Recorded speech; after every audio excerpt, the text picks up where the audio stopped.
the great odds which the proletariat must face in political democracy.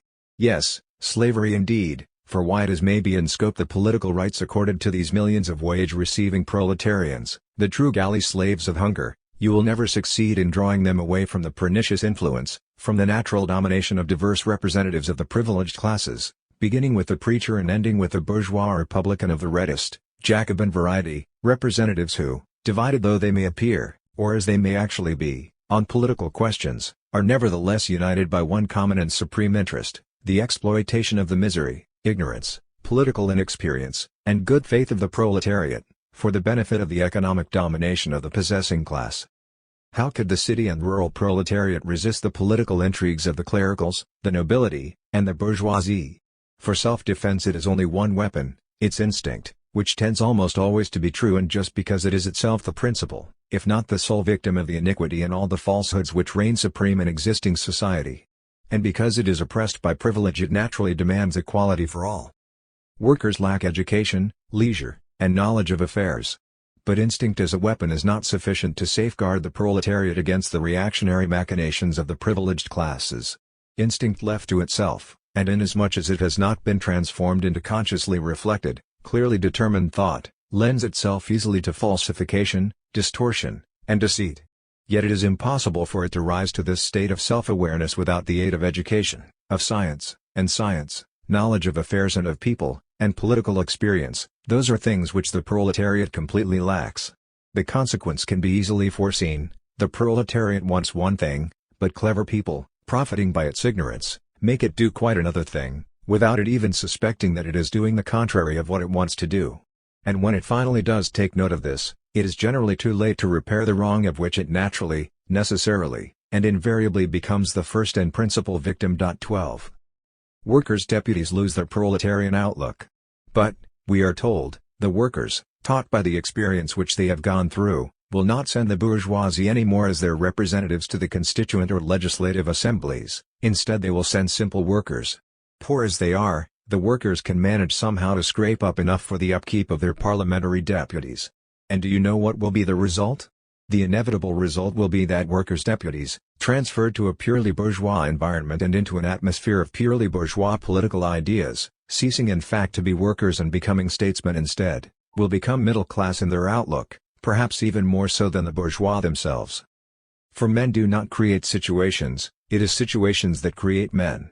And we know from experience that bourgeois workers are frequently neither less egoistical than bourgeois exploiters, nor less baneful for the international than bourgeois socialists, nor are they less ridiculous in their vanity than bourgeois commoners raised into nobility. Political liberty without socialism is a fraud. Whatever may be said and done, one thing is clear: so long as the workers remain in their present state, no liberty will be possible for them, and those who call upon them to win political liberties without touching upon the burning question of socialism, without even uttering the phrase social liquidation, which sets the bourgeois trembling, tell them in effect the following: win first this freedom for us in order that we may use it against you later. 14. Under capitalism, the bourgeoisie is better equipped than the workers to make use of parliamentarian democracy. It is certain that the bourgeoisie knows better than the proletariat what it wants and what it should want. This is true for two reasons: first, because it is more learned than the latter, and because it has more leisure and many more means of all sorts to know the persons whom it elected, and second, and this is the principal reason, because the purpose which it is pursuing is, unlike that of the proletariat, neither new nor is it immensely large in scope. On the contrary, it is known and is completely determined by history as well as by all the conditions of the present situation of the bourgeoisie, this purpose being nothing else but the preservation of political and economic domination by the bourgeoisie. This is so clearly posed that it is quite easy to guess and to know which of the candidates who solicit the electoral votes of the bourgeoisie are capable of serving well its interests. Therefore it is certain, or nearly certain, that the bourgeoisie will always be represented in accordance with its most intimate desires. Classes do not abdicate their privileges. But it is no less that this representation, excellent from the point of view of the bourgeoisie, will prove to be detestable from the point of view of popular interests. The interests of the bourgeoisie being absolutely opposed to those of the working masses, it is certain that a bourgeois parliament could never do anything else but legislate the slavery of the people, and vote all those measures which have for their aim the perpetuation of their poverty and ignorance. Indeed, one must be extremely naive to believe that a bourgeois parliament could freely vote to bring about the intellectual, material, and political emancipation of the people. Has it ever been witnessed in history that a political body, a privileged class, committed suicide, or sacrificed the least of its interests and so-called rights for the love of justice and liberty? I believe I have already pointed out that even the famous night of August 4th, when the nobility of France generously sacrificed their interests upon the altar of the fatherland, was nothing but a forced and belated consequence of a formidable uprising of peasants who set fire to the title deeds and the castles of their lords and masters. No, classes never sacrifice themselves and will never do it, because it is contrary to their nature, to the reason for their existence, and nothing is ever done or ever can be done by them against nature or against reason. Therefore one would have to be mad, indeed, to expect from a privileged assembly measures and laws for the benefit of the people. 15. It is clear to me that universal suffrage is the most extensive and at the same time the most refined manifestation of the political charlatanism of the state, a dangerous instrument without doubt, and demanding a great deal of skill and competence by those who make use of it, but becoming at the same time, that is, if those people learn to make use of it, the surest means of making the masses cooperate in the building of their own prison. Napoleon III built his power completely upon universal suffrage and it never betrayed his trust. And Bismarck made it the basis of his Nato-Germanic Empire. 16. 09. Representative system based on fiction. The basic discrepancy. The falsehood of the representative system rests upon the fiction that the executive power and the legislative chamber issuing from popular elections must, or even can for that matter, represent the will of the people. The people want necessarily, two things: the greatest material prosperity possible under the circumstances and the greatest liberty in their lives, liberty of movement and liberty of action. That is, they want better organization of their economic interests and complete absence of all power, of all political organization, since every political organization inevitably ends in negation of liberty of the people. Such is the essence of all popular instincts. Gulf between those who govern and those that are governed. But the instinctive aims of those who govern, of those who frame the laws of the country as well as of those who exercise the executive power, are, because of their exceptional position, diametrically opposed to the instinctive popular aspirations. Whatever their democratic sentiments and intentions may be, viewing society from the high position in which they find themselves, they cannot consider this society in any other way but that in which a schoolmaster views his pupils. And there can be no equality between the schoolmaster and the pupils. On one side there is the feeling of superiority necessarily inspired by a superior position, on the other side there is the feeling of inferiority induced by the attitude of superiority on the part of the teacher exercising executive or legislative power. Whoever says political power says domination. And where domination exists, a more or less considerable section of the population is bound to be dominated by others. So it is quite natural that those who are dominated detest those who dominate them, while those who do the dominating necessarily must repress and consequently oppress those who are subject to their domination. Change of perspective induced by possession of power. Such has been the eternal history of political power ever since that power was established in this world. It is that also which explains why and how men who were Democrats and rebels of the reddest variety when they were a part of the mass of governed people, became exceedingly moderate when they rose to power. Usually these backslidings are attributed to treason. That, however, is an erroneous idea. They have for their cause the change of position and perspective. Labor government subject to the same change. Permeated this truth, I can express without fear of being contradicted the conviction that if there should be established tomorrow a government or a legislative council, a parliament made up exclusively of workers, those very workers who are now staunch Democrats and Socialists, will become determined aristocrats, bold or timid worshippers of the principle of authority, and also become oppressors and exploiters. The example of the most radical political democracy. In Switzerland, as in all other countries, much as the egalitarian principles have embodied in its political constitutions, it is the bourgeoisie that go and it is the people, the workers, peasants included, who obey the made by the bourgeoisie. The people have neither the leisure nor necessary education to occupy themselves with the matters of government. The bourgeoisie, possessing both, has in fact if not by exclusive privilege of governing. Therefore political equality in land, as in all other countries, is only a puerile fiction, an utter lie. The popular will is refracted through the bourgeois prism. But being so far removed from the people by the conditions of its economic and social existence, how can the bourgeoisie give expression in the government and in the laws, to the feelings, the ideas, and the will of the people? This is an impossibility, and daily experience proves to us in effect that in legislation as well as in carrying on the government, the bourgeoisie is guided by its own interests and its own instincts without concerning itself much with the interests of the people. True, all the Swiss legislators, as well as the members of the governments of the various Swiss cantons, are elected, directly or indirectly, by the people.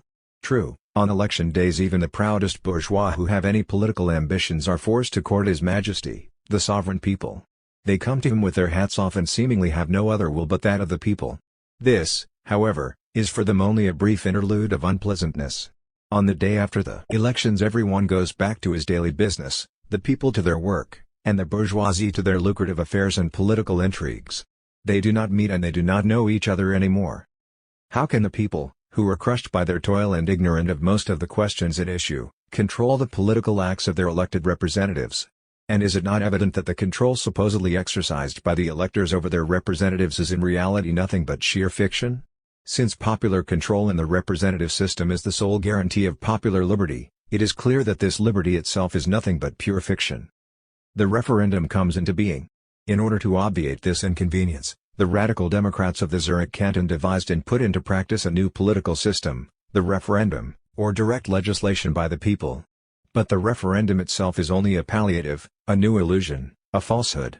In order to vote, with full knowledge of the issue in question and with the full freedom required for it, upon laws proposed to the people or which the people themselves are induced to propose, it is necessary that the people have the time and the education needed to study those proposals, to reflect upon them, to discuss them. The people must become a vast parliament holding its sessions in the open fields. But this is rarely possible, and only upon grand occasions when the proposed laws arouse the attention and affect the interests of everyone. Most of the time the proposed laws are of such a specialized nature that one has to accustom oneself to political and juridical abstractions to grasp their real implications. Naturally they escape the attention and comprehension of the people, who vote for them blindly, believing implicitly their favorite orators. Taken separately, every one of those laws appears too insignificant to be of much interest to the masses, but in their totality they form a net which enmeshes them.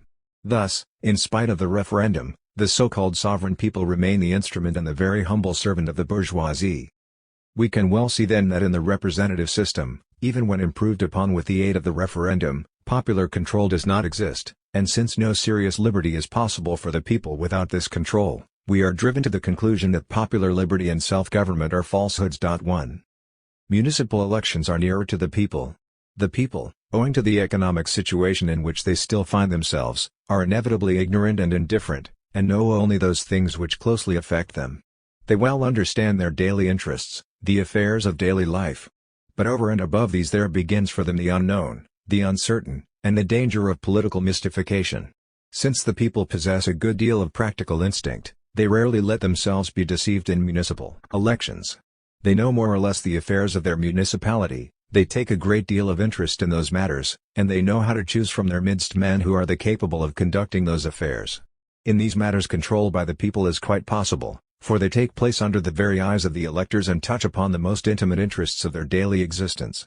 That is why municipal elections are always and everywhere the best, conforming in a more real manner to the feelings, interests, and will of the people. 2. But even in municipalities the people's will is thwarted. The greater part of the affairs and laws which have a direct bearing upon the well-being and the material interests of the communes, are consummated above the heads of the people, without their noticing it, caring about it, or intervening in it. The people are compromised, committed to certain courses of action, and sometimes ruined without even being aware of it. They have neither the experience nor the necessary time to study all that, and they leave it all to their elected representatives, who naturally serve the interests of their own class, their own world, and not the world of the people, and whose greatest art consists in presenting their measures and laws in the most soothing and popular character. The system of democratic representation is a system of hypocrisy and perpetual lies. It needs the stupidity of the people as a necessary condition for its existence, and it bases its triumphs upon the state of the people's minds. 3. Bourgeois republic cannot be identified with liberty. The bourgeois republicans are quite wrong in identifying their republic with liberty. Therein lies the great source of all their illusions when they find themselves in opposition, and likewise the source of their deceptions and inconsistencies when they have the power in their hands. Their republic is based entirely upon this idea of power and a strong government, of a government which has to show itself the more energetic and powerful because it sprang from a popular election. And they do not want to understand this simple truth, one that is confirmed by the experience of all times and all peoples, that every organized, established power necessarily excludes the liberty of the people. Since the political state has no other mission but to protect the exploitation of the labor of the people by the economically privileged classes, the power of that state can be compatible only with the exclusive liberty of those classes whom it represents, and for this very reason it is bound to run contrary to the liberty of the people. Who says the state says domination, and every domination presumes the existence of masses who are dominated. Consequently the state can have no confidence in the spontaneous action and free movement of the masses, whose most cherished interests militate against its existence. It is their natural enemy, their invariable oppressor, and although it takes good care not to avow it openly, it is bound to act always in this capacity.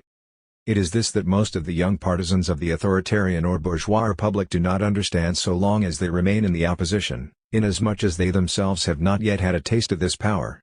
Because they detest the monarchic despotism from the depth of their hearts, with all the passion of which their paltry, enervated, and degenerate natures are capable, they imagine that they detest despotism in general. Because they would like to have the power and the courage to subvert the throne, they believe themselves to be revolutionaries. And they do not even suspect that it is not despotism that they hate but only its monarchic form, and that this very despotism, when it takes on the guise of a republican form, will have found in them the most zealous adherents. Radically there is little difference between monarchy and democracy. They do not know that despotism resides not so much in the form of the state or of power as in the very principle of the state and political power, and that consequently the republican state is bound by its very essence to be as despotic as a state governed by an emperor or a king. There is only one real difference between the two states. Both have for their essential basis and aim the economic enslavement of the masses for the benefit of the possessing classes. What they do differ in is that in order to attain this aim the monarchic power, which in our days inevitably tends to be transformed into a military dictatorship, deprives every class of liberty, even the class which it protects to the detriment of the people. It is compelled to serve the interests of the bourgeoisie, but it does so without permitting that class to interfere in any serious manner in the government of the affairs of the country. From revolution to counter-revolution. Bourgeois republicans are the most rabid and passionate enemies of the social revolution. In moments of political crisis, when they need the powerful hand of the people to subvert the throne, they stoop to promise material improvements to this so very interesting class of workers, but since they are at the same time animated with the most firm resolve to maintain all the principles, all the sacred foundations, of existing society, and to preserve all those economic and juridical institutions which have for their necessary consequence actual slavery of the people, it stands reason that their promises dissolve like smoke into thin air. Disillusion, the people murmur, threaten, revolt, and then, in order to hold back the explosion of the people's discontent, they, the bourgeois revolutionists, see themselves forced to resort to all-powerful repression by the state. Hence it follows that the republican state is altogether just as oppressive as the monarchic state, only its oppression is directed not against the possessing classes but exclusively against the people. Republic, the favorite form of bourgeois rule. Accordingly no form of government was ever so favorable to the interests of the bourgeoisie nor was it ever so beloved by the bourgeoisie as the republic, and it would always remain so if only, in the present economic situation of Europe, the republic had the power to maintain itself against the ever more threatening socialist aspirations of the masses of workers. 4. The moderate and radical wings of the bourgeoisie. There is no substantial difference between the radical party of republicans and the moderate doctrinaire party of constitutional liberals. Both spring from the same source, differing only in temperament. Both put as the basis of the social organization, the state, and family law, with the resulting inheritance law and personal property, that is, the right of the propertied minority to exploit the labor of the propertyless majority. The difference between the two parties consists in that the doctrinaire liberals want to concentrate all the political rights exclusively in the hands of the exploiting minority, whereas radical liberals want to extend those rights to the exploited masses of the people. The doctrinaire liberals view the state as a fortress chiefly created for the purpose of securing to the privileged minority the exclusive possession of political and economic rights, while the radicals, on the contrary, uphold the states before the people as a defender against the despotism of the very same minority. Democratic state, a contradiction in terms. One must admit that logic and all historical experience are on the side of the doctrinaire liberals. So long as the people, by their toil, feed, maintain, and enrich RHC privileged groups of the population, until that time the people, incapable of self-government because of being compelled to work not for themselves but for others, invariably will be ruled and dominated by the exploiting classes. This cannot be remedied even by the broadest democratic constitution, because the economic fact is stronger than political rights, which can have meaning and actuality only inasmuch as they rest upon economic fact. And, finally, equality of political rights, or a democratic state, constitute in themselves the most glaring contradiction in terms. The state, or political right, denotes force, authority, predominance. It presupposes inequality in fact. Where all rule, there are no more ruled, and there is no state. Where all equally enjoy the same human rights, there all political right loses its reason for being. Political right connotes privilege, and where all are equally privileged, their privilege vanishes, and along with it goes political right. Therefore the terms democratic state and equality of political rights denote no less than the destruction of the state and abolition of all political right. 5. The term democracy denotes government of the people, by the people, and for the people, with the latter denoting the whole mass of citizens, and nowadays one must add, citizenesses, who form a nation. In this sense we certainly are all Democrats. Democracy as rule of people an equivocal concept. But at the same time we have to recognize that this term, democracy, is not sufficient for an exact definition, and that, viewed in isolation, like the term liberty, it can lend itself only to equivocal interpretations. Have we not seen the planters, the slave owners of the South and all their partisans in the North of the United States, calling themselves Democrats? And modern Caesarism, hanging like a terrible threat over all humanity in Europe, does it not likewise name itself as democratic? And even the Muscovite and St. Petersburg imperialism, this state pure and simple, this ideal of all the centralized, military, and bureaucratic powers, was it not in the name of democracy that it recently crashed Poland?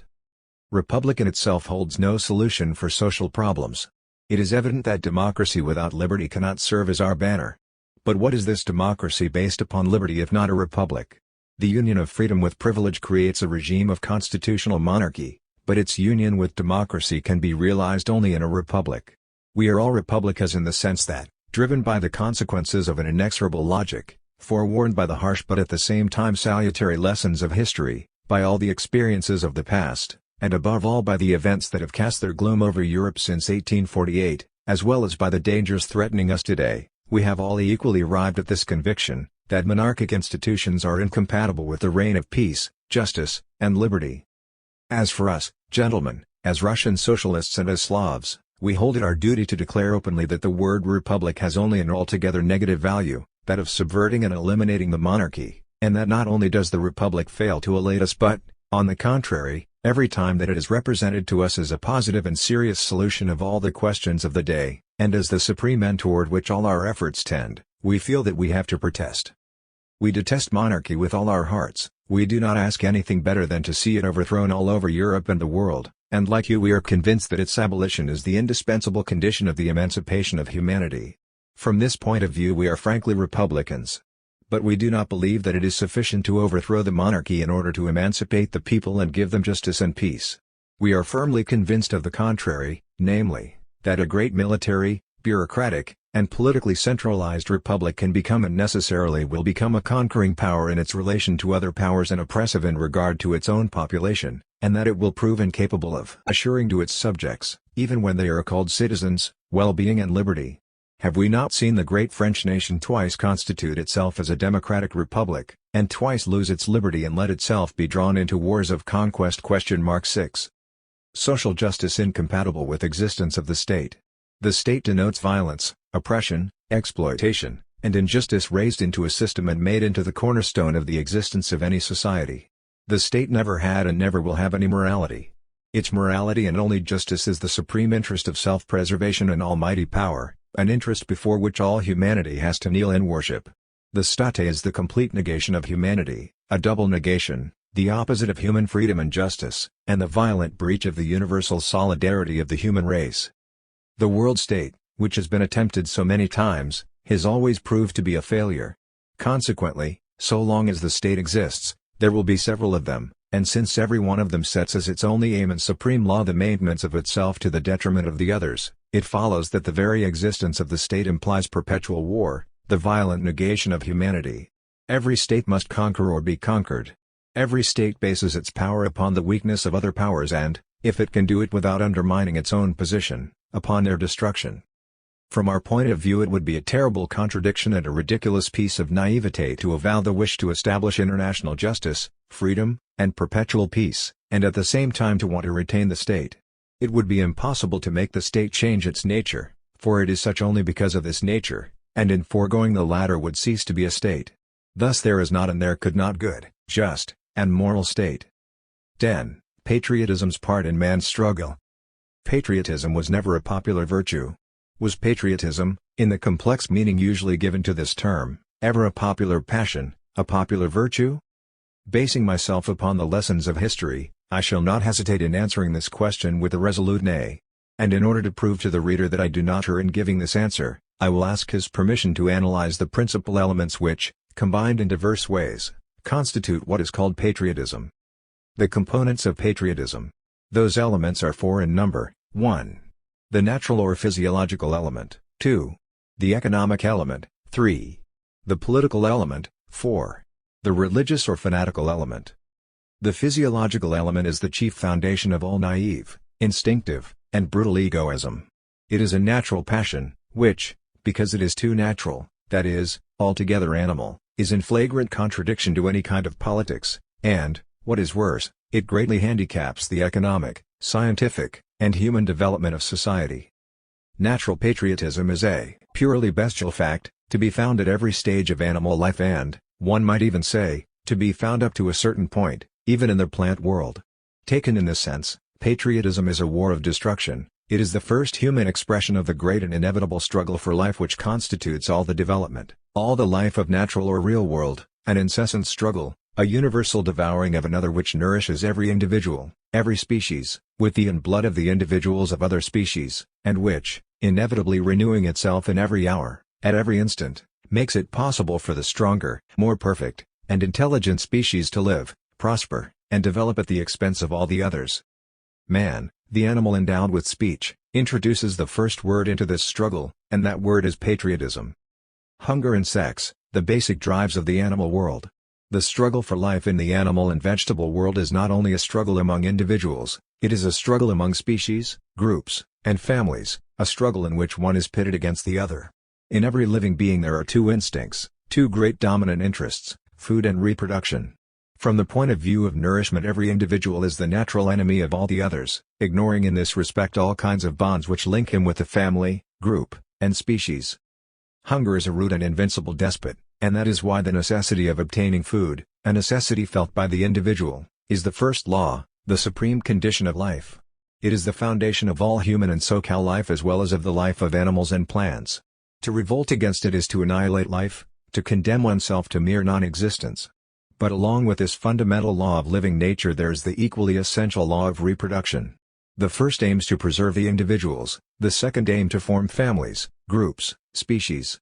And the individuals, impelled by a natural necessity, seek, in order to reproduce themselves, to mate with other individuals who by their inner organization come the nearest to them and most closely resemble them. 1. Boundaries of animal solidarity are determined by sexual affinity.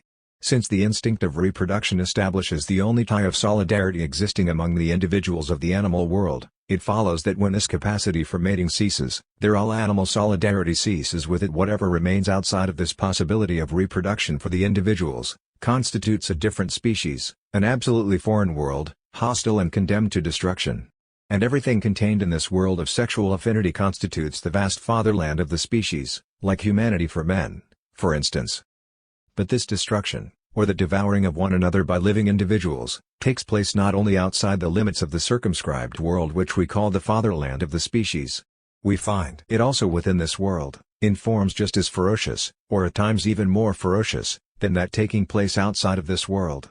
This is true because of the resistance and rivalries which individuals encounter, and also because of the struggle prompted by sex rivalries, a struggle no less cruel and ferocious than the one impelled by hunger. Besides, every animal species subdivides into different groups and families, undergoing constant modifications under the influence of the geographical and climatic conditions on their respective habitats. The greater or lesser difference in conditions of life determines the corresponding difference in the structure of the individuals belonging to the same species. Besides, it is known that every individual animal naturally seeks to mate with an individual which is most similar to it, a tendency which naturally results in the development of the greatest number of variations within the same species. And since the differences separating those variations from one another are based mainly upon reproduction, and since reproduction is the sole basis of all animal solidarity, it is evident that the greater solidarity of the species necessarily will subdivide it into a number of solidarity spheres of a more limited character, so that the greater fatherland is bound to break up into a multitude of small animal fatherlands, hostile to and destructive of one another. Patriotism, a passion of group solidarity. I have shown how patriotism, taken as a natural passion, springs from a physiological law, to be exact, from the law which determines the separation of living beings into species, families, and groups. The patriotic passion is manifestly a passion of social solidarity. In order to find its clearest expression in the animal world, one has to turn to those animal species which, like man, are endowed with a preeminently social nature, for example, the ants, the bees, the beavers, and many others which possess settled habitations in common, and also species that rove in herds. The animals which live in a collective and fixed dwelling represent, in its natural aspect, the patriotism of the agricultural people, while the animals roving in herds represent the patriotism of nomadic peoples. Patriotism, the attachment to settled patterns of life. It is evident that the first is more complete than the latter, which implies only the solidarity of the individuals living in the herd, whereas the first adds to it the bonds tying the individual to the soil or to his natural habitat. Habits constituting second nature for men as well as for animals, certain patterns of life, are much more determined and fixed among social animals which lead a settled life than among migratory herds, and it is these different habits, these particular modes of existence, which constitute an essential element of patriotism. One can define natural patriotism as follows: it is an instinctive, mechanical, uncritical attachment to the socially accepted hereditary or traditional pattern of life, and the same kind of an instinctive, automatic hostility toward any other kind of life. It is love for one's own and aversion to anything having a foreign character. Patriotism then is collective egoism on one hand, and war on the other. Its solidarity, however, is not sufficiently strong to keep the individual members of an animal group from devouring one another when the need arises, but it is sufficiently strong to make those individuals forget their civil discords and unite each time that they are threatened with invasion by another collective group. Take, for instance, the dogs of some village. In the natural state, dogs do not form a collective republic. Left to their instinct, they live life like wolves, in roving packs, and it is only under the influence of man that they become settled in their mode of life. But when attached to one place, they form in every village a sort of republic based upon individual liberty in accordance with the formula so well loved by bourgeois economists: everyone for himself and the devil take the hindmost. There an unlimited laissez-faire and competition are in action, a civil war without mercy and without truce, in which the strongest always bites the weaker one, just as it is in the bourgeois republics. But let a dog from another village happen to pass their street, and immediately you will see all those brawling citizens of the canine republic hurl themselves en masse upon the unfortunate stranger. Yet is this not an exact copy, or rather the original, of the copies repeating themselves from day to day in human society? Is it not the full manifestation of that natural patriotism which, as I already have said, and dare say again, is a purely bestial passion? It is without doubt bestial in character inasmuch as dogs are incontestably beasts, and since man himself, being an animal, like the dog and other animals upon the earth, and the only one endowed with the physiological faculty of thinking and speaking, begins his history with bestiality, and, after centuries of development, finally conquers and attains humanity in its most perfect form. Once we know the origin of man, we should not wonder at his bestiality, which is a natural fact among so many other natural facts, nor should we grow indignant about it, for what follows from this fact is that we struggle against it still more vigorously, inasmuch as all human life is but an incessant struggle against man's bestiality for the sake of his humanity. The bestial origin of natural patriotism. I simply wanted to establish here that patriotism, extolled by poets, politicians of all schools, by governments, and by all the privileged classes, as the highest and most ideal virtue, has its roots not in the humanity of man but in his bestiality. And indeed, we see natural patriotism reigning supreme at the beginning of history and in the present day, in the least civilized sectors of human society. Of course, patriotism in human society is a much more complex emotion than in other animal societies. This is so for the reason that the life of man, an animal endowed with the faculties of thought and speech, encompasses an incomparably larger world than that of the animals of other species. With man, the purely physical habits and customs are supplemented by the more or less abstract traditions of an intellectual and moral order, a multitude of true or false ideas and representations, which go together with various customs, religious, economic, political, and social. All that constitutes the elements of natural patriotism in man, insofar as those things, combining in one way or another, form, for a given society, a particular mode of existence, a traditional pattern of living, thinking, and acting, which differs from all other patterns. But whatever differences, in respect to quantity and quality of the objects embraced, there may exist between the natural patriotism of human societies and that of animal societies, they have this in common, that both are instinctive, traditional, habitual, and collective passions, and that the intensity of one as well as of the other does not depend upon the character of their content. One might say on the contrary that the less complicated this content is, the more simple, more intense, and vigorously exclusive is the patriotic feeling which manifests and expresses it. Intensity of natural patriotism is in inverse ratio to the development of civilization. Obviously animals are much more attached to traditional customs of the society to which they belong than man. With animals this patriotic attachment is inevitable, not being capable of freeing themselves from such attachment through their own efforts, they often have to wait for man's influence in order to shake it off. The same holds true of human society. The less developed a civilization is, and the less complex the basis of its social life, the stronger the manifestations of natural patriotism, that is, the instinctive attachment of individuals to all the material, intellectual, and moral habits which constitute the traditional and customary life of a particular society as well as their hatred for anything alien, anything different from their own life. So it follows that natural patriotism is in inverse ratio to the development of civilization, that is, to the triumph of humanity in human societies. Organic character of the patriotism of savages. No one will deny that the instinctive or natural patriotism of the wretched tribes inhabiting the Arctic zone, hardly touched by human civilization and poverty-stricken even in respect to bare necessities of material life, is infinitely stronger and more exclusive than the patriotism of a Frenchman, an Englishman, or a German, for example. The Frenchman, the Englishman, and the German can live and acclimatize themselves anywhere, whereas the native of the polar regions would pine away longing for his country where he kept out of it. And still what could be more miserable and less human than his existence? This merely proves once more that the intensity of this kind of patriotism is an indication of bestiality and not of humanity. Alongside this positive element of patriotism, which consists in the instinctive attachment of individuals to the particular mode of existence of the society to which they belong, there is a negative element just as essential as the first and inseparable from it. It is the equally instinctive revulsion from everything foreign, instinctive and consequently altogether bestial, yes, bestial indeed, for this horror is the more violent and overwhelming, the less the one experiencing it thinks of it and understands it, and the less of humanity there is in him.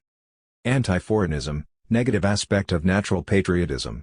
At present this patriotic revulsion from everything foreign is found only among savage peoples. In Europe it can be found among the semi-savage layers of population which bourgeois civilization has not deigned to educate, but which, however, it never forgets to exploit.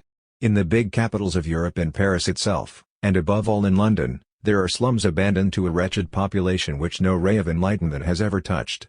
It is enough that a foreigner show up in those streets, and a throng of those ragged wretches, men, women, and children, who show by their appearance signs of the most frightful poverty and the lowest state of degradation, will surround him, heap vile abuse upon him, and even maltreat him, solely because he is a foreigner. This brutal and savage patriotism, is it then not the most glaring negation of that which is called humanity?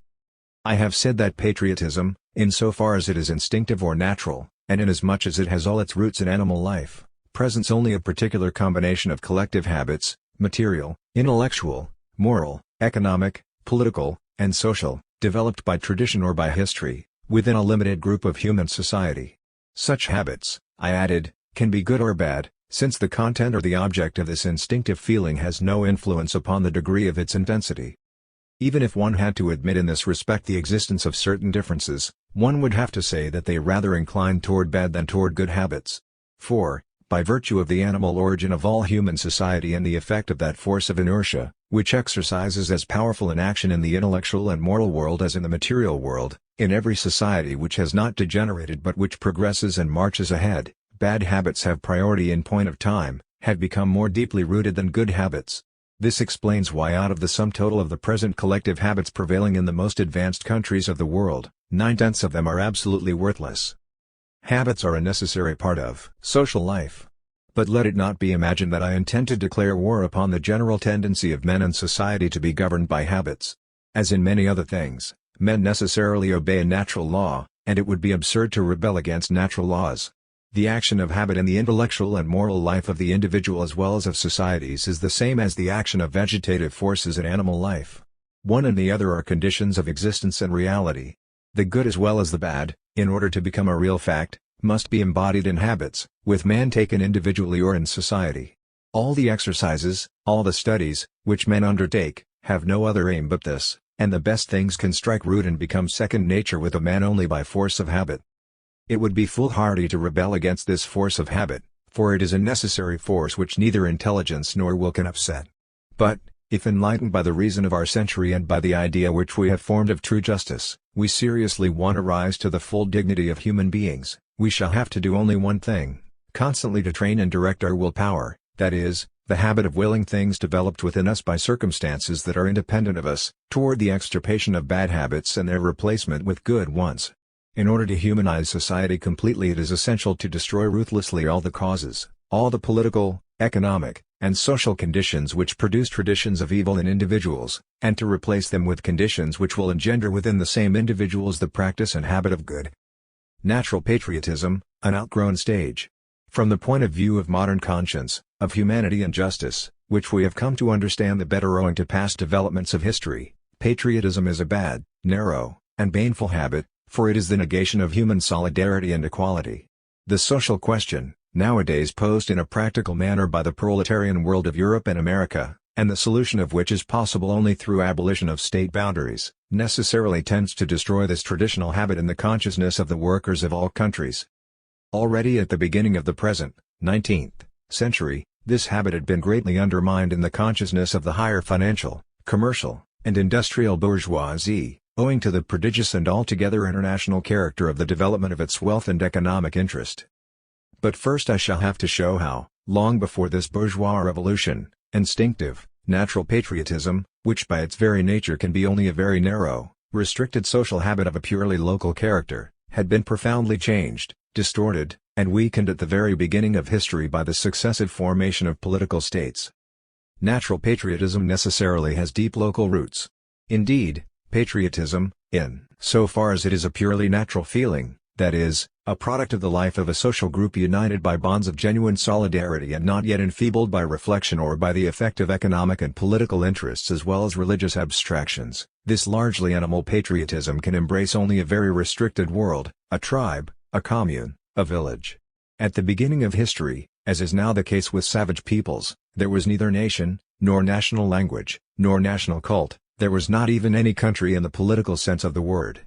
Every small locality, every village, had its particular language, its god, its priest, or its sorcerer. It was but a multiplied, enlarged family, which, in waging war against all other tribes, denied by the fact of its own existence all the rest of humanity.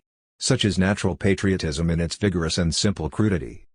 We still find vestiges of this patriotism even in some of the most civilized countries of Europe, in Italy for example, especially in the southern provinces of that peninsula, where the physical contour of the earth, the mountains, and the sea have set up barriers between valleys, villages, and cities, separating and isolating them, rendering them virtually alien one to another.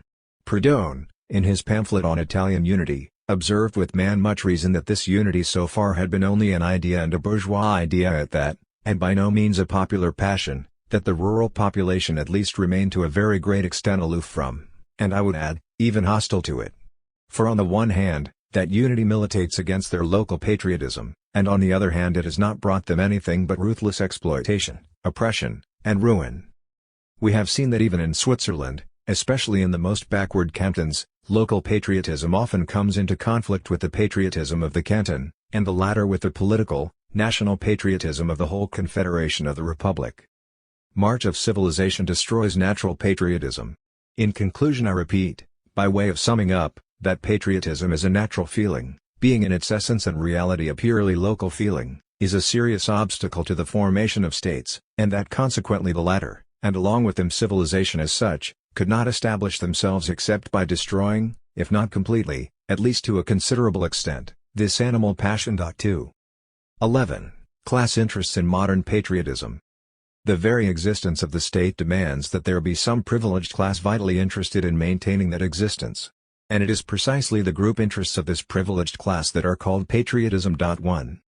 This flagrant negation of humanity which is the very essence of the state is from the state's point of view the supreme duty and the greatest virtue. It is called patriotism and it constitutes the transcendent morality of the state. 2.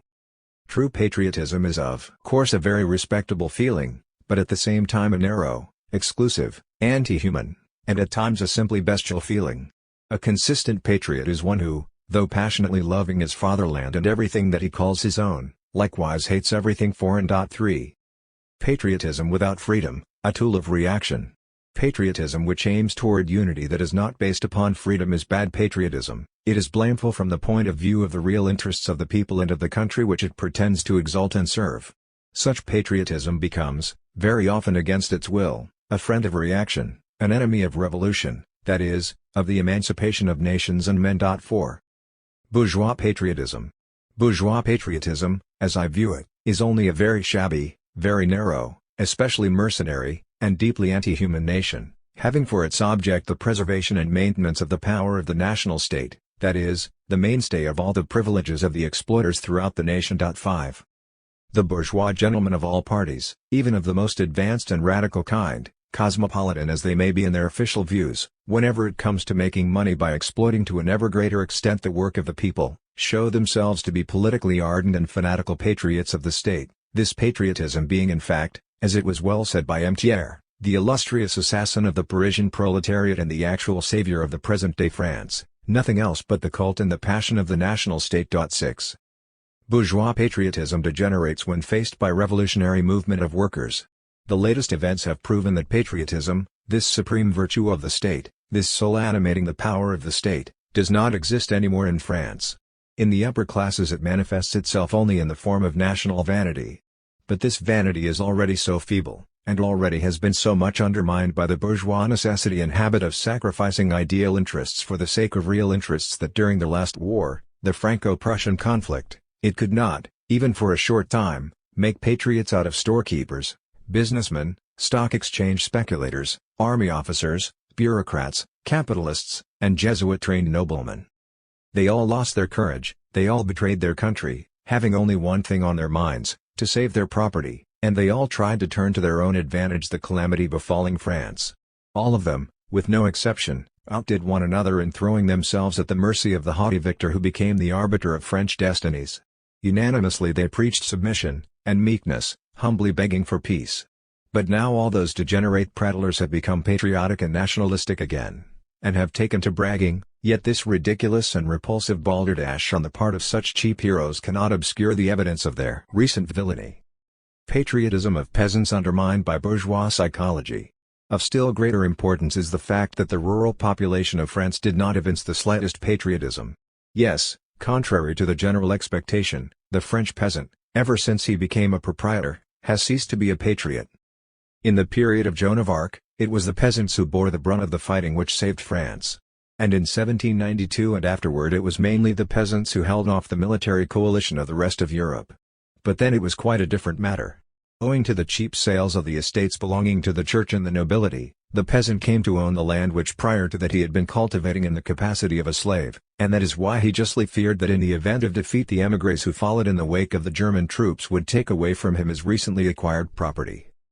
But now he had no such fear, and he showed the utmost indifference to the shameful defeat of his sweet fatherland. In the central provinces of France the peasants were chasing out the French and foreign volunteers who had taken up arms to save France, refusing any aid to those volunteers, frequently betraying them to the Prussians and, conversely, according the German troops a hospitable reception. Alsace and Lorraine, however, must be counted as exceptions. There, strangely enough, as if to spite the Germans, who persist in regarding those provinces as German, there were stirrings of patriotic resistance. 7. When patriotism turns into treason. No doubt the privileged layers of French society would like to place their country in a position where it would again become an imposing power, a splendid and impressive power among the rest of the nations. But along with it they are also moved by greed, money-grubbing, the get-rich-quick spirit, and anti-patriotic egoism, all of which make them quite willing to sacrifice the property, life, and freedom of the proletariat for the sake of some patriotic gain, but rather reluctant when it comes to giving up any of their own gainful privileges. They would rather submit to a foreign yoke than yield any of their property or agree to a general leveling of rights and fortunes. This is fully confirmed by events taking place before our eyes. When the government of M. Thiers officially announced to the Versailles Assembly the conclusion of the final peace treaty with the Berlin cabinet, by virtue of which the German troops were to clear out of the occupied provinces of France in September, the majority of that assembly, representing a coalition of privileged classes of France, were visibly depressed. Stocks at the French exchange, which represent those privileged interests even more truly than the assembly, dropped with this announcement, as if heralding a genuine state catastrophe. It turned out that to the privileged French patriots, those representatives of bourgeois valor and bourgeois civilization, the hateful, forced, and shameful presence of the victorious army of occupation was a source of consolation, was their mainstay and salvation, and to their minds the withdrawal of that army spelled ruin and annihilation. It is clear then that the rather strange patriotism of the French bourgeoisie seeks its salvation in the shameful subjugation of their own country. Those who doubt it should look in the conservative magazines. Open the pages of any of those magazines and you will find that they threaten the French proletariat with the legitimate wrath of Prince Bismarck and his emperor. That is patriotism indeed. Yes, they simply invite Germany's aid against the threatened social revolution in France. 8. Only the city proletariat is genuinely patriotic. One can say with full conviction that patriotism has been preserved only among the city proletariat. In Paris, as well as in all the other cities and provinces of France, it was only the proletariat that demanded the arming of the people in war to the end. And strangely enough it was precisely this which aroused the greatest hatred among the propertied classes, as if they took offense because their lesser brothers, Gambetta's expression, showed more virtue and patriotic loyalty than the older brothers. Proletarian patriotism is international in scope. However, the well-to-do classes were partly right. The proletariat was altogether moved by patriotism in the ancient and narrow meaning of the word. True patriotism is of course a very venerable but also a narrow, exclusive, anti-human, and at times a pure and simple bestial feeling. Only he is a consistent patriot who, loving his own fatherland and everything of his own, also hates passionately everything foreign, the very image, one might say, of our Russian Slavophiles. There is not a trace of this hatred left in the city proletarian of France. On the contrary, in the last decade, or one might say, beginning with 1848 and even much earlier, under the influence of socialist propaganda, there was stirred up within him a brotherly feeling toward the whole proletariat, and that went hand in hand with just as decisive an indifference toward the so-called greatness and glory of France. The French workers were opposed to the war undertaken by Napoleon III, and on the eve of that war, in a manifesto signed by the members of the Parisian section of the International, they openly declared their sincere fraternal attitude toward the workers of Germany. The French workers were arming not against the German people but against the German military despotism. 9. Boundaries of the proletariat fatherland. The boundaries of the proletarian fatherland have broadened to the extent of embracing now the proletariat of the whole world. This of course is just the opposite of the bourgeois fatherland. The declarations of the Paris Commune are in this respect highly characteristic, and the sympathies shown now by the French proletariat, even favoring a federation based upon emancipated labor and collective ownership of the means of production, ignoring in this case national differences and state boundaries. These sympathies and active tendencies, I say, prove that so far as the French proletariat is concerned, state patriotism is all in the past. 10. Bourgeois patriotism exemplified by 1870. Whatever the patriots of the French state may say, much as they can boast now, it is clear that France as a state is condemned to a second-rate position. Moreover, it will have to submit to the supreme leadership, the friendly, solicitous influence of the German Empire, just as it was with the Italian state which prior to 1870, submitted to the politics of imperial France. This situation, perhaps, suits well the French speculators who get their consolations from the world stock exchange market, but it is hardly flattering from the point of view of national vanity held by the patriots of the French state. Until 1870 one might have thought that this vanity was so strong that it would swing even the stoutest champions of bourgeois privileges into the camp of the social revolution, if only to save France from the shame of being overrun and conquered by Germans. But no one can expect this from them after what took place in 1870. It is common knowledge now that they will agree to any shame, even to submit to German protectorship, rather than forego their profitable domination over their own proletariat. 11. Worship of property incompatible with true patriotism. Destruction of property is incompatible with bourgeois consciousness, with bourgeois civilization, because it is all built upon fanatical worship of property. The burgher or bourgeois will forego life, freedom, or honor, but he will not yield his property. The very thought of encroaching upon it, of destroying it for any purpose, appears sacrilegious to him. That is why he will never agree to have his cities or houses destroyed, as demanded by the defense aims. And that is why the French bourgeois in 1870 and the German burghers of 1813 yielded so easily to the invaders.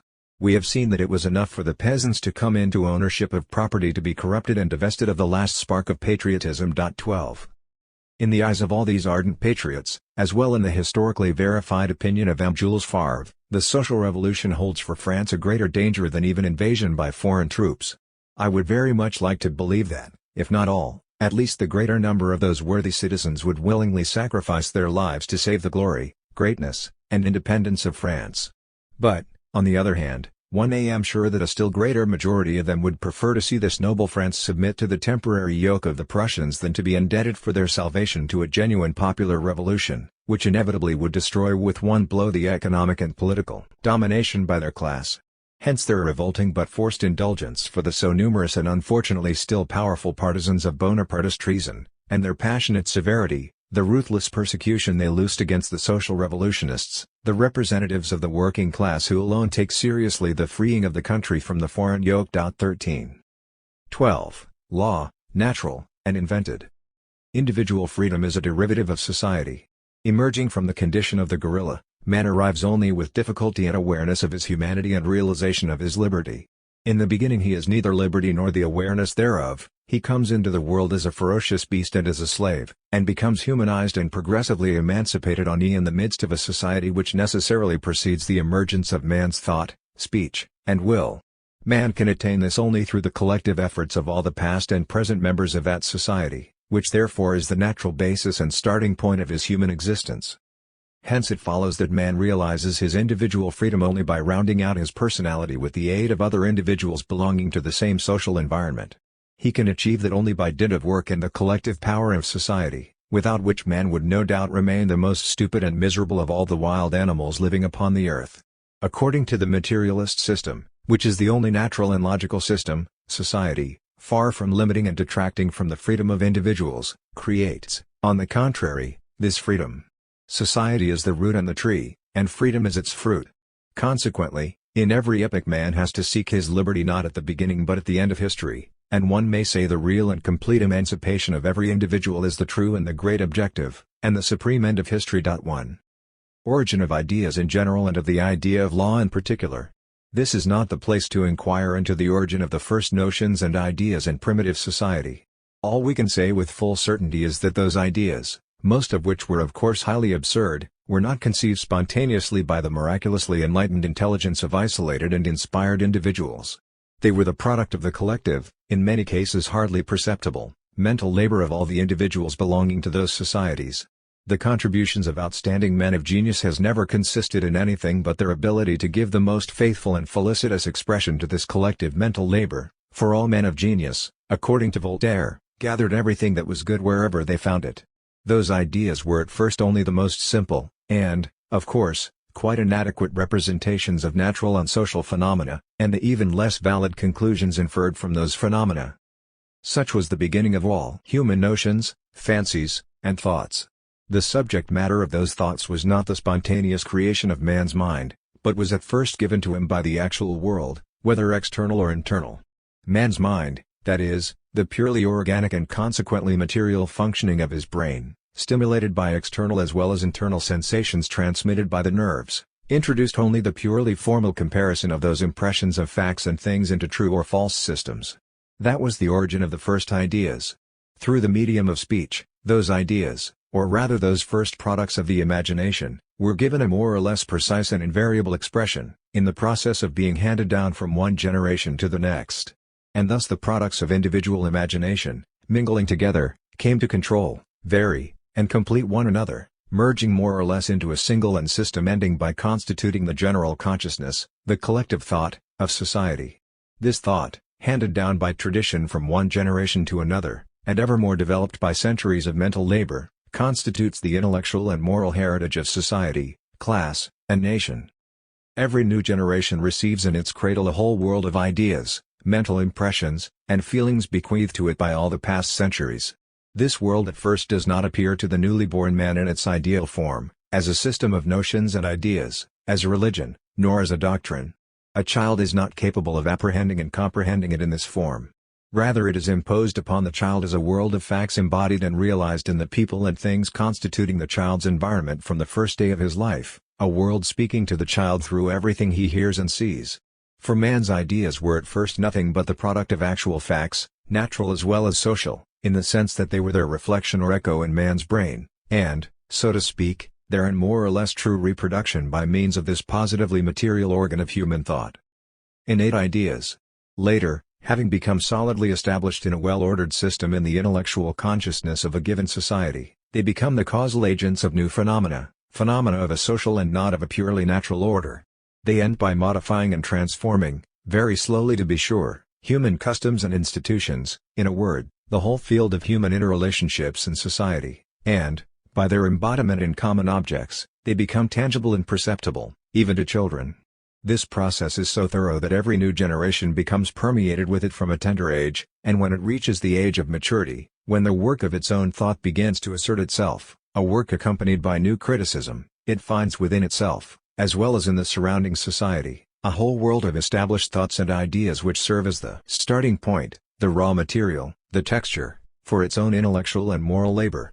Those ideas comprise the traditional and everyday notions created by imagination which the metaphysicians, deceived by the wholly unsensory and unnoticeable way in which those notions, coming from the outside, penetrate and impress themselves upon the child's brain, even before they reach his consciousness, erroneously call innate ideas.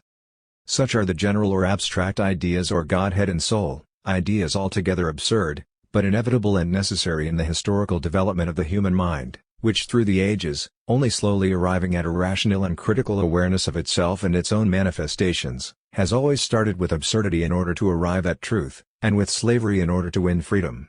Such are the ideas consecrated in the course of centuries by general ignorance and stupidity, and likewise, of course, by the interests of the privileged classes, consecrated to such an extent that even now it is difficult to declare oneself against them in plain language without arousing against oneself considerable sections of the people and without running the hazard of being pilloried by bourgeois hypocrisy.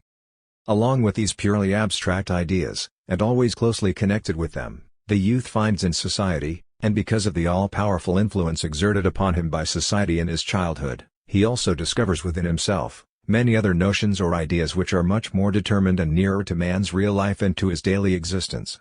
Such are the notions of nature, man, justice, the duties and rights of individuals and classes, social conventions, family, property, the state, and many other ideas regulating the relations of man to man. 2.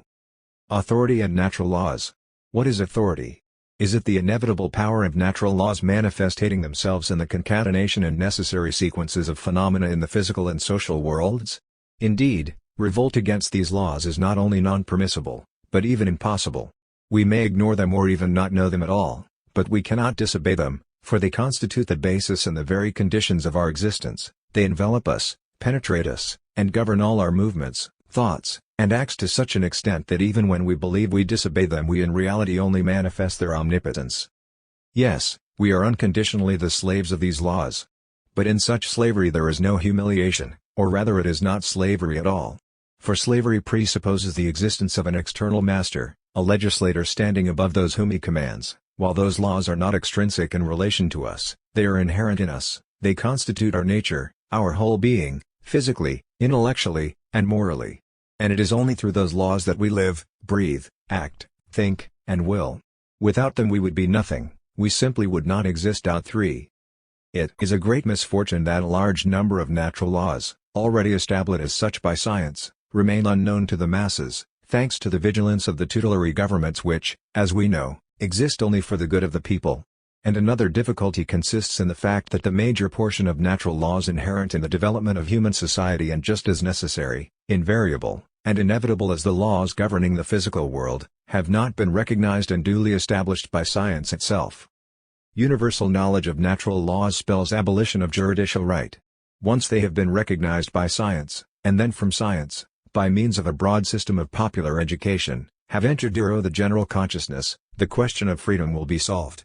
The most obdurate protagonists of the state must admit that when that takes place there will be no need of political organization, administration, or legislation, those three institutions which, whether they emanate from the will of the sovereign or from the vote of a parliament elected by universal suffrage, and even if they should conform to the system of natural, which never has been the case and never will be, are ever hostile and fatal to the liberty of the masses, for they impose upon a system of external and therefore despotic laws. 4. Political legislation is inimical to freedom of the people and contrary to natural laws.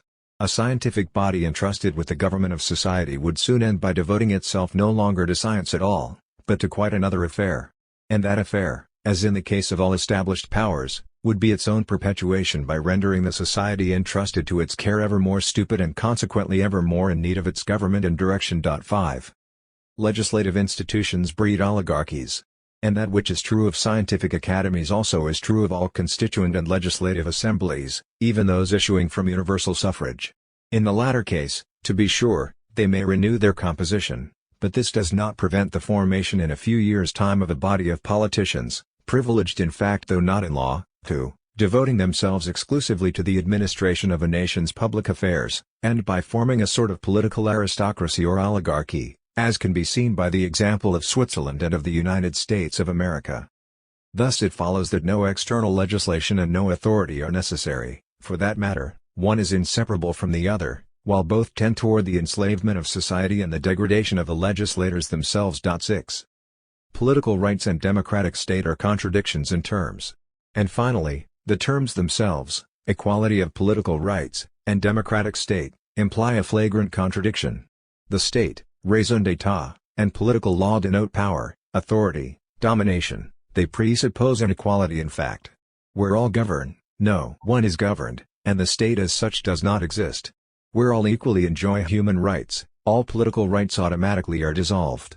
Political law denotes privilege, but where all are equally privileged, their privilege vanishes, and with that political law is reduced to naught. Therefore the terms the democratic states and equality of political rights connote nothing less nor more than destruction of the state and abolition of all political rights. 7. The negation of juridical law. In a word, we reject all legislation privileged, licensed, official, and legal, and all authority, and influence, even though they may emanate from universal suffrage, for we are convinced that it can turn only to the advantage of a dominant minority of exploiters against the interests of the vast majority in subjection to them. It is in this sense that we are really anarchists. 8. We recognize all natural authority, and all influence of fact upon us, but none of right, for all authority and all influence of right, officially imposed upon us, immediately becomes a falsehood and an oppression, and because of this inevitably brings us to absurdity and slavery. 9. The various kinds of rights. It is necessary to distinguish clearly between historic, political, or juridical right and rational or simply human right. The first has ruled the world up to this very hour, making it a receptacle for bloody injustices and oppressions. The second right shall be the means of our emancipation. 10. The essence of right. The predominance and the abiding triumph of force, that is the real core of the matter, and all that is called right in the language of politics is nothing but the consecration of fact created by force. 11. Rationalization of the right by the aristocracy and the bourgeoisie. The aristocracy of nobility did not need science to prove its right. Its power rested upon two irrefutable arguments based upon violence, upon brutal physical force and its consecration by God's will. The aristocracy committed violence, and the Church bestowed its benediction upon this violence. Such was the nature of its right. It was this intimate bond between the triumphing fist and divine sanction that gave the aristocracy its great prestige, inspiring it with knightly valor which took all hearts by storm. The bourgeoisie, lacking any valor or grace whatsoever, can base its right upon only one argument, the very prosaic but very substantial power of money. It is the cynical denial of any virtue whatever. With money every fool and brute, every scoundrel, can possess all sorts of rights. Without money all individual virtues do not amount to anything. This is the basic principle of the bourgeoisie in its brutal reality. It stands to reason that this argument, valid as it might be in itself, is not sufficient to justify and consolidate the power of the bourgeoisie. Human society is so constituted that the more evil things can be established in it only under the cloak of apparent respectability. Hence the adage, hypocrisy is the respect vice pays to virtue. Even the mightiest violence needs consecration. The nobility disguised its violence with divine grace. The bourgeoisie could not obtain that high patronage, and therefore it had to seek sanctions outside of God and the Church. And it did find such sanctions among the licensed intellectuals. 12. The basis of the past and present social organization. All the political and civil organizations existing in the past and the present rest upon the following foundations: upon the historic fact of violence, upon the right to inherit property, upon the family rights of the father and the husband, and the consecration of all these foundations by religion. And all that taken together constitutes the essence of the state. 13. Convinced that the existence of the state, in any form whatever, is incompatible with the freedom of the proletariat, and that it will not permit the fraternal international union of peoples, we want the abolition of all states. With the state there must go also all that is called juridical right, and all organization of social life from the top downward, via legislation and government, organization which never had any other aim but the establishment and systematization of the exploitation of the labor of the people for the benefit of the ruling classes. Abolition of the state and juridical right will have for its sequel the abolition of personal inheritable property and of the juridical family, which is based upon this property, since both preclude human justice. 14. Abolition of the right of inheritance. This question, of abolishing the right of inheriting property, falls into two parts, the first comprising the principle, and the second the practical application of the principle. And the question of the principle itself should be considered from 2 points of view, that of expediency and that of justice. From the point of view of the emancipation of labor, is it expedient, is it necessary, that the right of inheritance should be abolished? To pose this question is, in our opinion, to solve it. Can the emancipation of labor signify any other thing but its deliverance from the yoke of private property and capital? But how can those two be prevented from dominating and exploiting labor if, divorced from labor as they are the exclusive monopoly of a class which, freed from the necessity of working for a living, will continue to exist and crush labor by extracting from it land rent and interest on capital, a class which, made strong by this position, seizes, as it has done up to now, the profits of industry and commerce, leaving to the workers, who are crushed by the competition into which they are driven, only that which is strictly necessary in order to keep them from starving to death. No political or juridical law, drastic though it may be, will be able to put a stop to this domination and exploitation. No law can prevail against the power of facts, no one can prevent a given situation from producing its natural results. From which it follows clearly that so long as property and capital remain on one side and labor on the other, one constituting the class of the bourgeoisie and the other that of the proletariat, the worker will be the slave and the bourgeoisie the master. But what is it that separates property and capital from labor? What constitutes, economically and politically, the distinction between classes? What is it that destroys equality and perpetuates inequality, the privileged status of a small number of people and the slavery of the great majority? It is the right of inheritance. Are any proofs necessary to show that the right of inheritance begets all the economic, political, and social privileges? It is evident that class differences maintain themselves only by virtue of this right. Natural differences among individuals, as well as the fleeting differences which are a matter of luck or fortune and which do not outlive the individuals, perpetuate themselves, or become petrified, so to speak, as a result of the right of inheritance, and becoming traditional differences, they create privileges of birth, give rise to classes, and become a permanent source of exploitation of millions of workers by mere thousands of noble birth. So long as the right of inheritance is in force, there can be no economic, social, or political equality in the world, and so long as inequality exists there will be oppression and exploitation. In principle then, from the point of view of the integral emancipation of work and workers, we should want abolition of the right of inheritance. Biological heredity not dented. It stands to reason that we do not intend to abolish physiological heredity, or the natural transmission of bodily and intellectual faculties, or to be more precise, the transmission of the muscular and mental faculties of parents to their children. This transmission is very often a misfortune, for it frequently passes on the physical and moral maladies of the past to the present generations. But the baneful effects of that transmission can be combated only by the application of science to social hygiene, individual as well as collective, and by a rational and equalitarian organization of society. What we want to and should abolish is the right of inheritance, founded by jurisprudence and constituting the very basis of the juridical family and of the state. The right of inheritance with respect to objects having sentimental value. But it should be understood that we do not intend to abolish the right of inheritance with respect to objects that have a sentimental value attached to them.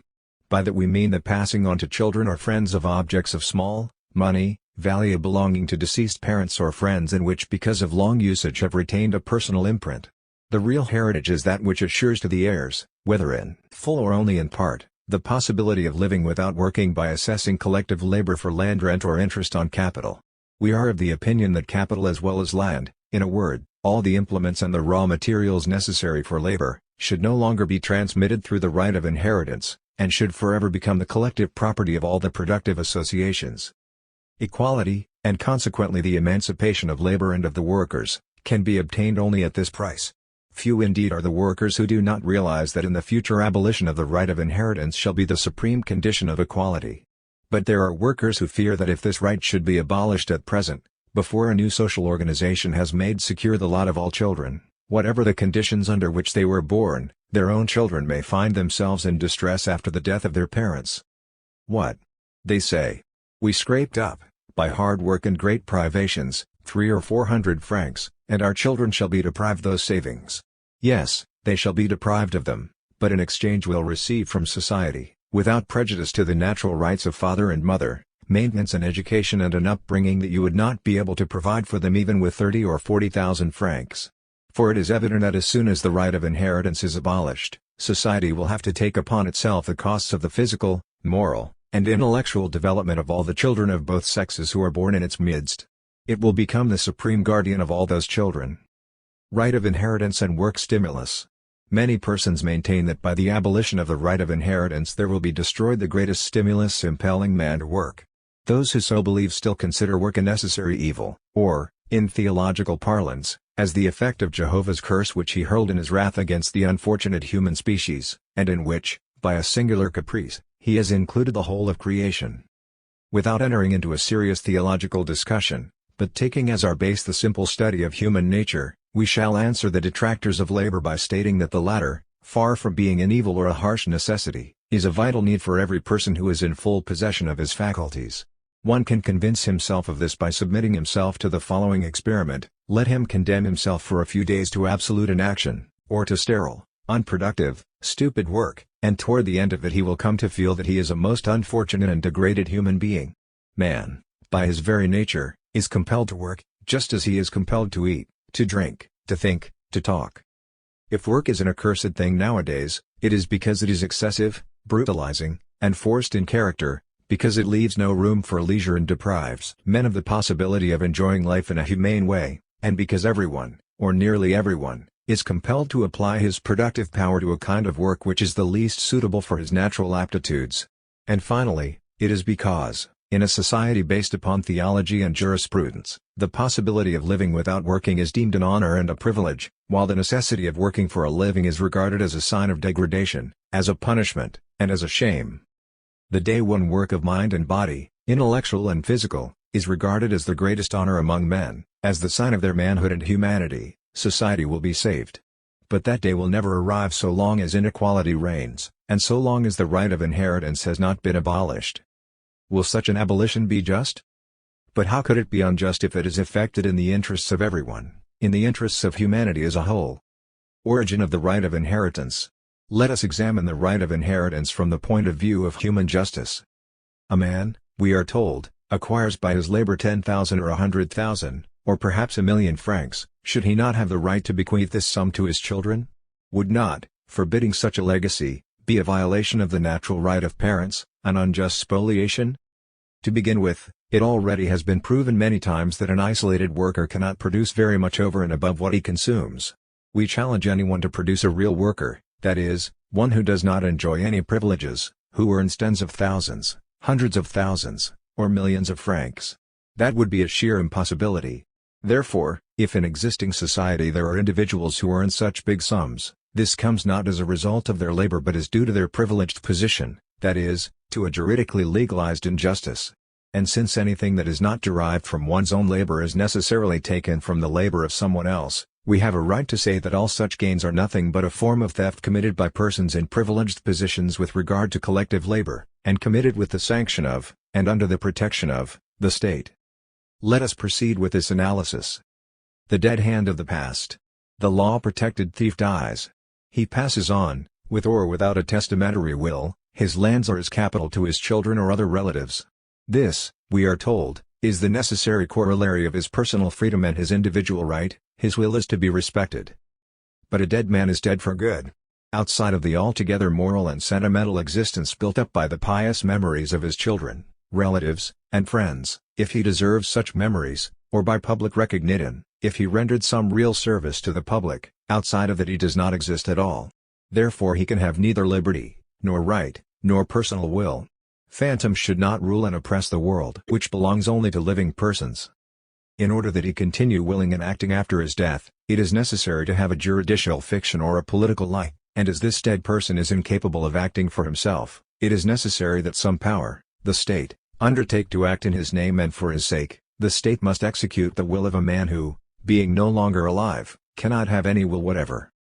And what is the power of the state, if not the power of the people as a whole, organized to the detriment of the people and in favor of the privileged classes? And above all, it is the production and the collective force of the workers. Is it therefore necessary that the working classes guarantee to the privileged classes the right of inheritance, that is, the principal source of, the workers, misery and slavery? Must they forge with their own hands the irons which keep them fettered? Sequence of abolition of rights of inheritance. We conclude. It is sufficient that the proletariat declare the withdrawal of its support from the state, which sanctions its slavery, to have the right of inheritance, which is exclusively political and juridical, and consequently contrary to human right, collapse all by itself. It is enough to abolish the right of inheritance in order to abolish the juridical family and the state. All social progress, for that matter, has proceeded by way of successive abolitions of rights of inheritance. The first to be abolished was the divine right of inheritance, the traditional privileges and chastisements which for a long time were considered the consequence of the divine blessings or the divine curse. Then the political right of inheritance was abolished, which had for its consequence recognition of the sovereignty of the people and equality of citizens before the law. And now we must abolish the economic right of inheritance in order to emancipate the worker, the man, and in order to establish the reign of justice upon the ruins of all political and theological iniquities. Means of abolishing the right of inheritance. The last question to be solved is the question of practical measures for the abolition of the right of inheritance. This abolition could be effected in two ways, through successive reforms or by means of a social revolution. It could be effected through reforms in those fortunate countries, the very rare, or if not altogether unknown countries, where the class of property owners and capitalists, the bourgeoisie, imbued with a spirit of wisdom which it now totally lacks, and realizing that the social revolution finally is imminent, would try to come to a settlement with the world of labor. In this case, but only in this case, the way of peaceful reforms presents itself as a possibility. By a series of successive modifications, cleverly combined and amiably agreed upon by the worker and the bourgeoisie, it would become possible to abolish the right of inheritance completely in which belongs only to living persons. In order that he continue willing and acting after his death, it is necessary to have a juridical fiction or a political lie, and as this dead person is incapable of acting for himself, it is necessary that some power, the state, undertake to act in his name and for his sake. The state must execute the will of a man who, being no longer alive, cannot have any will whatever. And what is the power of the state, if not the power of the people as a whole, organized to the detriment of the people and in favor of the privileged classes? And above all, it is the production and the collective force of the workers. Is it therefore necessary that the working classes guarantee to the privileged classes the right of inheritance, that is, the principal source of, the workers, misery and slavery? Must they forge with their own hands the irons which keep them fettered? Sequence of abolition of rights of inheritance. We conclude. It is sufficient that the proletariat declare the withdrawal of its support from the state, which sanctions its slavery, to have the right of inheritance, which is exclusively political and juridical, and consequently contrary to human right, collapse all by itself. It is enough to abolish the right of inheritance in order to abolish the juridical family and the state. All social progress, for that matter, has proceeded by way of successive abolitions of rights of inheritance. The first to be abolished was the divine right of inheritance, the traditional privileges and chastisements which for a long time were considered the consequence of the divine blessings or the divine curse. Then the political right of inheritance was abolished, which had for its consequence recognition of the sovereignty of the people and equality of citizens before the law. And now we must abolish the economic right of inheritance in order to emancipate the worker, the man, and in order to establish the reign of justice upon the ruins of all political and theological iniquities. Means of abolishing the right of inheritance. The last question to be solved is the question of practical measures for the abolition of the right of inheritance. This abolition could be effected in two ways, through successive reforms or by means of a social revolution. It could be effected through reforms in those fortunate countries, the very rare, or if not altogether unknown countries, where the class of property owners and capitalists, the bourgeoisie, imbued with a spirit of wisdom which it now totally lacks, and realizing that the social revolution finally is imminent, would try to come to a settlement with the world of labor. In this case, but only in this case, the way of peaceful reforms presents itself as a possibility. By a series of successive modifications, cleverly combined and amiably agreed upon by the worker and the bourgeoisie, it would become possible to abolish the right of inheritance completely in power and authority. The instinct for power. All men possess a natural instinct for power which has its origin in the basic law of life enjoining every individual to wage a ceaseless struggle in order to ensure his existence or to assert his rights. This struggle among men began with cannibalism, then continuing throughout the centuries under various religious banners, it passed successively through all forms of slavery and serfdom, becoming humanized very slowly, little by little, and seeming to relapse at times into primitive savagery. At the present time that struggle is taking place under the double aspect of exploitation of wage labor by capital, and of the political, judicial, civil, military, and police oppression by the state and church, and by state officials, and it continues to arouse within all the individuals born in society the desire, the need, and sometimes the inevitability of commanding and exploiting other people. The power instinct is the most negative force in history. Thus we see that the instinct to command others, in its primitive essence, is a carnivorous, altogether bestial and savage instinct. Under the influence of the mental development of men, it takes on a somewhat more ideal form, and becomes somewhat ennobled, presenting itself as the instrument of reason and the devoted servant of that abstraction, or political fiction, which is called the public good. But in its essence it remains just as baneful, and it becomes even more so when, with the application of science, it extends its scope and intensifies the power of its action. If there is a devil in history, it is this power principle. It is this principle, together with the stupidity and ignorance of the masses, upon which it is ever based and without which it never could exist. It is this principle alone that has produced all the misfortunes, all the crimes, and the most shameful facts of growth of power instinct determined by social conditions.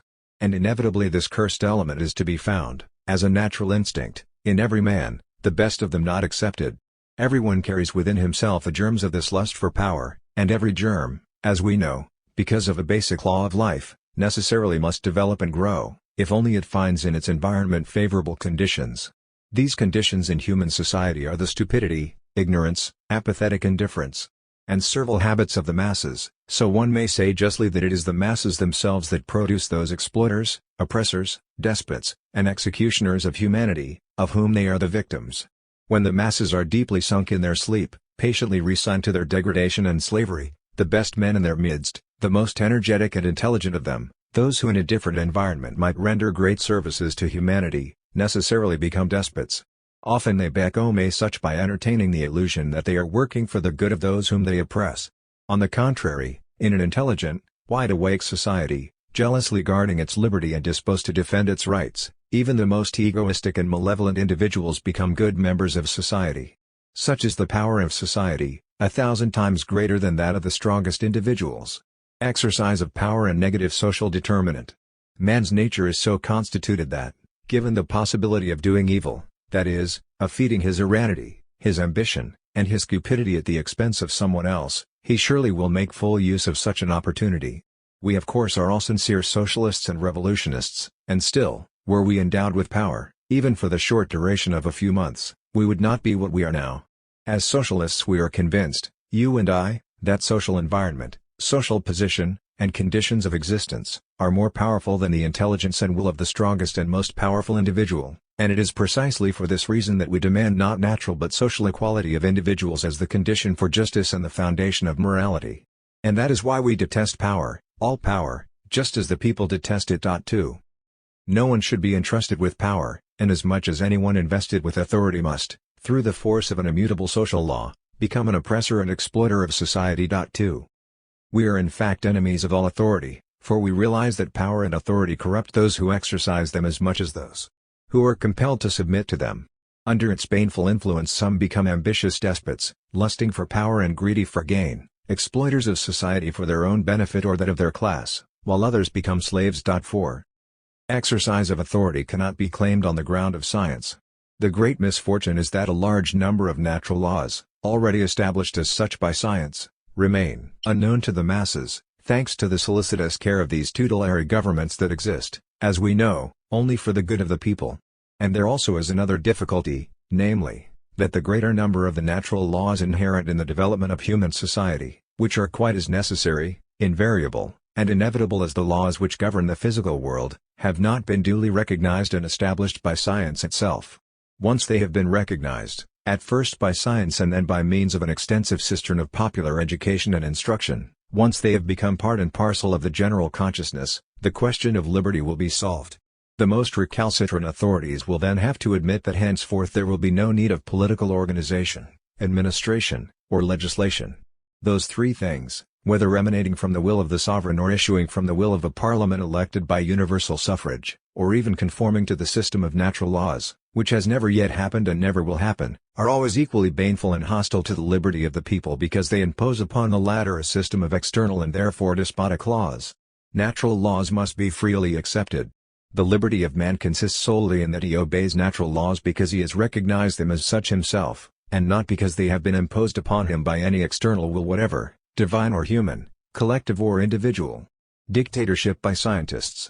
Suppose a learned academy, composed of the most illustrious representatives of science, suppose this academy were charged with legislation for, and the organization of, society, and that, inspired only by the purest love for truth, it would frame none but laws in absolute conformity with the latest discoveries of science. Well, I maintain that legislation and that organization would be monstrosities, and this for two reasons. First, human science is always and necessarily imperfect, and, comparing what it has discovered with what remains to be discovered, we may say that it is still in its cradle.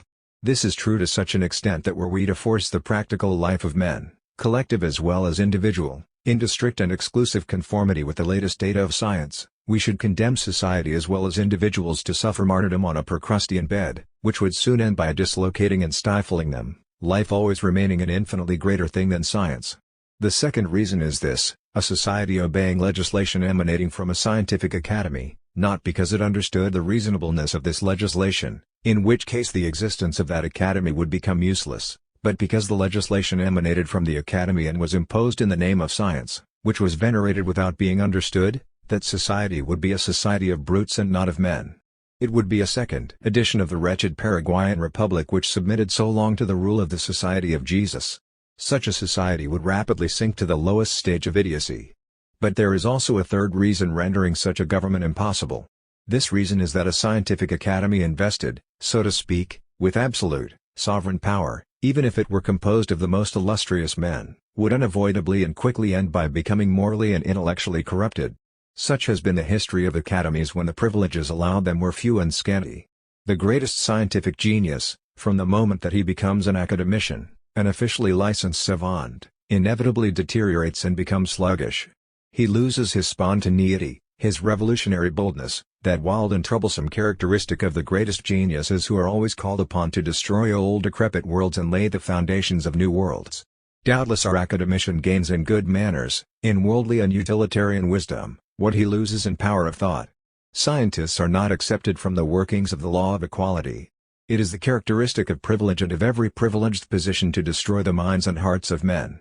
A privileged man, whether politically or economically so, is a man depraved intellectually and morally. This is a social law which admits of no exception, and which is equally valid with respect to entire nations as well as social classes, social groups, and individuals. It is the law of equality, the supreme condition of freedom and humanity.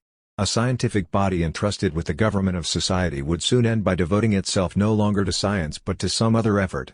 And this effort, as is the case with all established powers, would be to try to perpetuate itself by rendering the society entrusted to its care ever more stupid and consequently more in need of its direction and government. And that which is true of scientific academies is equally true of all constituent assemblies and legislative bodies, even those elected on the basis of universal suffrage. It is true that the makeup of these latter bodies can be changed, but that does not prevent the formation in a few years' time of a body of politicians, privileged in fact if not in law, and who, devoting themselves exclusively to the direction of the public affairs of a country, end by forming a sort of political aristocracy or oligarchy. Witness the United States of America and Switzerland. Thus no external legislation and no authority are necessary, for that matter, one is separable from the other, and both tend to enslave society and to degrade mentally the legislators themselves. 5. In the good old times when the Christian faith, still unshaken and mainly represented by the Roman Catholic Church, flourished in all its might, God had no difficulty in designating his elect. It was understood that all the sovereigns, great and small, reigned by the grace of God, If only they were not excommunicated. The nobility itself based its privileges upon the benediction of the Holy Church. Even Protestantism, which contributed powerfully toward the destruction of faith, against its will of course, left, in this respect at least, the Christian doctrine wholly intact. For there is no power, it repeated the words of St. Paul, but of God. Protestantism even reinforced the authority of the sovereign by proclaiming that it proceeded directly from God, without needing the intervention of the Church, and by subjecting the latter to the power of the sovereign. But ever since the philosophy of the last century, the 18th, acting in union with the bourgeois revolution, delivered a mortal blow to faith and overthrew all the institutions based upon that faith, the doctrine of authority has had a hard time re-establishing itself in the consciousness of men. The present sovereigns continue, of course, to designate themselves as rulers by the grace of God, but these words which once possessed a meaning that was real, powerful, and palpitating with life, are now considered by the educated classes and even by a section of the people itself, as an obsolete, banal, and essentially meaningless phrase. Napoleon III tried to rejuvenate it by adding to it another phrase, "and by the will of the people," which, added to the first one, either annuls its meaning and thereby becomes annulled in turn, or signifies that God wills whatever the people will. What remains to be done is to ascertain the will of the people and to find out which political organ faithfully expresses that will. The radical Democrats imagine that it is an assembly elected on the basis of universal suffrage that will prove to be the most adequate organ for that purpose. Others, even more radical Democrats, add to it the referendum, the direct voting of the whole people upon every more or less important law. All of them, conservatives, liberals, moderates, and extreme radicals, agree on one point, that the people should be governed, whether the people themselves elect their rulers and masters, or such are imposed upon them, but rulers and masters they should have. Devoid of intelligence, the people should let themselves be guided by those who do possess such intelligence. The reason of the privileged classes in the light of their acceptance of barbarous dictatorship. Whereas, in past centuries authority was demanded in the name of God, now the doctrinaire is demanded in the name of reason.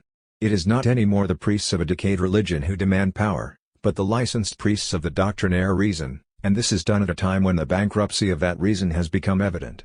For never did educated and learned people, and in general the so-called enlightened classes, show such moral degradation, such cowardice, egoism, and such a complete lack of convictions as in our own days. Because of this cowardice they have remained stupid in spite of their learning, understanding only one thing, and that is to conserve whatever exists, madly hoping to arrest the course of history with the brutal force of a military dictatorship before which they now have shamefully prostrated themselves. Moral bankruptcy of the old intelligentsia. Just as in the days of old the representatives of divine reason and authority, the church and the priests, too obviously allied themselves with the economic exploitation of the masses, which was the principal cause of their downfall, so now have the representatives of man's reason and authority, the state, the learned societies, and the enlightened classes, too obviously identified themselves with the business of cruel and iniquitous exploitation to retain the slightest moral force or any prestige whatever. Condemned by their own conscience, they feel themselves exposed, and have no other recourse against the contempt which, as they know, has been well merited by them, but the ferocious arguments of an organized and armed violence. An organization based upon three detestable things: bureaucracy, police, and a standing army. This is what now constitutes the state, the visible body of the exploiting and doctrinaire reasoning of the privileged classes.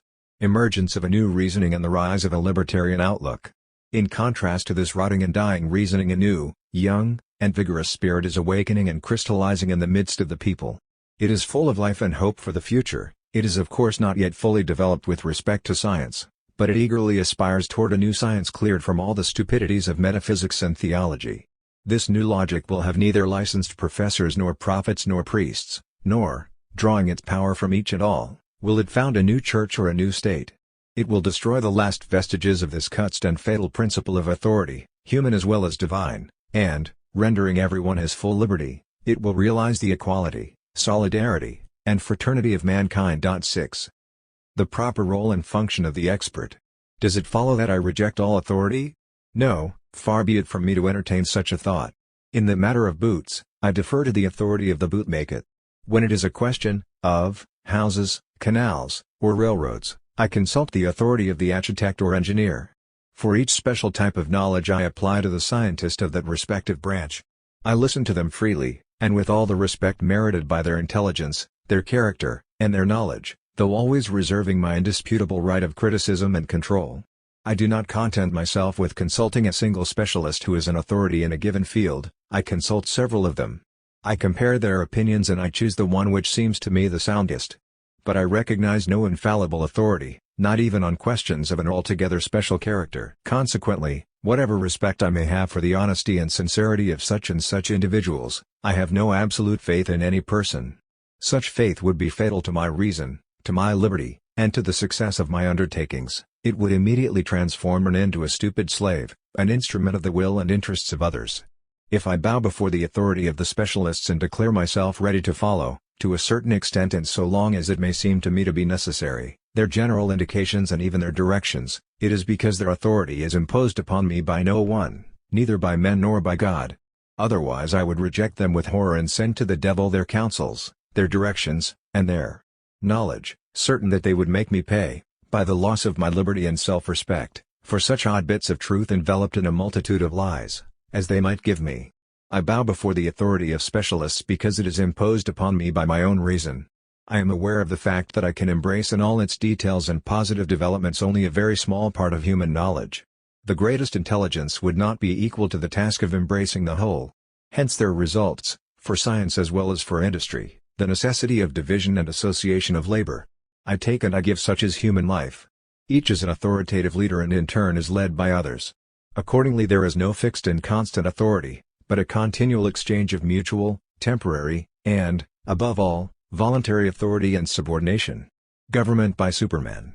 This same reason forbids me, then, to recognize a fixed, constant, and universal authority, for there is no universal man capable of embracing all the sciences, all the branches of social life, in all their wealth of details, without which the application of science to life is impossible. And if such universality ever could be realized in a single man, and if he wanted to make use of that universality to impose his authority upon us, it would be necessary to drive that man out of society, because the exercise of such authority by him would reduce all the others to slavery and imbecility. I do not believe that society ought to maltreat men of genius as it has done up to now, but neither do I believe that it should pamper them, still less accord them any exclusive privileges or rights whatever. And that is so for three reasons. First, because it has often happened that society mistook a charlatan for a man of genius. Second, because, through such a system of privileges, it might transform even a real man of genius into a charlatan, demoralize and degrade him, and finally, because it might thus set up a despot over itself. I recapitulate. We recognize, then, the absolute authority of science, for science has for its object only the mentally elaborated reproduction, as systematic as possible, of the natural laws inherent in the material, intellectual and moral life of both the physical and social worlds, those two worlds constituting in fact one and the same natural world. Outside of this only legitimate authority, legitimate because it is rational and is in harmony with human liberty, we declare all other authorities false, arbitrary, and fatal. Authority of science is not identical with authority of savants. We recognize the absolute authority of science, but we reject the infallibility and universality of the representatives of science. In our church, if I may be permitted to use for a moment an expression which otherwise I detest, church and state are my two bugbears. In our church, as in the Protestant church, we have a chief, an invisible Christ, science, and, like the Protestants, being even more consistent than the Protestants, we will suit out for neither pope, nor council, nor conclaves of infallible cardinals, nor bishops, nor even priests. Our Christ differs from the Protestant and Christian Christ in this, that the latter is a personal being, while ours is impersonal. The Christ of Christianity, already completed in an eternal past, appears as a perfect being, whereas the completing and perfecting of our Christ, science, are ever in the future, which is equivalent to saying that these ends never will be realized. So, in recognizing absolute science as the only absolute authority, we in no way compromise our liberty. Absolute science is a dynamic concept of an infinite process of becoming. By the words absolute science I mean the truly universal science which would reproduce ideally, to its full extent and in all its infinite detail, the universe, the system, or the coordination of all the natural laws manifested by the incessant development of worlds. It is evident that such a science, the sublime object of all the efforts of the human mind, will never be fully and absolutely realized. Our Christ, then, will remain uncompleted throughout eternity, a circumstance which must take down the pride of his licensed representatives among us. Against God the Son, in whose name they assume to impose upon us their insolent and pedantic authority, we appeal to God the Father, who is the real world, the real life, of which he, the Son, is only a too imperfect expression, whereas we, real beings, living, working, struggling, loving, aspiring, enjoying, and suffering, are its direct representatives. But, while rejecting the absolute, universal, and infallible authority of men of science, we willingly bow before the respectable, although relative, temporary, and closely restricted authority of the representatives of special sciences, asking for nothing better than to consult them by turns, and feeling very grateful for such valuable information as they may want to extend to us, on condition, however, that they be willing to receive similar counsel from us on occasions when, and concerning matters about which, we are more learned than they. In general, we ask nothing better than to see men endowed with great knowledge, great experience, great minds, and above all great hearts, exercise over us a natural and legitimate influence, freely accepted, and never imposed in the name of any official authority whatever, celestial or terrestrial. We accept all natural authorities and all influences of fact, but none of right, for every authority and every influence of right, officially imposed as such, becoming directly an oppression and a falsehood, would inevitably impose upon us slavery and absurdity. 7. The authority flowing from the collective experience of free and equal men. The only great and omnipotent authority, at once natural and rational, the only one which we may respect, will be that of the collective and public spirit of a society founded on equality and solidarity and the mutual human respect of all its members. Yes, this is an authority which is not at all divine, which is wholly human, but before which we shall bow willingly, certain that, far from enslaving them, it will emancipate men. It will be 1,000 times more powerful than all your divine, theological, metaphysical, political, and judicial authorities, established by the Church and State, more powerful than your criminal codes, your jailers, and your executioners. 9. The ideal of anarchism. In a word, we reject all privileged, licensed, official, and legal legislation and authority, even though it arise from universal suffrage, convinced that it could turn only to the benefit of a dominant and exploiting minority, and against the interests of the vast enslaved majority. It is in this sense that we are really anarchists. 9. 14. State centralization and its effects. Political centralization is destructive of liberty. The political centralization created by the Radical Party of Switzerland is destructive of liberty. The old regime of cantonal autonomy guaranteed the freedom and national independence of Switzerland much better than the present system of centralization. If liberty has of late made notable progress in several of the erstwhile reactionary cantons, it is not at all due to the new powers with which the Constitution of 1848 invested the federal authorities. This, the progress in backward cantons, is due solely to intellectual development meanwhile, and to the march of time. All the progress achieved since 1848 in the federal domain is of the economic order, like the introduction of a single currency, a single standard of weights and measures, large-scale public works, commercial treaties, etc. Economic and political centralization. It will be contended that economic centralization can be attained only by political centralization, that one implies the other, and that both are necessary and beneficial to the same extent. Not at all, we say. Economic centralization, the essential condition of civilization, creates liberty, but political centralization kills it, destroying for the benefit of the government and the governing classes the life and spontaneous action of the population. Concentration of political power can produce only slavery, for freedom and power are mutually exclusive. Every government, even the most democratic one, is the natural enemy of freedom, and the stronger it is, the more concentrated its power, the more oppressive it becomes. These truths, for that matter, are so simple and clear that one feels ashamed in having to repeat them. 1. The lesson of Switzerland. The experience of the last 22 years, 1848 to 1870, shows that political centralization has likewise proven fatal to Switzerland.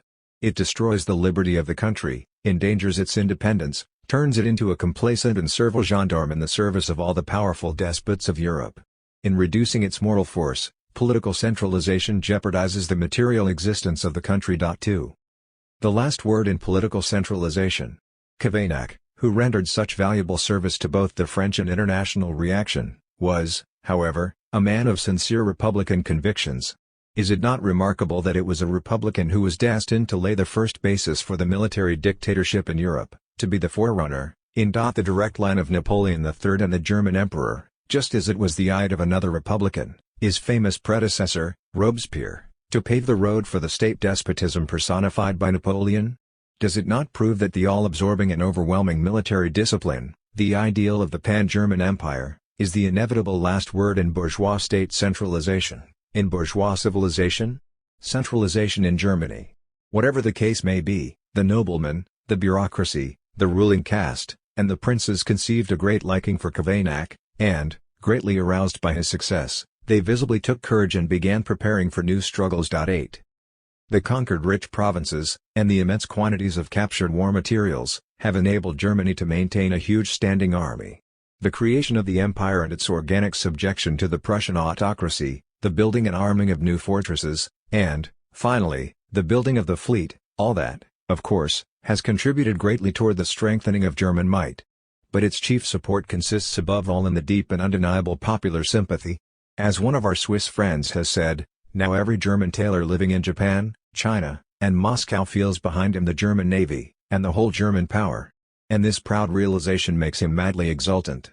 At last the German has come to see the day when, leaning upon the armed might of the state, he can say, just as proudly as the Englishman or the American, speaks of his own nationality, I am a German, true, but the Englishman or the American, in saying I am an Englishman or I am an American, says thereby I am a free man, while the German says I am a slave, but my emperor is stronger than all the other sovereigns, and the German soldier, who is strangling me, will finally have strangled all of you.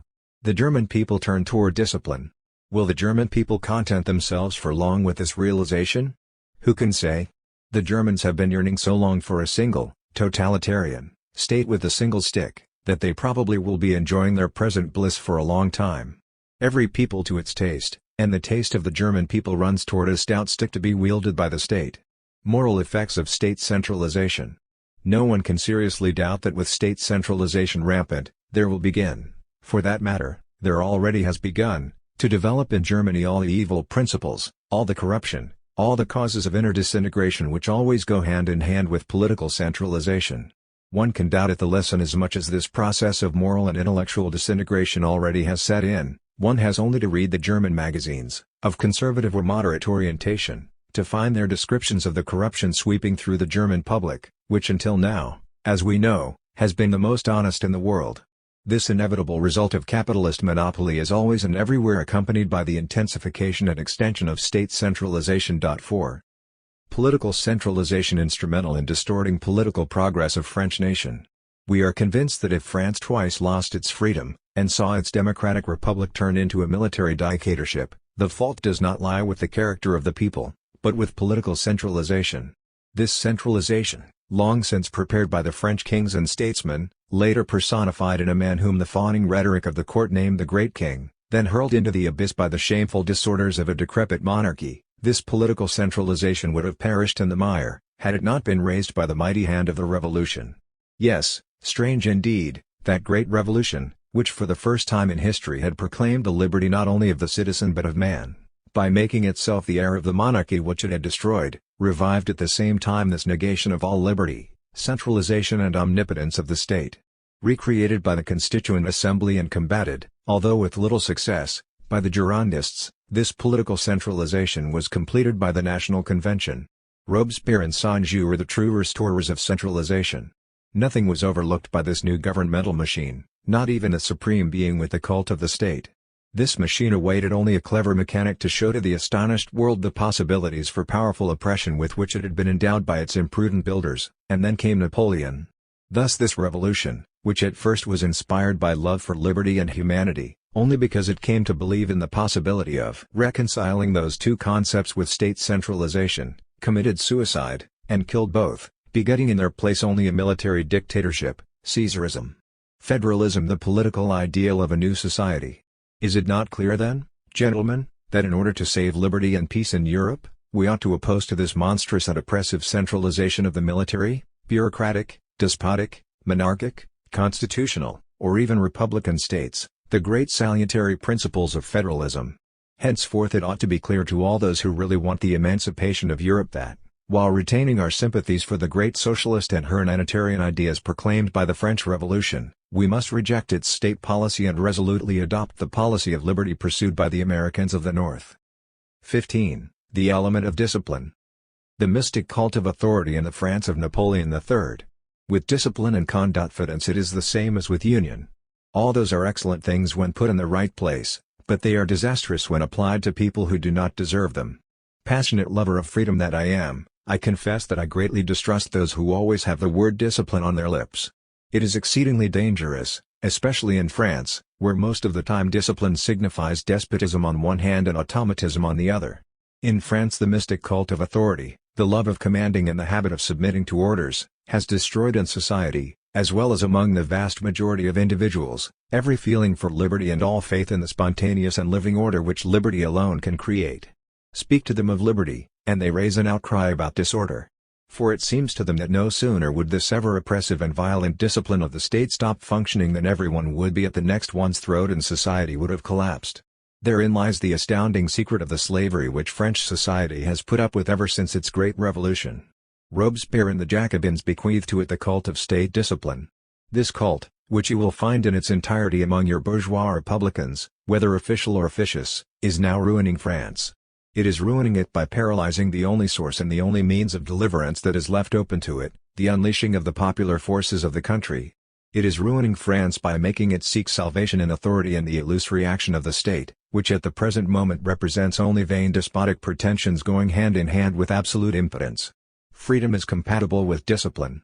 Hostile as I am to that which in France is called discipline, nevertheless I recognize that a certain kind of discipline, not automatic but voluntary and thoughtful discipline, which harmonizes perfectly with the freedom of individuals, is, and ever will be, necessary when a great number of individuals, freely united, undertake any kind of collective work or action. Under those conditions, discipline is simply the voluntary and thoughtful coordination of all individual efforts toward a common goal. At the moment of action, in the midst of a struggle, the roles are naturally distributed in accordance with everyone's attitudes, evaluated and judged by the whole collective, some direct and command, while others execute commands. But no function remains fixed and petrified, nothing is irrevocably attached to one person. Hierarchic order and advancement do not exist, so that the executive of yesterday may become the subordinate of today. No one is raised above the others, or, if he does rise for some time, it is only to drop back at a later time into his former position, like the sea wave ever dropping back to the salutary level of equality. The diffusion of power. In such a system power, properly speaking, no longer exists. Power is diffused in the collective and becomes the sincere expression of the liberty of everyone, the faithful and serious realization of the will of all. Everyone obeys because the executive for the day dictates only what he himself, that is, every individual, wants. This is the only true human discipline, the discipline necessary for the organization of freedom. It is not this kind of discipline that is preached by the Republican statesmen. They want the old French discipline, automatic, routine-like, blind discipline. They want a chief, not freely elected and for only one day, but one that is imposed by the state for a long time, if not forever. This executive commands and the rest obey. The salvation of France, they tell you, and even the freedom of France, is possible only at this price. Thus passive obedience, the foundation of every despotism, will be the cornerstone upon which you are going to found your republic. But if this chief of mine orders me to turn my weapons against this very republic, or to betray France to the Prussians, must I or must I not obey such an order? If I obey, I betray France. If I disobey, I violate, I break the discipline which you want to impose upon me as the only means of salvation for France. Authoritarian discipline in the face of the profound political crisis of 1871. And do not tell me that this dilemma which I ask you to solve is an idle problem. No, it is a problem of palpitating urgency, for it is with the painful choices of this dilemma that the soldiers are now faced. Who does not know that their chiefs, their generals, and the great majority of their superior officers, are devoted body and soul to the imperial regime? Who does not know that they are everywhere openly conspiring and plotting against the Republic? What are the soldiers to do? If they obey, they will betray France. And if they disobey, they will destroy what is left of your regular army. Revolution destroys blind discipline. For the Republicans, for the partisans of the state, of public order and discipline, this dilemma is insoluble. But for us revolutionary socialists it does not present any difficulty. Yes, they should disobey, they should revolt. They should break this discipline and destroy the present organization of the regular army. They should destroy, in the name of the salvation of France, this phantom state, powerless to do good, but powerful for evil. 1. Part 3, The System of Anarchism. 01. Freedom and Equality. Natural and man-made laws. Man can never be altogether free in relation to natural and social laws. 1. What is freedom? What is slavery? Does man's freedom consist in revolting against all laws? We say no, insofar as laws are natural, economic, and social laws, not authoritatively imposed but inherent in things, in relations, in situations, the natural development of which is expressed by those laws. We say yes if they are political and juridical laws, imposed by men upon men, whether violently by the right of force, whether by deceit and hypocrisy, in the name of religion or any doctrine whatever, or finally, by dint of the fiction, the democratic falsehood called universal suffrage. 2. Man cannot revolt against nor escape from nature. Against the laws of nature no revolt is possible on the part of man, the simple reason being that he himself is a product of nature and that he exists only by virtue of those laws. A rebellion on his part would be a ridiculous attempt, it would be a revolt against himself, a veritable suicide. And when man has a determination to destroy himself, or even when he carries out such a design, he again acts in accordance with those same natural laws, from which nothing can exempt him, neither thought, nor will, nor despair, nor any other passion, nor life, nor death. Man himself is nothing but nature. His most sublime or most monstrous sentiments, the most perverted, the most egoistic, or the most heroic resolves or manifestations of his will, his most abstract, most theological, or most insane thoughts, all that is nothing else but nature. Nature envelops, permeates, constitutes his whole existence. How can he ever escape this nature? 2. The sources of escapism. It is really to be wondered at how man could ever conceive this idea of escaping from nature. Separation from nature being utterly impossible, how could man ever dream of such a thing? Whence this monstrous dream?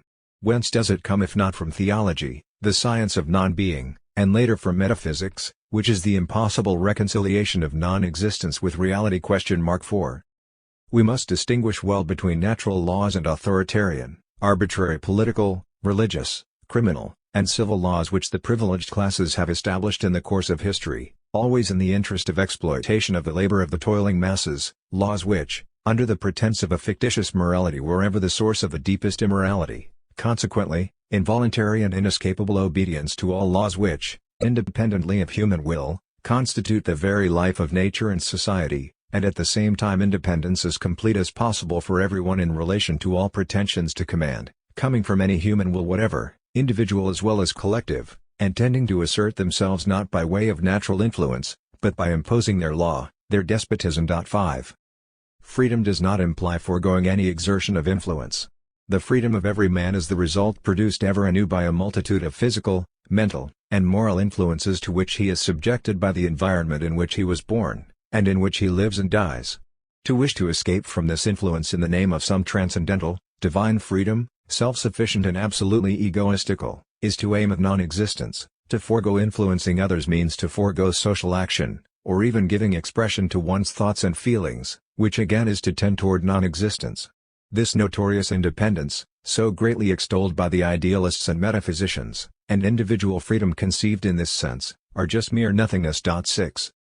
The worse it is for those who are ignorant of the natural and social law of human solidarity to the extent of imagining that the absolute mutual independence of individuals or the masses is possible or desirable. To will that is to will the very annihilation of society, for all social life is simply this incessant mutual dependence of individuals and masses. All individuals, even the strongest and the most intelligent of them, are, at every instant of their lives, at once producers and the product of the will and action of the masses. 7.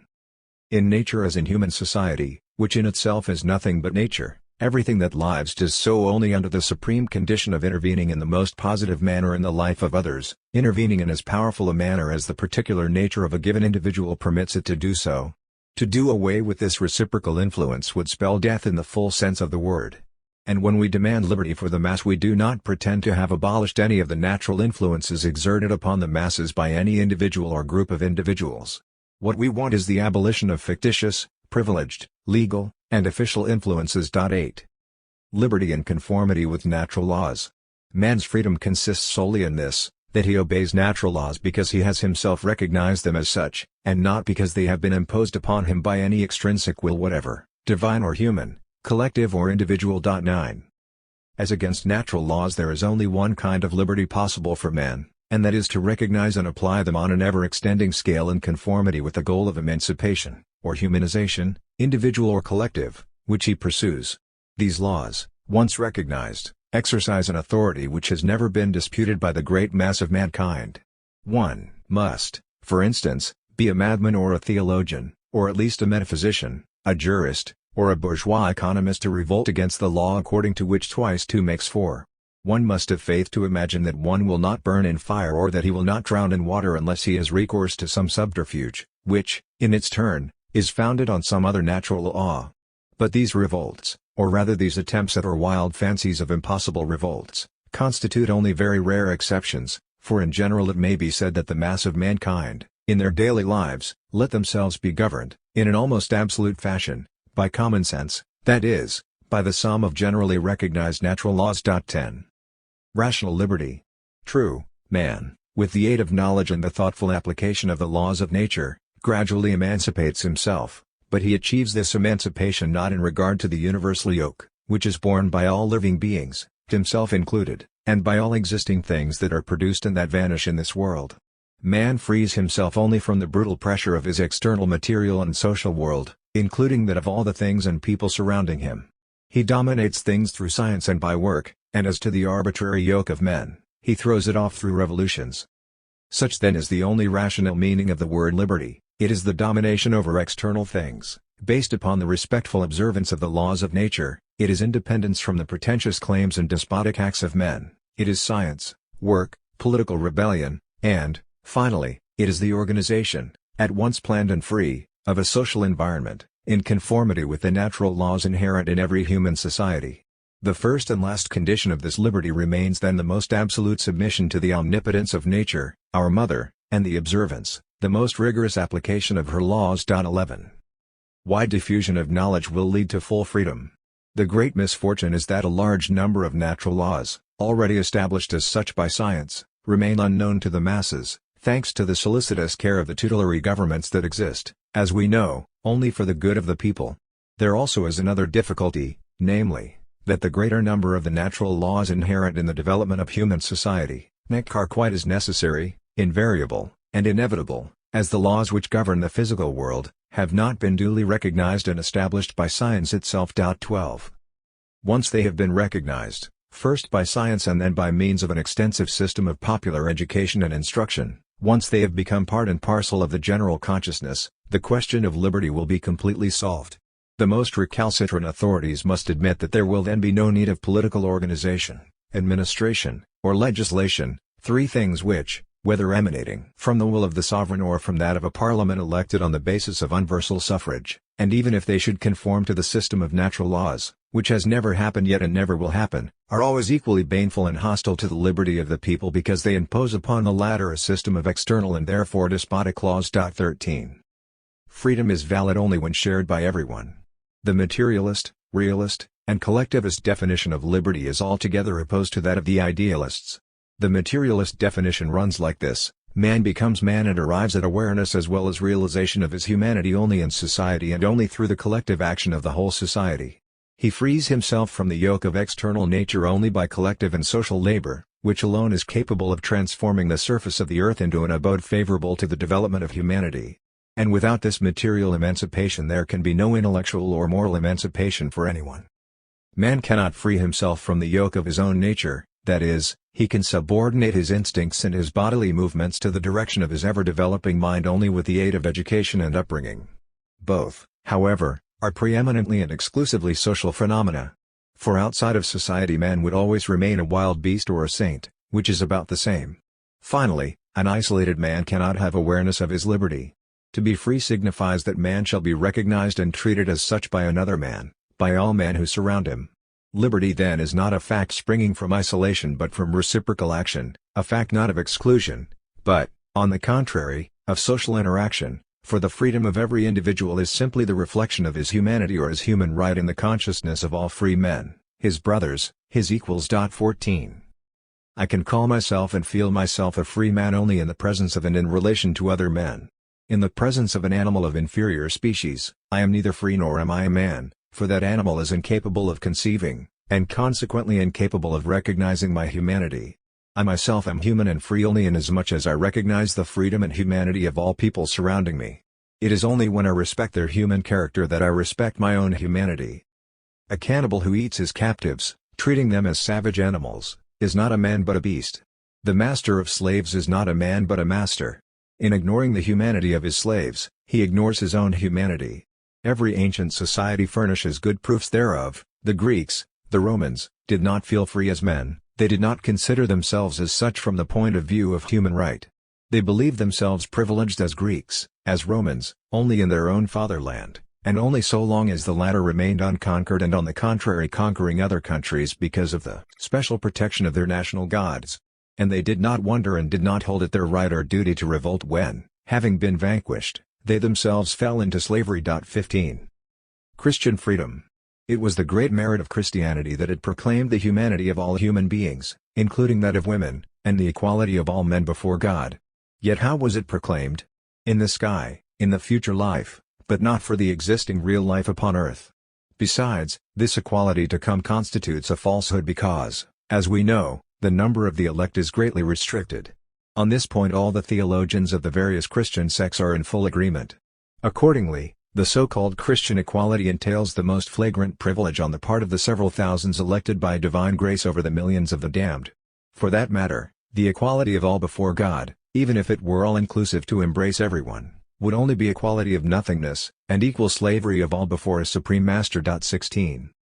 And is not the basis of the Christian cult and the first condition of salvation the renunciation of human dignity and the cultivation of contempt for this dignity in the presence of divine grandeur?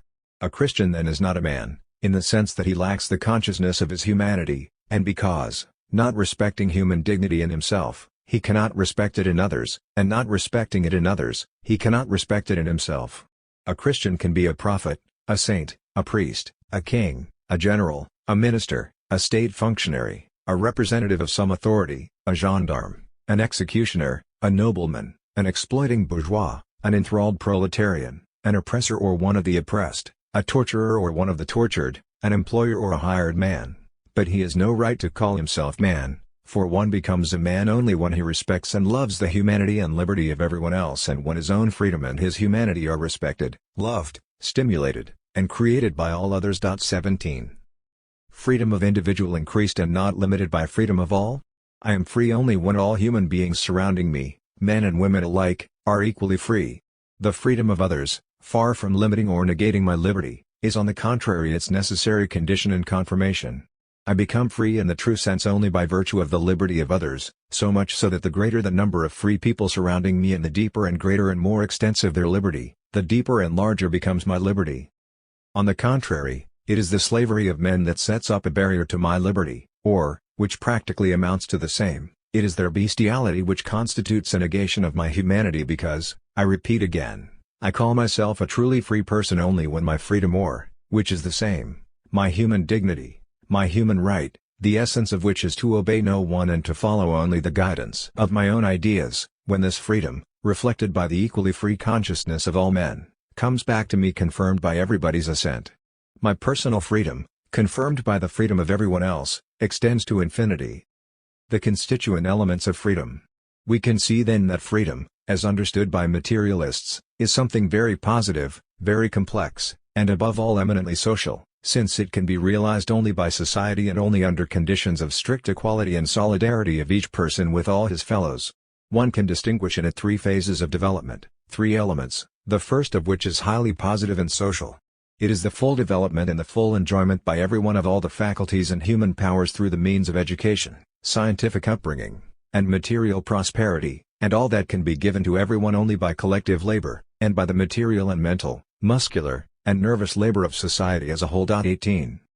Rebellion, the second element of liberty. The second element or phase of liberty is negative in character. It is the element of revolt on the part of the human individual against all divine and human authority, collective and individual. It is first of all a revolt against the tyranny of the supreme phantom of theology, against God. Following that and coming as a consequence of the revolt against God, there is the revolt against the tyranny of man, against authority, individual as well as collective, represented and legalized by the state. 19. The implication of the theory of the pre-social existence of individual freedom. But if the metaphysicians affirm that men, especially those who believe in the immortality of the soul, stand outside of the society of free beings, we inevitably arrive at the conclusion that men can unite in a society only at the cost of their own liberty, their natural independence, and by sacrificing first their personal and their local interests. Such self-renunciation and self-sacrifice are thus all the more imperative the more numerous society is in point of membership and the greater the complexity of its organization. In this sense the state is the expression of all the individual sacrifices.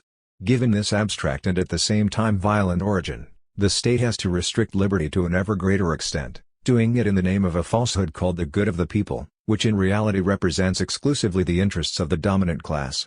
Thus the state appears as an inevitable negation and annihilation of all liberty, of all individual and collective interests. 20. Freedom, the ultimate aim of human development. But we who believe neither in God nor in the immortality of the soul, nor in the freedom of will, we maintain that liberty should be understood in its larger connotation as the goal of the historic progress of humanity. By a strange, although logical contrast, our adversaries, the idealists of theology and metaphysics, take the principle of liberty as the foundation and the starting point of their theories, to deduce from it the indispensability of slavery for all men.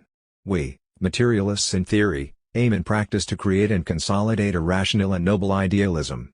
Our enemies, the divine and transcendental idealists, sink into a practical bloody, and vile materialism, impelled by the same logic according to which every development is the negation of the basic principle. We are convinced that all the wealth and all the intellectual, moral, and material development of man, as well as the degree of independence he already has attained, that all this is the product of life and society. Outside of society, man would not only fail to be free, he would not even grow to the stature of a true man, that is, a being aware of himself and who feels and has the power of speech. It was only the intercourse of minds and collective labor that forced man out of the stage of being a savage and a brute, which constituted his original nature, or the starting point of his ultimate development. 21. Freedom and socialism are mutually complementary.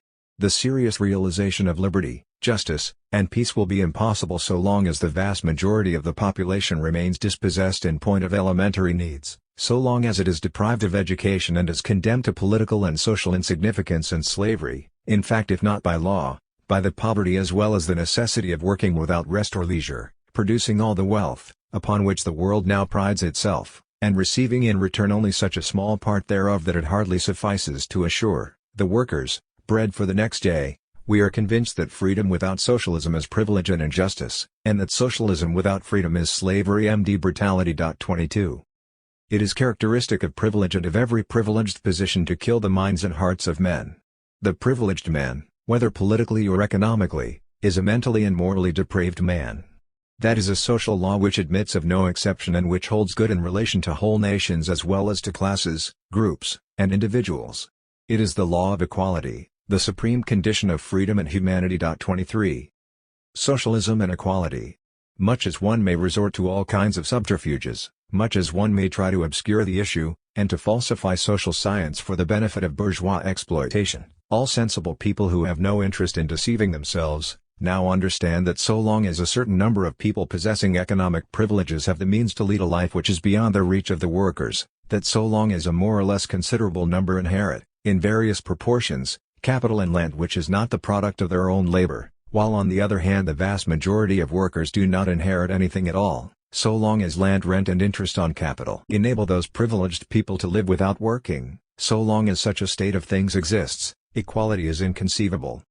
Even assuming that everyone in society works, whether by compulsion or by free choice, but that one class in society, thanks to its economic situation and enjoying as a result thereof special political and social privileges, can devote itself exclusively to mental work, while the vast majority of people struggle hard for a bare living, in a word, so long as individuals on coming into life do not find in society the same means of livelihood, the same education, upbringing, work, and enjoyment, political, economic, and social equality will be impossible. It was in the name of equality that the bourgeoisie overthrew and massacred the nobility. And it is in the name of equality that we now demand either the violent death or the voluntary suicide of the bourgeoisie, only with this difference, that being less bloodthirsty than the bourgeoisie of the revolutionary period, we do not want the death of men but the abolition of positions and things. If the bourgeoisie resigns itself to the inevitable changes, not a hair on its head will be touched.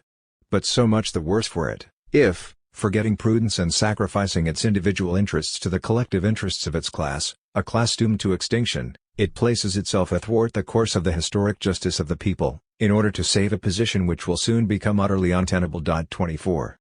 The nature of true freedom. I am a fanatical lover of freedom, viewing it as the only milieu in the midst of which the intelligence, dignity, and happiness of man can grow, but not of that formal liberty, vouchsafed, measured, and regulated by the state, which is an eternal falsehood in which in reality represents only the privilege of the select few based upon the slavery of the rest, and not of that individualist, egoistic, jejune, and fictitious liberty proclaimed by Jean-Jacques Rousseau as well as by all the other schools of bourgeois liberalism, which regard the so-called public right represented by the state as being the limit of the right of everyone, which necessarily and always results in the whittling down of the right of everyone to the 0 point. No, I have in mind the only liberty worthy of that name, liberty consisting in the full development of all the material, intellectual, and moral powers latent in every man. A liberty which does not recognize any other restrictions but those which are traced by the laws of our own nature, which, properly speaking, is tantamount to saying that there are no restrictions at all, since these laws are not imposed upon us by some outside legislator standing above us or alongside us. Those laws are immanent, inherent in us, they constitute the very basis of our being, material as well as intellectual and moral, and instead of finding in them a limit to our liberty we should regard them as its real conditions and as its effective reason. 25. I have in mind this liberty of everyone which, far from finding itself checked by the freedom of others, is, on the contrary, confirmed by it and extended to infinity. And I have in mind the freedom of every individual unlimited by the freedom of all, freedom in solidarity, freedom in equality, freedom triumphing over brute force and the principle of authority, which was ever the ideal expression of this force, a freedom which, having overthrown all the heavenly and earthly idols, will have founded and organized a new world, the world of human solidarity, upon the ruins of all the churches and states. 26. I am a convinced partisan of economic and social equality because I know that outside of this equality, freedom, justice, human dignity, morality, and the well-being of individuals as well as the flourishing of nations, are a lie. 27. We already have said that by freedom we understand on one hand the development, as complete as possible, of all the natural faculties of every individual, and on the other hand his independence not in relation to natural and social laws, but in relation to all laws imposed by other human wills, whether collective or isolated. 28. We understand by freedom, from the positive point of view, the development, as complete as possible, of all faculties which man has within himself, and, from the negative point of view, the independence of the will of everyone from the will of others. 29. We are convinced, and modern history fully confirms our conviction, that so long as humanity is divided into an exploiting minority and an exploited majority, freedom is impossible, becoming instead a falsehood. If you want freedom for all, you must strive together with us to attain universal equality. 30. How can freedom and equality be assured? Do you want to make it impossible for anyone to oppress his fellow man? Then make sure that no one shall possess power. Do you want men to respect the liberty, rights, and personality of their fellows? Make sure that they shall be compelled to respect them, forced not by the will nor by the oppressive action of other men, and not by the repression of the state and its laws, necessarily represented and applied by men, which in turn makes slaves of them, but by the very organization of social environment, an organization so constituted that by affording everyone the fullest enjoyment of his liberty, it does not permit anyone to rise above others nor dominate them in any way but through the natural influence of the intellectual and moral qualities which he possesses, without this influence ever being imposed as a right and without leaning upon any political institution whatever. 31.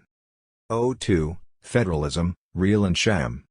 Is municipal self-government a sufficient counterbalance for a centralized state? The illustrious Italian patriot Joseph Mazzini maintains that autonomy of the communes is quite sufficient to counterbalance the omnipotence of a solidly built republic, but he is mistaken about that. No isolated commune would be capable of resisting such a formidable centralization, it would be crushed by it.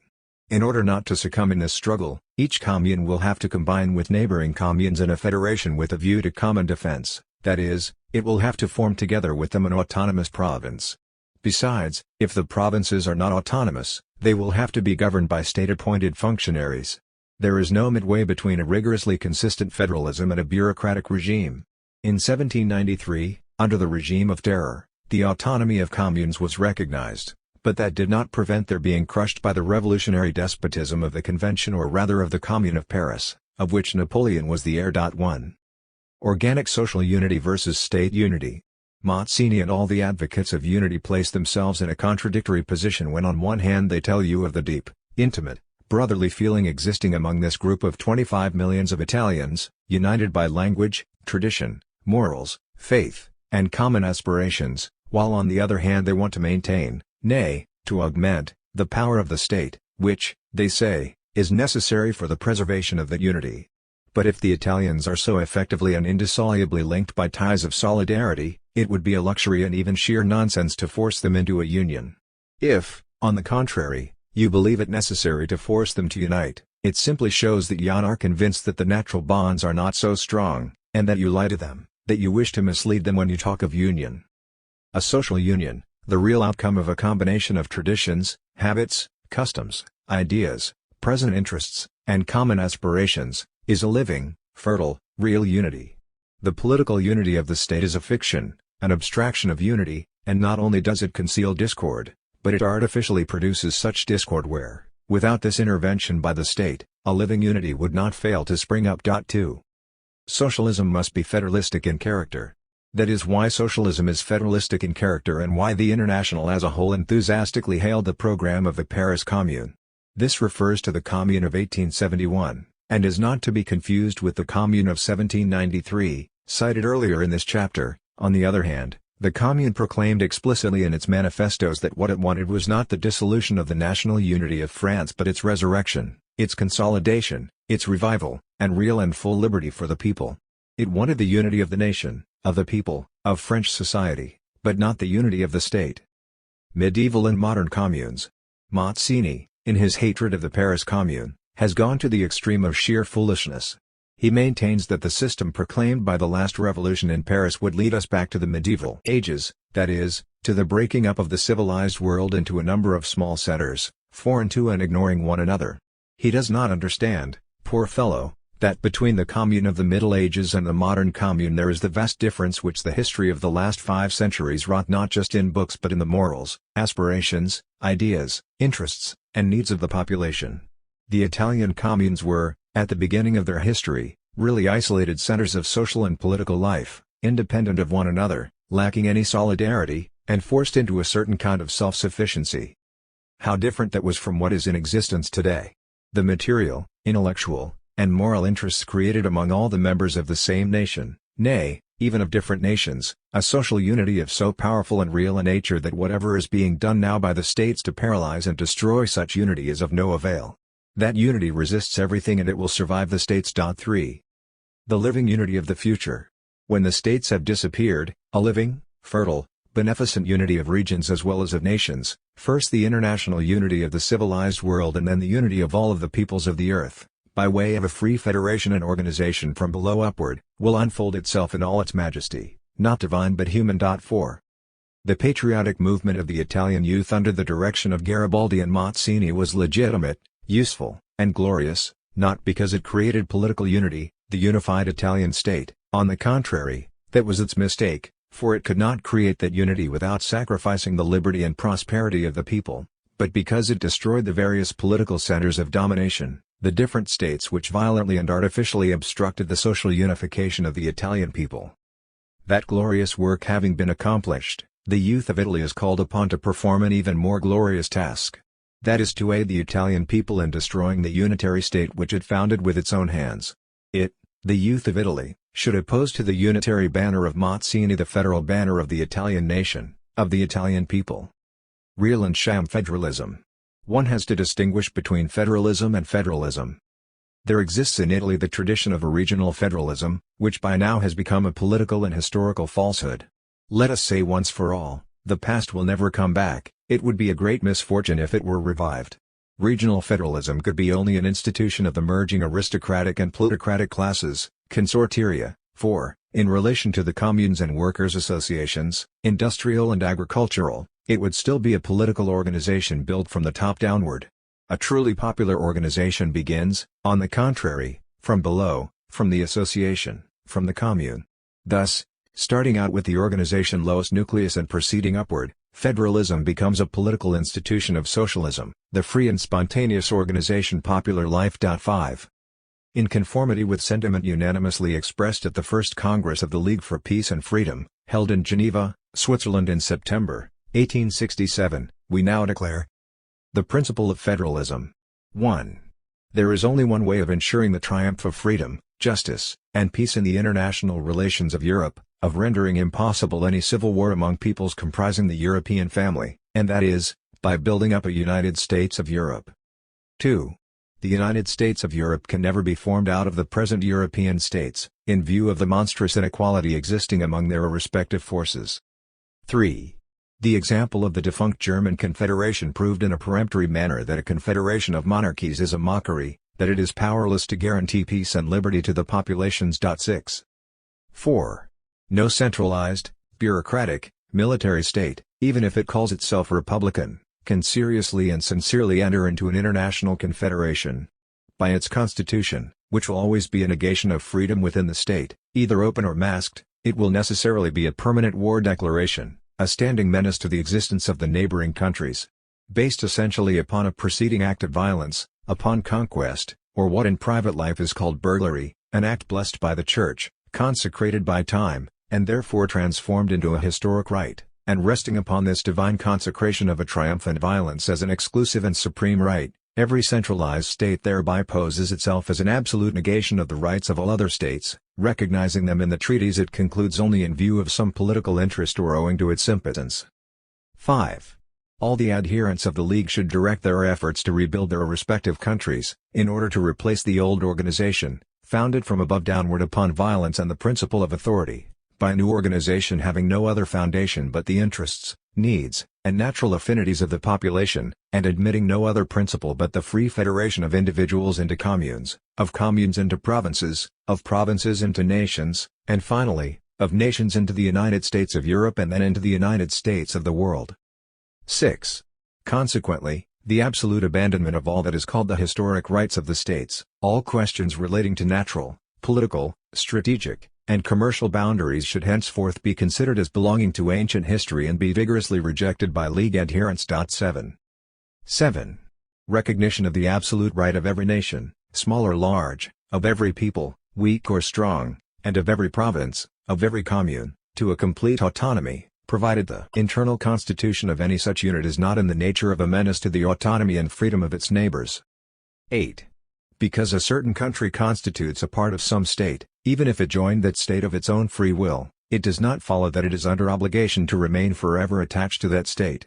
No perpetual obligation can be admitted by human justice, the only justice which we recognize as having authority with us, and we will never recognize any duties that are not founded upon freedom. The right of free reunion, as well as the right of secession, is the first and most important of all political rights. Lacking that right, a confederation would simply be disguised centralization. 9. 12. The League recognizes nationality as a natural fact, having the incontestable right to exist and to develop freely, but it does not recognize it as a principle, for every principle should possess the character of universality, whereas nationality, on the contrary, is an exclusive and isolated fact. The so-called principle of nationalities, such as has been posed in our day by the governments of France, Russia, and Prussia, and even by many German, Polish, Italian, and Hungarian patriots, is only a derivative of reaction and is opposed to the spirit of revolution. A highly aristocratic principle at heart, going so far as to despise the local dialects of the illiterate population, implicitly denying the liberty of the provinces and the real autonomy of the communes, and lacking the support of the masses whose real interests it sacrifices for the sake of the so-called public good. This principle expresses only the pretended historic rights and ambitions of the states. Thus the right of nationality can be considered only as the natural result of the supreme principle of liberty, ceasing to be a right from the moment it is posed against or even outside of liberty. 9. 13. Unity is the goal toward which humanity irresistibly tends. But it becomes fatal and destructive of the intelligence, dignity, and prosperity of individuals and peoples whenever it is formed by excluding liberty, whether by violence or by the authority of any theological, metaphysical, political, or even economic ideas. The League can recognize only one kind of unity, that which is freely constituted by the federation of the autonomous parties into a single whole, so that the latter, no longer being the negation of rights and particular interests, and ceasing to be the cemetery wherein all the local prosperities are interred, will become, on the contrary, the source and the confirmation of all these autonomies and all these prosperities. The League shall then vigorously attack every religious, political, economic, and social organization which is not permeated by this great principle of liberty. Without that principle there can be neither enlightenment, nor prosperity, nor justice, nor humanity. 10. Such then are the developments and the necessary consequences of the great principle of federalism. Such are the necessary conditions of peace and freedom. The necessary conditions, yes, but the only ones? We do not think so. 11. The abolition of every political state, the transformation of the political federation into an economic, national, and international federation. It is toward this aim that Europe as a whole is now marching. 12. The federalism of the southern states was based upon a hideous social reality. The southern states, in the great Republican Confederation of North America, were, from the time of the proclamation of independence by the American Republic, preeminently democratic and federalist states, going to the length of clamoring for secession. And still they have of late, drawn upon themselves the condemnation of all partisans of liberty and humanity, and by their iniquitous and sacrilegious war against the Republican states of the North, they nearly succeeded in overthrowing and destroying the finest political organization that mankind has ever known. What is the main cause behind this strange fact? Is it a political cause? No, the cause is wholly social in character. The internal political organization of the southern states was in many respects more perfect, more completely in harmony with the ideal of liberty than the political organization of the northern states. But this magnificent political structure had its dark side. Like the republics of antiquity, the freedom of citizens was founded upon the forced labor of slaves. 12. The stirrings of equality produced by the French Revolution. From the time when the Revolution brought down to the masses its gospel, not the mystic but the rational, not the heavenly but the earthly, not TK divine but the human gospel, the gospel of the rights of man, and after it proclaimed that all men are equal, and that all men are entitled to liberty and equality, the masses of all the civilized world, awakening gradually from the sleep which had kept them in bondage ever since Christianity drugged them with its opium, began to ask themselves whether they too had the right to equality, freedom, and humanity. Socialism, the explicit expression of the hopes raised by the French Revolution. As soon as this question was posed, the people, guided by their admirable sound sense as well as by their instincts, realized that the first condition of their real emancipation, or of their humanization, must be a radical change in their economic situation. The question of daily bread was, justly, the first question to them, for, as Aristotle noted, man in order to think, to feel himself free, and to become a man, must be freed from the preoccupations of the material life. For that matter, the bourgeois, who are so vociferous in their outcries against the materialism of the people and who preach to the latter the abstinences of idealism, know it very well, for they themselves preach it by word and not by example. The second question arising for the people is that of leisure after work, an indispensable condition for humanity, but bread and leisure can never be obtained apart from a radical transformation of society, and that explains why the revolution, driven on by the implications of its own principle, gave birth to socialism. 14. 03. State socialism theories weighed. Babeuf, the link between the French Revolution and socialism. The French Revolution, having proclaimed the right and the duty of every human individual to become a man, arrived in its ultimate conclusions at Babeufism. Babeuf, one of the last energetic and pure-hearted citizens whom the revolution created and then killed off in such a great number, and who had the good fortune to count among his friends such men as Buonarroti, combined in a singular conception the political tradition of antiquity with the altogether modern ideas of a social revolution. Seeing that the revolution was failing for lack of a radical change, which, in all probability, was then impossible in view of the economic structure of that period, and faithful, on the other hand, to the spirit of the revolution, which ended by substituting the omnipotent action of the state for all individual initiative, he had conceived a political and social system, according to which the republic, the expression of the collective will of the citizens, after having confiscated all individual property, was to administer it in the interest of all, allotting to everyone in equal shares, education, instruction, the means of existence, and pleasures, and compelling all, without exception, in the measure of each one's capacity, to do physical or mental labor. Babeuf's conspiracy failed, and he was guillotined with some of his friends. But his ideal of a socialist republic did not die with him.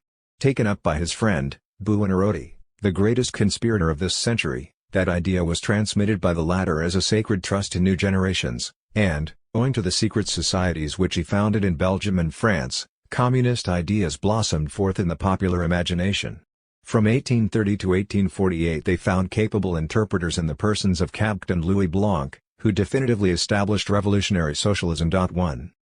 Doctrinaire socialism. Another socialist current, issuing from the same revolutionary source, and tending toward the same goal, but by altogether different means, a current which we should gladly call doctrinaire socialism, was founded by two eminent men, Saint-Simon and Fourier. Saint-Simonism was expounded, developed, transformed, and established as a quasi-practical system, as a church, by Father Infenton, together with many of his friends, most of whom, later, became financiers and statesmen, singularly devoted to the empire. Fourierism found its exponent in Démocratie pacifique, Peaceful Democracy, edited until December 2, 1852, by Victor Considerant. 2. The historic role of Saint-Simonism and Fourierism. The merits of those two systems, differing from each other in many respects, consist mainly in the profound, scientific, and severe criticism of the present system, the monstrous contradictions of which they boldly uncovered, and in the important fact that they attacked and shook Christianity in the name of rehabilitation of matter and human passions, calumniated and at the same time so widely practiced by Christian priests. The Saint-Simonians wanted to replace Christianity with a new religion, based upon the mystic cult of the flesh, with a new hierarchy of priests, new exploiters of the multitude by the privilege of genius, ability and talent.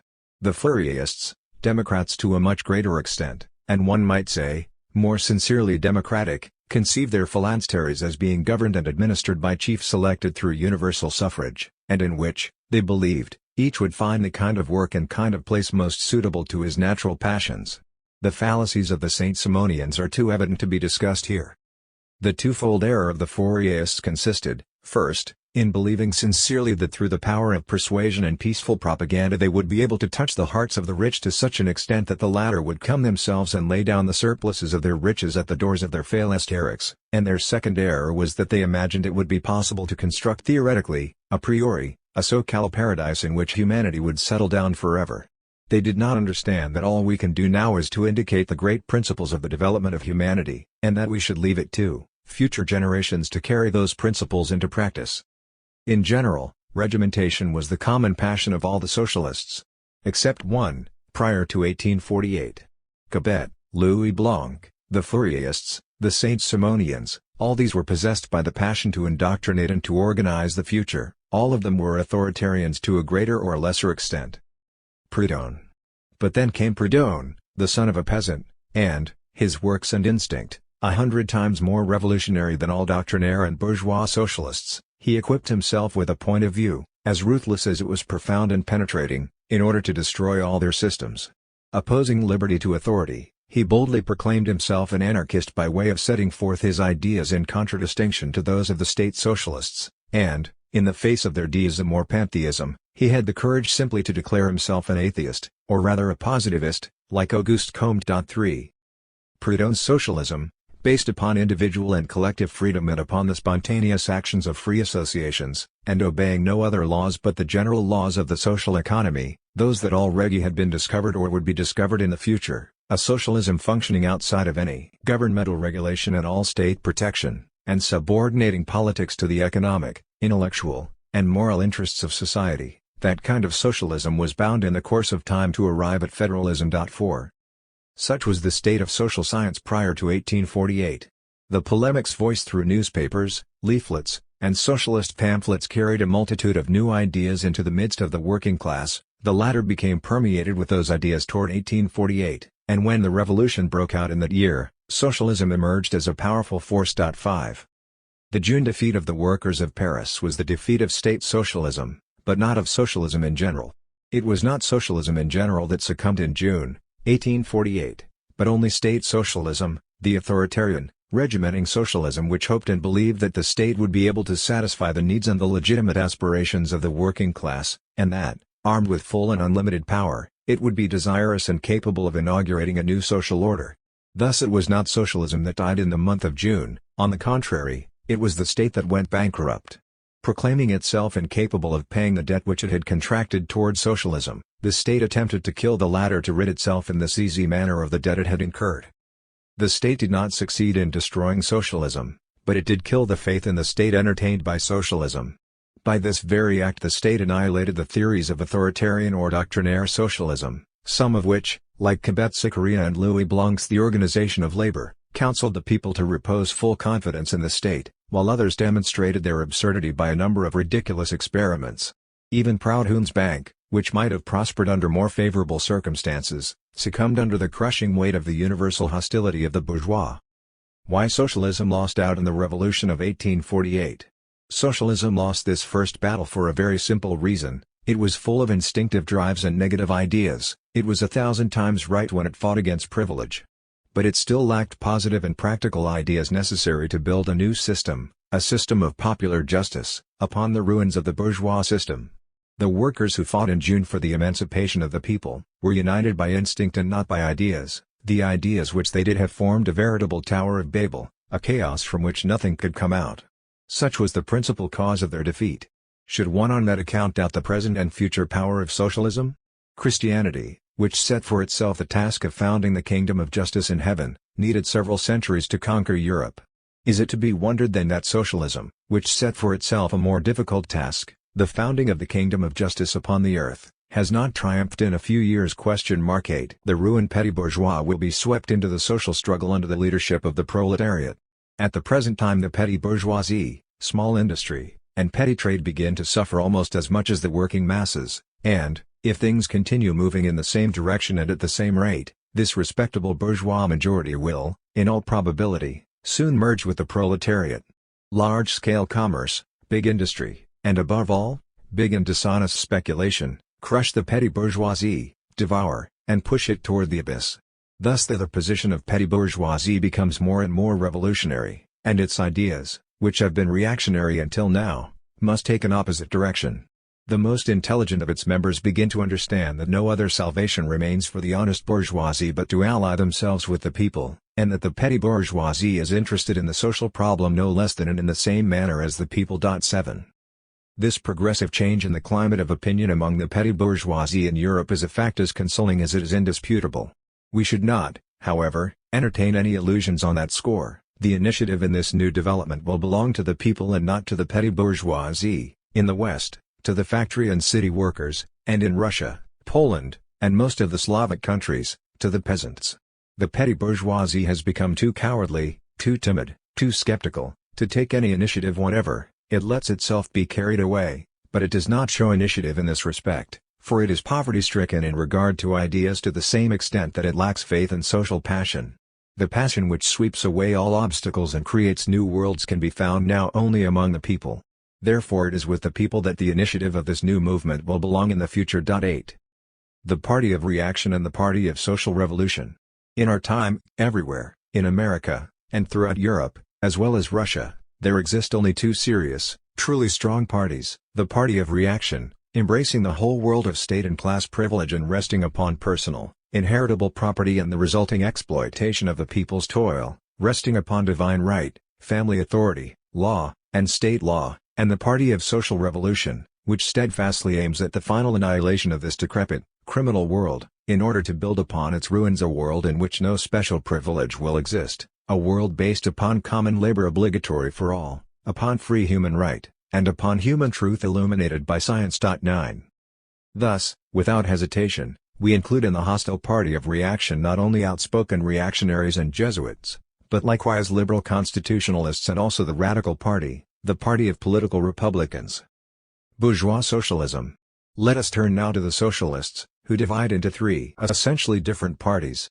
First of all, we shall divide them into two categories: the party of peaceful or bourgeois socialists, and the party of social revolutionists. The latter is in turn subdivided into revolutionary state socialists and revolutionary anarchist socialists, the enemies of every state and every state principle. 10. The party of peaceful bourgeois socialists or political social Jesuits belongs by its essence to the party of reaction. It comprises men of various political categories, who are flirting with socialism only with the view of strengthening their own party. There are conservatives who are socialists, there are socialist priests, and liberal and radical socialists. All of them recognize in socialism a formidable rising force, and every one of them pulls it in his direction, hoping with its aid to restore the sinking and decrepit vitality of his respective party. Among the great number of these malicious exploiters of socialism are to be found, here and there, sincere and well-meaning people who really want to see an improvement in the lot of the proletariat, but who lack sufficient energy of mind and will to place before themselves the social problem in all its formidable reality, in order to recognize the absolute irreconcilability of the past with the future or even the present day with the morrow, and who waste their days in vain, idle efforts to reconcile those contradictions. They are sincere, it is true, but their sincerity causes great harm, covering up the insincerity of the malicious exploiters of socialism. 11. The peaceful socialists of all denominations agree upon one essential point which determines quite concretely their reactionary trend and dooms even the most sincere among them to merge sooner or later with the party of deliberate and conscious reaction, that is, if they do not prefer to throw in their lot beforehand with the party of revolutionary socialism. 12. Class ties stronger than convictions with bourgeois socialists. Life dominates thought and determines the will. Here is a truth which should never be lost sight of whenever we want to get our bearings in the realm of political and social phenomena. If we want to establish a sincere and complete community of thought among men, we must found it upon the same conditions of life, upon a community of interests. And since, by the very conditions of their respective existence, there exists a gulf between the bourgeois and the proletarian worlds, one being the exploiting and the other the exploited world, I conclude that if a man, born and raised in a bourgeois environment, wishes sincerely and without any phrasemongering to become a friend and brother of the workers, he must renounce all the conditions of his past existence, all his bourgeois habits, break off all ties of feelings, vanity, and mind which bind him to the bourgeois world, and, turning his back upon the latter, becoming its enemy and declaring relentless war upon it, plunge essentially different parties. First of all, we shall divide them into two categories, the party of peaceful or bourgeois socialists, and the party of social revolutionists. The latter is in turn subdivided into revolutionary state socialists and revolutionary anarchist socialists, the enemies of every state and every state principle. 10. The party of peaceful bourgeois socialists or political social Jesuits belongs by its essence to the party of reaction. It comprises men of various political categories, who are flirting with socialism only with the view of strengthening their own party. There are conservatives who are socialists, there are socialist priests, and liberal and radical socialists. All of them recognize in socialism a formidable rising force, and every one of them pulls it in his direction, hoping with its aid to restore the sinking and decrepit vitality of his respective party.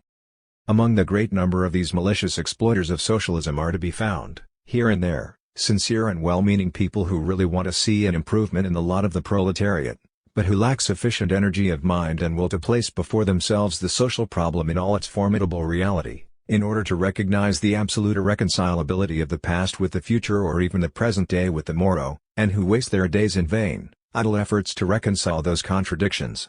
They are sincere, it is true, but their sincerity causes great harm, covering up the insincerity of the malicious exploiters of socialism. 11. The peaceful socialists of all denominations agree upon one essential point which determines quite concretely their reactionary trend and dooms even the most sincere among them to merge sooner or later with the party of deliberate and conscious reaction, that is, if they do not prefer to throw in their lot beforehand with the party of revolutionary socialism. 12. Class ties stronger than convictions with bourgeois socialists. Life dominates thought and determines the will. Here is a truth which should never be lost sight of whenever we want to get our bearings in the realm of political and social phenomena. If we want to establish a sincere and complete community of thought among men, we must found it upon the same conditions of life, upon a community of interests. And since, by the very conditions of their respective existence, there exists a gulf between the bourgeois and the proletarian worlds, one being the exploiting and the other the exploited world, I conclude that if a man, born and raised in a bourgeois environment, wishes sincerely and without any phrasemongering to become a friend and brother of the workers, he must renounce all the conditions of his past existence, all his bourgeois habits, break off all ties of feelings, vanity, and mind which bind him to the bourgeois world, and, turning his back upon the latter, becoming its enemy and declaring relentless war upon it, plunge the latter, the passion for revenge which makes the people seek, to its own detriment, self-satisfaction, emancipation, and salvation in the wholesale annihilation of persons but not of things, not of the regimes which constitute the power of the individuals belonging to the state and class hierarchy, whose moral degeneration can be laid directly at the door of this social order. The dangerous prejudice on the part of the people consists in the bias, unfortunately deep-seated, in favor of a strong state power, of the people, of course, and not of a class hierarchy, as if the official power of the state can ever become the power of the people and as if such power is not in itself the unquestionable source and origin of classes and class hierarchy. 16. The distinguishing characteristic of a bourgeois socialist. Here is an infallible sign by which workers can discern a sham socialist, a bourgeois socialist, if, in speaking to them of revolution, or, if you please, of social transformation, he tells them that a political change must precede the economic change, if he denies that both those revolutions have to take place at once, or even that a political revolution should be something else than the immediate and direct carrying out of a full social liquidation, let the workers turn their back upon him, for he is nothing but a fool, or a hypocritical exploiter. 17. One cannot really be a free thinker without being at the same time a socialist in the larger sense of the word. It is ridiculous to talk about free thought and at the same time to aspire toward a unitary, authoritarian, and bourgeois republic. 18. 04. Criticism of Marxism. Not only are we averse to the idea of persuading our Slav brothers to join the ranks of the Social Democratic Party of German workers, headed by the Duumvirate invested with dictatorial power, Marx and Engels, followed by Bebel, Liebknecht, and a few Jewish literators. On the contrary, we shall use all efforts to turn the Slavic proletariat away from a suicidal union with that party, which, by its tendency, aims, and means, is not a folk party, but a purely bourgeois party, and is in addition a German party, that is, anti-Slavic. 1. The fallacious premise of the doctrinaire revolutionists. Idealists of all sorts, metaphysicians, positivists, those who uphold the priority of science over life, the doctrinaire revolutionists, all of them champion, with equal zeal although differing in their argumentation, the idea of the state and state power, seeing in them, quite logically from their point of view, the only salvation of society.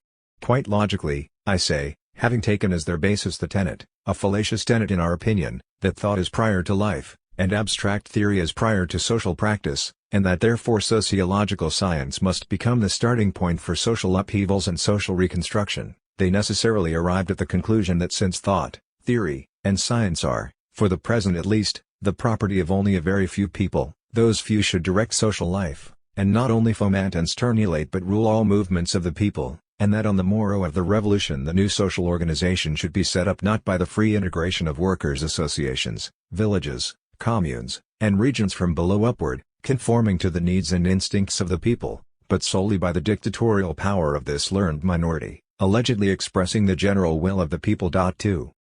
The common ground of the theory of revolutionary dictatorship and the theory of the state. It is upon this fiction of people's representation and upon the actual fact of the masses of people being ruled by a small handful of privileged individuals elected, or for that matter not even elected, by throngs herded together on election day and ever ignorant of why and whom they elect. It is upon this fictitious and abstract expression of the fancied general will and thought of the people, of which the living and real people have not the slightest conception, that the theory of the state and that of revolutionary dictatorship are based in equal measure. Between revolutionary dictatorship and the state principle the difference is only in the external situation. In substance both are one and the same, the ruling of the majority by the minority in the name of the alleged stupidity of the first and the alleged superior intelligence of the second. Therefore both are equally reactionary, both having as their result the invariable consolidation of the political and economic privileges of the ruling minority and the political and economic enslavement of the masses of people. Doctrinaire socialists are the friends of the state. Now it is clear why the doctrinaire socialists who have for their aim the overthrow of the existing authorities and regimes in order to build upon the ruins of the latter a dictatorship of their own, never were and never will be enemies of the state, but on the contrary that they were and ever will be its zealous champions. They are enemies of the powers that be only because they cannot take their places. They are enemies of the existing political institutions because such institutions preclude the possibility of carrying out their own dictatorship, but they are at the same time the most ardent friends of state power, without which the revolution, by freeing toiling masses, would deprive this would-be revolutionary minority of all hope of putting the people into a new harness and heap upon them the blessings of their governmental measures. 4. This is true to such an extent that at the present time, when reaction is triumphing all over Europe, when all the states, moved by the wicked spirit of self-preservation and oppression, clad in the triple armor of military, police, and financial power, and getting ready, under the supreme leadership of Prince Bismarck to wage a desperate struggle against social revolution, when all sincere revolutionists should, as it seems proper to us, unite in order to repulse the desperate assaults of international reaction, we see, on the contrary, that the doctrinaire revolutionists, under the leadership of Marx, are ever taking the side of the state protagonists against the people's revolution. Lassalle's program.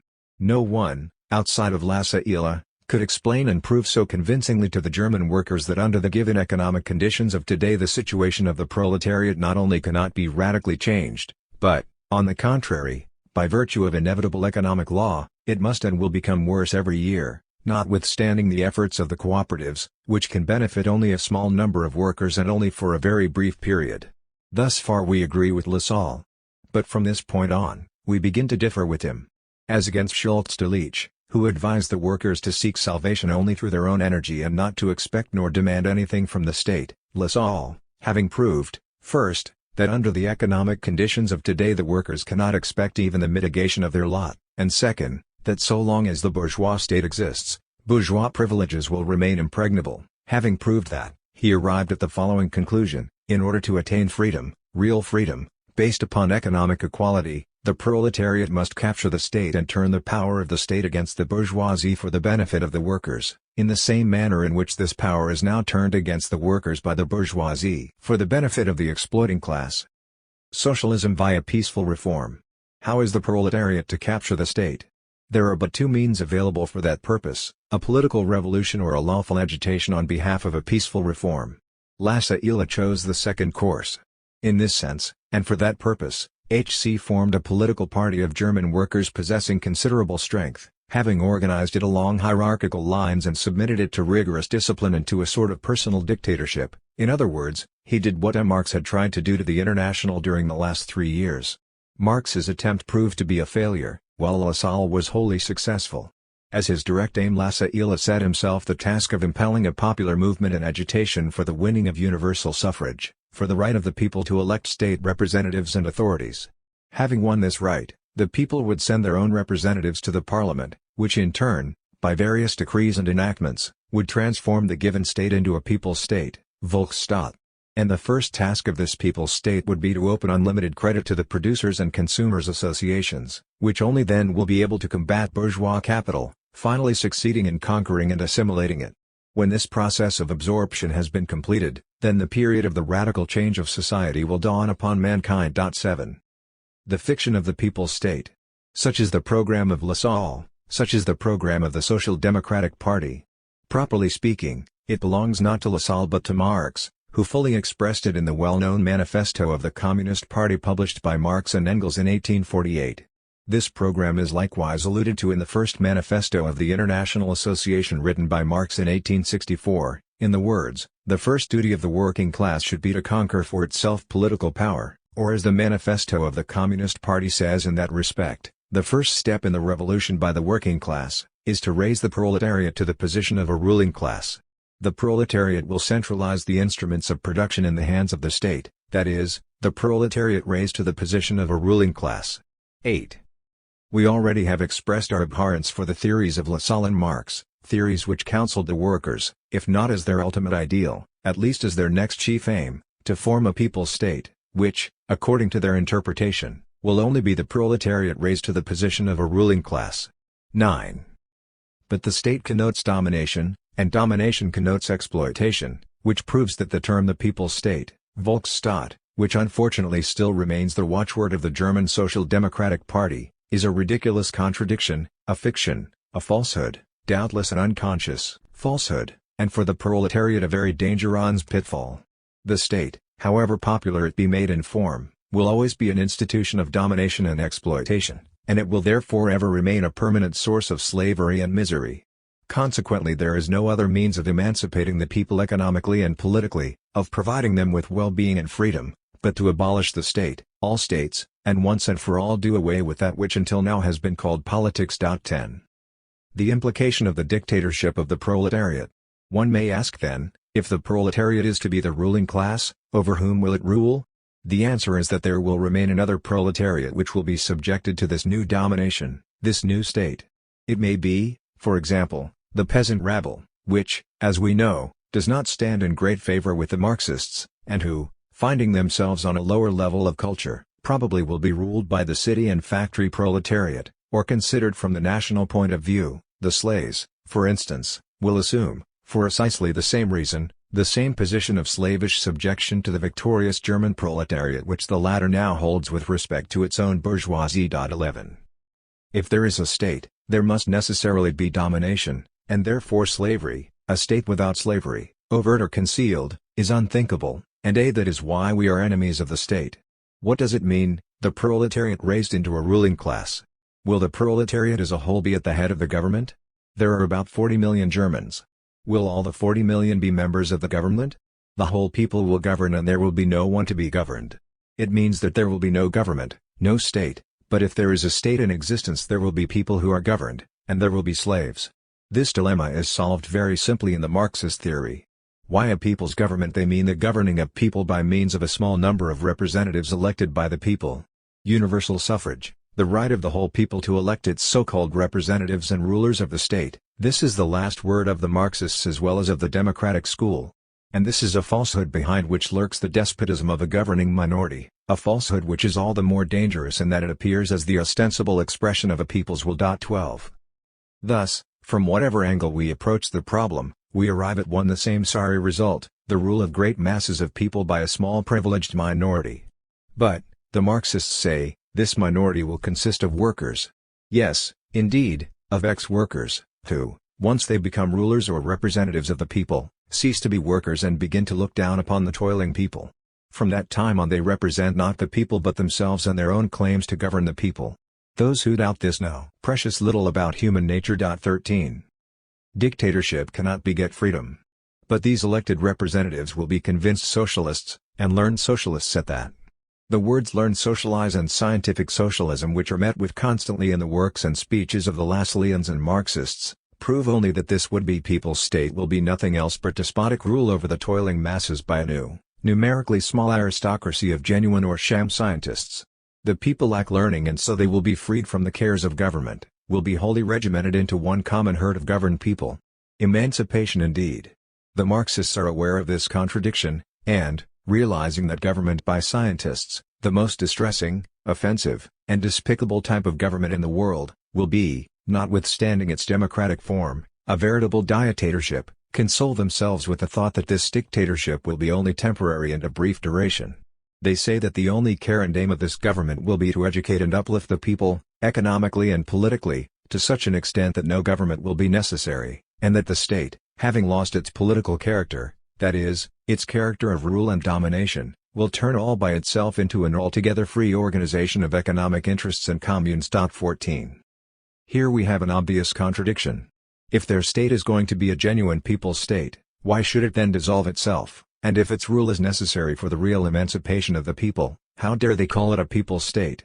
Our polemic had the effect of making them realize that freedom or anarchism, that is, the free organization of workers from below upward, is the ultimate aim of social development, and that every state, their own people's state included, is a yoke, which means that it begets despotism on one hand and slavery on the other. 15. They say that this state yoke, the dictatorship, is a necessary transitional means in order to attain the emancipation of the people. Anarchism or freedom is the goal, the state or dictatorship is the means. Thus to free the working masses, it is first necessary to enslave them. That is as far as our polemic went. They maintain that only a dictatorship, their dictatorship, of course, can create the will of the people, while our answer to this is, no dictatorship can have any other aim but that of self-perpetuation, and it can beget only slavery and the people tolerating it. Freedom can be created only by freedom, that is, by a universal rebellion on the part of the people and free organization of the toiling masses from the bottom up. Powerfully centralized state the goal of the Marxists. While the political and social theory of the anti-state socialists or anarchists leads them steadily toward a full break with all governments, and with all varieties of bourgeois policy, leaving no other way out but a social revolution, the opposite theory of the state communists and scientific authority also inevitably draws and enmeshes its partisans, under the pretext of political tactics, into ceaseless compromises with governments and political parties, that is, it pushes them toward downright reaction. 16. The basic point of Lassalle's politico-social program and the communist theory of Marx is the imaginary emancipation of the proletariat by means of the state. But for that it is necessary that the state consent to take upon itself the task of emancipating the proletariat from the yoke of bourgeois capital. How can the state be imbued with such a will?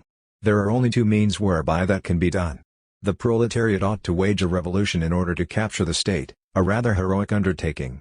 And in our opinion, once the proletariat captures the state, it should immediately proceed with its destruction as the everlasting prison for the toiling masses. Yet according to the theory of M. Marx, the people not only should not destroy the state but should strengthen and reinforce it, and transfer it in this form into the hands of its benefactors, guardians, and teachers, the chiefs of the Communist Party, in a word, to M. Marx and his friends, who will begin to emancipate it in their own fashion. They will concentrate all THC powers of government in strong hands, because the very fact that the people are ignorant necessitates strong, solicitous care by the government. They will create a single state bank, concentrating in its hands all the commercial, industrial, agricultural, and even scientific production, and they will divide the mass of people into two armies, industrial and agricultural armies under the direct command of the state engineers who will constitute the new privileged scientific political class. One can see then what a shining goal the German Communist School has set up before the people. 1705 Social Democratic Program examined.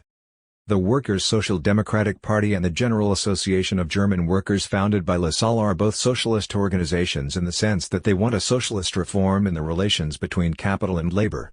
The Lassalleans, as well as the party of Eisenach, are unanimous on that point, that in order to obtain this reform, it is necessary first to reform the state, and that if this cannot be achieved in a peaceful manner, by means of extensive propaganda and a peaceful, legal labor movement, then force should be resorted to in order to bring about state reform. In other words, the change is to be effected through a political revolution.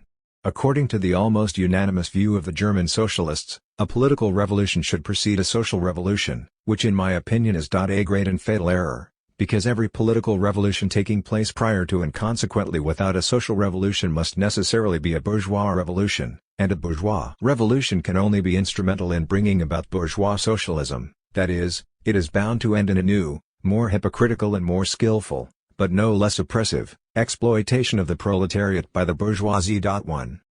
This unfortunate idea of a political revolution which, so the German socialists say, is to precede the social revolution, opens wide the door of the Workers' Social Democratic Party to all the exclusively political radical Democrats of Germany who have very little socialism in them.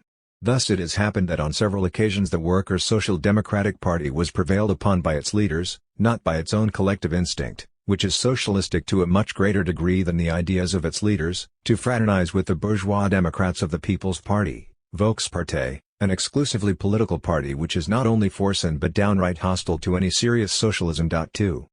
The program of the Eisenach Congress. During the whole year, from August, 1868, to August, 1869, diplomatic relations were carried on between the chief representatives of both the workers' and bourgeois parties, the final result of those negotiations being the famous program of the Eisenach Congress, August 7 to 9, 1869, at which the Workers' Social Democratic Party constituted itself as such. This program was a true compromise between the socialist and revolutionary program of the International Working Men's Association, so clearly set forth at the Brussels and Basel Congresses, and the well-known program of bourgeois democratism. 3. Article I of this program strikes us first of all because of its utter disagreement with both the text and the spirit of the International Association's basic program. The Social Democratic Party wants to institute a free people's state. Those words, free and peoples, sound well, but the third word, state, does not ring true to the ears of a real revolutionary socialist, a resolute and sincere enemy of all bourgeois institutions with no exception. It is in flagrant contradiction to the very aim of the International Association, and it takes all meaning out of the words free and people s. 4. The International Working Men's Association implies the negation of the state, every state necessarily being a national state.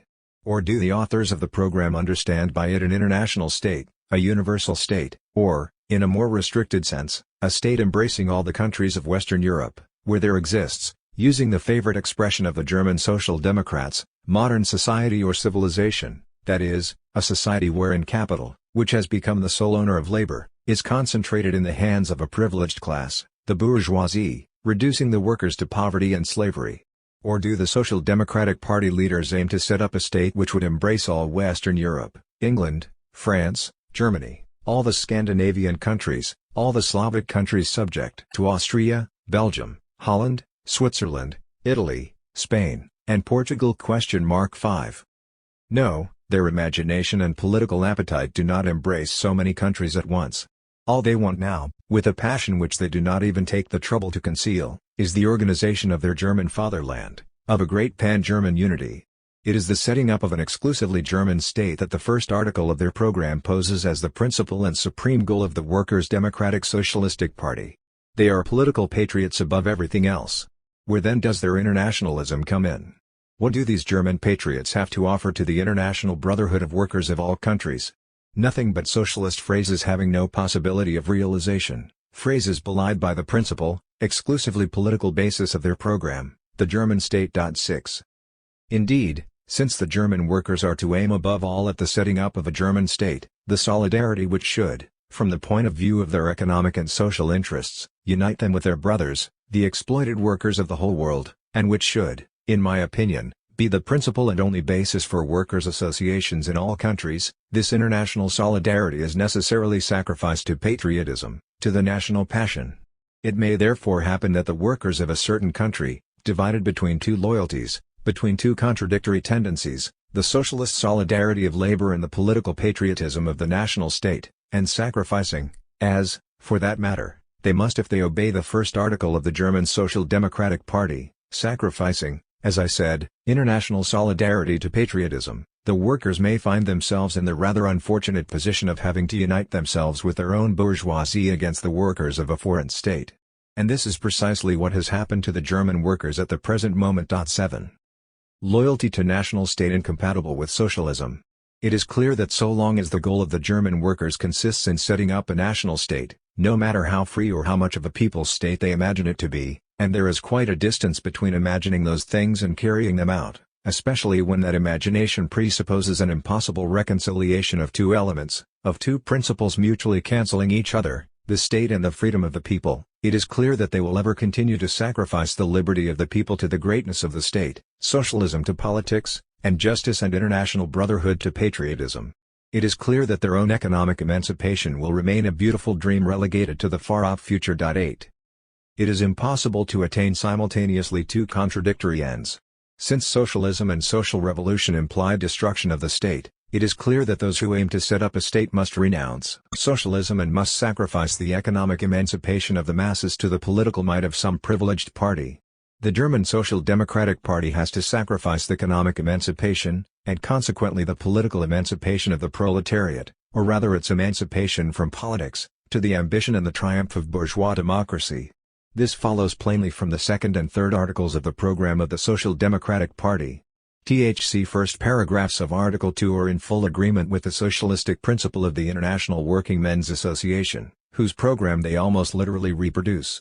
But the fourth paragraph of the same article, declaring that political liberty is the preliminary condition of economic emancipation, completely destroys the practical value of this recognition in principle. It can only signify the following. Workers, you are the slaves, the victims, of property and capital. You wish to free yourselves from this economic yoke. Very well, your wishes are completely legitimate. But in order to realize them, you must first help us to effect a political revolution. Later on, we will help you to wage the social revolution. Let us first establish, with your strength, a democratic state, a good bourgeois democracy, as in Switzerland, and then we will give you the same kind of prosperity that the workers enjoy in Switzerland. Observe, for instance, the strikes in Geneva and Basel. 9 In order to convince oneself that this incredible delusion fully expresses the tendencies and the spirit of the German social democracy, of the program and not the natural aspirations of the German workers comprising that party, one has only to study Article 3, which enumerates all the immediate and next demands, die Meixten Forderungen, to be put forth by the party in its peaceful and legal campaign agitation. All these demands, except the 10th, which was not even suggested by the authors of the program, but was added during the discussion provoked by a motion introduced by a member of the Eisenach Congress, all those demands have an exclusively political character. All the clauses recommended as the principal objects of the immediate practical action of the party amount to nothing but the well-known program of bourgeois democracy, universal suffrage, with direct legislation by tile people, abolition of all political privileges, unleavened of the nation, separation of the church from the state, and the school from the church, free and compulsory education, freedom of press, association, assembly, and coalition, and converting all indirect taxes into a single, direct and progressive income tax. 10. This then constitutes for the present the veritable object, the real aim of this party, an exclusively political reform of the state, of the institutions and laws of the state. Was I not right in saying that this program is socialistic only so far as its dreams of a faraway future are concerned, and that in reality it is nothing but a purely political and bourgeois program? And would I not be right in saying also that, were the Social Democratic Party of the German workers to be judged by this program, which I would never do, knowing that the genuine aspirations of the German workers go much beyond it, we should have the right to think that the aim pursued in creating this party was that of making use of the working masses as a blind tool for attaining the political objectives of the German bourgeois democracy. 11. Protection of labor and state credit to cooperatives. This program has only two planks which will not be to the liking of the bourgeoisie. The first is contained in the second half of the 8th paragraph, Article 3, which demands the establishing of a normal working day, the abolition of child labor, and the limitation of women's work, three things at the mention of which the bourgeois make wry faces, because, being passionate lovers of all liberties which they can turn to their own advantage, they loudly demand for the proletariat freedom to let itself be exploited, and freedom to oppress and overwhelm it with work without the state having the right to interfere. However, times have become so difficult for our poor capitalists that they have finally agreed to such state intervention even in England, the social organization of which is, so far as I know, far from being socialistic. 12. Another plank, even more important and of a more definitely socialistic character, is contained in the 10th paragraph of Article 3, which demands state assistance and state credit for workers' cooperation, and especially for producers' associations, with all the desirable guarantees of freedom. No bourgeois will accept this plank of his own free will, it being an absolute contradiction to what bourgeois democracy and bourgeois socialism call freedom, in reality, the freedom to exploit the proletariat, which is compelled to sell its labor to capital at the lowest price, compelled not by any political or civil law whatever, but by the economic situation in which it finds itself through fear and terror of starvation. This freedom, I say, does not fear the competition of workers' associations, neither consumers, producers, nor mutual credit associations, for the simple reason that workers' organizations, left to their own resources, will never be able to accumulate sufficiently strong aggregations of capital capable of waging an effective struggle against bourgeois capital. Yet when workers' associations are supported by the power of the state, when they are backed by the credit of the state, not only will they be able to fight, but, in the long run, they will be able to vanquish the industrial and commercial enterprises of the bourgeoisie, founded only with private capital, whether individual or collective capital, represented by joint stock companies, the state, of course, being the strongest of all such companies. 13. Labor financed by the state, such is the fundamental principle of authoritarian communism, of state socialism. The state, having become the sole proprietor, at the end of a certain period of transition necessary to have society pass, without any severe economic or political shocks, from the present organization of bourgeois privilege to the future organization of official equality for all, the state also will have become the sole capitalist, banker, moneylender, organizer, director of all national work, and the distributor of its profits. Such is the ideal, the fundamental principle of modern communism. 14. Political and social revolution must go together. We should ruthlessly eliminate the politics of bourgeois democrats or bourgeois socialists who, in declaring that political liberty is the preliminary condition of economic emancipation, understand by those words only the following: political reforms, or a political revolution, it must precede economic reforms or an economic revolution. Therefore the workers must ally themselves with the more or less radical bourgeois in order to carry out a political revolution together with the bourgeoisie, and then wage an economic revolution against the latter. We loudly protest against this baneful theory, which can end only with the workers being used once more as an instrument against themselves and being turned over again to bourgeois exploitation. 15. To win political freedom first can signify no other thing but to win this freedom only, leaving for the first days at least economic and social relations in the same old state, that is, leaving the proprietors and capitalists with their insolent wealth, and the workers with their poverty. 16. But, it is argued, this freedom, once won, shall serve the workers later as an instrument with which to win equality or economic justice. Freedom is indeed a magnificent and powerful instrument. The question, however, is whether workers really can make use of it, whether it will actually be in their possession, or whether, as has been the case until now, their political liberty will prove to be only a deceitful appearance, a mere fiction. 17. 06. Stateless socialism, anarchism. Effect of the great principles proclaimed by the French Revolution. From the time when the Revolution brought down to the masses its gospel, not the mystic but the rational, not the heavenly but the earthly, not the divine but the human gospel, the gospel of the rights of man, ever since it proclaimed that all men are equal, that all men are entitled to liberty and equality, the masses of all European countries, of all the civilized world awakening gradually from the sleep which had kept them in bondage ever since Christianity drugged them with its opium, began to ask themselves whether they too had the right to equality, freedom, and humanity. As soon as this question was posed, the people, guided by their admirable sound sense as well as by their instincts, realized that the first condition of their real emancipation, or of their humanization, was above all a radical change in their economic situation. The question of daily bread is to them justly the first question, for as it was noted by Aristotle, man, in order to think, in order to feel himself free, in order to become man, must be freed from the material cares of daily life.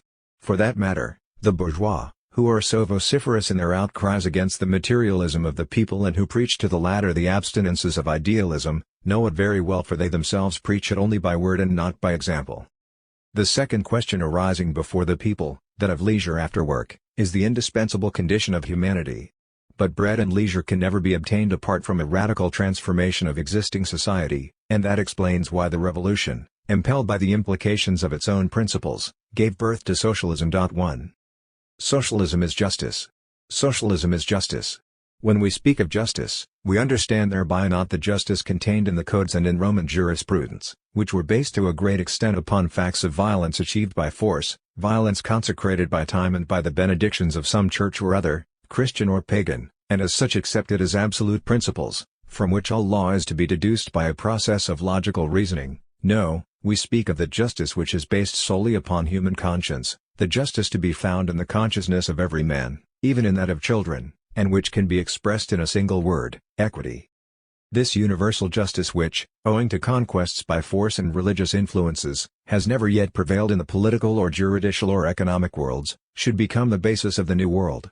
Without it there can be neither liberty, nor republic, nor prosperity, nor peace. It then must govern our resolutions in order that we work effectively toward the establishment of peace. And this justice urges us to take upon ourselves the defense of the interests of the terribly maltreated people and demand their economic and social emancipation along with political freedom. The basic principle of socialism. We do not propose here, gentlemen, this or any other socialist system. What we demand now is the proclaiming anew of the great principle of the French Revolution, that every human being should have the material and moral means to develop all his humanity, a principle which, in our opinion, is to be translated into the following problem. To organize society in such a manner that every individual, man or woman, should find, upon entering life, approximately equal means for the development of his or her diverse faculties and their utilization in his or her work. And to organize such a society that, rendering impossible the exploitation of anyone's labor, will enable every individual to enjoy the social wealth, which in reality is produced only by collective labor, but to enjoy it only in so far as he contributes directly toward the creation of that wealth. State socialism rejected. The carrying out of this task will of course take centuries of development. But history has already brought it forth and henceforth we cannot ignore it without condemning ourselves to utter impotence. We hasten to add here that we vigorously reject any attempt at social organization which would not admit the fullest liberty of individuals and organizations, or which would require the setting up of any regimenting power whatever. In the name of freedom, which we recognize as the only foundation and the only creative principle of any organization, economic or political, we shall protest against anything even remotely resembling state communism, or state socialism. 2. Abolition of the inheritance law. The only thing which, in our opinion, the state can and should do, is first to modify little by little the inheritance law so as to arrive as soon as possible at its complete abolition.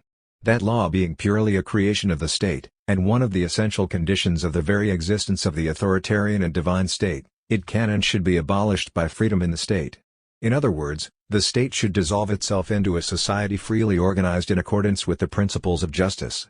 Inheritance right, in our opinion, should be abolished, for so long as it exists there will be hereditary economic inequality, not the natural inequality of individuals, but the artificial man-made inequality of classes, and the latter will always beget hereditary inequality in the development and shaping of minds, continuing to be the source and consecration of all political and social inequalities. The task of justice is to establish equality for everyone, and as much as that equality will depend upon the economic and political organization of society, an equality with which everyone is going to begin his life, so that everyone, guided by his own nature, will be the product of his own efforts. In our opinion, The property of the deceased should accrue to a social fund for the instruction and education of children of both sexes, including their maintenance from birth until they come of age. As Slavs and as Russians, we shall add that with us the fundamental social idea, based upon the general and traditional instinct of our populations, is that land, the property of all the people, should be owned only by those who cultivate it with their own hands. 3. We are convinced, gentlemen, that this principle is just, that it is the essential and inevitable condition of all serious social reform, and that consequently Western Europe in turn will not fail to recognize and accept this principle, notwithstanding the difficulties of its realization in some countries, as in France, for instance, where the majority of peasants own the land which they cultivate, but where most of those very peasants will soon end up by owning next to nothing, owing to the parceling out of land coming as the inevitable result of the political and economic system now prevailing in France. We shall, however, refrain from offering any proposals on the land question. We shall confine ourselves to proposing the following declaration. The Declaration of Socialism.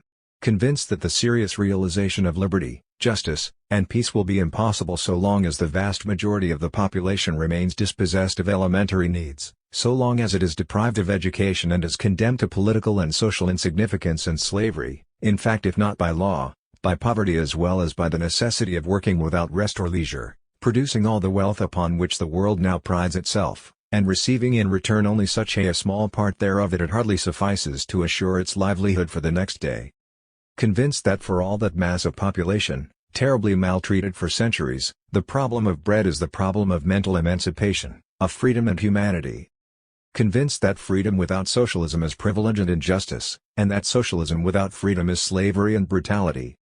The League, for Peace and Freedom, loudly proclaims the necessity of a radical social and economic reconstruction, having for its aim the emancipation of people's labor from the yoke of capital and property owners, a reconstruction based upon strict justice, neither juridical nor theological nor metaphysical justice, but simply human justice, upon positive science and upon the widest freedom.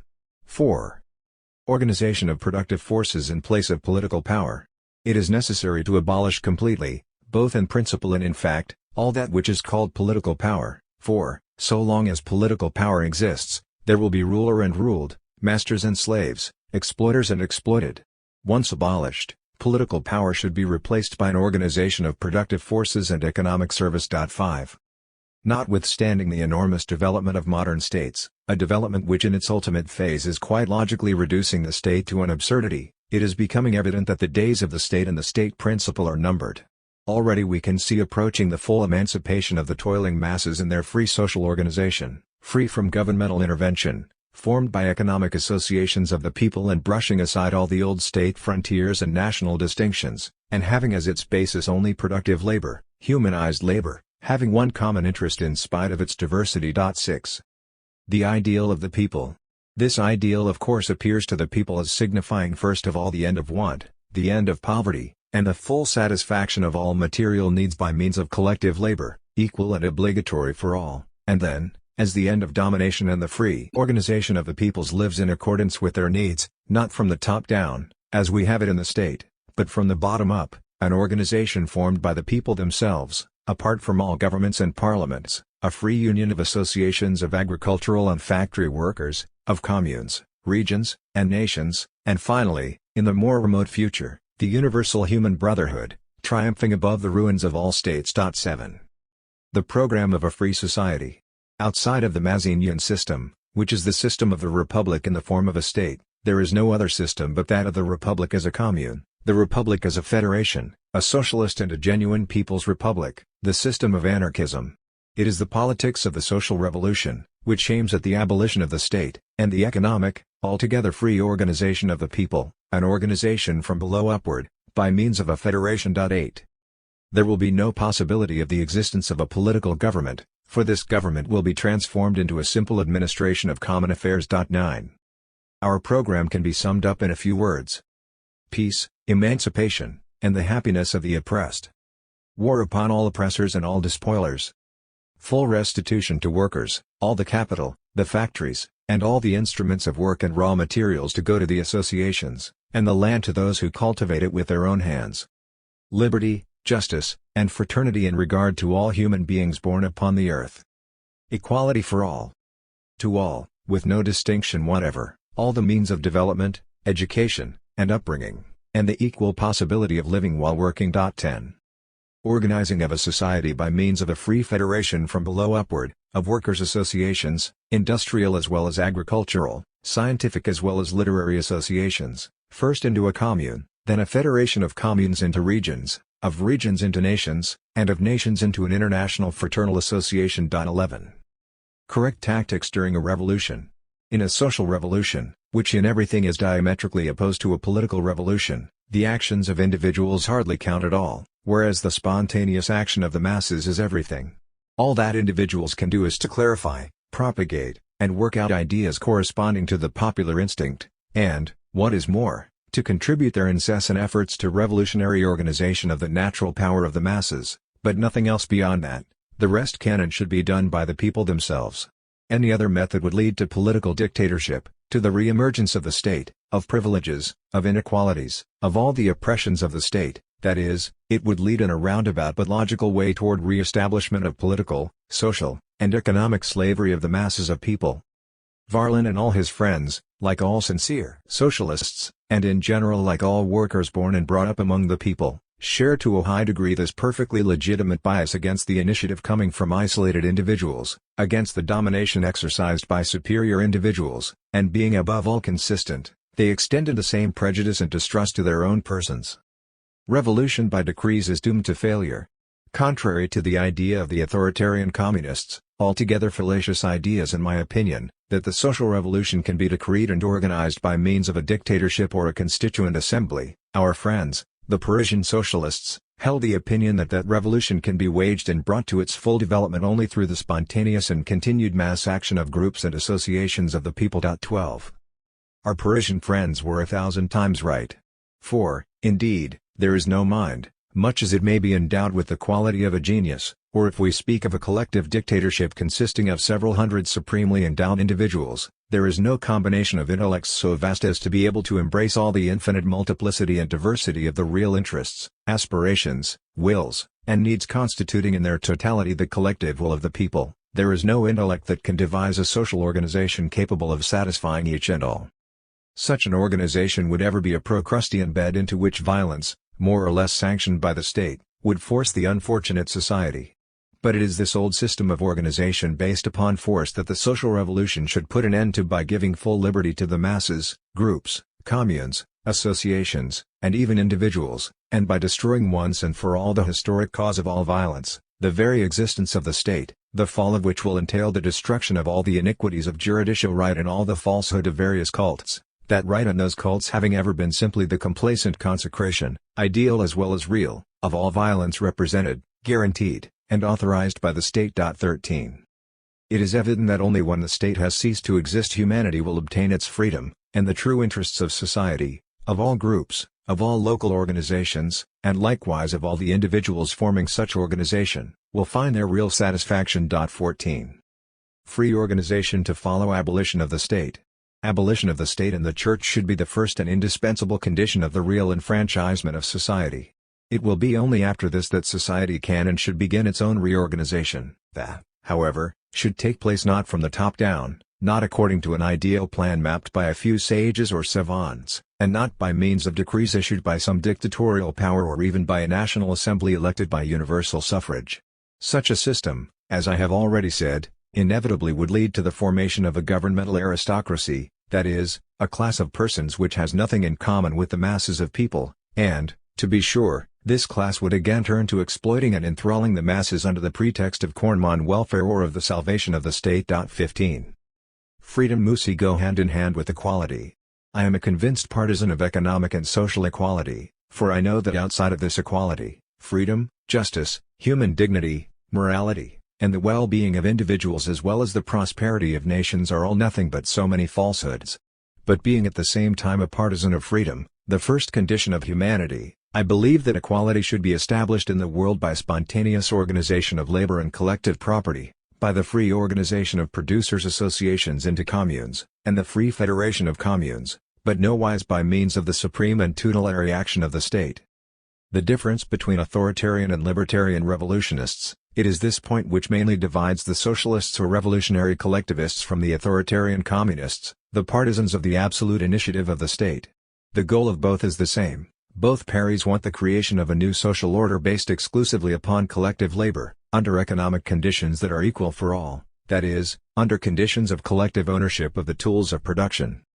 Only the communists imagine that they can attain through development and organization of the political power of the working classes, and chiefly of the city proletariat, aided by bourgeois radicalism, whereas the revolutionary socialists, the enemies of all ambiguous alliances, believe, on the contrary, that this common goal can be attained not through the political but through the social, and therefore anti-political, organization and power of the working masses of the cities and villages, including all those who, though belonging by birth to the higher classes, have broken with their past of their own free will, and have openly joined the proletariat and accepted its program. 16.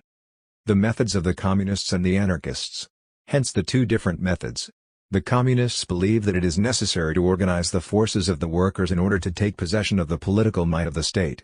The revolutionary socialists organize with the view of destroying, or if you prefer a more refined expression, of liquidating the state. The communists are the partisans of the principle and practice of authority, while revolutionary socialists place their faith only in freedom.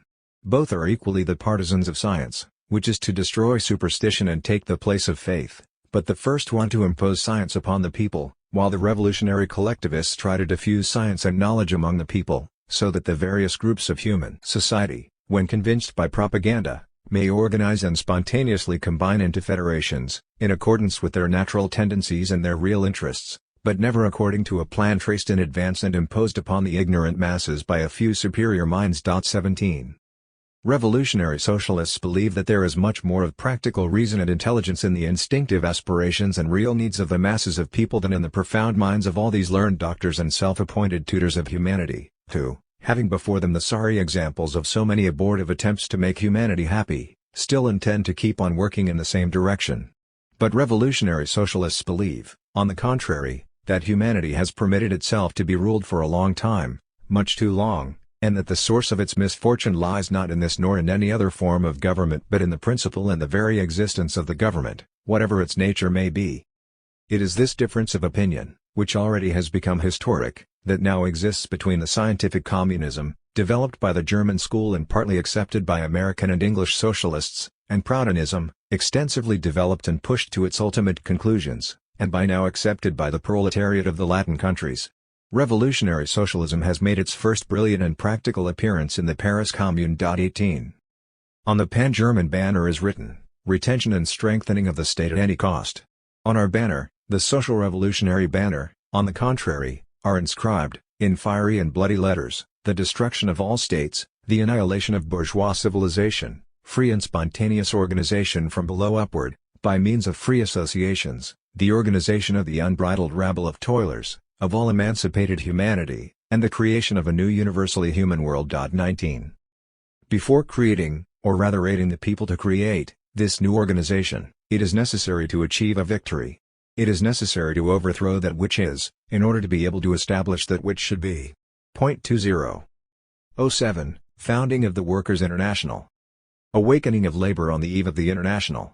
In 1863 and 1864, the years of the founding of the International, in nearly all of the countries of Europe, and especially those where modern industry had reached its highest development, in England, France, Belgium, Germany, and Switzerland, two facts made themselves manifest, facts which facilitated and practically made mandatory the creation of the International. The first was the simultaneous awakening in all the countries of the consciousness, courage, and spirit of the workers, following 12 or even 15 years of a state of depression which came as a result of the terrible debacle of 1848 and 1851. The second fact was that of the marvelous development of the wealth of the bourgeoisie and, as its necessary accompaniment, the poverty of the workers in all the countries. This was the fact which spurred these workers to action, while their awakening consciousness and spirit endowed them with the essential faith. 1. The central sections. But, as it often happens, this renascent faith did not manifest itself at once among the great masses of the European workers. Out of all the countries of Europe there were only two, soon followed by others, in which it made its first appearance. Even in those privileged countries it was not the whole mass but a small number of little, widely scattered workers' associations which felt within themselves the stirrings of a reborn confidence, felt it strongly enough to resume the struggle, and in those associations it was at first a few rare individuals, the more intelligent, the more energetic, the more devoted among them, and in most cases those who already had been tried and developed by previous struggles, and who, full of hope and faith, mustered the courage to take the initiative of starting the new movement. Those individuals, meeting casually in London in 1864, in connection with the Polish question, a problem of the highest political importance, but one that was completely alien to the question of international solidarity of labor, formed, under the direct influence of the founders of the International, the first nucleus of this great association. Then, having returned to their respective countries, France, Belgium, Germany, and Switzerland, the delegates formed nuclei in those lands. That is how the initial central sections, of the International, were set up. 2. The central sections do not represent any special industry, since they comprise the most advanced workers in all kinds of industries. Then what do those sections represent? They represent the idea of the International itself. What is their mission? The development and propagandizing of this idea. And what is this idea? It is the emancipation not only of workers in such and such an industry or in such and such a country, but of all workers in all industries, the emancipation of the workers of all the countries in the world. It is the general emancipation of all those who, earning with difficulty their miserable livelihood by any productive labor whatever, are economically exploited and politically oppressed by capital, or rather by the owners and the privileged brokers of capital. Such is the negative, militant, or revolutionary power of this idea. And the positive force? It is the founding of a new social world, resting only upon emancipated labor and spontaneously created upon the ruins of the old world, by the organization and the free federation of workers' associations liberated from the economic and political yoke of the privileged classes. 3. Those two aspects of the same question, one negative and the other positive, are inseparable from each other. 4. Central sections are mere ideological groupings. The central sections are the active and living centers where the new faith is preserved, where it develops, and where it is being clarified. No one joins them in the capacity of a special worker of such and such a trade with the view of forming any particular trade union organizations. Those who join those sections are workers in general, having in view the general emancipation and organization of labor, and of the new social world based on labor.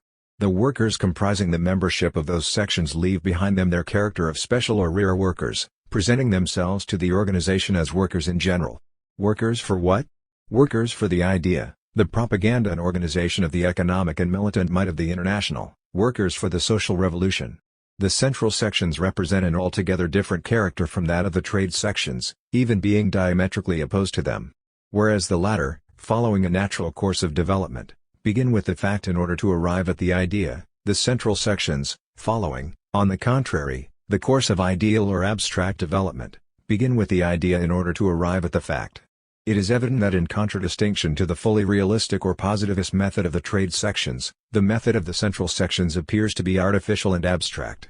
This manner of proceeding from the idea to the fact is precisely the one used by the idealists of all schools, theologians, and metaphysicians, whose final impotence has by now become a matter of historical record. The secret of this impotence lies in the absolute impossibility of arriving at the real and concrete fact by taking the absolute idea as the starting point. 5. The central sections in themselves would be powerless to draw in great masses of workers. If the International Working Men's Association were made up only of central sections, undoubtedly it would never attain even 1/100th part of the impressive power upon which it is priding itself now. Those sections would be merely so many workers' academies where all questions would perpetually be discussed, including of course the question of organization of labor, but without the slightest attempt being made to carry it into practice, nor even having the possibility of doing it. 6. If the International were made up only of central sections, the latter probably would have succeeded by now in forming conspiracies for the overthrow of the present order of things, but such conspiracies would be confined only to mere intentions, being too impotent to attain their goal since they would never be able to draw in more than a very small number of workers, the most intelligent, most energetic, most convinced and devoted among them. The vast majority, the millions of proletarians, would remain outside of those conspiracies. But in order to overthrow and destroy the political and social order which now crushes us, it would be necessary to have the cooperation of those millions. The empirical approach of workers to their problems. Only individuals, and a small number of them at that, can be carried away by an abstract and pure idea. The millions, the masses, not only of the proletariat but also of the enlightened and privileged classes, are carried away only by the power and logic of facts, apprehending and envisaging most of the time only their immediate interests or moved only by their monetary, more or less blind, passions. Therefore, in order to interest and draw the whole proletariat into the work of the International, it is necessary to approach it not with general and abstract ideas, but with a living and tangible comprehension of its own pressing problems, of which evils those workers are aware in a concrete manner.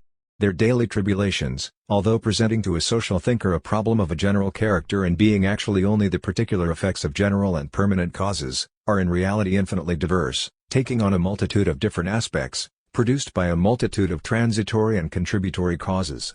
Such is the daily reality of those evils.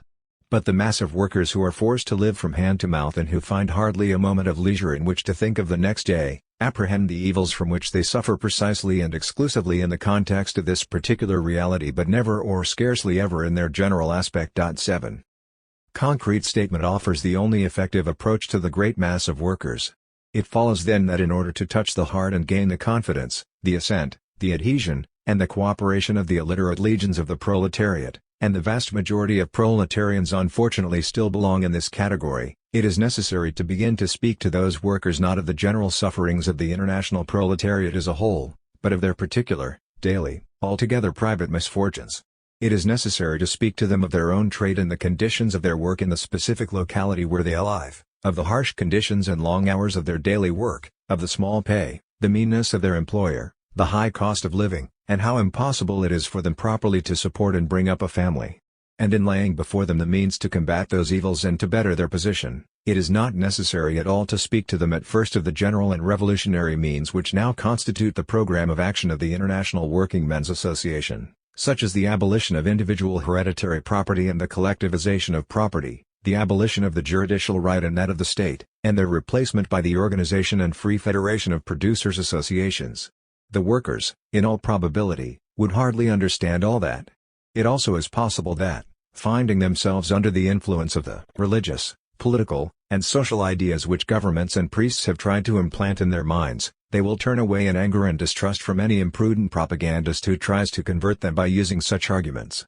No, they should be approached only by way of holding up before them such means of struggle the usefulness of which they cannot fail to comprehend, and which they are prone to accept upon the promptings of their good sense and daily experience.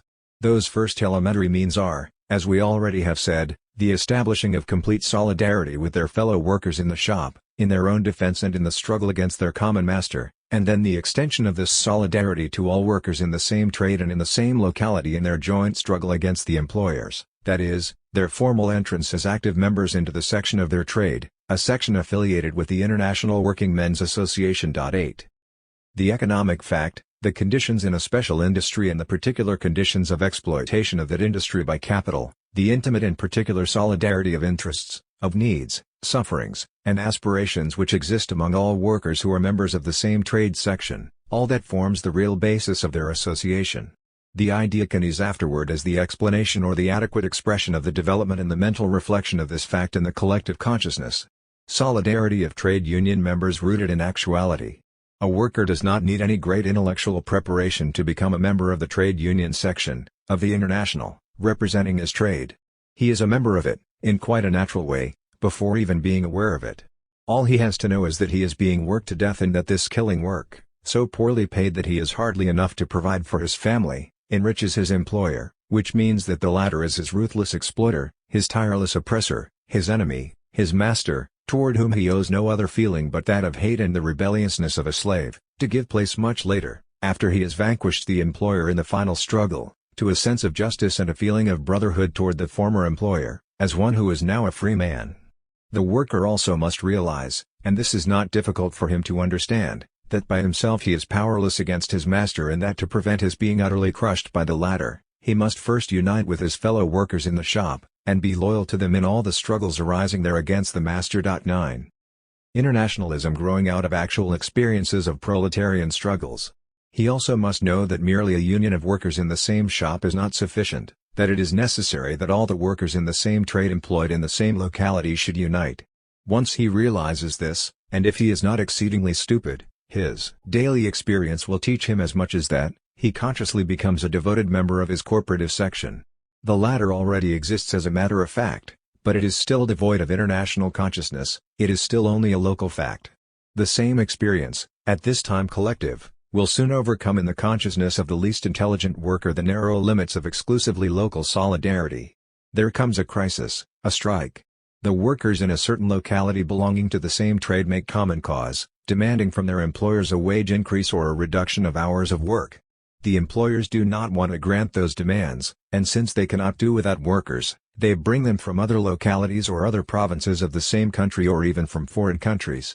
But in those countries the workers work longer hours for less pay, and the employers there can sell their products cheaper, successfully competing against countries where workers working less earn more, and thus force the employers in the latter countries to cut wages and increase the hours of their workers.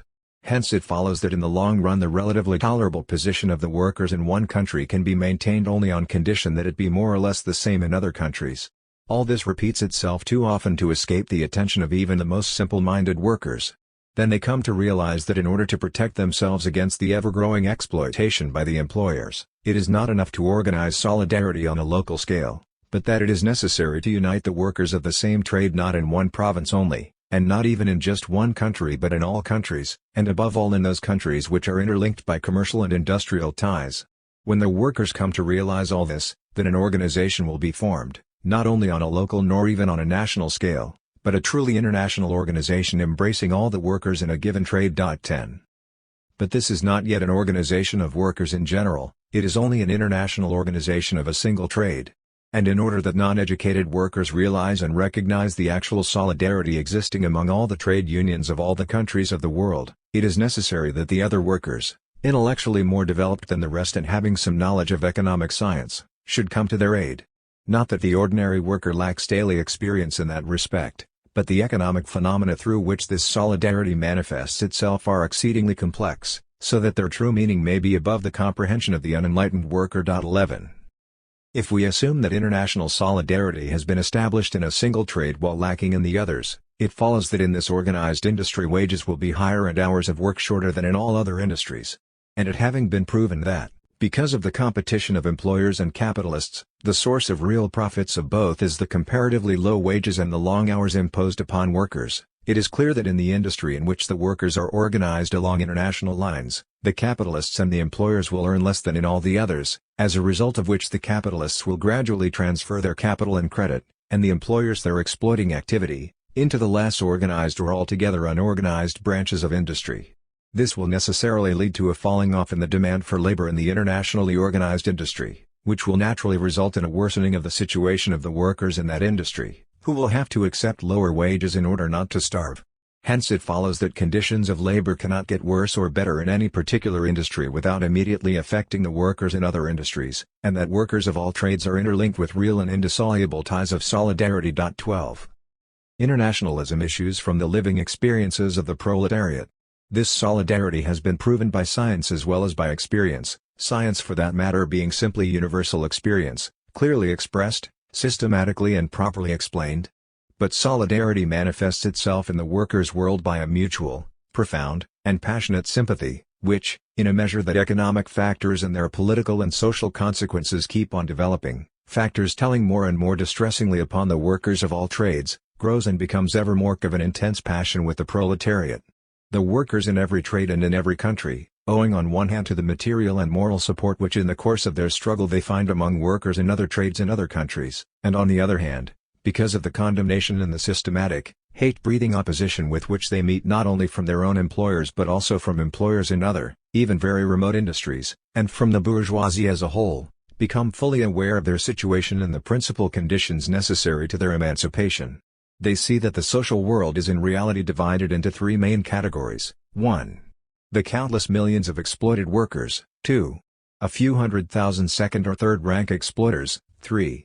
A few thousand, or, at the most, a few tens of thousands of the larger beasts of prey, big capitalists who have grown fat on directly exploiting the second category and indirectly the first category, pocketing at least half the profits obtained from the collective labor of humanity. 13.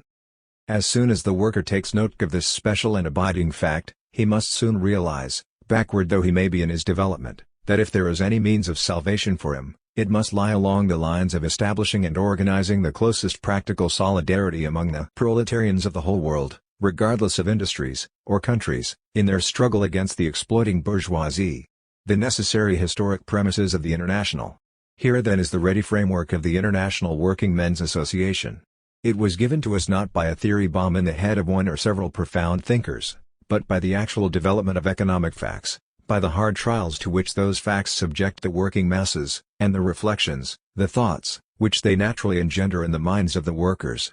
That the International Association could come into existence, it was necessary that the elements involved in its making, the economic factors, the experience, strivings, and thoughts of the proletariat, should already have been developed strongly enough to form a solid base for it. It was necessary that there already should have been, in the midst of the proletariat, groups or associations of sufficiently advanced workers who, scattered throughout the world, could take upon themselves the initiative of the great emancipatory movement of the workers. Following that comes, of course, the personal initiative of a few intelligent individuals fully devoted to the cause of the people. 14. It is not enough that the working masses come to realize that international solidarity is the only means of their emancipation, it also is necessary that they have faith in the real efficacy and certainty of this means of salvation, that they have faith in the possibility of their impending deliverance. This faith is a matter of temperament, collective disposition, and mental state. Temperament is given to various peoples by nature, but it is subject to historic development. The collective disposition of the proletariat is always a twofold product, first, of all preceding events, and then, especially, of his present economic and social situation. 15. 08. Economic solidarity at its widest. The crystallization of a class-conscious international union. Having joined the Trade-a-thon section of the International, the newly converted worker learns many things there. He learns that the same solidarity existing among all members of that section has likewise been established among various sections or among all the trades in the same locality, and that the wider organization of this solidarity, embracing the workers of all trades, became necessary because the employers in all industries act in concert in order to drive down the standard of living of people who are forced to live by selling their labor. The new member of the section is being educated to the idea that this twofold solidarity, first of workers of one and the same trade or of all crafts organized into various sections, is not confined to a single given locality, but, spreading far beyond the frontiers of one country, encompasses the whole labor world, the proletariat of all countries, powerfully organized for its own defense, for waging war upon bourgeois exploitation. 1. Having become a member of the International, he will learn, much more than he would be able to learn from verbal explanations that he might get from his comrades, from his personal experience, which now becomes one and the same with the experiences of the other members of the section. The workers in his trade, losing patience with the greed of their employers, declare a strike. But any strike is a harsh trial for workers who live on wages. They don't make anything, yet their families, their children, their own stomachs clamor for daily food. The strike fund which they built up with so much difficulty is not sufficient to keep them up for many weeks or even many days.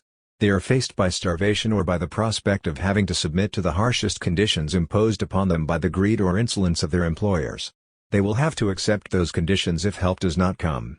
But who will offer them this aid? Of course not the bourgeoisie, which is leagued against the workers. Help can come only from workers in other trades and in other countries. And lo and behold, this help does arrive, brought or sent by other sections of the International, and by both local and foreign sections. This ever-recurring experience shows more than words can do the beneficent power of the international solidarity of the labor world. 2. No ideological conditions for joining the trade union section of the International. The worker joining the trade union section of the International is not asked any questions about his political or religious principles.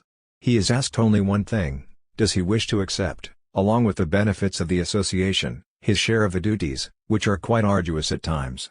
Does he intend to remain loyal to the section through thick and thin, through all the vicissitudes of the struggle, at first exclusively economic, and is he henceforth willing to conform all his acts to the decisions of the majority, insofar as those decisions have a direct or indirect bearing upon this struggle against the employers?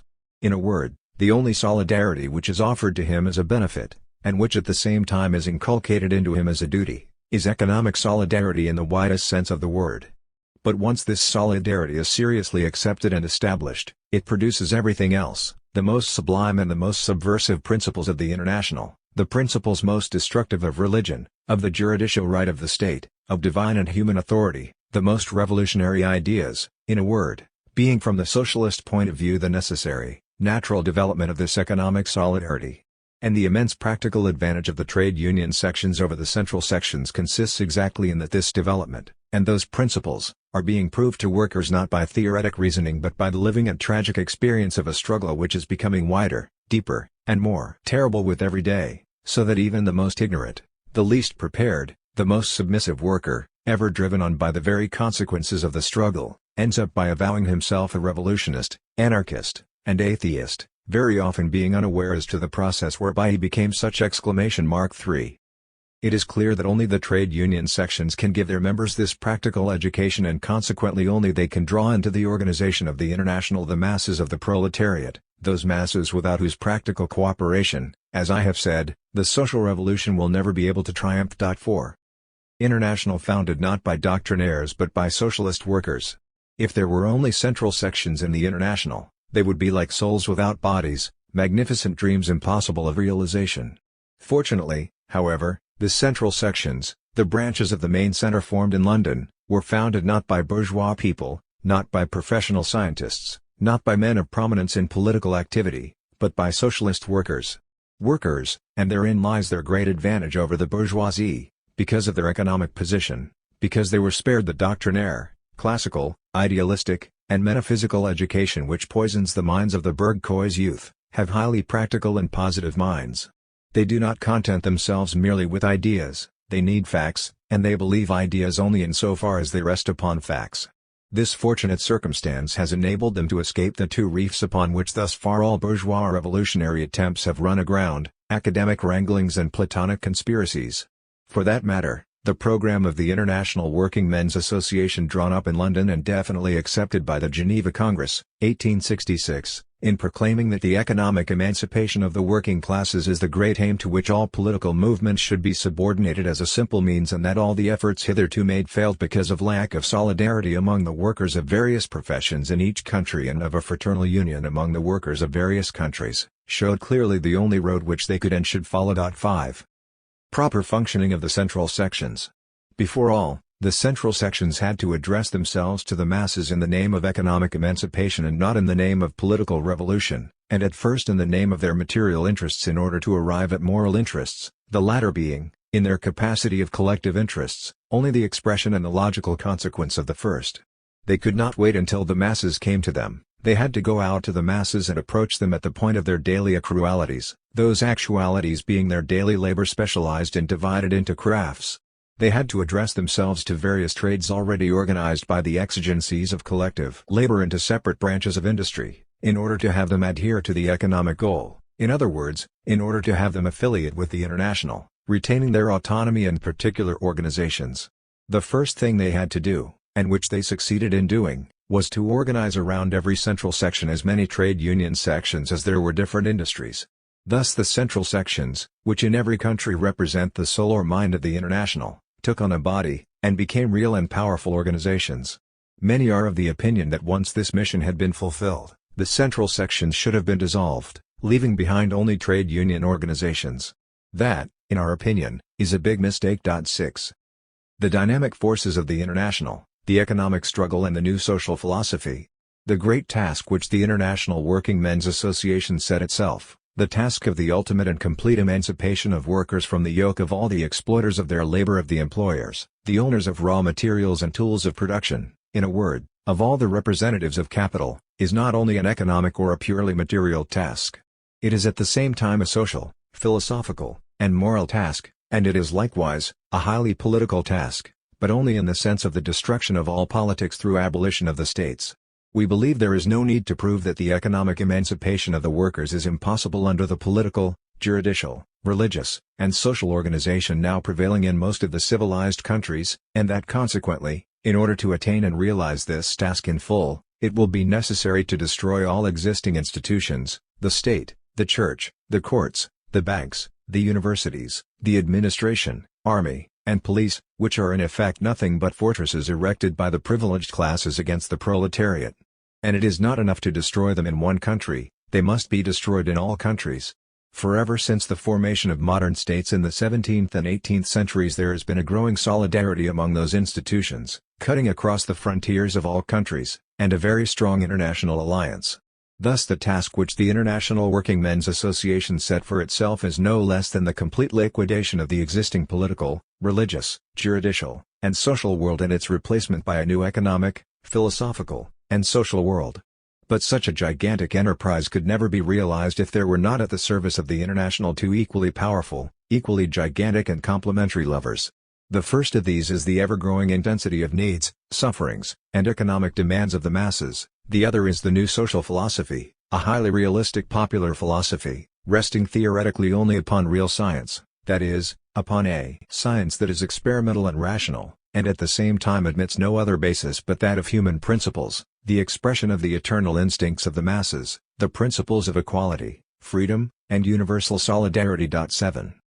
Why political and anti-religious principles were eliminated from the International. We believe that the founders of the International acted very wisely in eliminating from its program all political and religious questions. Beyond doubt they did not lack political opinions or clear-cut anti-religious views, but they refrained from embodying them in this program, their aim above all being to unite the working masses of the civilized world into one common action. Necessarily they had to seek out a common basis, a set of elementary principles upon which all real workers, that is, all those who were ruthlessly exploited and who were suffering, might come together, irrespective of the political and religious aberrations which still hold sway over the minds of many of those workers. Had the founders of the International hoisted the banner of a political or anti-religious school, far from uniting all the workers of Europe, they would have divided them even more than at present. This would be so because, aided by the ignorance of the masses, the self-interested and highly corrupting propaganda of the priests, governments, and bourgeois political parties, including the reddest variety of them, have succeeded in disseminating a great number of fallacies among the masses of the people, and because unfortunately those blinded masses have often let themselves be taken in by all kinds of falsehoods which had no other aim but to make the masses voluntarily and stupidly serve the interests of the privileged classes, to their own detriment. For that matter, the difference in the degree of the industrial, political, mental, and moral development of the working masses of various countries is still too great to have them united on the platform of one and the same political and anti-religious program. To make this a part of the program of the International, and to make it an absolute condition for those joining it, would be to aim at the organizing of a sect, not a universal association, and it would spell the breakup of the International. 8. A true people's politics. There is also another reason which led at the outset to the elimination from the International's program, in appearance at least, and only in appearance, of all political tendencies. Until now, from the beginning of history, there has never been a true politics of the people, and by the people we mean the people of low station in life, the rabble which sustains the whole world by its labor. Until now it has been only the privileged classes that engaged in politics. Those classes have made use of the physical prowess of the people to overthrow one another and take the place of the overthrown groups. The people in turn have always taken sides in such struggles, vaguely hoping that at least one of these political revolutions, none of which could get along without the people, but none of which was waged for its sake, would alleviate to some extent its poverty and its age-long slavery. And it has always ended in deception. Even the great French Revolution cheated the people. It destroyed the aristocratic nobility and put in its place the bourgeoisie. The people are no longer called slaves or serfs, they are proclaimed free men, possessing all their rights from birth, but their slavery and poverty remain the same. And they will ever remain the same so long as the working masses will serve as tools of bourgeois politics, whether this be called conservative, liberal, progressive, or radical, even if it takes on the most revolutionary coloring. For all bourgeois politics, of any color or name whatever, can have only one aim: to maintain the domination of the bourgeoisie and the slavery of the proletariat. The elimination of bourgeois politics. What was the International to do? First of all, it had to detach the working masses from any kind of bourgeois politics. It had to eliminate from its program all the political programs of the bourgeoisie. But at the time it was founded there was no other politics in the whole world but the politics of the church, monarchy, aristocracy, or bourgeoisie. The latter, especially the politics of the radical bourgeoisie, was no doubt more liberal and humane than the others, but they all were equally based upon the exploitation of the working masses and had no other aim than to contest the monopolizing of this exploitation. The International then had to begin by clearing the ground, and since every form of politics, from the point of view of the emancipation of labor, was tainted by the touch of reactionary elements, the International had to throw out of its midst all the known political systems in order to found, upon the ruins of the bourgeois world, the true politics of the workers, the politics of the International Working Men's Association. 9. The politics of the International. The International does not reject politics of a general kind, It will be compelled to intervene in politics so long as it is forced to struggle against the bourgeoisie. It rejects only bourgeois politics and bourgeois religion, for one establishes the predatory domination of the bourgeoisie and the other sanctifies and consecrates it. There is no other means of freeing the people economically and politically, of giving them at the same time well-being and liberty, except to abolish the state, all the states, and with once and for all destroy that which until now has been called politics, politics being precisely nothing but the functioning, the manifestation, external and internal, of the action of the state, that is, the art and science of dominating and exploiting the masses in favor of the privileged classes. Wherein the politics of the International differs from that of political parties. It is not true then to say that we completely ignore politics. We do not ignore it, for we definitely want to destroy it. And here we have the essential point separating us from political parties and bourgeois radical socialists. Their politics consists in making use of, reforming, and transforming the politics of the state, whereas our politics, the only kind we admit, is the total abolition of the state, and of the politics which is its necessary manifestation. And only because we frankly want the abolition of this politics do we believe that we have the right to call ourselves internationalists and revolutionary socialists, for he who wants to pursue politics of a different kind, who does not aim with us at the total abolition of politics, he must accept the politics of the state, patriotic and bourgeois politics, and that is to deny in the name of his great or small national state the human solidarity of the nations beyond the pale of his particular state, as well as the economic and social emancipation of the masses within the state. 11. What type of politics can there be? Apart from Mazzini's system, that of THC Republic State, there is only one other, the system of the Republic Commune, the Republic Federation, i.e., the system of anarchism. This is the politics of the social revolution, which aims at abolition of the state and establishment of the economic, entirely free organization of the people, organization from bottom to top by means of federation. 12. The founders of the International Working Men's Association acted wisely in refraining from placing political and philosophical principles as the basis of this association, and in imparting to it at the beginning the character of an organization exclusively waging an economic struggle against capital. They did so because they were certain that once the workers, drawing confidence from their right as well as from the numerical power of their class, became involved in a battle of solidarity against bourgeois exploitation, they would necessarily be led, in the natural course of things and by the development of this struggle, soon to recognize the political, social, and philosophical principles of the International, principles which in effect are the true expression of their point of departure and their goal. 13. If you start off by announcing first those two aims to ignorant workers, burdened by their daily toil and demoralized and poisoned, consciously, one might say, by the perverse doctrines with which the governments, acting in concert with all the privileged castes, priests, the nobility, and the bourgeoisie, have been overwhelming the people, you will frighten the workers. They may repulse you without even suspecting that those ideas are actually the most faithful expression of their own interests, that those aims carry within themselves the possibility of realizing their most cherished wishes, and that, on the contrary, the political and religious political parties. It is not true then to say that we completely ignore politics. We do not ignore it, for we definitely want to destroy it. And here we have the essential point separating us from political parties and bourgeois radical socialists.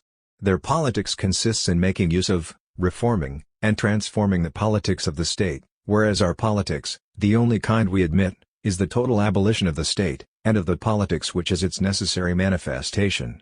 And only because we frankly want the abolition of this politics do we believe that we have the right to call ourselves internationalists and revolutionary socialists, for he who wants to pursue politics of a different kind, who does not aim with us at the total abolition of politics, he must accept the politics of the state, patriotic and bourgeois politics, and that is to deny in the name of his great or small national state the human solidarity of the nations beyond the pale of his particular state, as well as the economic and social emancipation of the masses within the state. 11.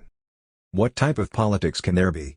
Apart from Mazzini's system, that of THC Republic State, there is only one other, the system of the Republic Commune, the Republic Federation, i.e., the system of anarchism.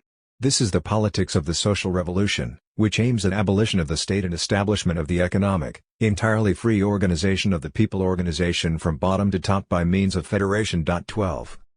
The founders of the International Working Men's Association acted wisely in refraining from placing political and philosophical principles as the basis of this association, and in imparting to it at the beginning the character of an organization exclusively waging an economic struggle against capital.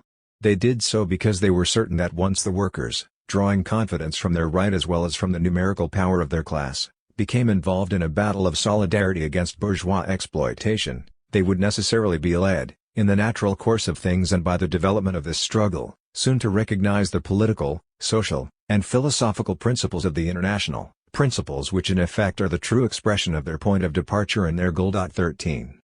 If you start off by announcing first those two aims to ignorant workers, burdened by their daily toil and demoralized and poisoned, consciously, one might say, by the perverse doctrines with which the governments, acting in concert with all the privileged castes, priests, the nobility, and the bourgeoisie, have been overwhelming the people, you will frighten the workers. They may repulse you without even suspecting that those ideas are actually the most faithful expression of their own interests, that those aims carry within themselves the possibility of realizing their most cherished wishes, and that, on the contrary, the political and religious intelligence which corresponds to his instinct, for when the intelligence of workers rises to the level of their instinct, their will crystallizes and their might becomes irresistible. What is it that obstructs the more rapid development of this salutary intelligence among the working masses? Their ignorance, and to a great extent the political and religious prejudices with which the classes interested in keeping them ignorant try to becloud their consciousness and their natural intelligence. How can this ignorance be dissipated? How can these disastrous prejudices be destroyed? Will it be achieved through education and propaganda? 2. Both of course are excellent means. But in the situation of the working masses in the present day they are insufficient. The isolated worker is weighed down by his toil and his daily cares to such an extent that he hardly has any time for education. And, for that matter, who will carry on this propaganda? Will it be some sincere socialists who came from bourgeois ranks? These no doubt are imbued with a generous will, but, to begin with, they are too few in numbers to impart to their propaganda the necessary sweep, and, in addition, because in view of their social position they belong to a different world, they cannot exercise adequate influence over the workers, but arouse in them more or less legitimate distrust. 3. The emancipation of the workers should be the task of the workers themselves, says the preamble of our general statute. And it is 1,000 times right in saying so. This is the principal basis of our great. But the world of workers is generally ignorant, it is almost innocent of any theory. Consequently, there remains only one way, the way of a practical emancipation. What is and what should be the method? There is only one way, that is complete solidarity in the struggle of workers against the employers. It is the organization and federation of workers' resistance funds. The people are ready. They suffer greatly and, what is more important, they are beginning to understand that there is no need for that suffering. They are weary of keeping their eyes turned heavenward and will not remain patient for long on earth. In a word, the masses, even independently of any propaganda, have consciously turned to socialism. The general and profound sympathy aroused by the Paris Commune among the proletariat of all countries, serves as a proof of this. And the masses, they constitute power, or, at least, a significant element of power. Organization and science. What do the masses lack to be able to overthrow the prevailing social order, so detestable to them? They lack two things, organization and science, precisely the two things which constitute now, and always have constituted, the power of governments. Above all, there must be organization, which is impossible without the help of science. Thanks to military organization, 1 battalion, 1,000 armed men, can hold in fear, and in reality they do that, 1,000,000 people who may be just as well armed but who are not organized. And thanks to its bureaucratic organization, the state, with the aid of a few 100,000 officials, holds in subjection vast countries. Consequently, in order to create a popular force capable of crushing the military and civil power of the state, the proletariat must organize. Organization of the International. It is exactly this which the International Working Men's Association is doing now, and when it has embraced or organized in its midst a half, a third, a fourth, or even a tenth of the European proletariat, the states will cease to exist. The organization of the International, having for its aim not the creation of states or new forms of despotism, but the radical destruction of all kinds of domination, must differ essentially from the state organization. Just as much as the state is authoritarian, artificial, and violent, alien, and hostile to the natural development of the people's interests and instincts, so must the organization of the International be free and natural, conforming in every respect to those interests and instincts. But what is this natural organization of the masses? It is an organization based upon the various manifestations of their actual daily life, and upon the various forms of labor, organization by trades or professions. Once all the industries are represented in the International, including the various forms of agricultural labor, its organization, the organization of the masses of the people, will have been achieved. For it is indeed enough that, one worker out of 10, seriously and with full knowledge of the cause, join the International, while the 9 remaining outside of this organization become subject to its invisible influence, and, when a critical moment arrives, they will follow, without even suspecting it, its directions, insofar as this is necessary for the salvation of the proletariat. An organized minority but not a state government. It may be objected that this manner of organizing the influence of the International upon the masses of the people seems to tend to establish upon the ruins of old authorities and existing governments, a new system of authority and government. But to think so would be a great error.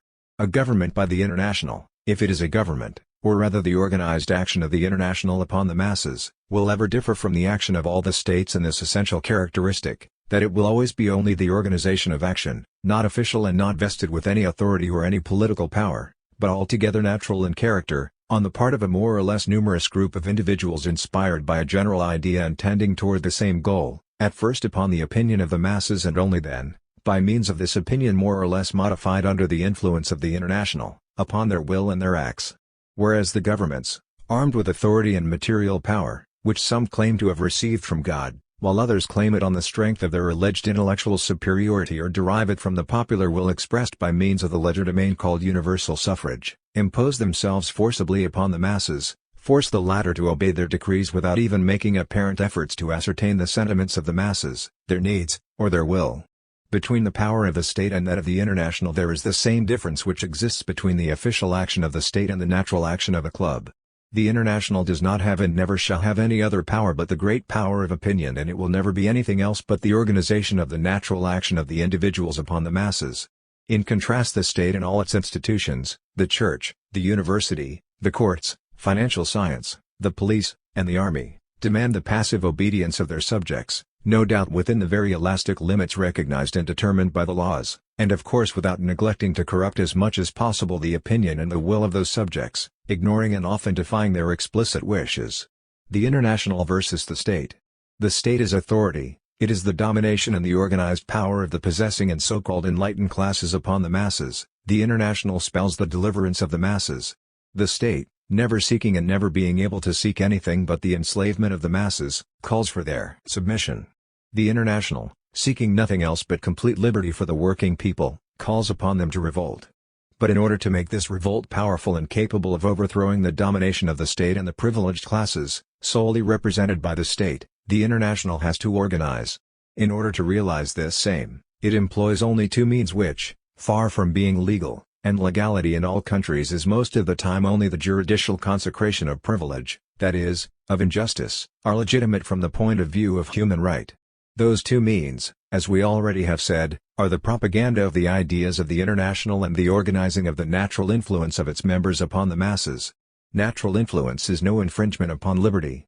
Whoever contends that activity organized in this fashion constitutes infringement upon the freedom of the masses, or an attempt to create a new authoritarian power, is, in our opinion, a sophist or a fool. The worse it is for those who are ignorant of the natural and social law of human solidarity to the extent of imagining that absolute mutual independence of individuals and the masses is possible or desirable. To will that would be to will the very annihilation of society, for all social life is simply this incessant mutual dependence of individuals and masses.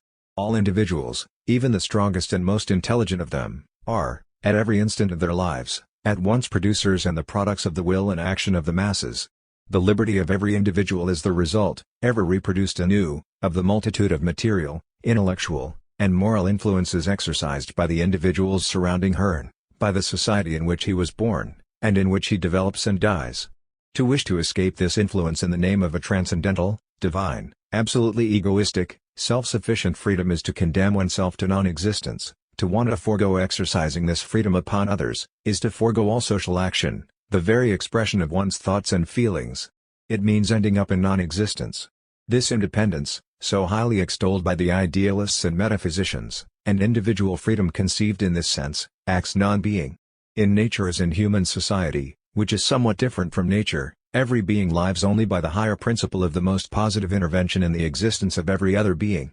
The extent of this intervention varies only according to the nature of the individual. Destruction of this mutual influence would mean death. And when we demand freedom for the masses, we do not pretend to do away with any of the natural influences exercised upon them by individuals or groups of individuals. We want abolition of artificial, privileged, legal, official influences. If the state and the church were private institutions, we, to be sure, would be their adversaries, yet we would not protest against their right to exist, but we do protest against them because, doubtless being private institutions in the sense that they exist in fact only for the particular interest of the privileged classes, they nevertheless make use of the collective power of the masses organized for that purpose in order, officially and violently, to force their authority upon the masses. If the International became organized into a state, we, its convinced and impassioned partisans, would become its most implacable enemies. The International cannot become a state. But the point is precisely that the International cannot organize itself into a state. It cannot do it because, in the first place, as its name indicates, it abolishes all frontiers, and there can be no state without frontiers, inasmuch as a universal state, the dream of conquering peoples and of the greatest despots in the world, has been proven by historic experience impossible of realization. Who says the state necessarily says several states, oppressors and exploiters within their boundaries, conquering or at least hostile to one another beyond their frontiers, and says the negation of humanity. The universal state, or the people's state, of which the German communists speak, thus can denote only one thing, the destruction of the state. The International Working Men's Association would have no meaning if it did not aim at abolition of the state. It organizes the working masses of the people only for the purpose of this destruction. How does it organize them? Not from the top down, imposing upon the social diversity produced by the diversity of labor, or imposing upon the natural life of the masses fictitious unity and order as is done by the states, but, on the contrary, from the bottom up, taking for its starting point the social existence of the masses, their real aspirations, and inducing them to group, harmonize, and balance their forces in accordance with the natural diversity of occupations and situations, and aiding them in it. Such is the proper aim of the organization of trade union sections. The role of an organized minority during a revolutionary crisis. We already have said that in order to organize the masses, in order to establish with them the salutary and solid influence of the International Working Men's Association, all that is necessary, strictly speaking, is that one worker out of 10 belonging to a given trade join the respective trade union section. This can easily be understood. In moments of great political and economic crises, when the instinct of the masses, sharpened by events to the utmost point of keenness, lays itself open to all worthwhile suggestions, at a time when these herds of human slaves, crushed and flattened down but still unresigned to their position, rise up at last to throw off their yoke, feeling, however, bewildered and powerless because of being completely disorganized, 10, 20, or 30 well-organized persons, acting in concert and knowing where they are going and what they want, can easily carry along 100, 200, or 300 people, or even more. We saw an example of this in the Paris Commune. A serious organization, just beginning its life during the siege, and far from a strong or anything like a strong organization, was sufficient to create a formidable power, a vast resistance potential. An adequate class-conscious membership will make the International invincible.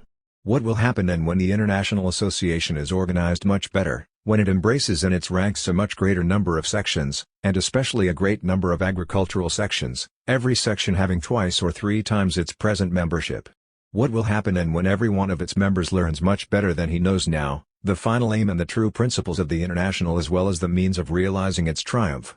The International then will have become an invincible power. The germs of a despotic state. We are convinced that if the International is split into 2 groups, one comprising the vast majority and consisting of members whose only science reduces itself to a blind faith in the theoretical and practical wisdom of its leaders, and the other consisting only of a few scores of leaders, this organization, the mission of which is to emancipate humanity, will itself be transformed into a sort of an oligarchic state, the worst of all states.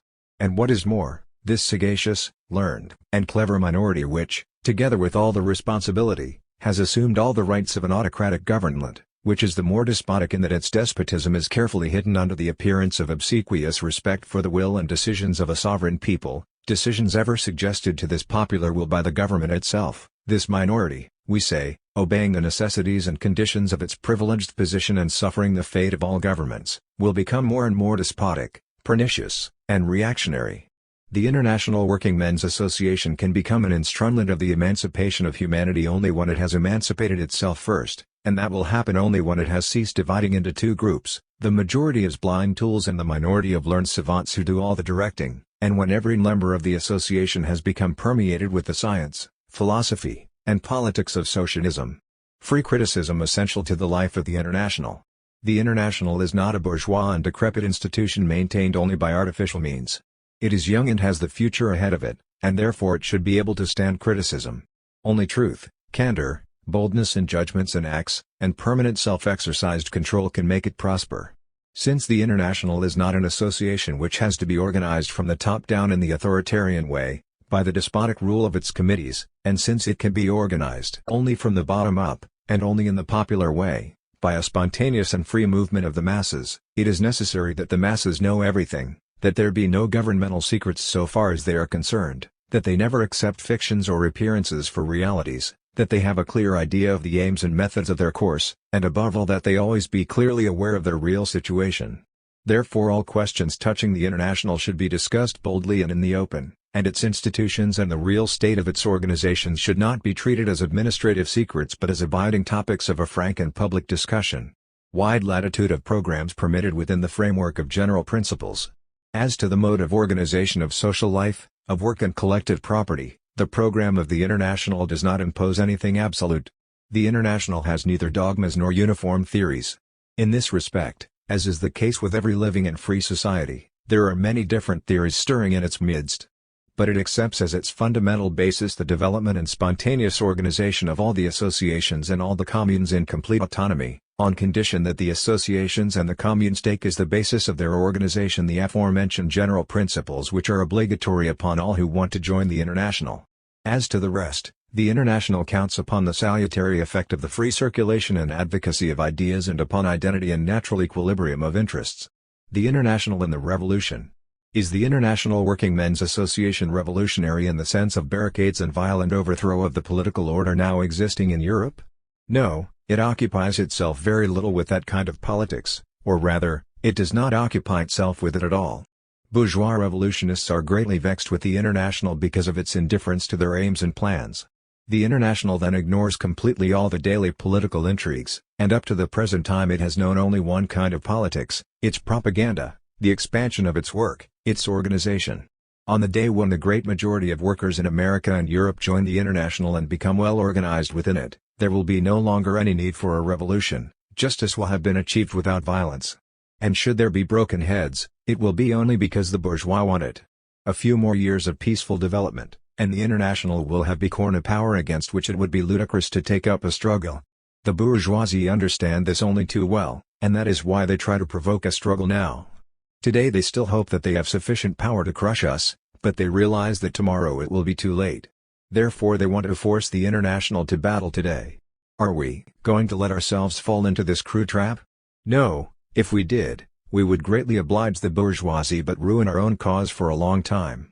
We have justice and right on our side, but our forces are still inadequate for a real struggle. Let us then refrain from giving vent to our indignation, let us remain firm, unshakable, and calm, however provoked we may be by the insolent bourgeois whippersnappers. Let us keep on suffering, but let us not forget anything.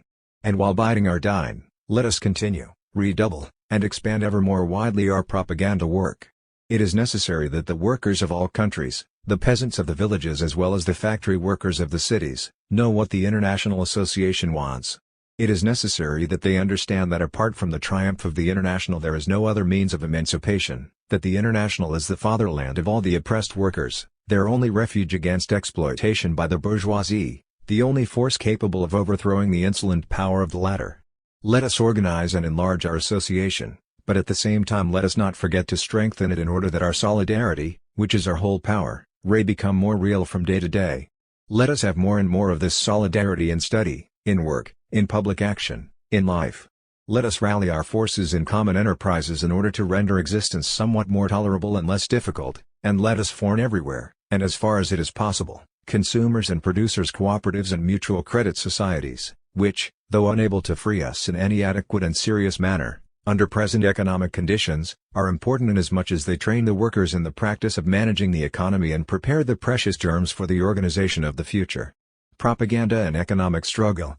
The International Working Men's Association, true to its principle, will never extend its backing to a political agitation which does not have for its immediate and direct aim the complete economic emancipation of the worker, that is, the abolition of the bourgeoisie as a class, separated in the economic sense from the great mass of the population, nor will it support any revolution which does not inscribe on its banner from the very first day, social liquidation.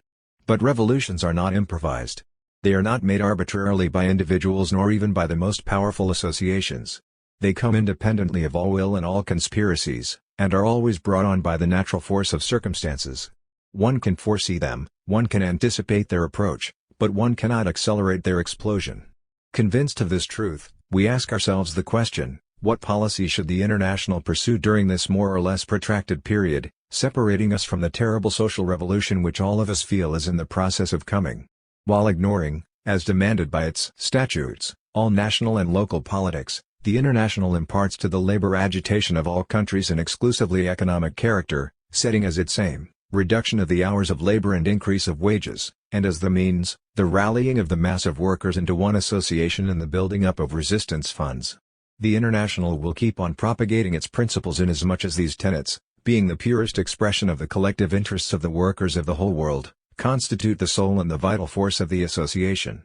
It will carry on this propaganda extensively, having no regard for bourgeois susceptibilities, so that every worker, emerging from the state of mental and moral torpor in which he is being kept by the deliberate efforts of the ruling class, comes to understand the situation, so that he knows well what he should want and under what conditions he can win for himself the rights of man.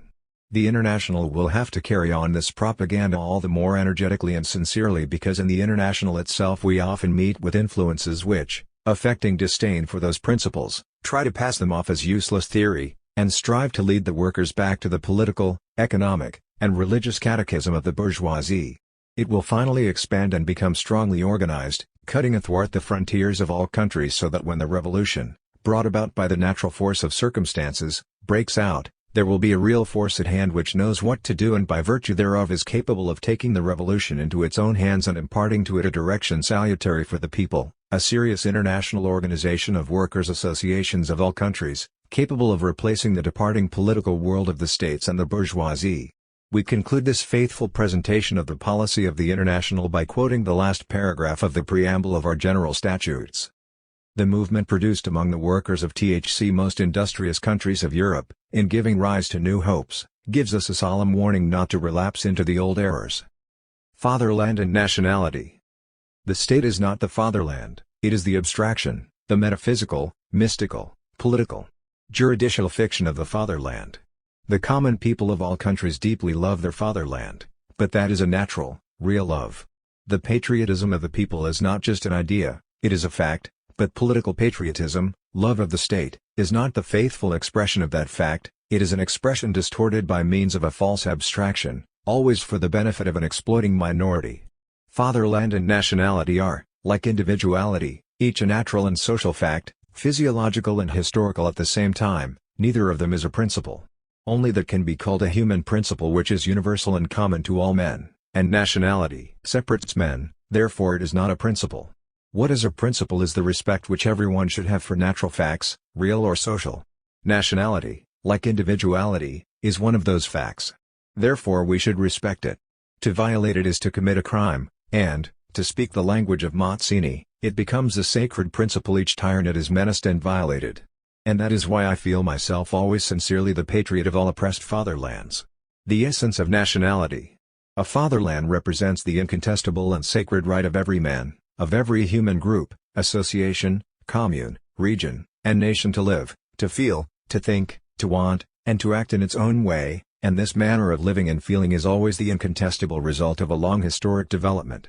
Therefore we bow before tradition, before history, or rather, we recognize them, not because they appear to us as abstract barriers raised metaphysically, juridically, and politically by the learned interpreters and professors of the past, but only because they have actually passed into the flesh and blood, into the real thoughts and the will of actual populations.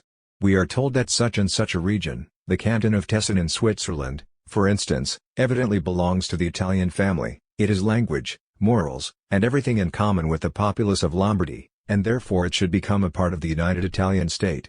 Our answer is that this is an utterly false conclusion. If there really exists a substantial identity between the Tessin canton and Lombardy, there is no doubt that Tessin will spontaneously join Lombardy.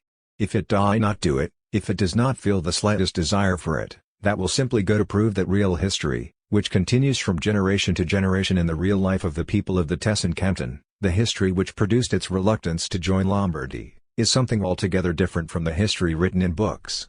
On the other hand, it should be noted that the real history of individuals, as well as that of peoples, does not proceed only by positive development but very often by the negation of the past and revolt against it, and this is the right of life, the inalienable right of the present generation, the guarantee of their liberty, nationality and universal solidarity. There is nothing more absurd and at the same time more harmful, more deadly, for the people than to uphold the fictitious principle of nationality as the ideal of all the people's aspirations. Nationality is not a universal human principle, it is a historic, local fact which, like all real and harmless facts, has the right to claim general acceptance. Every people in the smallest folk unit has its own character, its own specific mode of existence, its own way of speaking, feeling, thinking, and acting, and it is this idiosyncrasy that constitutes the essence of nationality, which is the result of the whole historic life and the sum total of the living conditions of that people. Every people, like every person, is involuntarily that which it is and therefore has a right to be itself. Therein consists the so-called national rights. But if a certain people or person exists in fact in a determinate form, it does not follow that it or he has a right to uphold nationality in one case and individuality in the other as specific principles, and that they have to keep on forever fussing over them. On the contrary, the less they think of themselves and the more they become imbued with universal human values, the more vitalized they become, the more charged with meaning nationality becomes in the one instance, and individuality in the other. The historic responsibility of every nation, the dignity of every nation, like that of every individual, should consist mainly in each accepting full responsibility for its acts, without seeking to shift it to others. Are they not very foolish, all these lamentations of a big boy complaining with tears in his eyes that someone has corrupted him, and put him on the evil path? And what is unbecoming in the case of a boy is certainly out of place in the case of a nation, whose very feeling of self-respect should preclude any attempts to shift the blame for its own mistakes upon others. Patriotism and universal justice. Every one of us should rise above the narrow, petty patriotism to which one's own country is the center of the world, and which deems itself great in so far as it makes itself feared by its neighbors. We should place human, universal justice above all national interests. And we should once and for all time abandon the false principle of nationality, invented of late by the despots of France, Russia, and Prussia for the purpose of crushing the sovereign principle of liberty. Nationality is not a principle, it is a legitimate fact, just as individuality is. Every nationality, great or small, has the incontestable right to be itself, to live according to its own nature. This right is simply the corollary of the general principle of freedom. Everyone who sincerely wishes peace and international justice, should once and for all renounce what is called the glory, the might, and the greatness of the fatherland, should renounce all egoistic and vain interests of patriotism. Women, marriage, and family. Equal rights for women. As much as anyone else I am a partisan of the complete emancipation of women and their social equality with men. The expression social equality with men implies that we demand, along with freedom, equal rights and duties for men and women, that is, equalization of the rights of women, political as well as social and economic rights, with those of men. Consequently, we want the abolition of family and marriage law, and of the ecclesiastic as well as the civil law, indissolubly bound up with the right of inheritance. Abolition of the juridical family.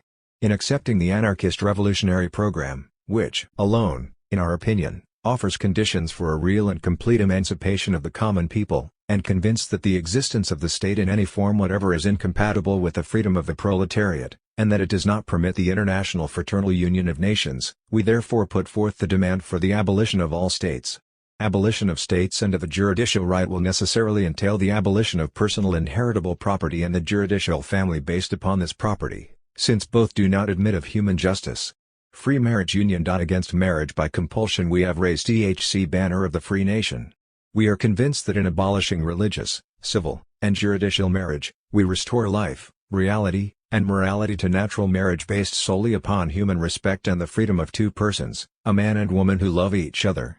We are convinced that in recognizing the freedom of either party to the marriage to part from the other whenever he or she wishes to, without having to ask anyone's permission for it, and that likewise in denying the necessity of needing any permission to unite in marriage and rejecting in general the interference of any authority with that union, we make them more closely united to each other.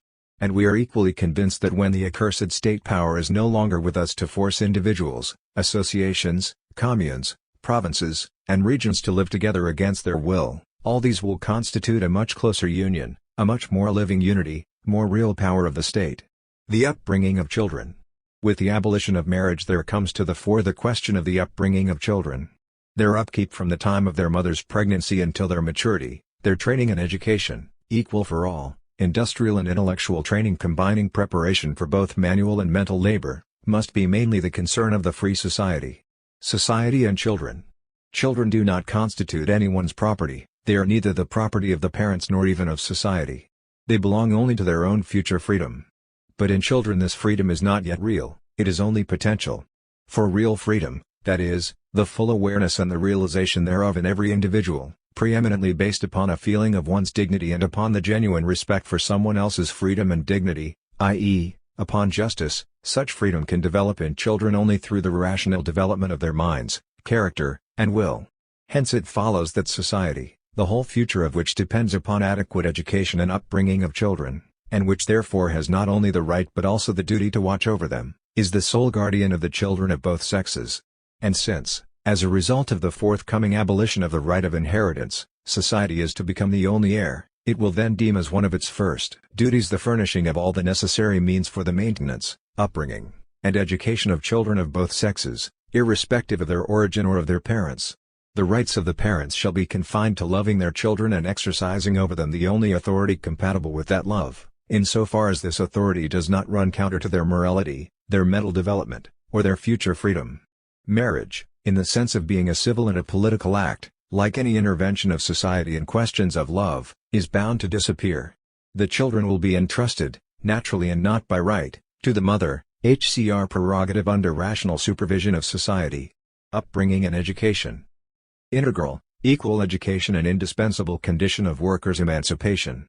The first demand of the International is an integral, equal education for all. The first thing the Paris Commune thought of in the midst of the terrible struggle of which you know, was to establish excellent elementary schools for boys and girls, conducted upon humanitarian principles and without priests. Can the emancipation of the workers be complete so long as the education received by the masses is inferior to that given to the bourgeoisie, or so long as there is in general any class whatever, large or small in numbers, enjoying by virtue of birth the privileges of superior and more thoroughgoing instruction? Is it not evident that out of two persons endowed with a nearly equal natural intelligence, the one who knows more, whose mind has been broadened to a greater extent by science and who, having a better understanding of the interlinking system of natural and social facts, or what one calls natural and social laws, will grasp more readily and in a broader light the character of the environment in which he finds himself? And is it not evident also that that person will feel more free, and that in practice he will prove the cleverer and stronger of the two? It stands to reason that the one who knows more will dominate the one who knows less. And if there were, to begin with, only this difference in upbringing and education between two classes, it would in itself produce in a comparatively short time all the other differences, and human society would relapse into its present state, that is, it would be split up again into a mass of slaves and a small number of masters, the first working for the latter as they do now in existing society. One understands then why bourgeois socialists demand only a little more education for the people, only a little more than what the people are getting now, and why we, the democratic socialists, demand for the people a full integral education, as complete as the present state of the intellectual development of society will permit, so that there will be no class standing above the working masses by virtue of its superior education and being in a position, on account of it, to dominate and exploit the workers.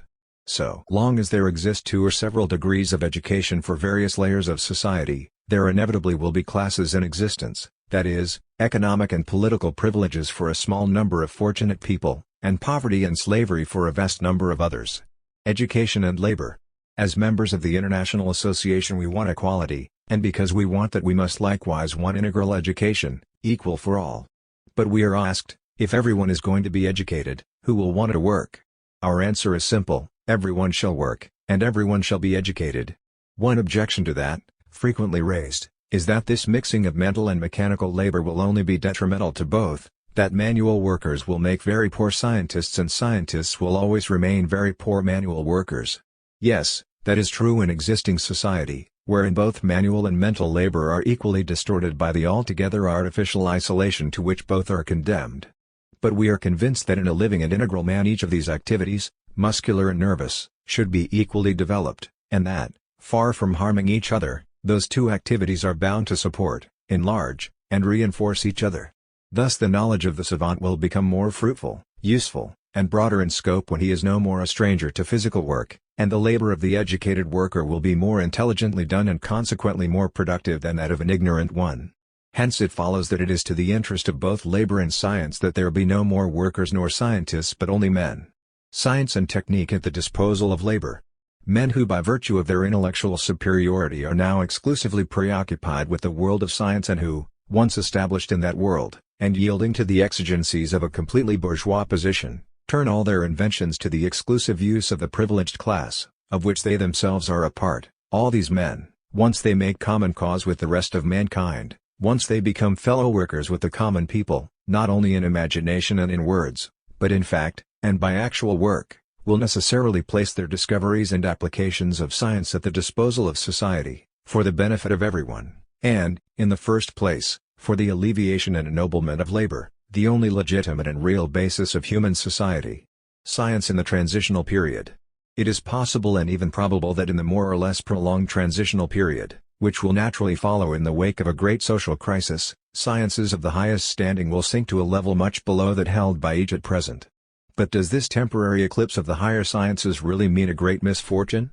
What science loses in sublime loftiness, will it not regain by broadening its base? No doubt at first there will be fewer illustrious scientists, but there will be a greatly reduced number of ignorant people. There will be no more of the gifted few who reach for the skies, but in their place there will be millions who are now debased and crushed by the conditions of their lives, and who then will bestride the world like free and proud men. There will be no demigods, but neither will there be slaves. The demigods and the slaves will become humanized, the first will step down a little, and the others will rise a great deal. There will be no place then for deification nor for contempt. All men will unite and march with fresh vigor toward new conquests in science as well as in life. Equal education and the differential of individual abilities. But here another question arises, are all individuals equally capable of rising to the same levels of education?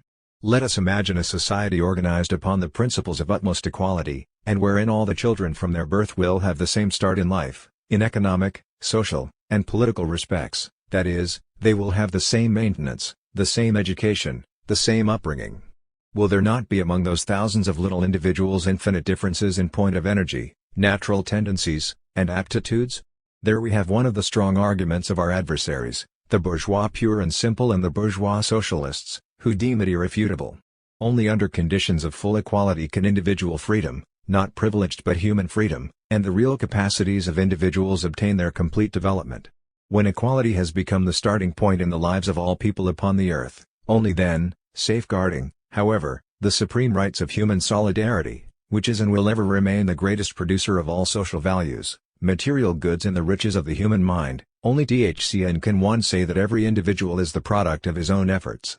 From which we conclude that in order that individual capacities prosper in full, in order that they be not hindered in bearing full fruit, it is necessary to do away with all individual privileges, of political as well as economic nature, that is, it is necessary to abolish all classes.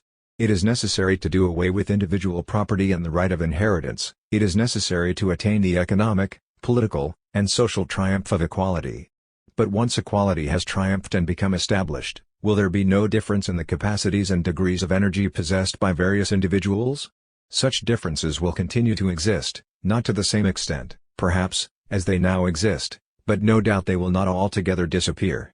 It is a truth, which has passed into a proverb, that there are no two leaves alike on one and the same tree. And this holds true even to a greater extent in regard to human beings, the latter being so much more complex than the leaves. But this diversity, far from being an evil, on the contrary, as it was well observed by the German philosopher Feuerbach, constitutes the wealth of humanity. Thanks to this diversity, humanity is a collective unit in which every individual member completes all the others and himself needs all the rest, so that this infinite diversity of human individuals is the very cause, the principal basis of their solidarity, constituting an all-powerful argument in favor of equality. Natural differences among individuals not denied. But then, we may be asked, how can one explain the fact that education, being almost identical, in appearance at least, often yields widely diverse results in point of development of character, heart, and mind? And to begin with, do not individual natures themselves differ at birth? This natural and innate difference, small though it may be, is nevertheless positive and real. Difference in temperament, in vital energy, in the predominance of one sense or of a group of organic functions over others, difference in intensity of sense impressions and natural capacities. We have tried to prove that vices as well as moral qualities, facts of individual and social consciousness, cannot be physically inherited, and that man cannot be physiologically predetermined toward evil or irrevocably rendered incapable of good. But we never meant to deny that individual natures differ widely among themselves, or that some of them are endowed to a greater extent than others for a large human development. However, we believe that these natural differences are much exaggerated, and that most of them should be attributed not to nature but to educational differences prevailing in existing society. The great majority of differences in ability are due to differences in education. The power to think, as well as the power of will, is conditioned in every individual by his organism and upbringing. How matters will stand in this respect a few centuries hence, after full social equality has been established upon the earth, we do not know. But it cannot be denied now that intelligence and stupidity in man are to some extent a matter of differences in their organisms. Equal brain power does not exist in present-day humanity. By way of consolation one may observe that the number of inordinately intelligent men, or those endowed with real genius, as well as the number of men egregiously stupid by nature, idiots, is quite small compared with the average run of humanity. The vast majority consists of persons endowed with average, moderate and almost equal capacities, which do, however, differ widely in kind. And it is the majority that matters now and not the minority. The major part of the differences now existing with respect to mental capacities are not innate but owe their origin to upbringing. Power of thought develops by exercise in thinking and by proper, expeditious guidance of the infant and adolescent brain in the great task of assimilating rational knowledge. In order to solve this question it is necessary that the two sciences which are called upon to solve it, physiological psychology, or the science of the brain, and pedagogy, or the science of upbringing or of the social development of the brain, should emerge from the infantile state in which both still find themselves. But once the physiological differences of individuals, of whatever degree they may be, are admitted, it clearly follows that a system of education, though excellent in itself as an abstract system, may be good for one and bad for the other. Equal and humanitarian education will tend to do away with many of the present differences. In order to be perfect, education must become more individualized than it is today, individualized in the sense of freedom, and based upon respect for freedom, even among children. Such an education should have for its object not merely the mechanical training of character, mind, and affections, but awakening them to an independent and free activity. It should have no other aim than the development of freedom, no other cult or rather no other morality, no other object of respect than the liberty of each and all, simple justice, not juridical but human, simple reason, neither theological nor metaphysical, but scientific, and labor, mental and physical, as the first and the obligatory basis of all dignity, freedom, and right. Such an education, widely diffused and embracing all men and women, an education promoted under economic and social conditions based upon strict justice, would be instrumental in doing away with many so-called natural differences. Society owes an integral education to all. It follows that society, without taking into consideration the real or fictitious differences in individual propensities and capacities and not having the means to determine, nor the right to decree, the future career of the young, owes to all children, without any exception, an absolutely equal education and upbringing. Education of all degrees should be equal for all and therefore it should be an integral education, that is, it should prepare every child of either sex for a life of thought as well as of work, so that all will become equally complete and integral individuals. The positivist philosophy, having dethroned in the minds of men the religious fables and the daydreams of metaphysics, enables us to catch a glimpse of the character of scientific education in the future. It will have as its basis the study of nature, and sociology as its completion. The ideal, ceasing to be the tyrant and distorter of life, as is ever the case in all the metaphysical and religious systems, will henceforth be only the ultimate and most beautiful expression of the real world. Ceasing to be a dream, it will in itself become a reality. Since no mind, powerful as it may be, is capable of embracing in their particular concreteness all the sciences, and on the other hand, Since a general knowledge of all sciences is absolutely necessary for the complete development of the mind, instruction divides naturally into two parts: the general one, giving the principal elements of all sciences, with no exception, as well as the knowledge not superficial but real of their totality, and the special part, necessarily divided into several groups or faculties, every one of which embraces a certain number of mutually complementary sciences. The first, the general part, will be obligatory for all children. It will constitute, if we may thus express ourselves, the humane education of their minds, completely replacing metaphysics and theology, and at the same rhyme developing the children to a point where they may knowingly choose, when they reach the age of adolescence, the special faculty of sciences best suited to their individual tastes and aptitudes. In the system of integral education, along with scientific or theoretical education, it is essential that there be industrial or practical education. Only in this way will it be possible to develop the integral man of the future, the worker who understands what he is doing. Industrial teaching, paralleling scientific education, will be divided into two parts: general teaching, giving the children a general idea of, and the first practical knowledge of, all industries, as well as the idea of their totality constituting the material aspect of civilization, the totality of human labor, and the special part divided into groups of industries forming special closely interlinked units. General teaching should prepare adolescents to choose freely the special group of industries, and among them that branch for which they have a particular taste. Having entered the second phase of industrial education, the young people will serve their first apprenticeship in real work under the guidance of their teachers. Alongside of scientific and industrial education there will necessarily be a practical education, or rather a series of experiments, in morality, not divine but human morality. Divine morality is based upon two immoral principles: respect for authority and contempt for humanity, but human morality, on the contrary, is based upon contempt for authority and respect for freedom and humanity. Divine morality considers work degradation and punishment, but human morality sees in it the supreme condition of human happiness and human dignity. Divine morality, by its own logic, leads to a politics which recognizes only the tide of those who, thanks to their privileged economic position, can live without working. Human morality grants those rights only to those who live by working. It recognizes that by work alone does man become a man. The education of children, taking authority as its starting point, must gradually attain fullest liberty. Rational education. Let us agree that, in the real meaning of the word, schools, in a normal society based upon equality and on respect for human freedom, will exist only for children and not for adults, and in order that they may become schools of emancipation and not of enslavement, it will be necessary to eliminate, in the first place, this fiction of God, the eternal and absolute enslaver. Education of children and their upbringing must be founded wholly upon the scientific development of reason and not that of faith, upon the development of personal dignity and independence, not upon piety and obedience, on the cult of truth and justice at any cost, and above all, upon respect for humanity, which must replace in everything the divine cult. From authority to complete liberty. The principle of authority in the education of children constitutes the natural starting point. It is legitimate and necessary when applied to those of a tender age, at a time when their intelligence is still not in any way developed.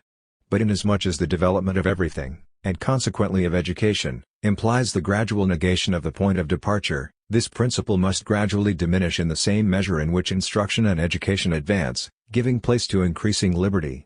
All rational education is at bottom nothing but the progressive immolation of authority for the benefit of freedom, the final aim of education necessarily being the development of free men imbued with a feeling of respect and love for the liberty of others.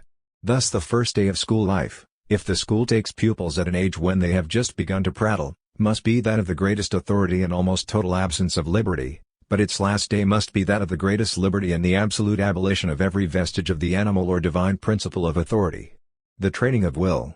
It is to be observed that lax system in upbringing, now advocated by some on the pretext of freedom and consisting in continuous yielding to all the whims and caprices of the child, contributes little toward the development of a strong will. On the contrary, the will develops by having it exercised, at first, of course, through compulsory exercises, in the process of checking instinctive drives and cravings, and with this accumulation and concentration of inner power in the child there gradually comes concentration of attention, memory, and independent thought.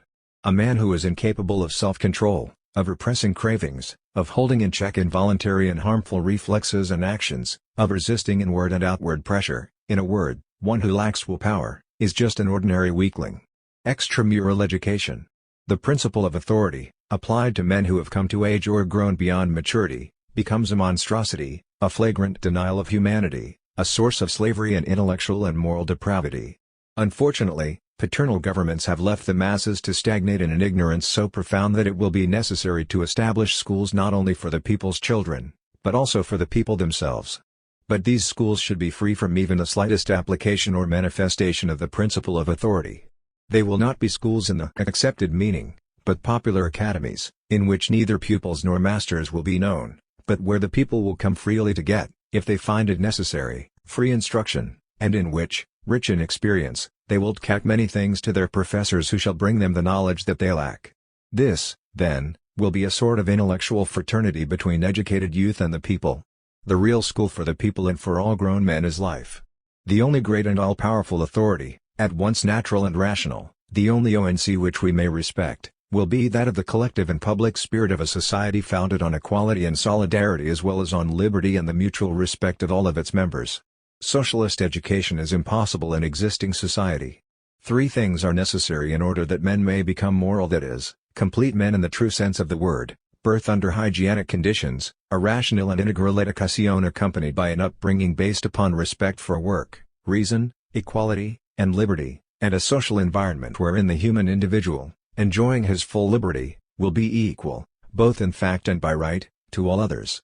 Does such an environment exist? It does not. So it follows that it must be created.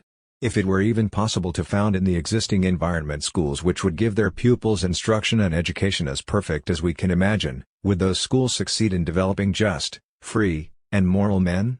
No, they would not. For upon leaving school the graduates would find themselves in a social environment governed by altogether contrary principles, and since society is always stronger than individuals, it would soon come to dominate them, and it would demoralize them. For social life embraces everything, pervading schools as well as the life of the families and of all individuals comprised in it. Public education, not fictitious but real education, can exist only in a truly equalitarian society.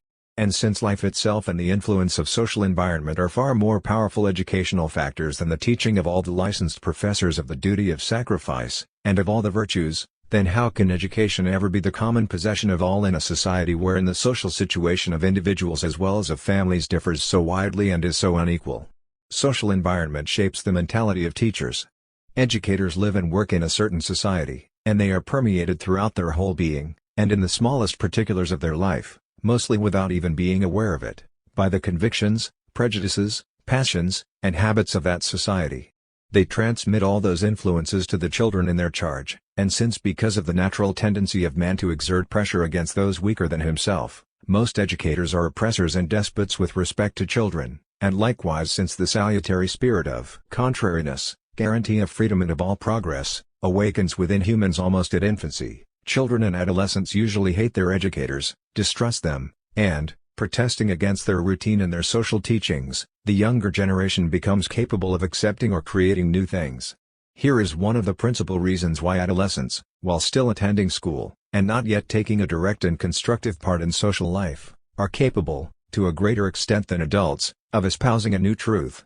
But no sooner do they leave school, no sooner do they come to take a definite place in society and become permeated with the habits, interests, and, so to speak, the logic of a certain more or less privileged position, no sooner does that happen than they, or the majority of them, take their places alongside the older generation against which they had rebelled, as the slaves of society, becoming in turn the oppressors of the next younger generation because of social prejudices. Social environment, and social opinion, which always expresses the material and political interests of that environment, weigh down heavily upon free thought, and it takes a great deal of power of thought and even more so of anti-social interest and passion to withstand that heavy oppression. A socialist attitude can be developed in children only in a socialist society. The teachers, professors, and parents are all members of this society, are all stultified or demoralized by it. So how can they give to their pupils that which they themselves lack?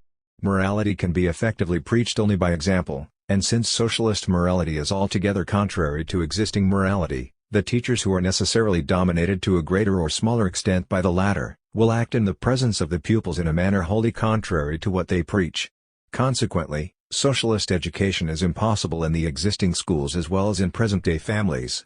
But integral education is equally impossible under existing conditions. The bourgeois have not the slightest desire that their children should become workers, and workers are deprived of the means necessary to give their offspring a scientific education. I am very much amused by those good bourgeois socialists who are always telling us, let us first educate the people and emancipate them. We say, on the contrary, let them first emancipate themselves and then they will look after their own education. Who will teach the people? You? But you do not teach them, you poison them by trying to inculcate all the religious, historical, political, juridical, and economic prejudices which guarantee your existence, but which at the same time destroy their intelligence, take the metal out of their legitimate indignation, and debilitate their will.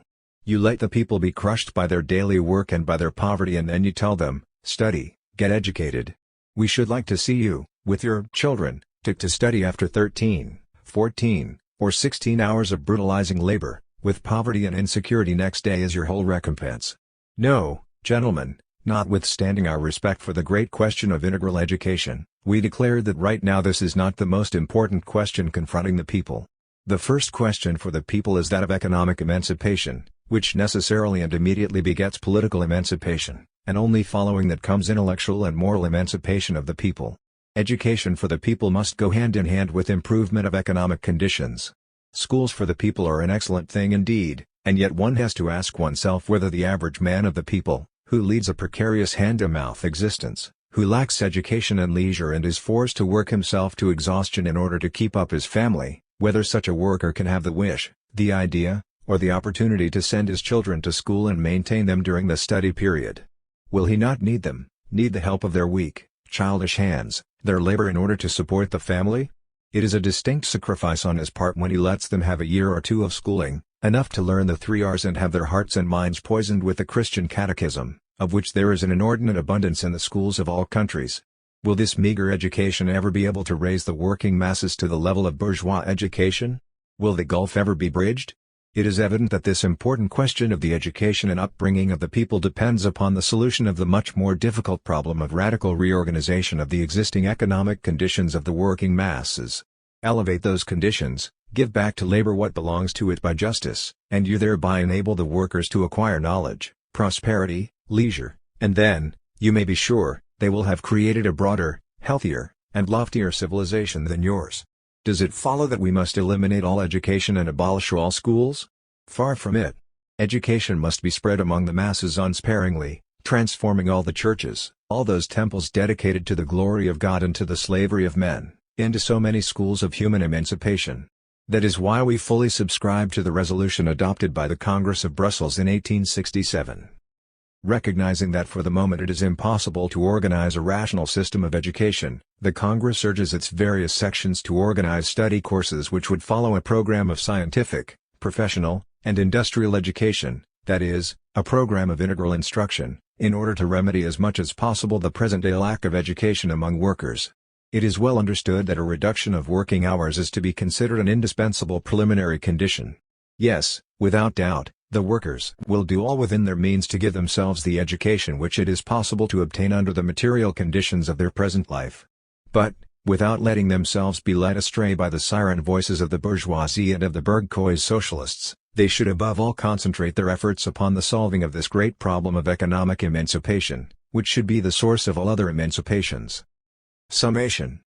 1. The negation of God in the principle of authority, divine and human, and also of any tutelage by a man over men, even when such tutelage is attempted upon adult persons wholly deprived of education, or the ignorant masses, and whether that tutelage is exercised in the name of higher considerations, or even of scientific reasons presented by a group of individuals of generally recognized intellectual standing, or by some other class. In either case it would lead to the formation of a sort of intellectual aristocracy, exceedingly odious and harmful to the cause of freedom. Note: positive and rational knowledge is the only torch lighting up man's road toward the recognition of truth and the regulation of his behavior and his relation to the society surrounding him. But this knowledge is subject to errors, and even were this not the case, it would still be presumptuous to claim to govern men in the name of such knowledge against their will. A genuinely free society can grant to knowledge only a twofold right, enjoyment of which constitutes at the same time a duty. First, the upbringing and education of persons of both sexes, equally accessible to and compulsory upon children and adolescents until they become of age, after which all tutelage is to cease, and, second, the spreading of ideas and systems of ideas based upon exact science, and the endeavor, with the aid of absolutely free propaganda, to have those ideas deeply permeate the universal convictions of mankind. Note: while definitely rejecting any tutelage in whatever form it asserts itself which the intellect developed by knowledge and experience, by business, worldly, and human experience, may attempt to set up over the ignorant masses, we are far from denying the natural and beneficial influence of knowledge and experience upon the masses, provided that that influence asserts itself very simply, by way of the natural incidence of higher intellects upon the lower intellects, and provided also that that influence is not invested with any official authority or endowed with any privileges, either political or social. For both these things necessarily produce upon one hand the enslavement of the masses, and on the other hand corruption, disintegration, and stupefaction of those who are invested and endowed with such powers. 2. The negation of free will and the right of society to punish, since every human individual, with no exception whatever, is but an involuntary product of natural and social environment. There are 4 basic causes of man's immorality: lack of rational hygiene and upbringing, inequality of economic and social conditions, the ignorance of the masses flowing naturally from this situation, and the unavoidable consequence of those conditions, slavery. Rational upbringing, education, and the organization of society upon a basis of freedom and justice, are to take the place of punishment. During the more or less prolonged transitional period which is bound to follow the social revolution, society, having to defend itself against incorrigible individuals, not criminal, but dangerous, shall never apply to them any other form of punishment except that of placing them beyond the pale of its guarantees and solidarity, that is, of having them expelled. 3. The negation of free will does not connote the negation of freedom. On the contrary, freedom represents the corollary, the direct result of natural and social necessity. Note: man is not free in relation to the laws of nature, which constitute the first basis and the necessary condition of his existence. They pervade and dominate him, just as they pervade and dominate everything that exists. Nothing is capable of saving him from their fateful omnipotence. Any attempt to revolt on his part would simply lead to suicide. But thanks to the faculty inherent in his nature, by virtue of which he becomes conscious of his environment and learns to master it, man can gradually free himself from the natural and crushing hostility of the external world, physical as well as social, with the aid of thought, knowledge, and the application of thought to the conative instinct, that is, with the aid of his rational will. Note: man represents the last link, the highest level in the continuous scale of beings who, beginning with the simplest elements and ending with man, constitute the world known to us. Man is an animal who, thanks to the higher development of his organism, especially the brain, possesses the faculty of thought and speech. Therein lie all the differences separating him from all other animal species, his brothers, older in point of time and younger in point of mental faculties. That difference, however, is vast. It is the sole cause of what we call our history, the meaning of which can be briefly expressed in the following words: man starts with animality in order to arrive at humanity, that is, the organization of society with the aid of science, conscious thought, rational work, and freedom. Note: man is a social animal, like many other animals which appeared upon the earth before he did. He does not create society by means of a free agreement. He is born in the midst of nature, and apart from it he could not live as a human being. He could not even become one, nor speak, think, will, or act in a rational manner. In view of the fact that society shapes and determines his human essence, man is dependent upon it as completely as upon physical nature, and there is no great genius who is exempt from its domination. 4. Social solidarity is the first human law, freedom is the second law. Both laws interpenetrate and are inseparable from each other, thus constituting the very essence of humanity. Thus freedom is not the negation of solidarity, on the contrary, it represents the development of, and to speak, the humanization of the latter. 5. Freedom does not connote man's independence in relation to the immutable laws of nature and society. It is first of all man's ability gradually to emancipate himself from the oppression of the external physical world with the aid of knowledge and rational labor, and, further, it signifies Mari's right to dispose of himself and to act in conformity with his own views and convictions, a right opposed to the despotic and authoritarian claims of another man, a group, or class of people, or society as a whole. Note: one should not confuse sociological laws, otherwise called the laws of social physiology, and which are just as immutable and necessary for every man as the laws of physical nature, for in substance they also are physical laws. One should not confuse those laws with political, criminal, and civil laws, which to a greater or lesser extent express the morals, customs, interests, and views dominant in a given epoch, society, or section of that society, a separate class of society. It stands to reason that, being recognized by the majority of people, or even by one ruling class, they exert a powerful influence upon every individual. Our influence is beneficial or harmful, depending upon its character, but so far as society is concerned, it is neither right nor useful to have these laws imposed upon anyone by force, by the exercise of authority, and contrary to the convictions of the individual. Such a method of imposing laws would imply an attempted infringement of freedom, of personal dignity, of the very human essence of the members of society. 6. A natural society, in the midst of which every man is born and outside of which he could never become a rational and free being, becomes humanized only in the measure that all men comprising it become, individually and collectively, free to an ever greater extent. Note: to be personally free means for every man living in a social milieu not to surrender his thought or will to any authority but his own reason and his own understanding of justice, in a word, not to recognize any other truth but the one which he himself has arrived at, and not to submit to any other law but the one accepted by his own conscience. Such is the indispensable condition for the observance of human dignity, the incontestable right of man, the sign of his humanity. To be free collectively means to live among free people and to be free by virtue of their freedom. As we have already pointed out, man cannot become a rational being, possessing a rational will, and consequently he could not achieve individual freedom apart from society and without its aid. Thus the freedom of everyone is the result of universal solidarity. But if we recognize this solidarity as the basis and condition of every individual freedom, it becomes evident that a man living among slaves, even in the capacity of their master, will necessarily become the slave of that state of slavery, and that only by emancipating himself from such slavery will he become free himself. Thus, too, the freedom of all is essential to my freedom. And it follows that it would be fallacious to maintain that the freedom of all constitutes a limit for and a limitation upon my freedom, for that would be tantamount to the denial of such freedom. On the contrary, universal freedom represents the necessary affirmation and boundless expansion of individual freedom. 7. Individual freedom of every man becomes actual and possible only through the collective freedom of society of which man constitutes a part by virtue of a natural and immutable law. Note: I like humanity, of which it is the purest expression, freedom presents not the beginning but the final moment of history. Human society, as we have indicated, begins with animality. Primitive people and savages hold their humanity and their human rights in so little esteem that they begin by devouring one another, which unfortunately still continues at full speed. The second stage in the course of human development is slavery. The third, in the midst of which we now live, is the period of economic exploitation, of wage labor. The fourth period, toward which we are aiming and which, it is to be hoped, we are approaching, is the epoch of justice, of freedom and equality, the epoch of mutual solidarity. 8. The primitive, natural man becomes a free man, becomes humanized, a free and moral agent. In other words, he becomes aware of his humanity and realizes within himself and for himself his own human aspect and the rights of his fellow beings. Consequently, man should wish the freedom, morality, and humanity of all men in the interest of his own humanity, his own morality, and his personal freedom. 9. Thus respect for the freedom of others is the highest duty of man. To love this freedom and to serve it, such is the only virtue. That is the best of all morality, and there can be no other. Since freedom is the result and the clearest expression of solidarity, that is, of mutuality of interest, it can be realized only under conditions of equality.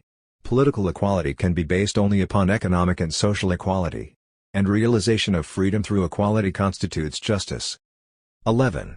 Since labor is the only source of all values, utilities, and wealth in general, man, who is primarily a social being, must work in order to live. 12.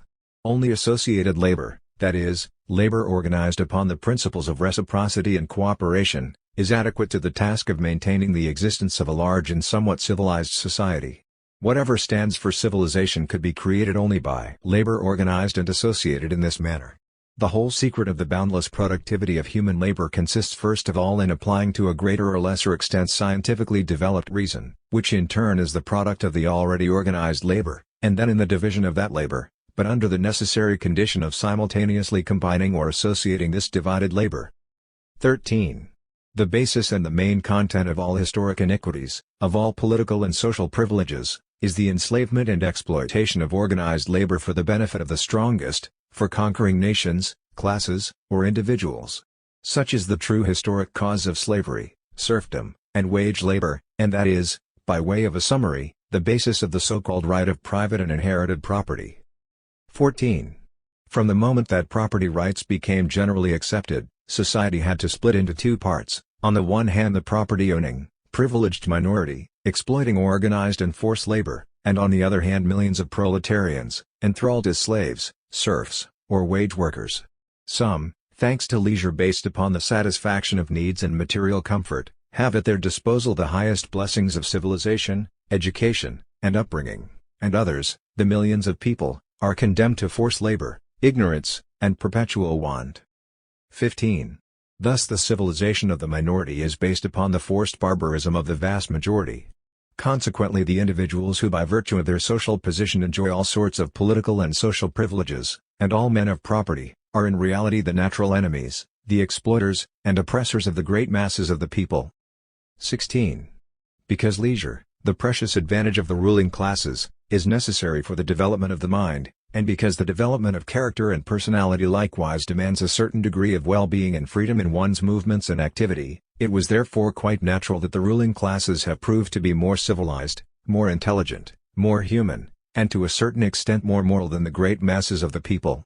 But in view of the fact that on the other hand inactivity and the enjoyment of all sorts of privileges weaken the body, dry up one's affections, and misdirect the mind, it is evident that sooner or later the privileged classes are bound to sink into corruption, mental torpor, and servility. We see this happening right now. 17. On the other hand, forced labor and utter lack of leisure doom the great masses of the people to barbarism. By themselves they cannot foster and maintain their own mental development since, because of their inherited burden of ignorance, the rational elements of their toil, the application of science, the combining and managing of productive forces, are left exclusively to the representatives of the bourgeois class. Only the muscular, irrational, mechanical elements of work, which become even more stupefying as a result of the division of labor, have been apportioned to the masses, who are stunned, in the full sense of the word, by their daily galley slave drudgery. But despite all that, thanks to the prodigious moral power inherent in labor, because in demanding justice, freedom, and equality for themselves the workers therewith demand the same for all, there being no other social group except women and children who are getting a rougher deal in life than the workers, because they have enjoyed life very little and therefore have not abused it, which means that they have not become satiated with it, and also because, lacking education, they, however, possess the enormous advantage of not having been corrupted and distorted by egoistic interests and falsehoods prompted by acquisitiveness, and thus have retained their natural energy of character while the privileged classes sink ever deeper, become debilitated, and rot away. It is due to all this that only the workers believe in life, that only the workers love and desire truth, freedom, equality, and justice, and that it is only the workers to whom the future belongs. 18. Our socialist program demands and should unremittingly demand political, economic, and social equalization of all classes and all people living on the earth. Abolition of inheritance of property. Appropriation of land by agricultural associations, and of capital and all the means of production by the industrial associations. Abolition of the patriarchal family law, based exclusively upon the right to inherit property and also upon the equalization of man and woman in point of political, economic, and social rights. The upkeep, upbringing, and educating of the children of both sexes until they become of age, it being understood that scientific and technical training, including the branches of higher teaching, is to be both equal for and compulsory for all. The school is to replace the church and to render unnecessary criminal codes, gendarmes, punishments, prisons, and executioners. Children do not constitute anyone's property, they are not the property of their parents nor even of society. They belong only to their own future freedom. But in children this freedom is not yet real. It is only potential, for real freedom, that is, the full awareness and the realization thereof in every individual, preeminently based upon the feeling of one's dignity and upon genuine respect for the freedom and dignity of others, that is, upon justice. Such freedom can develop in children only by virtue of the rational development of their minds, character, and rational will. Hence it follows that society, the whole future of which depends upon adequate education and upbringing of children, and which therefore has not only the right but also the duty to watch over them, is the only natural guardian of children of both sexes. And since, as a result of the forthcoming abolition of the right of inheritance, society is to become the only heir, It will then deem it as one of its primary duties to furnish the necessary means for the upkeep, upbringing, and education of children of both sexes, irrespective of their origin and of their parents. The rights of the parents shall reduce themselves to loving their children and exercising over them the only authority compatible with that, inasmuch as such authority does not run counter to their morality, their mental development, and their future freedom. Marriage, in the sense of being a civil and political act, like any intervention of society in questions of love, is bound to disappear.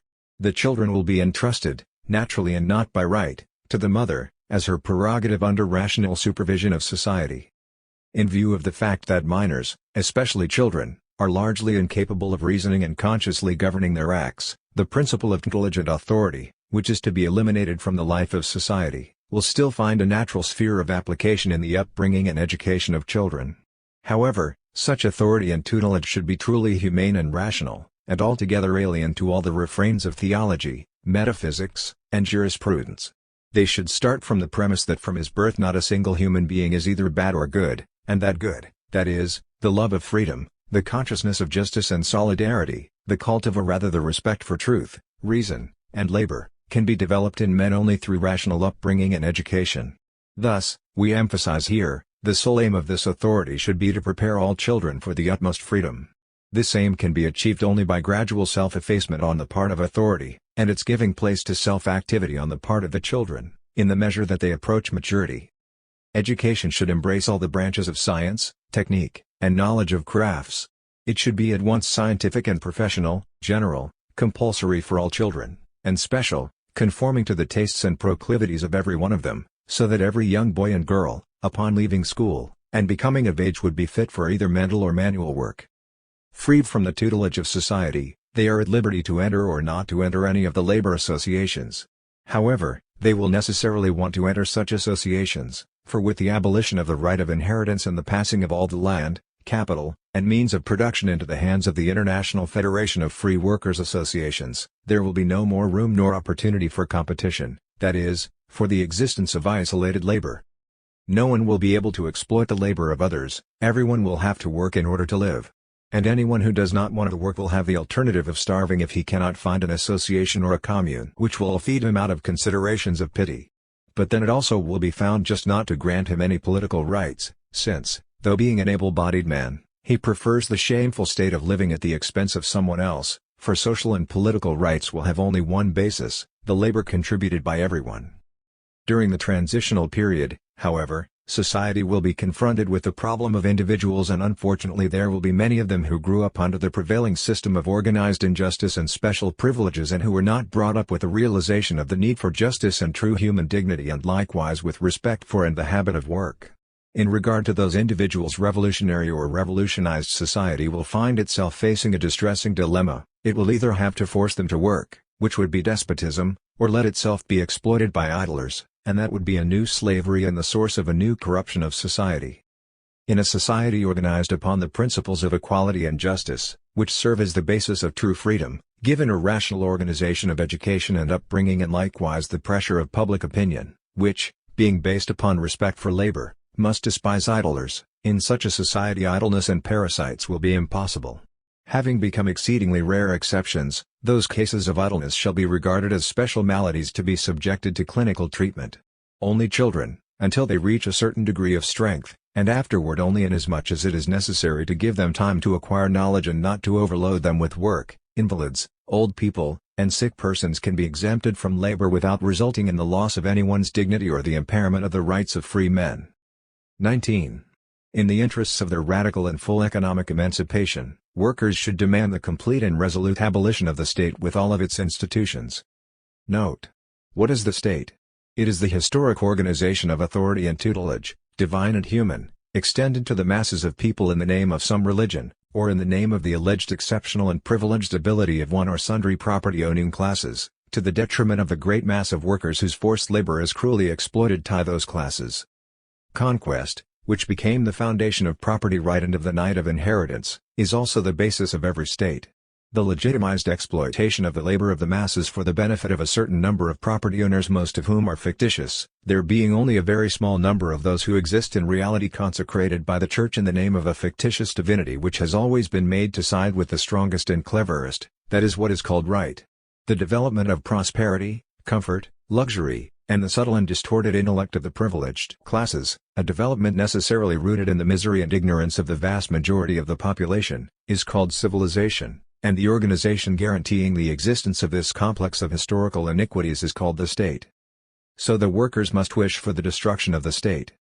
Note: the state, necessarily reposing upon the exploitation and enslavement of the masses, and as such oppressing and trampling upon all the liberties of the people, and upon any form of justice, is bound to be brutal, conquering, predatory, and rapacious in its foreign relations. The state, any state, whether monarchy or republic, is the negation of humanity. It is the negation of humanity because, while setting as its highest or absolute aim the patriotism of its citizens, and placing, in accordance with its principles, above all other interests in the world the interests of its own self-preservation, of its own might within its own borders and outward expansion, the state negates all particular interests in the human rights of its subjects as well as the rights of aliens. And thereby the state violates international solidarity among peoples and individuals, placing them outside of justice, and outside of humanity. Note: the state is the younger brother of the Church. It can find no other reason for its existence apart from the theological or metaphysical idea. Being by its nature contrary to human justice, it has to seek its rationale in the theological or metaphysical fiction of divine justice. The ancient world lacked entirely the concept of nation or society, that is, the latter was completely enslaved and absorbed by the state, and every state deduced its origin and its special right of existence and domination from some god or system of gods deemed to be the exclusive patron of that state. In the ancient world man as an individual was unknown, the very idea of humanity was lacking. There were only citizens. That is why in that civilization slavery was a natural phenomenon and the necessary basis for the fruits of citizens. When Christianity destroyed polytheism and proclaimed the only God, the states had to revert to the saints from the Christian paradise, and every Catholic state had one or several patron saints, its defenders and intercessors before the Lord God, who on that occasion may well have found himself in an embarrassing position. Besides, every state still finds it necessary to declare that the Lord God patronizes it in some special manner. Metaphysics and the science of law, based in its idea upon metaphysics but in reality upon the class interests of the propertied classes, also sought to discover a rational basis for the fact of the existence of the state. They reverted to the fiction of the general and tacit agreement or contract, to the fiction of objective justice and the general good of the people allegedly represented by the state. According to the Jacobin Democrats, the state has the task of making possible the triumph of the general and collective interests of all citizens over the egoistic interests of separate individuals, communes, and regions. The state is universal justice and collective reason triumphing over egoism and stupidity of individuals. It is the declaration of the worthlessness and the unreasonableness of every individual in the name of the wisdom and the virtue of all. It is the negation of fact, or, which is the same thing, infinite limitation of all particular liberties, individual and collective, in the name of freedom for all, the collective and general freedom which in reality is only a depressing abstraction, deduced from the negation or the limitation of the rights of separate individuals and based upon the factual slavery of everyone. In view of the fact that every abstraction can exist only inasmuch as it is backed up by the positive interests of a real being, the abstraction state in reality represents the positive interests of the ruling and property-owning, exploiting, and so-called intelligent classes, and also the systematic immolation for their benefit of the interests and freedom of the enslaved masses. According to Max Nettlau, this summation by Bakunin was written March 1871. Part 4, Tactics and Methods of Realization. The rationale of revolutionary tactics. The historic economic rationale. I admit that the present order, that is, the political, civil, and social order now existing in any country, is the final summary, or rather the result of the clash, struggle, worsting, and mutual annihilation of one another, and also of the combination and interaction of all the heterogeneous forces, both inward and outward, operating within and acting upon a country. What follows from this? In the first place, it follows that a change in the prevailing order is possible and that it can take place only as a result of a change in the equilibrium of forces operating in a given society.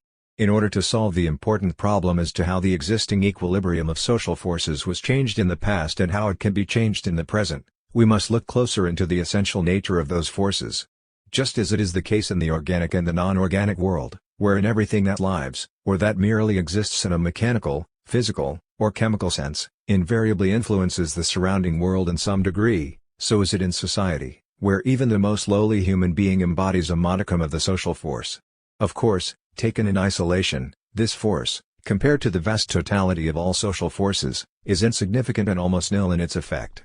Therefore, if I alone, with no aid from anyone, intended to change the existing order only because it did not suit me, and me alone, I should prove to be a damned fool, and nothing else but that. If, however, we had 10, 20, or 30 persons aiming at the same goal, that would be a much more serious affair, although still woefully inadequate. The triumph of the general and collective interests of all citizens over the egoistic interests of separate individuals, communes, and regions. The state is universal justice and collective reason triumphing over egoism and stupidity of individuals. It is the declaration of the worthlessness and the unreasonableness of every individual in the name of the wisdom and the virtue of all. It is the negation of fact, or, which is the same thing, infinite limitation of all particular liberties, individual and collective, in the name of freedom for all, the collective and general freedom which in reality is only a depressing abstraction, deduced from the negation or the limitation of the rights of separate individuals and based upon the factual slavery of everyone. In view of the fact that every abstraction can exist only inasmuch as it is backed up by the positive interests of a real being, the abstraction state in reality represents the positive interests of the ruling and property-owning, exploiting, and so-called intelligent classes, and also the systematic immolation for their benefit of the interests and freedom of the enslaved masses. According to Max Nettlau, this summation by Bakunin was written March 1871. Part 4, Tactics and Methods of Realization. The rationale of revolutionary tactics. The historic economic rationale. I admit that the present order, that is, the political, civil, and social order now existing in any country, is the final summary, or rather the result of the clash, struggle, worsting, and mutual annihilation of one another, and also of the combination and interaction of all the heterogeneous forces, both inward and outward, operating within and acting upon a country. What follows from this? In the first place, it follows that a change in the prevailing order is possible and that it can take place only as a result of a change in the equilibrium of forces operating in a given society. In order to solve the important problem as to how the existing equilibrium of social forces was changed in the past and how it can be changed in the present, we must look closer into the essential nature of those forces. Just as it is the case in the organic and the non-organic world, wherein everything that lives, or that merely exists in a mechanical, physical, or chemical sense, invariably influences the surrounding world in some degree, so is it in society, where even the most lowly human being embodies a modicum of the social force. Of course, taken in isolation, this force, compared to the vast totality of all social forces, is insignificant and almost nil in its effect. Therefore, if I alone, with no aid from anyone, intended to change the existing order only because it did not suit me, and me alone, I should prove to be a damned fool, and nothing else but that. If, however, we had 10, 20, or 30 persons aiming at the same goal, that would be a much more serious affair, although still woefully inadequate. Exploiting category, and unless do they themselves suffer from exploitation. Thus the social layers rising one level above the peasantry and the commonalty are the kulaks in the villages and the merchant guilds, which without doubt exploit the people but which in turn are exploited by the priests, noblemen, and above all by both the lower and higher officials of the government. The same can be said of the lower ranks of the priesthood, which are severely exploited by the higher ranks, and the gentry, who are overshadowed by rich landowners and ex-merchants on one hand and on the other hand by officialdom and the court aristocracy. The bureaucracy and the military represent a strange mixture of passive and active elements in the matter of state exploitation, there being more of passivity in the lower ranks and more of conscious activity in the higher. At the top of this ladder stands a small group representing the category of exploiters in its purest and most active sense, all the higher officials of the military, civil, and ecclesiastical departments. And alongside of them, the high men of the financial, industrial and commercial world, devouring, with the connivance and under the protection of the government, the wealth or rather the poverty of the people. Here we have a true picture of the distribution of the social forces in the Russian dominions. So let us trace the numerical ratio of those three categories. Out of the 70 millions constituting the population of the whole empire, the first or the lower category of exploited people comprises no less than 67 or even 68 millions. The number of conscious, pure and simple exploiters does not exceed 3, 4, or at its utmost, 10,000 individuals. There remains then about 2 or 3 million for the middle category, consisting of people who are at the same time exploited and exploiters of others. This category can be divided into two sections: the vast majority, who are being exploited to an extent greater than their own share of the exploitation of others, and a minority who are exploited only to a small degree and who are more or less conscious of their own role as exploiters. If we add this latter section to that of the top-ranking exploiters, we get about 200,000 deliberate and avaricious exploiters out of 70 million population, so that the ratio is about 1 to 350. Now the question is, how could such a monstrous ratio ever come into existence? How is it that 200,000 are capable of exploiting 70 million with impunity? Have those 200,000 people more physical vigor or more natural intelligence than the other 70 million? It is enough to pose this question to have it answered in the negative. Physical vigor is of course out of the question, and as to native intelligence, if we take at random 200,000 people from the lower strata and compare them with the 200,000 exploiters in point of rental capacity, we shall convince ourselves that the former possess greater native intelligence than the latter. But the latter do have an enormous advantage over the mass of people, the advantage of education. Yes, education is a force, and however bad, superficial, and distorted the education of the higher classes may be, there is no doubt that, together with other causes, it contributes mightily toward the retaining of power in the hands of a privileged minority. But here the question comes up: why is the minority educated while the vast majority remains uneducated? Is it because the minority has more ability in that direction than the majority? Again, it is enough to ask this question to have it answered in the negative. There is much more of such ability among the mass of people than are among the minority. It means that the minority enjoys the privilege of education for altogether different reasons. In political economy, this fact was noted by Adam Smith and ascribed to the natural effect of division of labor.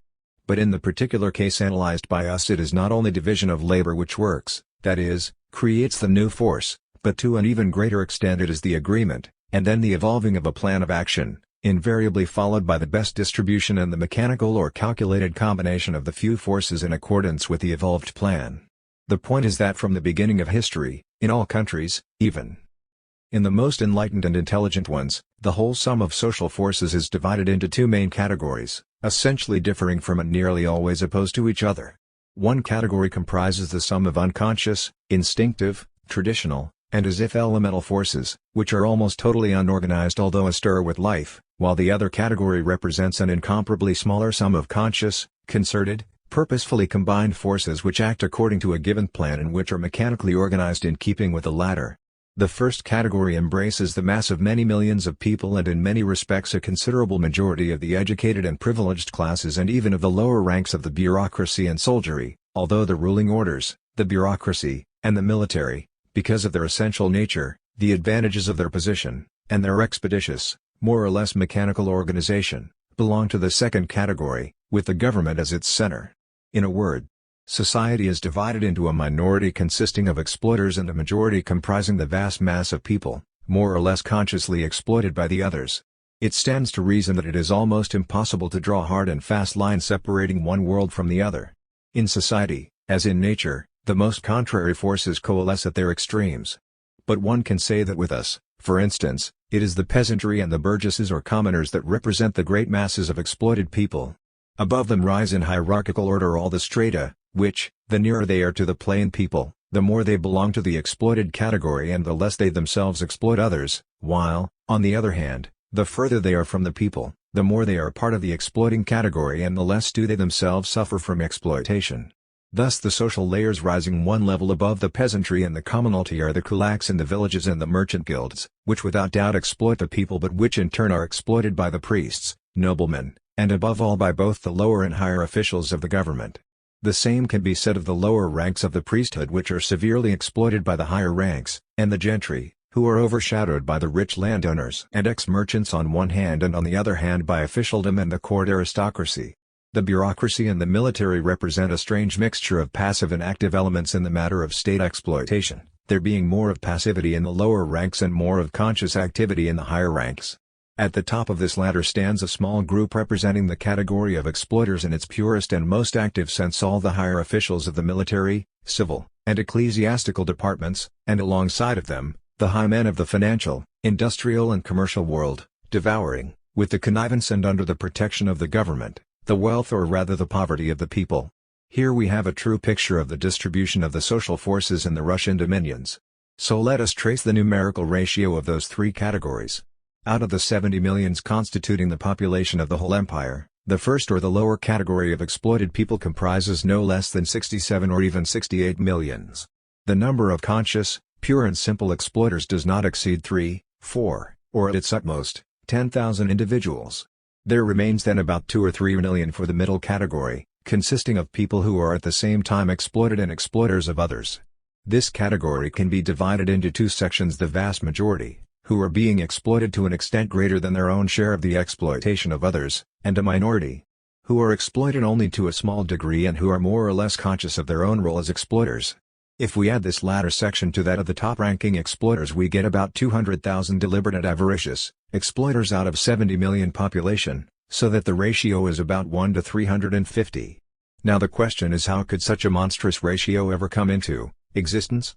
How is it that 200,000 are capable of exploiting 70 million with impunity? Have those 200,000 people more physical vigor or more natural intelligence than the other 69,980,000? It is enough to pose this question to have it answered in the negative. Physical vigor is of course out of the question, and as to native intelligence, if we take at random 200,000 people from the lower strata and compare them with the 200,000 exploiters in point of mental capacity, we shall convince ourselves that the former possess greater native intelligence than the latter. But the latter do have an enormous advantage over the mass of people, the advantage of education. Yes, education is a force, and however bad, superficial, and distorted the education of the higher classes may be, there is no doubt that, together with other causes, it contributes mightily toward the retaining of power in the hands of a privileged minority. But, here the question comes up: why is the minority educated while the vast majority remains uneducated? Is it because the minority has more ability in that direction than the majority? Again, it is enough to ask this question to have it answered in the negative. There is much more of such ability among the mass of people than among the minority. It means that the minority enjoys the privilege of education for altogether different reasons. What are those reasons? There are, of course, known to everyone. The minority has long been in a position where education has been accessible to it, and still is in such a position, while the masses of people cannot obtain any education. That is, the minority is in the advantageous position of exploiters while the people are the victims of their exploitation. It means then that the attitude of the exploiting minority toward the exploited people had been determined prior to the moment when the minority began to strive to regain power by means of education. What could have been the basis of its power prior to that time? It could have been only the power of agreement. All states, past and present, had agreement as their invariable and chief starting point. In vain is this principal basis for the formation of states sought in religion. There is no doubt that religion, that is, people's ignorance, wild fanaticism, and the stupidity conditioned by those factors, contribute greatly toward the systematic organization for the exploitation of the mass of people called the state. But in order that this stupidity might be exploited, it was necessary that there should be exploiters who would enter into a mutual understanding and form a state. Take 100 fools and invariably you will find a few among them who are somewhat more clever than the rest, although still being foolish as the average run goes. Therefore it is natural that they should become leaders, and as such they probably would fight one another until they came to realize that in doing so they would destroy each other to no one's advantage or profit. Having realized this, they begin to strive toward unity. They may not unite altogether, but they will band into 2 or 3 or several groups, with as many agreements. Then a struggle will ensue among those groups, each of them using every possible means to win the great mass of people to its side: specious services, bribery, cheating, and of course religion. There you have the beginning of state exploitation. Finally, one party, based upon the most extensive and intelligent compact, having vanquished all the others, attains exclusive power and creates the law of the state.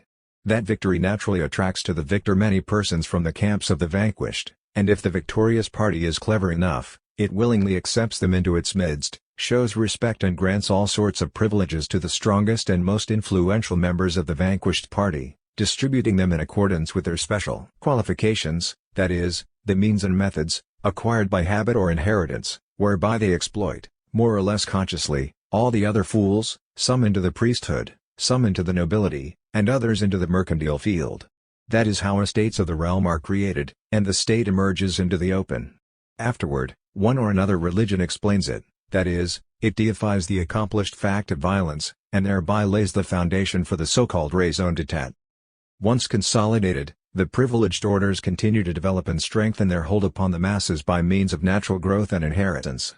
The children and grandchildren of the founders of the ruling classes become ever greater exploiters, more so by virtue of their social position than because of any conscious or calculated plan. As a result of a premeditated plot, power is concentrated more and more in the hands of a sovereign government and the minority standing nearest to it, making, so far as the great majority of the exploiting classes go, The exploitation of the masses more and more of a habitual, traditional, ritualistic, and more or less naively accepted function. Little by little, and the further the more so, the majority of exploiters by birth and inherited social position, begin to believe seriously in their innate and historic rights. And not only they, but also the exploited masses, subjected to the influence of the same traditional habit and the baneful effect of ill-intentioned religious doctrines, begin likewise to believe in the rights of their exploiters and tormentors, and continue to believe in them until the measure of their sufferings is filled to the brim, awakening in them a different consciousness. This new consciousness awakens and develops in the masses of people very slowly. Centuries may pass before it begins stirring, but once it commences to stir, no force is capable of stemming its kamsa. That is why the great task of statecraft is to prevent this awakening of rational consciousness in the people, or at least to slow it down to the utmost. The slowness of the development of rational consciousness in the people is due to two causes. First, the people are overwhelmed by hard work and even more by the distressing cares of daily life, and second, their political and economic position condemns them to ignorance. Poverty, hunger, exhausting toil, and continuous oppression are sufficient to break down the strongest and the most intelligent man. Add to these ignorance, and you soon come to wonder how these poor people do manage, albeit slowly, to advance, and not, on the contrary, to become ever more stupid from year to year. Knowledge is power, ignorance is the cause of social impotence. The situation would not be so bad if all sank to the same level of ignorance. If that were the case, the ones whom nature endowed with greater intelligence would be the stronger. But in view of the advancing education of the dominant classes, the natural vigor of the people's minds loses its significance. What is education, if not mental capital, the sum of the mental labor of all past generations? How can an ignorant mind, vigorous though it may be by nature, hold out in a struggle against collective mental power produced by centuries of development? That is why we often see intelligent men of the people stand in awe before educated fools. These fools overwhelm one not by their own intelligence but by acquired knowledge. This, however, happens only when an astute peasant meets an educated fool on some plane of affairs which lie beyond the scope of the peasant's understanding. In his own realm of familiar matters the peasant is more than a match for the average educated person. The trouble is that because of the ignorance of the plain people the scope of the latter's thinking is very narrow. Those peasants are rare whose mental outlook reaches beyond their villages, whereas the most mediocre educated man learns to embrace with his superficial mind the interests and the life of whole countries. It is mainly ignorance which prevents the people from becoming aware of their common interests, and of their immense numerical power. It is ignorance that prevents them from evolving a common understanding among themselves and building up an organization of rebellion against organized robbery and oppression, against the state. Therefore every discrete state will use all sorts of means to preserve this condition of people's ignorance upon which the power and the very existence of the state rest. Just as in the state the people are doomed to ignorance, so the ruling classes are bound, by their position in the state, to advance the cause of state civilization. Until now there was no other civilization in history apart from ruling class civilization. The real people, the drudge people, were only tools and victims of that civilization. Their hard unskilled labor created the material for social enlightenment which in turn increased the dominant power of the ruling classes over them, while rewarding the people with poverty and slavery. If class education kept on progressing while the people's minds remained in the same state, the slavery of the people would become more intensified with each new generation. But fortunately we have neither an uninterrupted forward march by the ruling classes, nor absolute inertia on the part of the people. And the kernel of ruling class education contains a worm, hardly noticeable at first but growing in the measure that this enlightenment keeps on advancing, a worm gnawing at its vitals and finally destroying it altogether. This worm is nothing else but privilege, falsehood, the exploitation and oppression of the people, which constitute the essence of all class rule and therefore of the consciousness of the ruling classes. In the first heroic period of rule by the estates of the realm all this is scarcely felt or realized. Estate egoism is screened at the beginning of history by the heroism of individuals who sacrifice themselves, by no means for the benefit of the people, but for the benefit and the glory of the class which to them constitutes the whole people and outside of whom they see only enemies or slaves. Such were the celebrated republicans of Greece and Rome. But this heroic period soon passes, and is followed by a period of prosaic use and enjoyment, when privilege, appearing in its true form, begets egoism, cowardice, meanness, and stupidity. And gradually the estate vigor turns into decrepitude, corruptions, and impotence. During the period of decay of the estates, there rises up in their midst a minority of persons who are not corrupted, or rather less corrupted, spirited, intelligent, and magnanimous individuals who prefer truth to their own interests and who have arrived at the idea of people's rights, which are being trampled upon by estate privileges. Those individuals usually begin by making attempts to awaken the conscience of the estate to which they belong by birth. Then, convinced of the futility of these efforts, they turn their back upon the estate, disown it, and become apostles of people's emancipation and people's rebellion. Such were our Decembrists. If the Decembrists failed, that was due to two principal causes. In the first place, they were noblemen, which means that they did not have much intercourse with the people, and that they knew but little about what needed to be done. Second, for the same reason, they could not approach the people, could not awaken within them the requisite faith and passion, since they spoke to the masses in the language of their own class and did not express the thoughts of the people. Only men of the people can be real leaders of the struggle for their emancipation. But can such liberators ever rise out of the depths of the people's ignorance? In the measure that the intelligence and vigor of the estates deteriorate, the intelligence and then the power of people keep on rising. With the people, slow as their forward movement has been, and however much book learning may be out of their reach, the process of real advancement has never altogether stopped. The people have two books to learn from. The first is bitter experience, of what, oppression, plunder, and torments dealt to them by the government and the ruling classes. The other book is living, oral tradition, passing from one generation to another and becoming ever broader in scope and ever more rational in content. With the exception of the rather rare moments when the people have entered upon the stage of history as the leading actors, they have confined themselves to the role of spectators of the historic drama, and if they happened to take part in it, it was more often in the part of supernumeraries used whenever the people or troops were shown upon the stage. In the internecine struggles of the estate parties, the people have always been called upon for aid by every faction, and were promised all kinds of benefits in return for this help. But no sooner did a struggle end with victory for one or another faction, or with mutual compromise, than the promises made to the people were forgotten. Moreover, it is the people who always have to pay for all the losses suffered in such conflicts. Reconciliation or victory could take place only at the people's expense. For that matter, it could not happen any other way, and it will always be this way, until economic and political conditions undergo a radical change. Around what do all the wranglings of the estate parties revolve? Around wealth and power. And what is wealth and power if not two inseparable forms of exploitation of the people's labor and the people's unorganized power? All the estate parties are strong and wealthy only by virtue of the power and wealth stolen from the people. It means that the defeat of any of those parties is indeed the defeat of a certain portion of the people's power. The losses and material ruin suffered by it represent the ruin of the people's wealth. Yet the triumph and enrichment of the victorious faction not only fail to benefit the people, but in reality make their position worse, first, because it is solely the people who foot the bill for this struggle, and second, because the victorious faction, having removed all rivals in the field of exploitation, sets about the business of exploiting the people with a heightened zest and more outspoken unscrupulousness. Such is the experience which the people have gone through from the beginning of history, an experience which finally leads them to rational consciousness, to a clear understanding of things acquired at the expense of no end of suffering, ruin, and shedding of blood. 102. Economic problem underlies all others.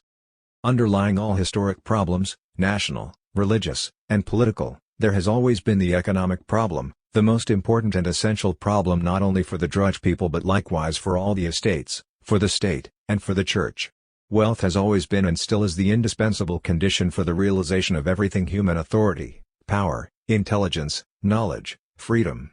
This is true to such a degree that the most ideal church in the world, the Christian, which preaches contempt for worldly blessings, no sooner had it succeeded in vanquishing paganism and set up its own power upon the ruins of the latter than it directed all its energy toward acquiring wealth. Political power and wealth are inseparable. Those who have power have the means to gain wealth and must center all their efforts upon acquiring it, for without it they will not be able to retain their power. Those who are wealthy must become strong, for, lacking power, they run the risk of being deprived of their wealth. The drudge people have always been powerless because they were poverty-stricken, and they were poverty-stricken because they lacked organized power. In view of this, it is no wonder that among all the problems confronting them, they saw and see first and chiefly the economic problem, the problem of obtaining bread. The drudge people, the perpetual victims of civilization, the martyrs of history, did not always see and understand this problem as they do now, but they have always felt it strongly, and one may say that among all the historic problems which evoked their passive sympathy, in all their instinctive strivings and efforts in the religious and political fields, they always felt more intensely the economic problem, always aiming at solving it. Every people, taken in its totality, is socialistic, and every toiler who is of the people, is a socialist by virtue of his position. And this manner of being a socialist is incomparably more serious than the manner of those socialists who, belonging to the ruling classes by virtue of the advantageous conditions of their lives, arrived at socialist convictions only via science and thinking. I am by no means inclined to underestimate science or thought. I realize that it is those two factors which mainly distinguish man from other animals. I acknowledge them as the guiding stars of any human prosperity. But at the same time I realize that theirs is only a cold light, that is, whenever they do not go hand in hand with life, and that their truth becomes powerless and sterile when it does not rest upon the truth of life. Whenever they contradict life, science and thought degenerate into sophistry, into the service of untruth, or at least into shameful cowardice and inactivity. For neither science nor thought exist in isolation, in abstraction, they manifest themselves only in the real man, and every real man is an integral being who cannot at the same time seek rigorous truth in theory and enjoy the fruits of untruth in practice. In every man, even the most sincere socialist, belonging, not by birth but through accidental circumstances in his life, to the ruling classes, that is, one who is exploiting others, you can detect this contradiction between thought and life, and this contradiction invariably paralyzes him, renders him impotent. That is why he can become a wholly sincere socialist only when he has broken all ties binding him to the privileged world and has renounced all its advantages. The drudge people have nothing to renounce and nothing to break away from, they are socialists by virtue of their position.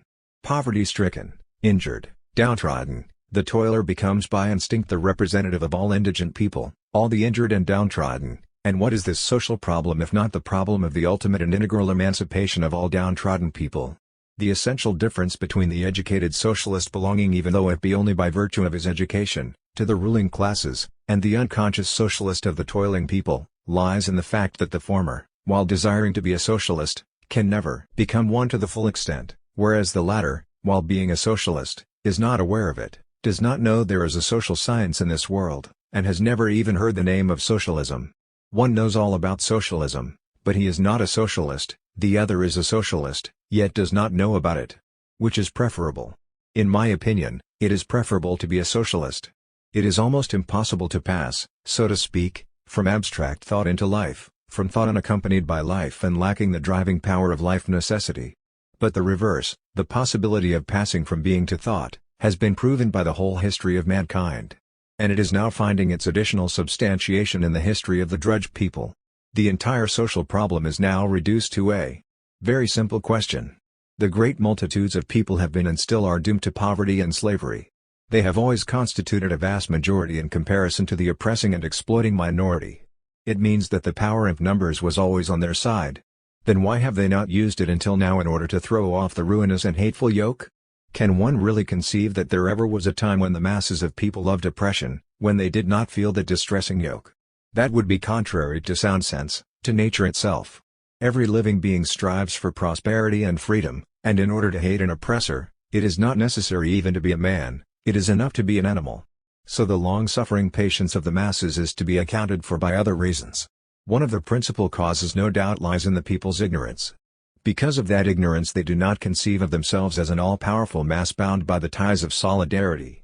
They are disunited in their conception of themselves as much as they are disunited in life, as a result of the oppressing circumstances. This twofold disunion is the chief source of the daily impotence of the people. Because of that, among ignorant people, or people standing on the lowest level of education or possessing a meager historic and collective experience, every person, every community, views the troubles and oppressions which they suffer as a personal or particular phenomenon, and not as a general phenomenon affecting all in the same measure and one which therefore should bind all in one common venture, in resistance or in work. What happens is just the contrary. Every region, commune, family, and individual regard the others as enemies ready to impose their yoke upon and despoil the other party, and while this mutual alienation continues, every concerted party, even one that is hardly organized, every caste or state power which may represent a comparatively small number of people, can easily bamboozle, terrorize, and oppress millions of toilers. The second reason, also a direct sequel of the very same ignorance, consists in the fact that the people do not see and do not know the principal sources of their misery, often hating only the manifestation of the cause and not the cause itself, just as a dog may bite the stick with which a man is hitting it but not the man who does the hitting. Therefore the governments, castes, and parties which until now have based their existence upon the mental aberrations of the people, could easily cheat the latter. Ignorant of the real causes of their woes, the people, of course, could not have any idea of the ways and means of their emancipation, letting themselves be shunted from one false road to another, seeking salvation where there could be none, and lending themselves as tools to be used against their own numbers by the exploiters and oppressors. Thus the masses of the people, impelled by the same social need of improving their lives and freeing themselves of intolerable oppression, let themselves be carried from one form of religious nonsense to another, from one political form designed for the oppression of the people into another form, just as oppressive, if not even worse, like a man tormented by illness, and tossing from one side to the other, but actually feeling worse with every turn. Such has been the history of the drudge people in all countries, throughout the world. A hopeless, odious, horrible story capable of driving to despair anyone seeking human justice. And still one should not let himself be carried away by this feeling. Disgusting as that history has been until now, one cannot say that it was in vain or that it did not result in some benefits. What can one do if by his very nature man is condemned to work his way, through all kinds of abominations and torments, from pitch darkness to reason, from a brutish state to humanity? The historic errors, and the woes going hand in hand with them, have produced multitudes of illiterate people. And those people have paid with their sweat and blood, with poverty, hunger, slave drudgery, with torment and death, for every new movement into which they were drawn by the minorities exploiting them. Instead of books which they could not read, history registered those lessons upon their hides. Such lessons cannot be easily forgotten. By paying dearly for every new faith, hope, and error, the masses of people attain reason via historic stupidities. Through bitter experience they have come to realize the vanity of all religious beliefs, of all national and political movements, as a result of which the social problem came to be posed for the first time with sufficient clarity. This problem corresponds to the original and century-long instinct, but through centuries of development, from the beginning of the history of the state, it was obscured by religious, political, and patriotic mists. Those mists have now rolled away and Europe is astir with the social problem. Everywhere the masses are beginning to perceive the real cause of their misery, are becoming aware of the power of solidarity, and are beginning to compare their immense numbers with the insignificant number of their age-long despoilers. But if they have attained such consciousness, what prevents them from liberating themselves now? The answer is lack of organization, and the difficulty of bringing them into mutual agreement. We have seen that in every historically developed society, like present-day European society, for instance, the mass of people is divided into three main categories. The vast majority, utterly unorganized, exploited but not exploiting others. A considerable majority embracing all the estates of the realm, a minority exploiting and exploited in the same measure, oppressed and oppressing others. And finally, the smallest minority of exploiters and oppressors pure and simple, conscious of their function and fully agreed as to a common plan of action among themselves, the supreme governing estate. We have seen also that in the measure in which it grows and develops, the majority of those who make up the estates of the realm becomes in itself a semi-instinctive mass, if you like, state organized but lacking mutual understanding or conscious direction in its mass movements and actions. In relation to the drudge masses who are not organized at all, they, the members of the state estates, of course, play the role of exploiters, continuing to exploit them not by means of a deliberate, mutually agreed upon plan, but through force of habit, and traditional and juridical right, mostly believing in the lawfulness and sacredness of that right. But at the same time, in regard to the minority in control of the government, the group which has explicit mutual understanding as to its course of action, this middle group, plays the more or less passive role of an exploited victim. And since this middle class, although insufficiently organized, still has more wealth, education, greater freedom of movement and action, and more of other means necessary to organize conspiracies and to set up an organization, more so than the drudge people have, it frequently happens that rebellions break forth from among this middle class, rebellions often ending in victory over the government and the replacing of the latter with another government. Such has been the nature of all the internal political upheavals of which history tells us.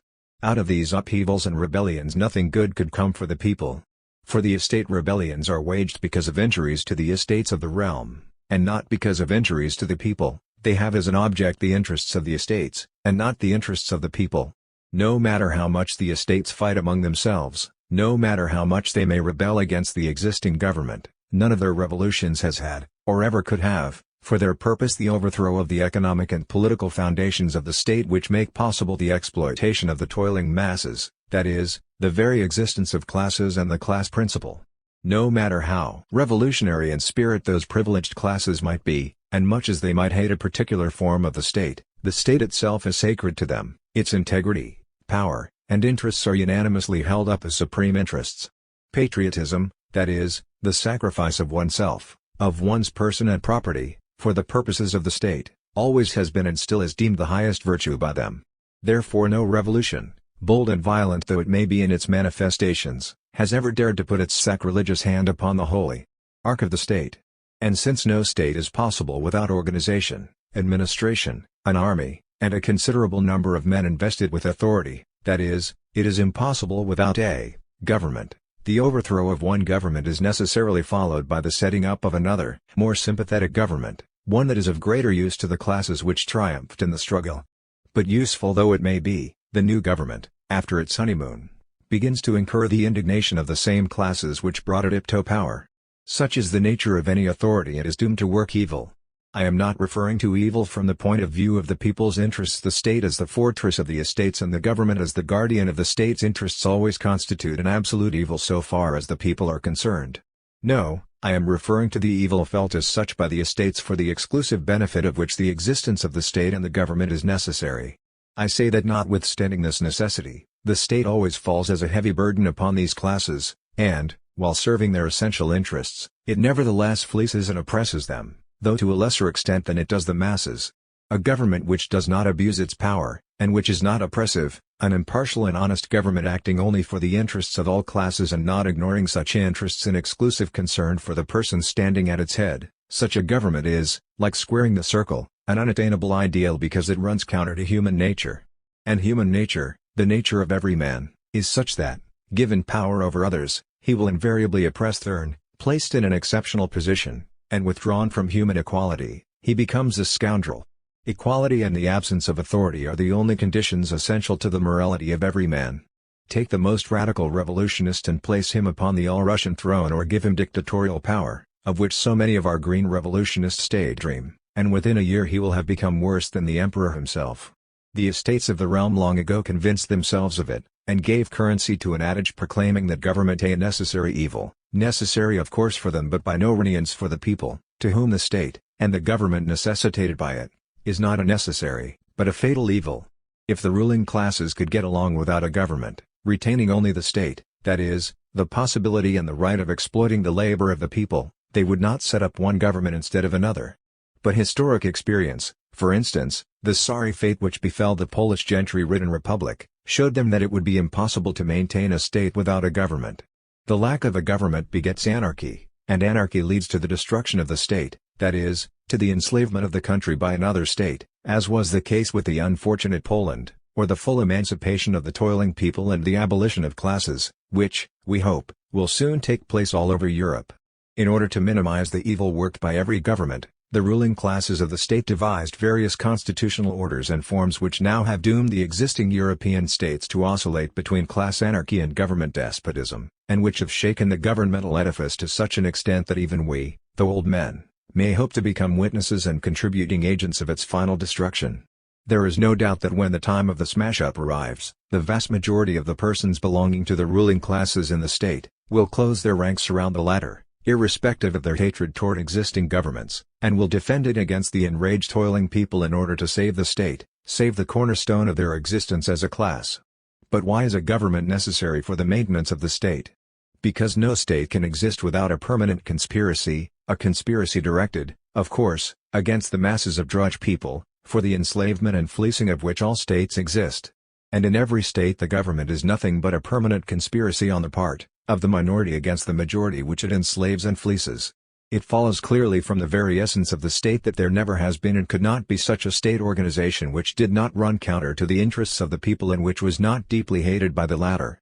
Because of the backwardness of the people, it often happens that, far from rising against the state, they show a sort of respect and affection toward it, expecting justice from it and the avenging of the people's wrongs, and therefore they seem to be imbued with patriotic feelings. But when we look more closely into the real attitude of any of them, of even the most patriotic people, toward the state, we find that they love and revere in it only the ideal conception thereof and not the actual manifestation. The people hate the essence of the state insofar as they come in touch with it, and are always ready to destroy it insofar as they are not restrained by the organized force of the government. We have already seen that the larger the exploiting minority in the state grows, the less it becomes capable of directly governing the state's affairs. The many-sidedness and heterogeneity of the interests of the governing classes give rise in turn to disorder, anarchy, and the weakening of the state regime necessary to keep the exploited people in requisite obedience. Therefore the interests of all the ruling classes necessarily demand that an even more compact governmental minority crystallize from their midst, one that is capable, on account of being few in number, of agreeing between themselves to organize their own group and all the forces of the state for the benefit of the estates and against the people. Every government has a twofold aim. 1. The chief and avowed aim, consists in preserving and strengthening the state, civilization, and civil order, that is, the systematic and legalized dominance of the ruling class over the exploited people. The other aim is just as important in the eyes of the government, though less willingly avowed in the open, and that is the preservation of its exclusive governmental advantages and its personnel. The first aim is pertinent to the general interests of the ruling classes, the second to the vanity and the exceptional advantages of the individuals in the government. By its first aim the government places itself in a hostile attitude toward the people, by its second aim toward both the people and the privileged classes, there being moments in history when the government seemingly becomes even more hostile toward the possessing classes than toward the people. This happens whenever the former, growing dissatisfied with it, try to overthrow it or curtail its power. Then the feeling of self-preservation impels the government to forget its chief aim constituting the whole meaning of its existence, the preservation of the state or class rule and class welfare as against the people. But those moments cannot last long because the government, of whatever nature it may be, cannot exist without the estates, just as the latter cannot exist without a government. For the lack of any other class, the government creates a bureaucratic class of its own, like our nobility in Russia. The whole problem of the government consists in the following: how, by the use of the smallest possible but best organized forces taken from the people to keep them obedient or in civil order, and at the same time preserve the independence, not of the people, which of course is out of the question, but of its state, against the ambitious designs of the neighboring powers, and, on the other hand, to increase its possessions at the expense of those same powers. In a word, war within and war without, such is the life of the government. It must be armed and ceaselessly on guard against both domestic and foreign enemies. Though itself breathing oppression and deceit, it is bound to regard all, within and outside of its borders, as enemies, and must be in a state of conspiracy against all of them. However, the mutual enmity of the stacks and the governments ruling them cannot compare with the enmity of every one of them toward their own toiling people, and just as two ruling classes engaged in fierce warfare are ready to forget their most intransigent hatreds whenever a rebellion of the drudge people looms up, so are two states and governments ready to forsake their enmities and their open warfare as soon as the threat of a social revolution appears on the horizon. The principal and most essential problem for all governments, states, and ruling classes, whatever form, name, or pretext they may use to disguise their nature, is to subdue the people and keep them in thraldom, because this is a problem of life and death for everything now called civilization or civil state. All means are permitted to a government to attain those aims.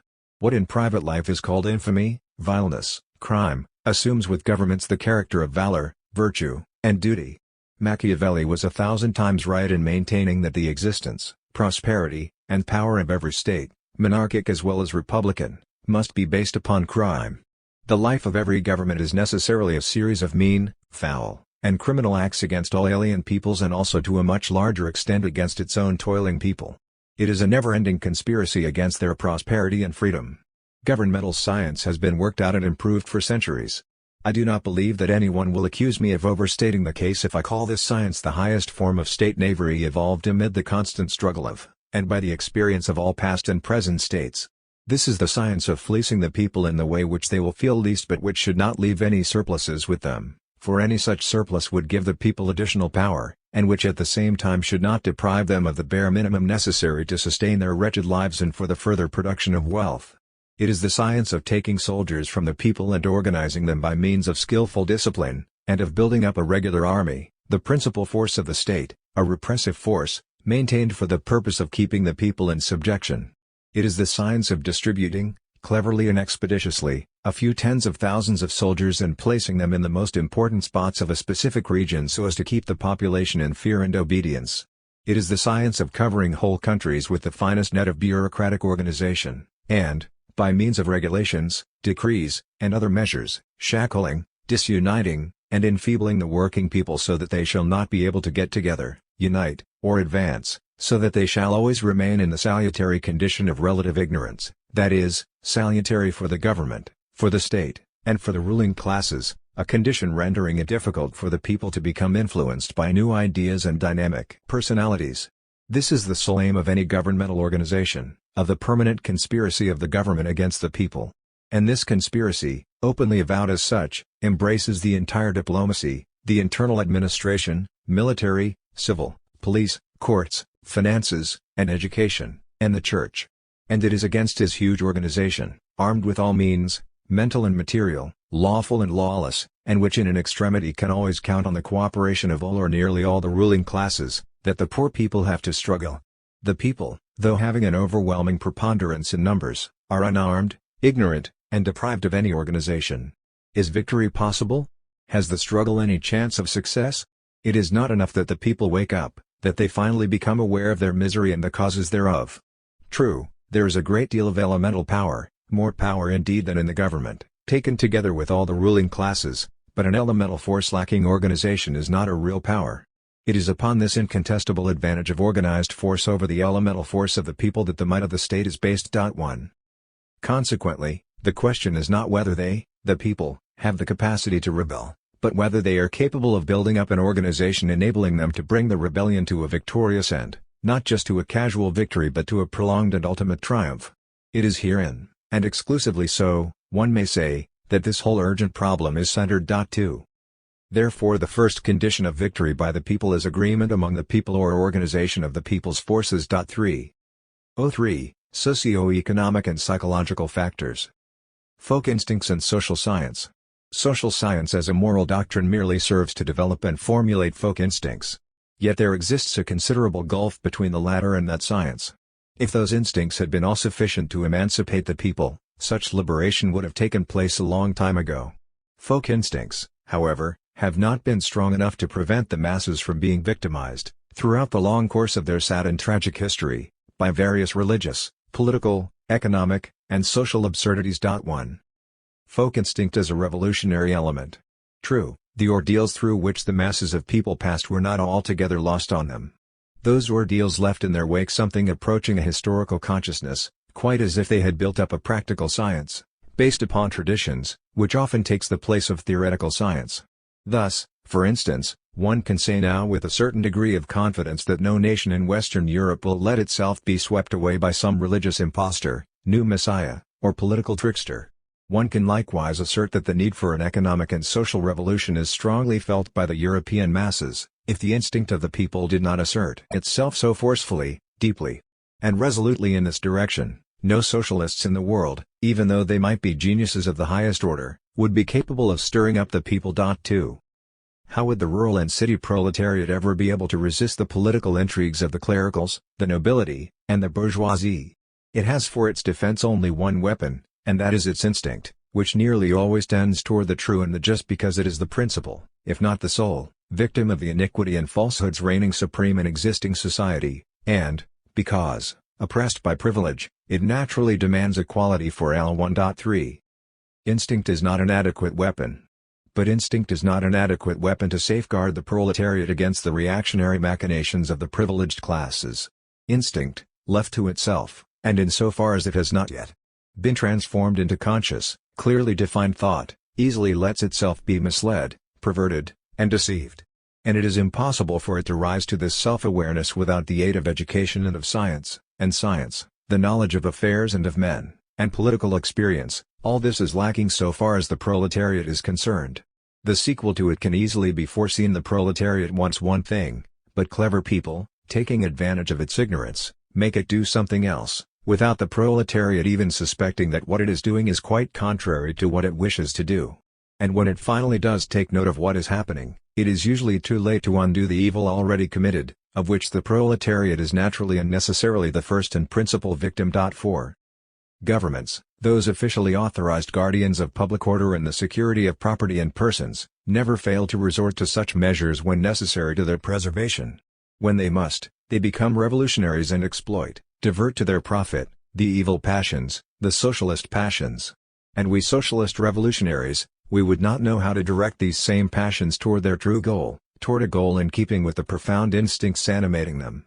These instincts, I repeat again, are profoundly socialist, for they are the instincts of every man of labor against all the exploiters of labor, And just this is the whole of elementary, natural, and real socialism.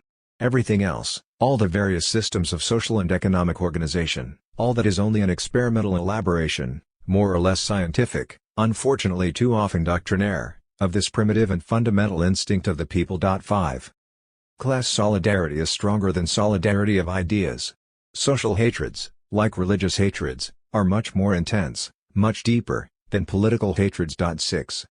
As a general rule, a bourgeois, even if he is a Republican of the reddest variety, will be more affected, impressed, and moved by the misfortunes of another bourgeois, even if the latter is a die-hard imperialist, than by the misfortunes of a worker, a man of the people.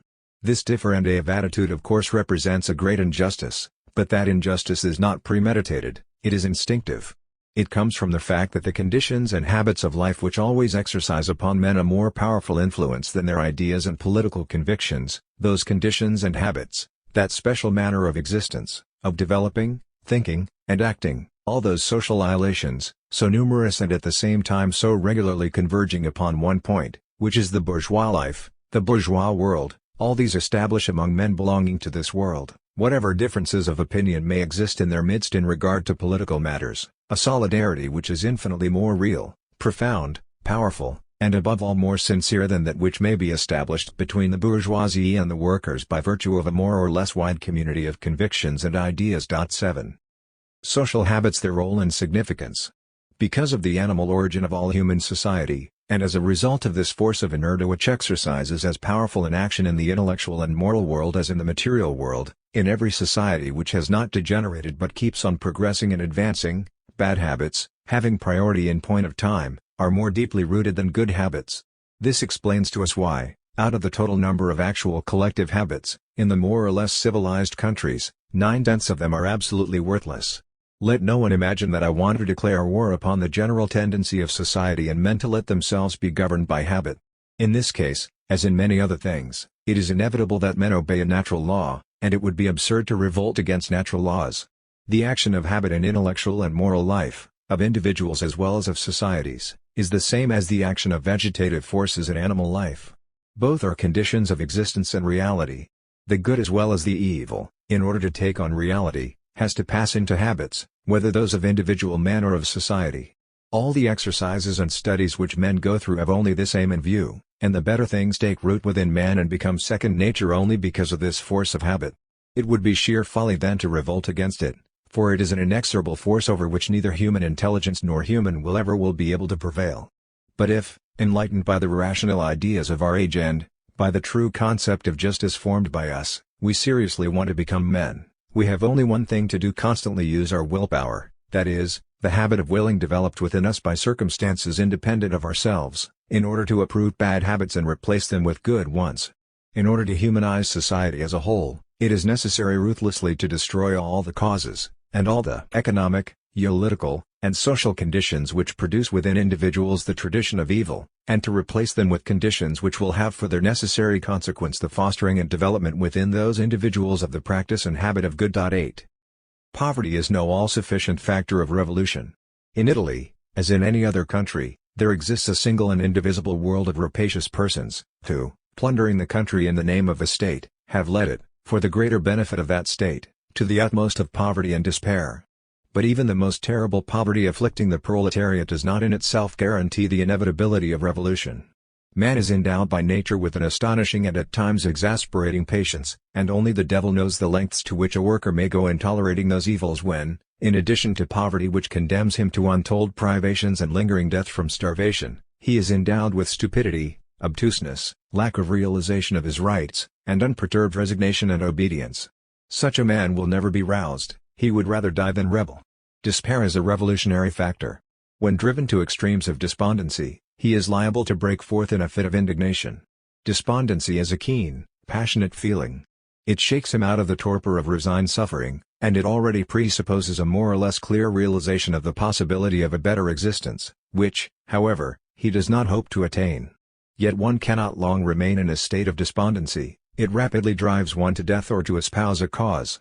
What cause? The cause of emancipation, of course, and the winning of better conditions of existence. The role of the revolutionary ideal. But even poverty and despondency are not sufficient to provoke a social revolution. Though they may provoke a limited number of local revolts, they are inadequate to arouse whole masses of people.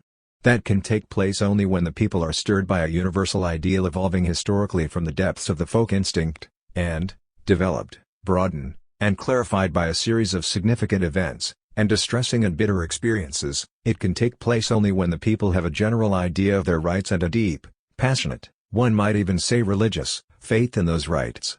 When this ideal and this popular faith meet poverty of the kind which drives man into despondency, then the social revolution is near and inevitable, and no power in the world will be able to stop it. 9. Revolutions can be waged only at definite historic moments. I am going to explain the altogether special situation which may confront French socialism following this war if it ends with a shameful and disastrous peace for France. The workers will be much more dissatisfied than they have been until now. This of course is self-evident. But does it follow 1. That they will become more revolutionary in temper and spirit, by their will and decisions? And 2. Even if they become more revolutionary in temper, will it be easier for them, or just as easy as it is now, to wage a social revolution? 10. The Franco-Prussian War of 1870-71. Despair and discontent are not sufficient. I do not hesitate to give a negative answer here to both of these questions. First, as to the revolutionary temper of the working masses, and naturally it is not exceptional individuals that I have in mind. It does not depend only upon the greater or lesser extent of poverty and discontent, but also upon the faith or confidence which the working masses have in the justice of and the necessity for the triumph of their cause. Ever since political societies have been in existence, the masses always have been poverty-stricken and discontented, for all political societies, and all states, republican as well as monarchic, from the beginning of history down to our own days, were always and are exclusively based, differing only in the degree of candor, upon the poverty and the forced labor of the proletariat. Therefore social and political rights, like material blessings, have always been the exclusive privilege of the ruling classes. The laboring masses had for their part only material privations, and the contempt and violence of all politically organized societies. Hence their abiding discontent. 12. Yet this discontent seldom produces revolutions. We see that even peoples who are reduced to the utmost misery do not show any signs of stirring. What is the reason for this? Are they content with their position? Not at all. The reason for this is that they are not aware of their rights, nor have they faith in their own power, and they remain hopeless slaves because they have neither one nor the other. 12. The workers, as was the case after December, will be reduced to complete moral and intellectual isolation, and because of that they will be doomed to utter impotence.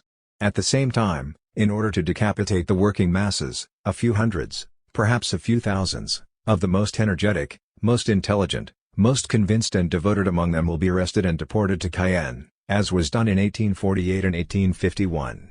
And what will the disorganized and beheaded working masses do?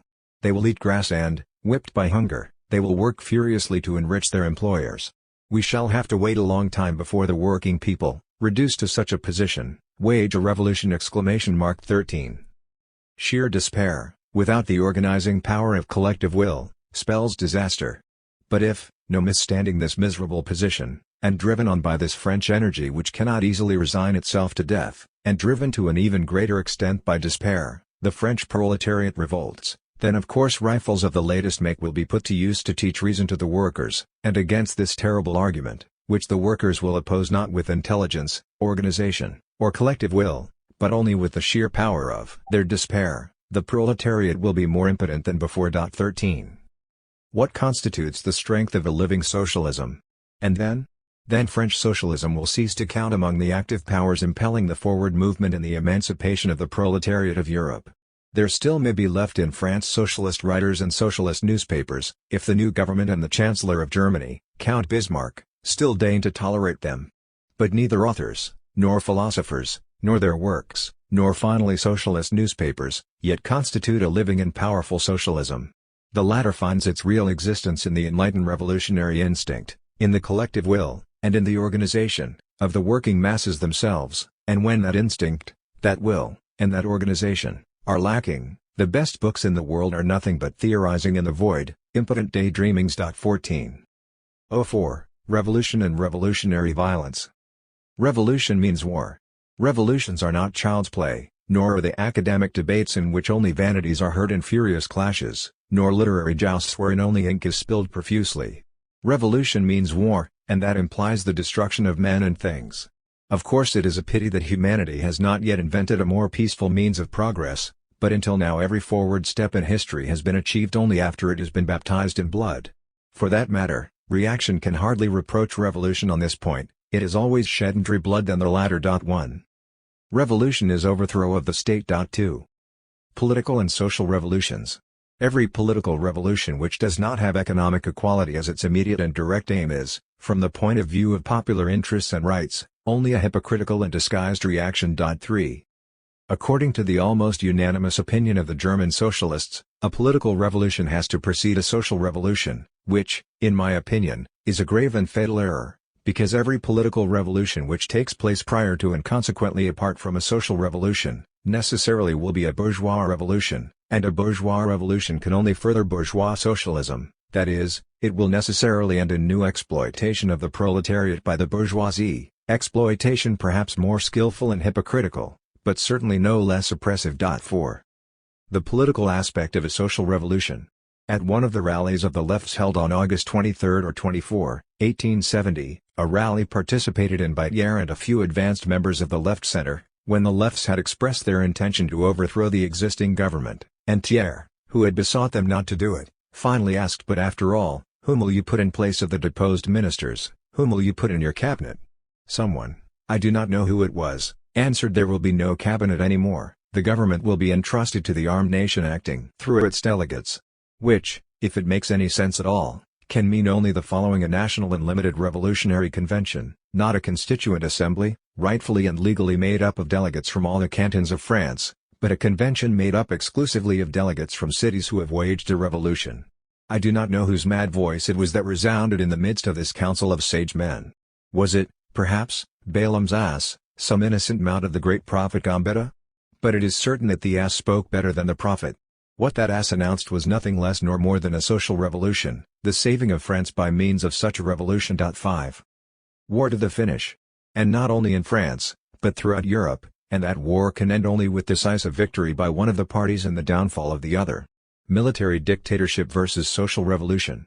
Either the bourgeois educated world will subdue and then enslave the rebellious, elemental forces of the people in order, through the power of the knout and bayonets, consecrated, of course, by some sort of divinity and rationalized by science, to force the working masses to toil as they have been doing, which leads directly to re-establishment of the state in its most natural form, that is, the form of a military dictatorship or ruled by an emperor, or the working masses will throw off the hateful, age-long yoke, and will destroy to its very roots bourgeois exploitation and bourgeois civilization based upon that exploitation, and that would mean the triumph of the social revolution, the uprooting of all that is represented by the state.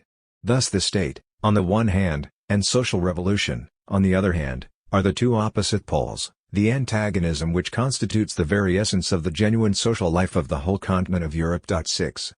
The new system of organization.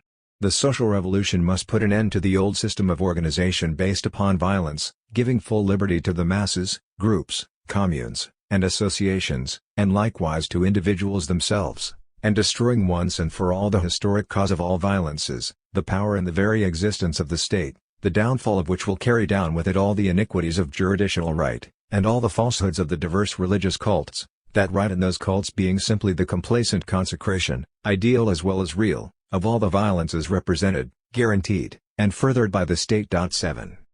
Within the depths of the proletariat itself, at first within the French and Austrian proletariat, and then in that of the rest of Europe, there began to crystallize and finally took shape an altogether new tendency which aims directly at sweeping away every form of exploitation and every kind of political and juridical as well as governmental oppression, that is, at the abolition of all classes by means of economic equality and the abolition of their last bulwark, the state. Such is the program of the social revolution. Thus at present there exists in all the civilized countries in the world only one universal problem: the fullest and final emancipation of the proletariat from economic exploitation and state oppression.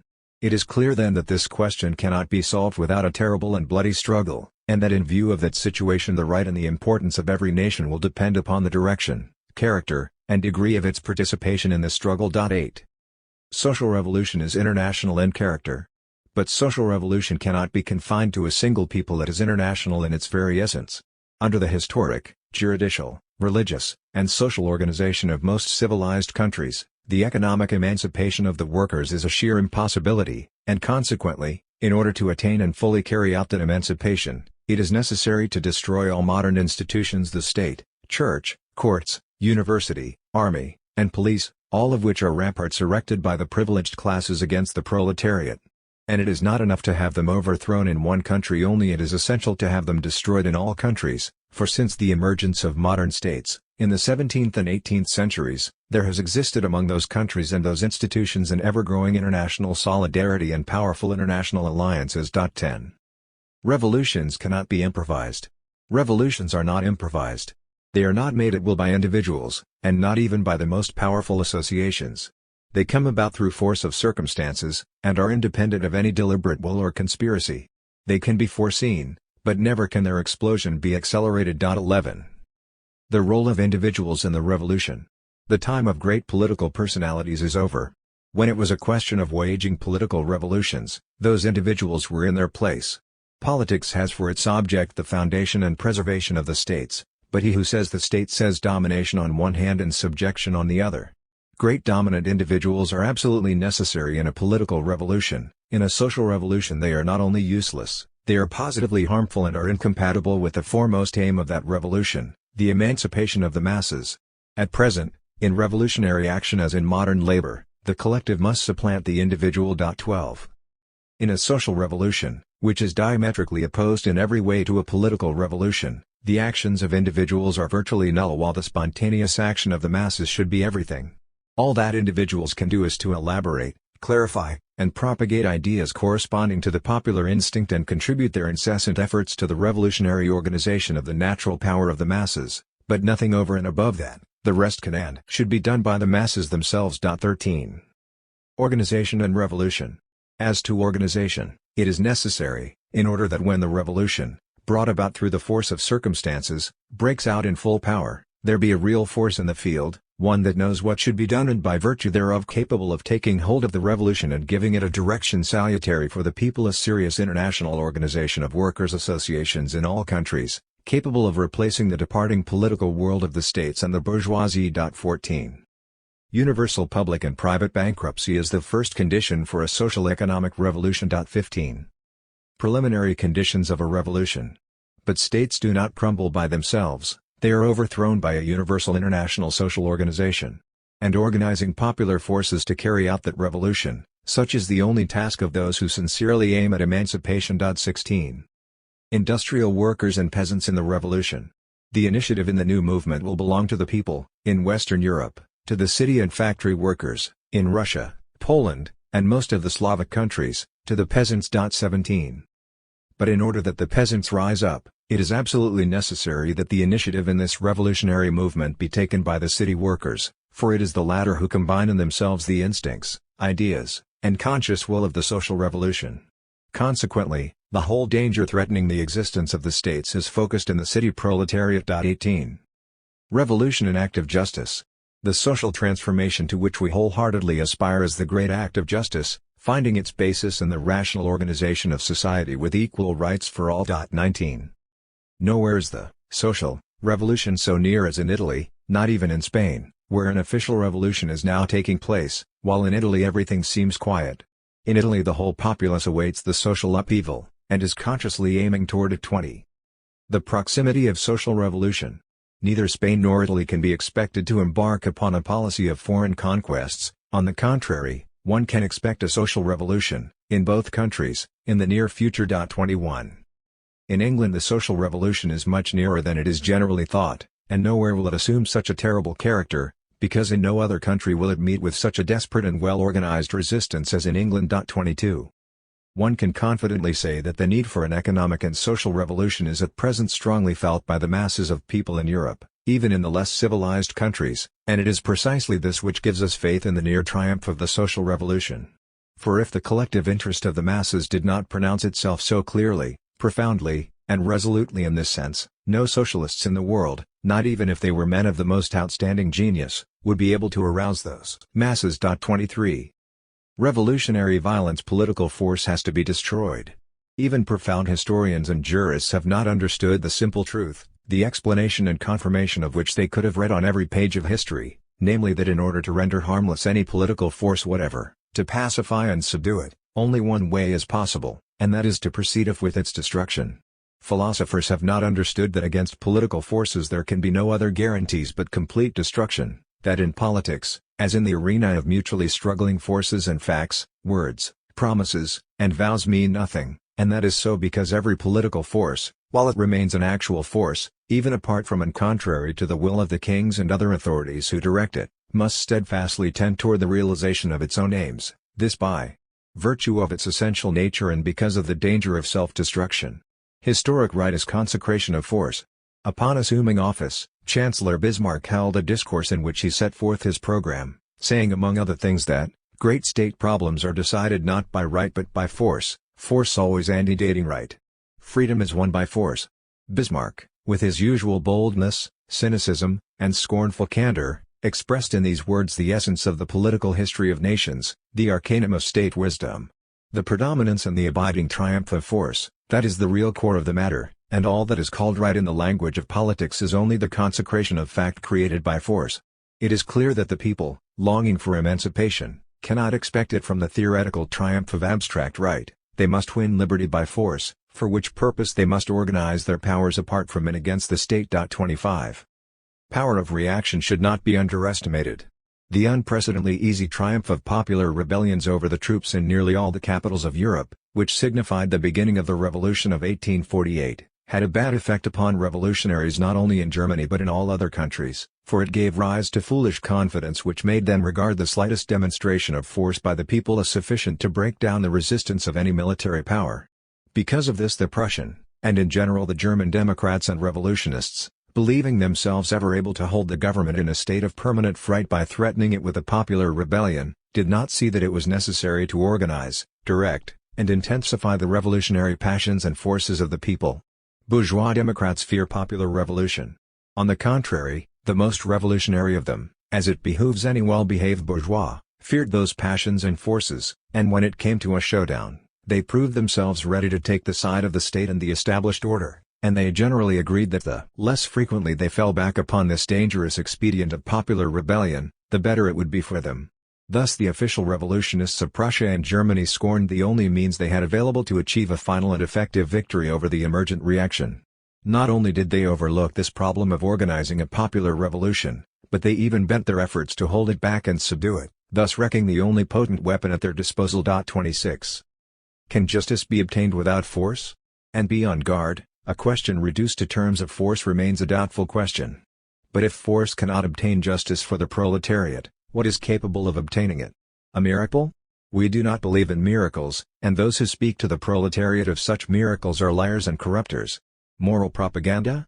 The moral conversion of the bourgeoisie under the influence of Mazzia's sermons? But it is utterly wrong on the part of Mazzini, who certainly should know history, to speak of such a conversion and to lull the proletariat with those ridiculous illusions.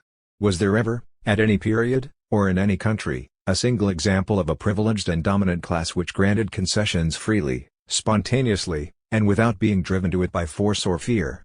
Awareness of the justice of a cause is not sufficient. The awareness of the justice of its own cause is no doubt vital to the proletariat in order to organize its own members into a power capable of attaining a triumph. And the proletariat now does not lack this awareness.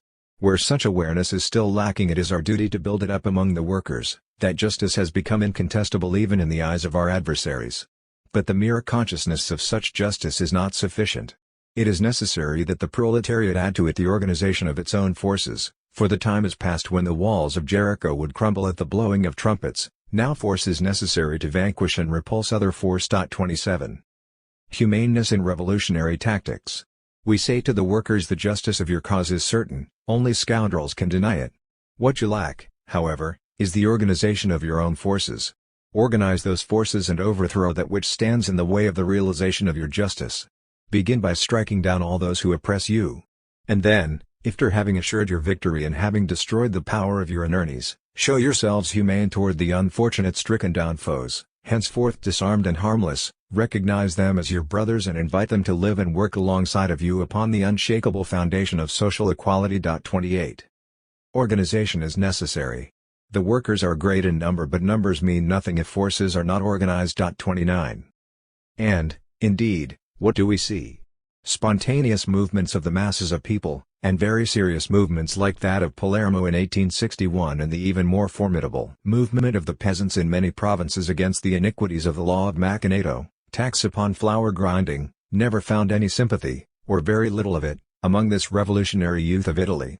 If the latter movement had been well organized and directed by intelligent people, it might have produced a formidable revolution. Lacking organization and leadership, it ended in a fiasco. 30. Workers are socialists by their class instinct. Fortunately, the proletariat of the cities, not excepting those who swear by the names of Mazzini and Garibaldi, never could let itself be completely converted to the ideas and cause of Mazzini and Garibaldi. And the workers could not do it for the simple reason that the proletariat, that is, the oppressed, despoiled, maltreated, miserable, starved mass of workers, necessarily possess the logic inherent in the historic role of labor. Workers may accept the programs of Mazzini and Garibaldi, but deep down in their bellies, in the livid pallor of their children and their companions in poverty and suffering, in their everyday actual slavery, there is something which calls for a social revolution. They are all socialists in spite of themselves, with the exception of a few individuals, perhaps one out of thousands, who, owing to a certain cleverness, to chance or knavery on their part, have entered, or hope to enter, the ranks of the bourgeoisie. All others, and I am referring to the masses of workers who follow Mazzini and Garibaldi, are such only in their imagination, and in reality they can be only revolutionary socialists. If you will organize yourselves for this purpose throughout Italy, harmoniously, fraternally, without recognizing any leaders but your own young collective, I vow to you that within a year there will be no more Mazzinist or Garibaldist workers, they all will be revolutionary socialists, and patriots, too, but in a very human sense of that word. That is, they will simultaneously be both patriots and internationalists. Thus you will create an unshakable foundation for the future of the social revolution. 31. A social revolution must be a simultaneous revolution of city workers and the peasantry. Organize the city proletariat in the name of revolutionary socialism, and in doing this, unite it into one preparatory organization together with the peasantry. An uprising by the proletariat alone would not be enough. With that we would have only a political revolution which would necessarily produce a natural and legitimate reaction on the part of the peasants, and that reaction, or merely the indifference of the peasants, would strangle the revolution of the cities, as it happened recently in France. Only a wide-sweeping revolution embracing both the city workers and peasants would be sufficiently strong to overthrow and break the organized power of the state, backed as it is by all the resources of the possessing classes. But an all-embracing revolution, that is, a social revolution, is a simultaneous revolution of the people of the cities and of the peasantry. It is this kind of revolution that must be organized, for without a preparatory organization, the most powerful elements are insignificant and impotent. 32. The unions create that conscious power without which no victory is possible. 33. 05. Methods of the preparatory period. You write me, my dear friend, that you are the enemy of all statutes and you maintain that they are fit only for children's play. I do not altogether share your opinion on this point. Excessive regimentation is abhorrent, and, like you, I believe that serious people should chart the course of their behavior and not swerve from it. Let us, however, try to understand each other. The first 4 paragraphs in this chapter are from a letter written by Bakunin to Albert Richard. No date is given. In order to establish a certain coordination in action, one which, in my opinion, is necessary among serious people striving toward the same goal, certain conditions are required, a definite set of rules equally binding upon all, certain agreements and understandings to be frequently renewed. Lacking all that, if everyone is going to work as he pleases, even the most serious people will find themselves in a position whereby they will neutralize one another's efforts. The result will be disharmony and not the harmony and serene confidence at which we are aiming. One has to know how, when, and where to find one another, and whom to turn to for possible cooperation. We are not rich, and it is only when we unite and coordinate our means and joint actions that we shall be able to create the capital, the power of organization, capable of competing with the combined capital, forces, of our adversaries. A small capital, well organized, is of greater value than a large but disorganized and ill-applied capital. Here capital means the membership.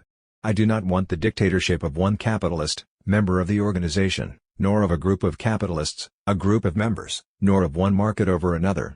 By market a tendency, a party, apparently is meant. I want to see order and serene confidence in our work, coming not a result of the dictates of a single will, but of a collective, well-organized will of many of our comrades scattered through many countries. This means that we must put the secret but powerful action of all interested parties in place of a government emanating from a single center. But in order that this decentralization may become possible, it is necessary to have a real organization, and such an organization cannot exist without a certain degree of regimentation, which after all is simply the product of a mutual agreement or a contract. 1.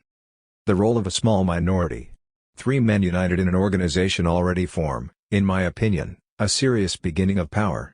What will happen when you succeed in organizing several hundred of your followers throughout the country? Several hundred well-intentioned young men, when organized apart from the people, of course do not constitute an adequate revolutionary force. This also is an illusion which should be left to Mazzini. And Mazzini himself seems to have become aware of this truth by now, for now he addresses himself directly to the masses of workers. But those several hundreds are sufficient to organize the revolutionary power of the people. 2.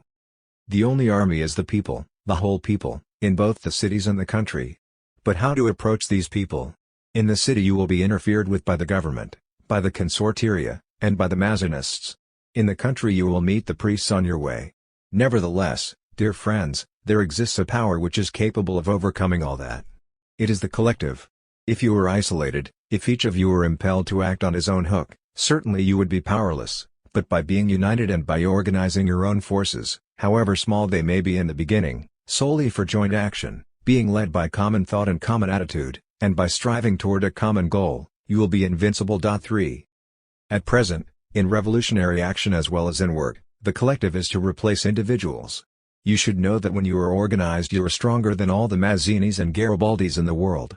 You will think, live, and act collectively, which, however, will in no way hinder the full development of the intellectual and moral faculties of every individual. Every one of you will contribute his own abilities, and in uniting you increase your value 100-fold. Such is the law of collective action. 4. The spirit of rebellion. The sentiment of rebellion, this satanic pride, which spurns subjection to any master whatever, whether of divine or human origin, alone produces in man a love for independence and freedom. 5. Destructive character of popular rebellion. A rebellion on the part of the people, which by nature is spontaneous, chaotic, and ruthless, always presupposes a vast destruction of property. The working masses are ever ready for such sacrifices. That is why they constitute the rude, savage force capable of heroic feats and of carrying out aims seemingly impossible of realization, and that is so because, having very little or no property, they have not been corrupted by it.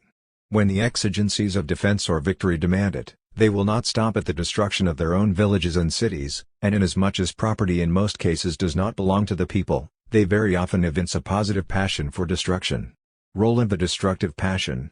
This negative passion, however, is far from rising to the great height of the revolutionary cause, but without that passion the revolutionary cause is impossible of realization, for there can be no revolution without a sweeping and passionate destruction, a salutary and fruitful destruction, since by means of such destruction new worlds are born and come into existence. 6. Destruction is correlative with the constructive aspects of revolution.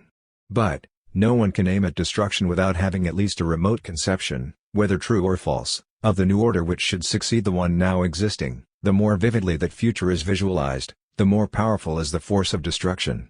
And the nearer that visualization approaches the truth, that is, the more it conforms to the necessary development of the present social world, the more salutary and useful are the effects of the destructive action. For destructive action is ever determined, not only its essence and the degree of its intensity, but likewise the means used by it, by the positive ideal which constitutes its initial inspiration, its soul. 7. Workers' organizations are not centers of conspiracies. If the International were made up of central sections only, the latter probably would have succeeded by now in forming some conspiracies for the overthrow of the existing order of things. But those conspiracies would be confined to mere intentions, being too impotent to attain their goal, since they would never be able to draw in more than a very small number of workers, the most intelligent, most energetic, most convinced, and most devoted among them. The vast majority, the millions of proletarians, would remain outside of such conspiracies, yet, in order to overthrow and destroy the political and social order which now crushes us, it will be necessary to have the cooperation of those millions. 8. The now dominant system is strong not because of its idea and intrinsic moral force, of which it is totally devoid, but because of the whole organization of the state, mechanical, bureaucratic, military, and police, and by virtue of the science and the wealth of the classes interested in backing it. And one of Mazzini's abiding and most ludicrous illusions is precisely the fancied idea that it is possible to smash this power with the aid of a few handfuls of poorly armed young men. He holds on to and must hold on to this illusion, for inasmuch as his system precludes him from having recourse to a revolution waged by the great masses of people, no other way of action is left to him but conspiracies by handfuls of young people. 9. This youth should now have the courage to recognize and proclaim its complete and definite break with politics, with conspiracies, and with the Republican enterprises of Mazzini, under the pain of seeing itself annihilated and doomed to inertia and shameful helplessness. 10. Economic struggle is the prime question, strikes, cooperation. The people, guided by their admirable sound sense as well as by their instincts, have realized that the first condition of their real emancipation, or of their humanization, was before all else a radical change in their economic situation. The question of daily bread is, justly, to them the prime question, for as it was noted by Aristotle, man, in order to think, in worlds are born and come into existence. 6. Destruction is correlative with the constructive aspects of revolution. But, no one can aim at destruction without having at least a remote conception, whether true or false, of the new order which should succeed the one now existing. The more vividly that future is visualized, the more powerful is the force of destruction. And the nearer that visualization approaches the truth, that is, the more it conforms to the necessary development of the present social world, the more salutary and useful are the effects of the destructive action. For destructive action is ever determined, not only its essence and the degree of its intensity, but likewise the means used by it, by the positive ideal which constitutes its initial inspiration, its soul. 7. Workers' organizations are not centers of conspiracies. If the International were made up of central sections only, the latter probably would have succeeded by now in forming some conspiracies for the overthrow of the existing order of things. But those conspiracies would be confined to mere intentions, being too impotent to attain their goal, since they would never be able to draw in more than a very small number of workers, the most intelligent, most energetic, most convinced, and most devoted among them. The vast majority, the millions of proletarians, would remain outside of such conspiracies. Yet, in order to overthrow and destroy the political and social order which now crushes us, it will be necessary to have the cooperation of those millions. 8. The now dominant system is strong not because of its idea and intrinsic moral force, of which it is totally devoid, but because of the whole organization of the state, mechanical, bureaucratic, military, and police, and by virtue of the science and the wealth of the classes interested in backing it. And one of Mazzini's abiding and most ludicrous illusions is precisely the fancied idea that it is possible to smash this power with the aid of a few handfuls of poorly armed young men. He holds on to and must hold on to this illusion, for inasmuch as his system precludes him from having recourse to a revolution waged by the great masses of people, no other way of action is left to him but conspiracies by handfuls of young people. 9. This youth should now have the courage to recognize and proclaim its complete and definite break with politics, with conspiracies, and with the Republican enterprises of Mazzini, under the pain of seeing itself annihilated and doomed to inertia and shameful helplessness. 10. Economic struggle is the prime question, strikes, cooperation. The people, guided by their admirable sound sense as well as by their instincts, have realized that the first condition of their real emancipation, or of their humanization, was before all else a radical change in their economic situation. The question of daily bread is, justly, to them the prime question, for as it was noted by Aristotle, man, in order to think, in who fails to observe this duty shall be immediately expelled. 14. But without letting themselves be led astray by the siren voices of the bourgeoisie and of the bourgeois socialists, the workers, above all, should concentrate their efforts upon this great question of economic emancipation, which should be the source of all other emancipation. 15. Revolutionary significance of strikes. The dominant news in the labor movement of Europe can be summed up in one word: strikes.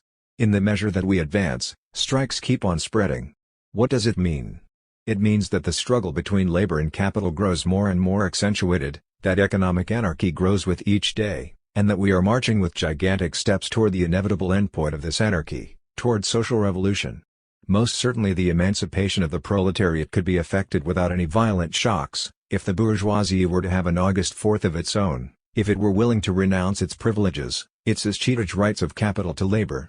But bourgeois egoism and blindness are so inveterate that one must be an optimist even to hope that the social problem will be solved by a common understanding between the privileged and the disinherited. Therefore it is rather from the very excess of the present anarchy that the new social order may be expected to August 4, 1789, was the date on which the French nobles and the clergy in the Assembly in Paris purported to renounce their own feudal rights. But a new measure enacted there that night contained a provision which enslaved the peasants all the more. The general strike. When strikes begin to grow in scope and intensity, spreading from one place to another, it means that events are ripening for a general strike, and a general strike coming off at the present time, now that the proletariat is deeply permeated with ideas of emancipation, can only lead to a great cataclysm, which will regenerate society. Doubtless we have not yet come to that point, but everything leads toward it. Only it is necessary that the people should be ready, that they should not permit themselves to be eased out of it by chatterboxes, windbags, and daydreamers as in 1848, and that is why they must build up beforehand a strong and serious organization. Strikes train workers for the ultimate struggle. Who does not know what every single strike means to the workers in terms of suffering and sacrifices? But strikes are necessary, indeed, they are necessary to such an extent that without them it would be impossible to arouse the masses for a social struggle, nor would it be possible to have them organized. Strikes spell war, and the masses of people become organized only during and by the means of war, which jolts the ordinary worker out of his humdrum existence, out of his meaningless, joyless, and hopeless isolation. War makes him band together with all the other workers in the name of the same passion and the same goal. It convinces all workers in the most graphic and perceptible manner of the necessity of a strict organization to attain victory.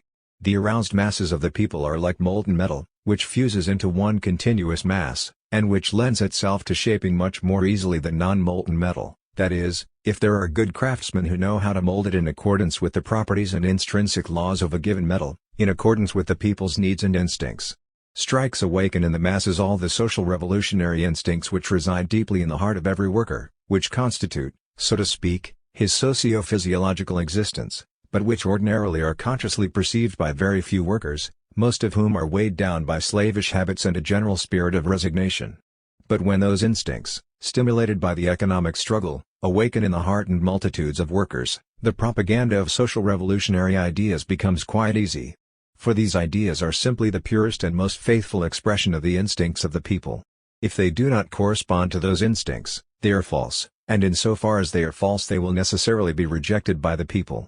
But if such ideas come as an honest expression of the instincts, if they represent the genuine thought of the people, they will quickly pervade the minds of the multitudes in rebellion, and once those ideas find their way to the minds of the people, they will swiftly proceed toward their full actualization.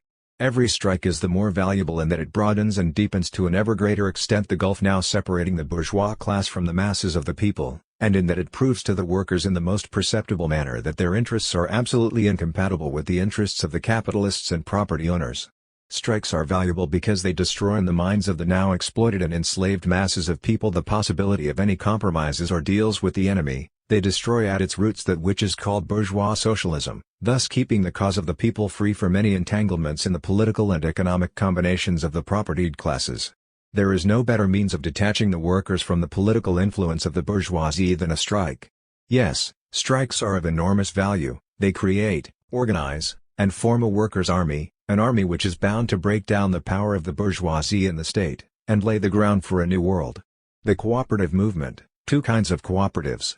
You know there are two kinds of cooperation: bourgeois cooperation, which tends to create a privileged class, a sort of new collective bourgeoisie organized into a stockholding society, and truly socialist cooperation, the cooperation of the future which for this very reason is virtually impossible of realization at present. Whereas the revolutionary socialists, convinced that the proletariat cannot free itself under present conditions of the economic order of society, demand the social liquidation, and chiefly the abolition of personal and hereditary property, the peaceful socialists want, on the contrary, to preserve all the principal and essential bases of the existing economic order, maintaining that even under this social order and conditions necessary for the success of bourgeois civilization, the workers can free themselves and substantially improve their material position, solely lay the miraculous power of free association. Therefore they hold out to the workers the formation of mutual aid societies, labor banks, and consumers and producers cooperative associations as the only means of salvation. At the same time they implore the workers not to believe the revolutionary utopians who, forsooth, promise them impossible equality and who consciously or unconsciously drag them on toward ultimate ruin and perdition. The lessons of cooperative movements.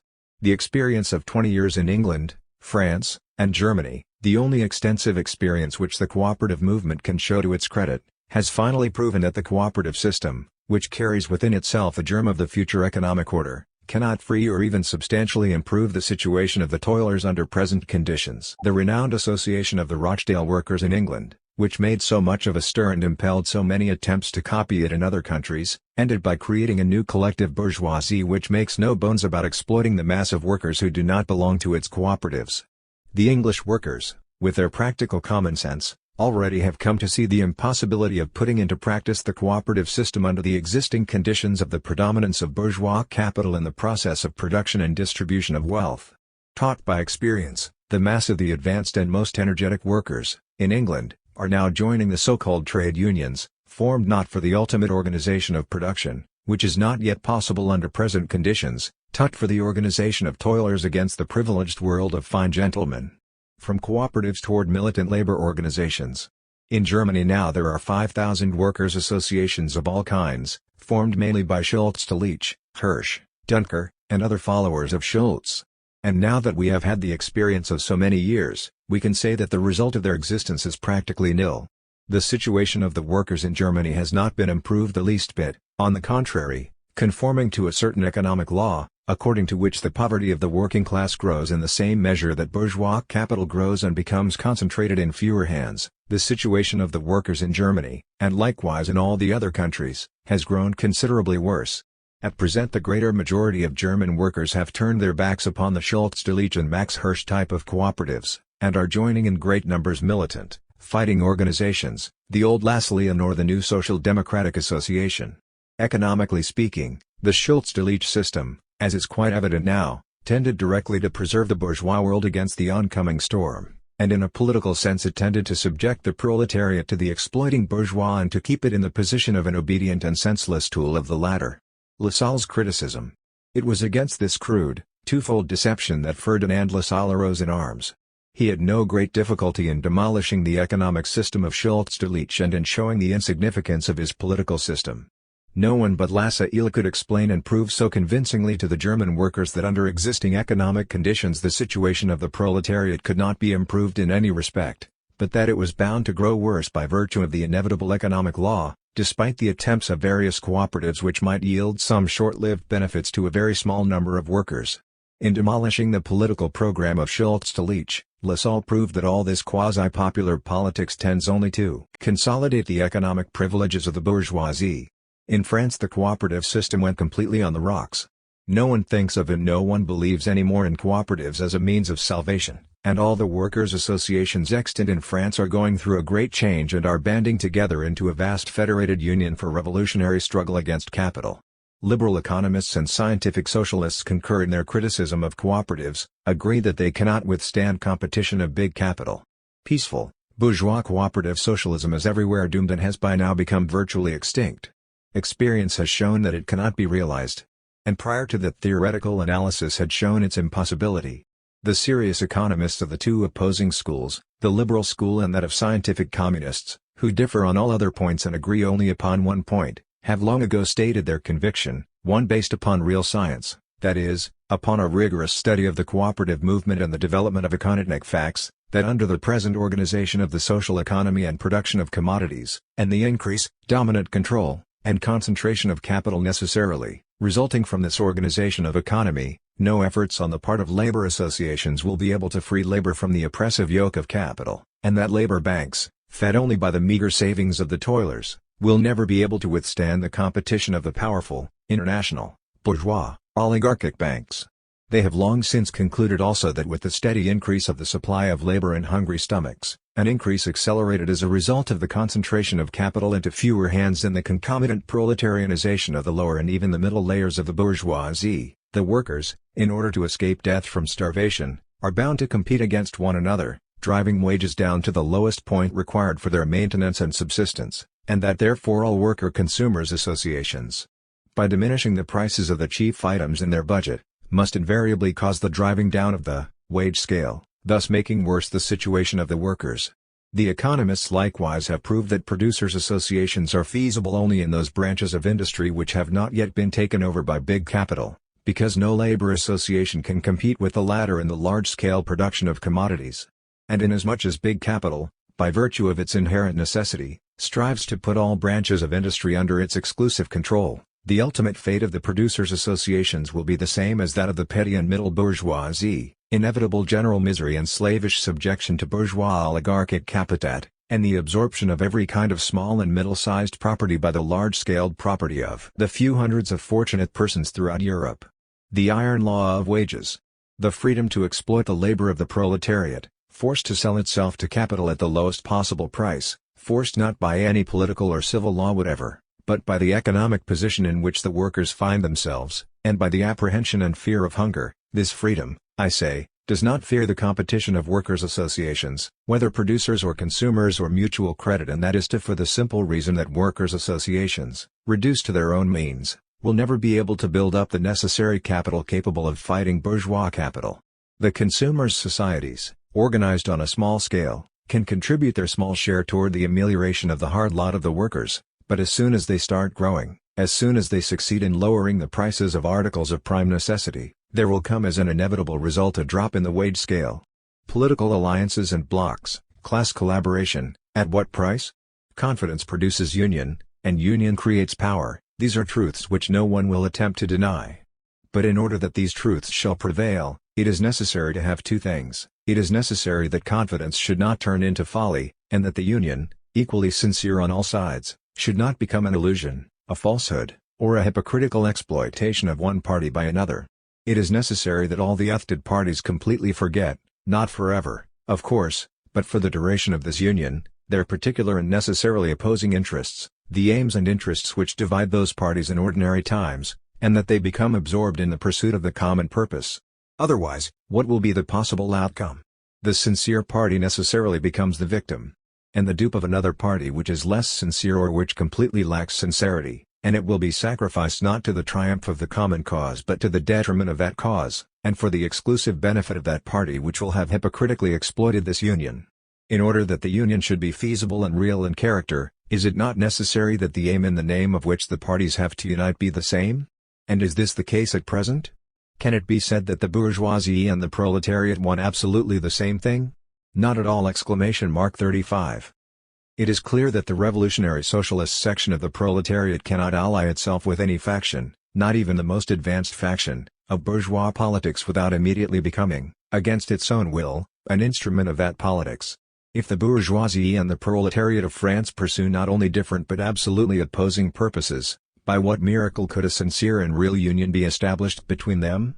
It is clear that this so highly extolled and ardently advocated conciliation will be nothing but a sheer lie. It was this lie which destroyed France. Can it be hoped that it will bring France back to life? Much as this division may be condemned, it nevertheless will not cease to exist in fact. And since it does exist, since it is bound to exist by the very nature of things, it would be puerile, I should even say fatal, from the point of view of France's salvation, to deny it, and not to recognize openly its existence. And also, since the safety of France calls upon you for union, forget, sacrifice all your interests, all your ambitions and all your personal divisions, forget and sacrifice, as much as it is possible, all the party differences, but in the name of this salvation steer clear of any illusions, for in this given situation illusions would be deadly. Seek union only with those who want just as seriously and passionately as yourselves to save France at any price. When a great danger has to be met, is it not better to march against it in small numbers but with the certainty of not being abandoned in the moment of struggle, rather than be trailed by a multitude of false allies who will betray you on the first battlefield? Jacobins of 1870 feared revolutionary anarchy. The imperial administration of Napoleonic France in 1870 could not be destroyed with a single blow, because it would be impossible to replace it immediately with another. If that were to be attempted, there would ensue, in the midst of a terrible danger, a more or less prolonged interval during which France would find itself without any administration, and consequently with no trace of government, an interval in which the French populace, completely abandoned to itself, would become a prey to the most horrible anarchy. This might suit us all right, us, the revolutionary socialists, but it does not enter into the plans of the Jacobins, state partisans beyond compare. In order to obviate this evil, Gambetta will no doubt send into all departments, French provinces, proconsuls, extraordinary commissars endowed with complete powers. 2. Sources of revolutionary strength of the Jacobins of 1793. It is now enough, however, to be endowed with extraordinary powers in order to take extraordinary measures for public safety, in order to have the power to create new forces, to stimulate in a corrupted administration and within a populace systematically weaned away from any initiative, a salutary energy and activity. For that it is necessary also to possess what the bourgeois of 1792 to 1793 possessed to a high degree and what the bourgeoisie of today absolutely lacks, even its most radical representatives, the presently Republicans. In order to do that it is necessary to have revolutionary mind, will, and energy. It is necessary to have a demon within the flesh. Apart from those personal qualities, which put a truly heroic imprint upon the men of 1793, the success of the extraordinary commissars of the Jacobins' National Convention was due to the fact that that convention in itself was genuinely revolutionary, and because, while depending in Paris upon the masses of the people, upon the vile populace, to the exclusion of the liberal bourgeoisie, it ordered all its proconsuls dispatched to the provinces to base themselves everywhere and always in their work upon the same rabble. The commissars of the Great Revolution. The antagonism between bourgeois revolution and popular revolution did not yet exist in 1793, it existed neither in the consciousness of the people nor even in the consciousness of the bourgeoisie. Historic experience had not yet brought out the timeless truth which states that the freedom of every privileged class, including, of course, that of the bourgeois, is essentially based upon the economic slavery of the proletariat. This truth has always existed as a fact, as a real consequence, but it was so greatly obscured by other facts and masked by so many interests and varied historical tendencies, especially religious, national, and political tendencies, that it did not yet stand out in its great simplicity and present-day clarity, neither for the bourgeoisie, who invests money in enterprises, nor for the proletariat, whom the bourgeoisie exploits. The bourgeoisie and the proletariat have always been natural, eternal enemies without being aware of it, and because of this ignorance they attributed, the bourgeoisie its fears and the proletariat its woes, to fictitious causes and not to their real antagonisms. They believed themselves to be friends, and because of that belief they all marched united against the monarchy, against the nobility, and against the priests. It was that which gave the bourgeois revolutionists of 1793 their great power. Not only were they not afraid to unleash popular passions, but they fomented such passions by all means at their disposal as the only way to save the country and themselves from foreign and domestic reaction. When an extraordinary commissar delegated by the convention arrived in a province he never addressed himself to the bigwigs of that region nor to the revolutionaries in white gloves, he devoted himself to the sans-culottes, to the rabble, and it was upon these elements that he depended in order to carry out, against the will of the bigwigs and the well-bred revolutionists, the revolutionary decrees of the convention. What these commissars did then was, properly speaking, not in the nature of centralization nor of building up a new administration, they aimed rather to evoke a popular movement. Usually they did not come to any province with the intention of imposing upon it dictatorially the will of the National Convention. They did that only on rare occasions, when they went into provinces that were decidedly and unanimously reactionary and hostile. In such instances the slash did not go alone, but were accompanied by troops who added the argument of the bayonet to their civic eloquence. But ordinarily they went alone, without a single soldier to back them, and they sought their support among the masses, whose instincts invariably conformed to the ideas of the convention. Far from restraining the freedom of popular movements because of fear of anarchy, the commissars tried to foment it by all means at their disposal. The first thing they would do was to form a people's club, wherever none already existed. Being themselves genuine revolutionists, they easily discovered the true revolutionists among the masses, and united with them in order to fan the revolutionary flames, to foment anarchy, to arouse the masses, and to organize along revolutionary lines this popular anarchy. That revolutionary organization was the sole administration and the sole executive force of which the extraordinary commissars availed themselves to revolutionize and terrorize the provinces. Such was the true secret of the power of those revolutionary giants whom the Jacobin pygmies of our own times admire without ever succeeding in coming near to them. 5. As in 1792 France could be saved from the Prussians only by a great uprising of the people. The only thing that can save France in the face of the terrible, mortal dangers which menace it now is a spontaneous, formidable, passionately energetic, anarchic, destructive, and savage uprising of the masses of people throughout France. A revolutionary approach to the peasants. I believe that right now in France, and probably in other countries as well, there exist only two classes capable of such a movement, the workers and the peasants. Do not wonder that I am speaking of peasants. The peasants, even those of France, sin only through ignorance and not from lack of temperament. Not having abused nor even used life, not having felt the deleterious effect of bourgeois civilization, which has affected them only superficially, they have preserved the energetic temperament, and all the nature of the people. property, and the love and enjoyment not of pleasures but of gain, have made them egoistic to a considerable extent, but they have not abated their instinctive hatred for the fine gentleman, and above all, for the bourgeois landowners, who enjoy income from the land without producing it with the work of their own hands. In addition, the peasants are deeply patriotic, and nationalistic, because they have built a cult around the land, because they have a passion for it, and I believe nothing should be easier than to stir them up against the foreign invaders who want to deprive France of two vast provinces. It is clear that in order to arouse and carry along the peasants it is necessary to use a great deal of prudence, in the sense that one must beware, in speaking of them, of enunciating ideas and employing phrases which exercise an all-powerful effect upon the city workers but which, having been interpreted for a long time for the peasants by all sorts of reactionaries, from the big landowners to state functionaries and priests, in a manner which made them odious and threatening to the peasants, produced upon them an effect quite contrary to their intent. No, in speaking to the peasants one has to use at first the most simple language, words which correspond best to their instincts and level of understanding. In those villages where the platonic and fictitious love for the Emperor, Napoleon III, really exists as a prejudice and a passionate habit, one should not even speak against the Emperor.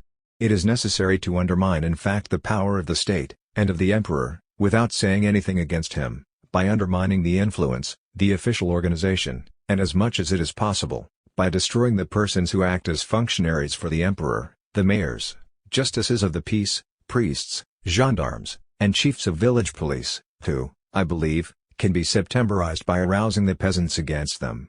It is necessary to tell them that the Prussians must be driven out of France. This they will understand perfectly because they are patriots, and that for this they must arm themselves, organize themselves into battalions of volunteers, and march against the Prussians. But before they begin marching it also is necessary that, following the example of the cities, which have rid themselves of all exploiting parasites and which have turned the task of their defense over to the sons of the people, to the workers, the peasants, too, rid themselves of the fine gentlemen who exploit, dishonor, and exhaust the land by cultivating it with hired labor and not with their own hands. Then it is essential to arouse them to defiance of the village notables, the functionaries, and as much as possible, of the priest himself. Let them take whatever they want in the church and of the land belonging to the church, wherever the latter owns land, and let them take possession of the lands belonging to the state, as well as of the estates of the big landowners, of the rich, utterly useless parasites. And then the peasants will need to be told that since everywhere all payments have been suspended, they also must suspend their payments on private debts, taxes, and mortgages, until perfect order has been established, that otherwise, all the money passing into the hands of the functionaries would remain with them or would pass into the hands of the Prussians. This done, let them march against the Prussians, but first let them organize, let them unite on the principles of federation, village with village, and with the cities too, for mutual support and for joint defense against both the foreign and domestic Prussians. Class struggles in the villages will rid the peasantry of its political prejudices. Here a question presents itself. The revolution of 1792 and 1793 could give the peasants, not gratis but at a very low price, the national estates, that is, the lands belonging to the church and emigrant noblemen, all of which had been confiscated by the state. But now, it will be argued, the revolution has nothing to give to the peasants. Has it not, though? Have not the church and the religious orders of both sexes grown rich again owing to the criminal connivance of the legitimist monarchy, and above all of the Second Empire? True, the greater part of their wealth was very prudently mobilized in anticipation of possible revolutions.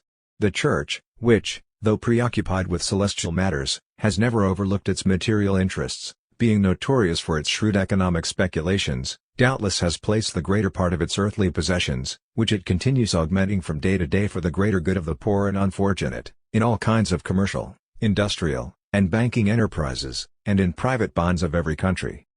Thus it would take a veritable universal bankruptcy, which will come as the inevitable consequence of a universal social revolution, to deprive the Church of that wealth which now constitutes the chief instrument of its power, alas, that still formidable power.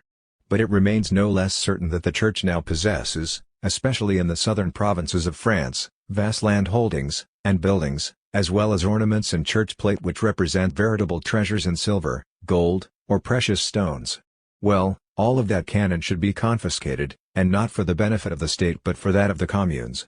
This then, as I see it, is the only effective way of influencing the peasants in two directions, in the direction of defending the country against Prussian invasion, and in the direction of destroying the state apparatus in the rural communes, where its principal roots are to be found. and consequently, toward the social revolution.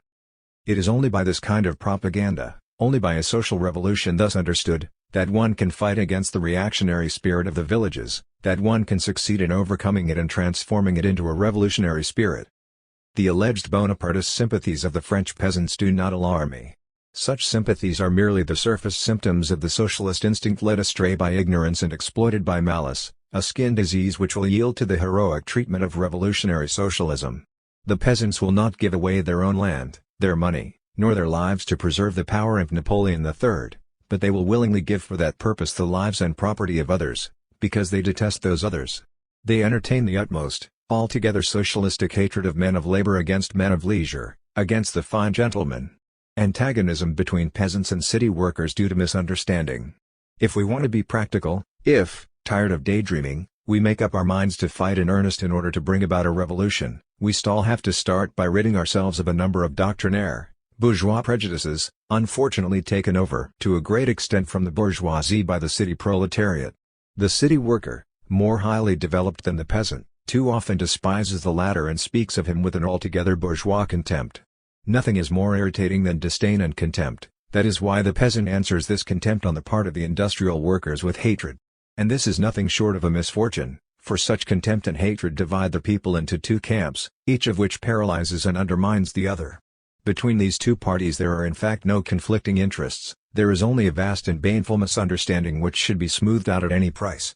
The more enlightened, more civilized socialism of the city workers, a socialism which because of this very circumstance takes on a somewhat bourgeois character, slights and scorns the primitive, natural, and much more savage socialism of the villages, and since it distrusts the latter, it always tries to restrain it, to oppress it in the very name of equality and freedom, which naturally makes for dense ignorance about city socialism on the part of the peasants, who confound this socialism with the bourgeois spirit of the cities. The peasant regards the industrial worker as a bourgeois lackey or as a soldier of the bourgeoisie, and he despises and detests the city worker as such. He hates the latter so much that he himself becomes the servant and blind tool of reaction. Such is the fatal antagonism which hitherto has paralyzed the revolutionary efforts of France and of Europe. Whoever wants the triumph of the social revolution, must first of all smooth out this antagonism. Since the two camps are divided only by misunderstanding, it is necessary that one of them take the initiative in explaining and conciliating. The initiative by right belongs to the more enlightened Paris, that is, it rightfully belongs to the city workers. In order to bring about that conciliation, those workers should be the first to render an account to themselves of the nature of the grievances which they have against the peasants. What are their principal grievances? There are three of them. The first is that the peasants are ignorant, superstitious, and bigoted, and that they allow themselves to be led by priests. The second grievance is that the peasants are devoted to the emperor. The third is that the peasants are ardent partisans of individual property. Peasant ignorance. True, the French peasants are grossly ignorant. But is that their fault? Has anyone been concerned about providing Theo with schools? And is their ignorance a reason for despising and maltreating them? If so, then the bourgeois, who without doubt are more learned Louis the industrial workers, should have the right to despise and maltreat the latter, and we know a goodly number of bourgeois persons who say so, and who base on this superiority of education their right to dominate the city workers and to demand subordination from them. What constitutes the greatness of those workers as against the bourgeoisie is not their éducation, which is very small, indeed, it is their instinct and the fact that they stand for justice that make for their incontestable greatness. But do the peasants lack that instinct for justice? Look well and you will find among them this same instinct, though it is manifest in different forms. You will in them alongside of ignorance a deep common sense, admirable shrewdness, and that energy of labor which spell the honor and the salvation of the proletariat. Religious bigotry among the peasants can be overcome by correct revolutionary tactics. The peasants, you say, are superstitious and bigots, and they let themselves be led by the priests. Their superstition is the product of their ignorance, which is systematically and artificially fostered by all bourgeois governments. For that matter, the peasants are not so superstitious and bigoted as you make them out to be, it is their wives that are so. But then are all the wives of the city workers completely free from the superstitions and doctrines of the Roman Catholic religion? As to the influence of the priests, it is only skin deep. The peasants follow the priests inasmuch as domestic peace requires it and insofar as it does not run counter to their interests. Their religious superstition did not prevent them after 1789 from buying the properties of the church which had been confiscated by the state, despite the curses hurled by the church against the buyers as well as against the sellers of its properties. Hence it follows that in order to destroy definitely the influence of the priests in the villages, the revolution has to do only one thing: to place the interests of the peasants in a position where they will necessarily clash with the interests of the church. Realism and sectarianism in the struggle against religion. It has always annoyed me to have to listen not only to the revolutionary Jacobins but also to the socialists brought up in the school of Blanqui and even to some of our intimate friends who have been indirectly influenced by the latter school, advancing the completely anti-revolutionary idea that the coming republic will have to abolish by decree all public cults and shall likewise decree the forcible expulsion of all priests. To begin with, I am the absolute enemy of a revolution by decrees, which is the application of the idea of a revolutionary state and a sequel of it, that is, a reaction disguised by revolutionary appearances. As against the system of revolutionary decrees I oppose the system of revolutionary action, the only effective, consistent, and true system. The authoritarian system of decrees, in seeking to impose freedom and equality, destroys them. The anarchist system of action evokes and creates them in an infallible manner, without the intervention of any official or authoritarian violence whatever. The first leads inevitably to the ultimate triumph of an outspoken reaction. The second system establishes the revolution on a natural and unshakable foundation. Religion cannot be effectively fought by revolutionary decrees. Thus, taking this example, we may say that if abolition of religious cults and expulsion of priests are going to be decreed by law, you can rest assured that even the least religious peasant will rise up in defense of the banned cult and the expelled priests. They may do it either because spirit of contradiction, or because a natural and legitimate sentiment, a sentiment which is the foundation of liberty, rises up in the heart of every man against any imposed measure, even if it be done in the name of freedom. One can be sure then that if the cities commit the folly of decreeing abolition of religious cults and expulsion of priests, the peasants will take the side of the priests, will rise in revolt against the cities, and become a terrible instrument in the hands of reaction. But does it follow that the priests should be left in full enjoyment of their power? Not at all.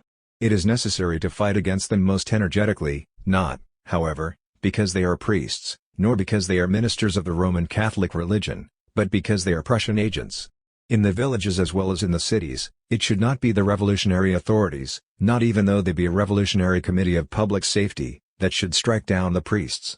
It should be the populace itself, the workers in the cities and the peasants in the villages, which takes action against the priests, while the revolutionary authorities outwardly protect them in the name of respect for freedom of conscience. Let us copy the wisdom of our adversaries. See, for instance, how all governments expatiate on liberty while being thoroughly reactionary in their actions. Let the revolutionary authorities go easy on phrases, but while using as moderate and pacific language as possible, let them create the revolution. 16. In time of revolution deeds count more than theories. This is quite the opposite of what revolutionary authorities in all countries have hitherto been doing. Most frequently they have shown the greatest vigor and revolutionary quality in their language, while appearing very moderate, if not altogether reactionary, in their acts. It can even be said that the vigor of their language, in most cases, has served them as a mask with which to fool the people, to disguise the feebleness and lack of constancy in their acts. There are people, many of them among the so-called revolutionary bourgeoisie, who, by uttering some revolutionary phrases, believe that they are creating the revolution, and once they have delivered themselves of those phrases and precisely because of that fact, they deem it permissible to be lax in action, to show a fatal inconsistency, and to indulge in acts of a purely reactionary character. We, who are truly revolutionaries, must act in quite a contrary manner. Let us speak less of revolution, and do a great deal more. Let us leave to others the task of developing theoretically the principles of social revolution and content ourselves with widely applying those principles, with embodying them into facts. 17. Those among our allies and friends who know me well will be astonished at my using this language, I who have worked so much in theory, who have shown myself to be a jealous and ferocious guardian of revolutionary principles. But times have changed. A year ago we were preparing for a revolution, which some expected quickly, others at a later time, but now, whatever blind people may say, we are in the midst of a revolution. Then it was absolutely necessary to hold high the standard of theoretical principles, and to present those principles in all their purity, in order to form a party, small in numbers yet consisting exclusively of people sincerely, wholly, and passionately devoted to those principles, so that every one of us, in time of crisis, could count upon all the others. But now the issue is no longer that of recruiting people for such a party. We have succeeded, well or badly, in forming a small party, Small in respect to the number of persons who are joining this party with full knowledge of what it stands for, but vast in respect to the great mass of people whom it represents better than any other party. Now all of us have to embark upon the revolutionary high seas, and henceforth we shall have to spread our principles not through words, but through actions, for that is the most popular, the most potent, and the most irresistible form of propaganda. Let us somehow keep silent about our principles whenever this may be required by policy, that is, whenever our temporary impotence in relation to a power hostile to us demands it, but let us ever be ruthlessly consistent in our actions. Therein lies the salvation of the revolution. 07. Revolution by decrees doomed to failure. The principal reason why all the revolutionary authorities in the world have accomplished so little toward the revolution is that they always wanted to create the revolution themselves, by their own authority and by their own power, a circumstance which never failed to produce two results. In the first place, it greatly narrowed down revolutionary activity, for it is impossible even for the most intelligent, most energetic, most candid revolutionary authority to encompass at once the great number of questions and interests stirred up by the revolution. For every dictatorship, individual as well as collective, insofar as it is made up of several official persons, is necessarily very circumscribed, very blind, and is incapable of either penetrating the depths or comprehending the scope of the people's lives, just as it is impossible for the largest and most powerful sea-going vessel to measure the depth and expanse of the ocean.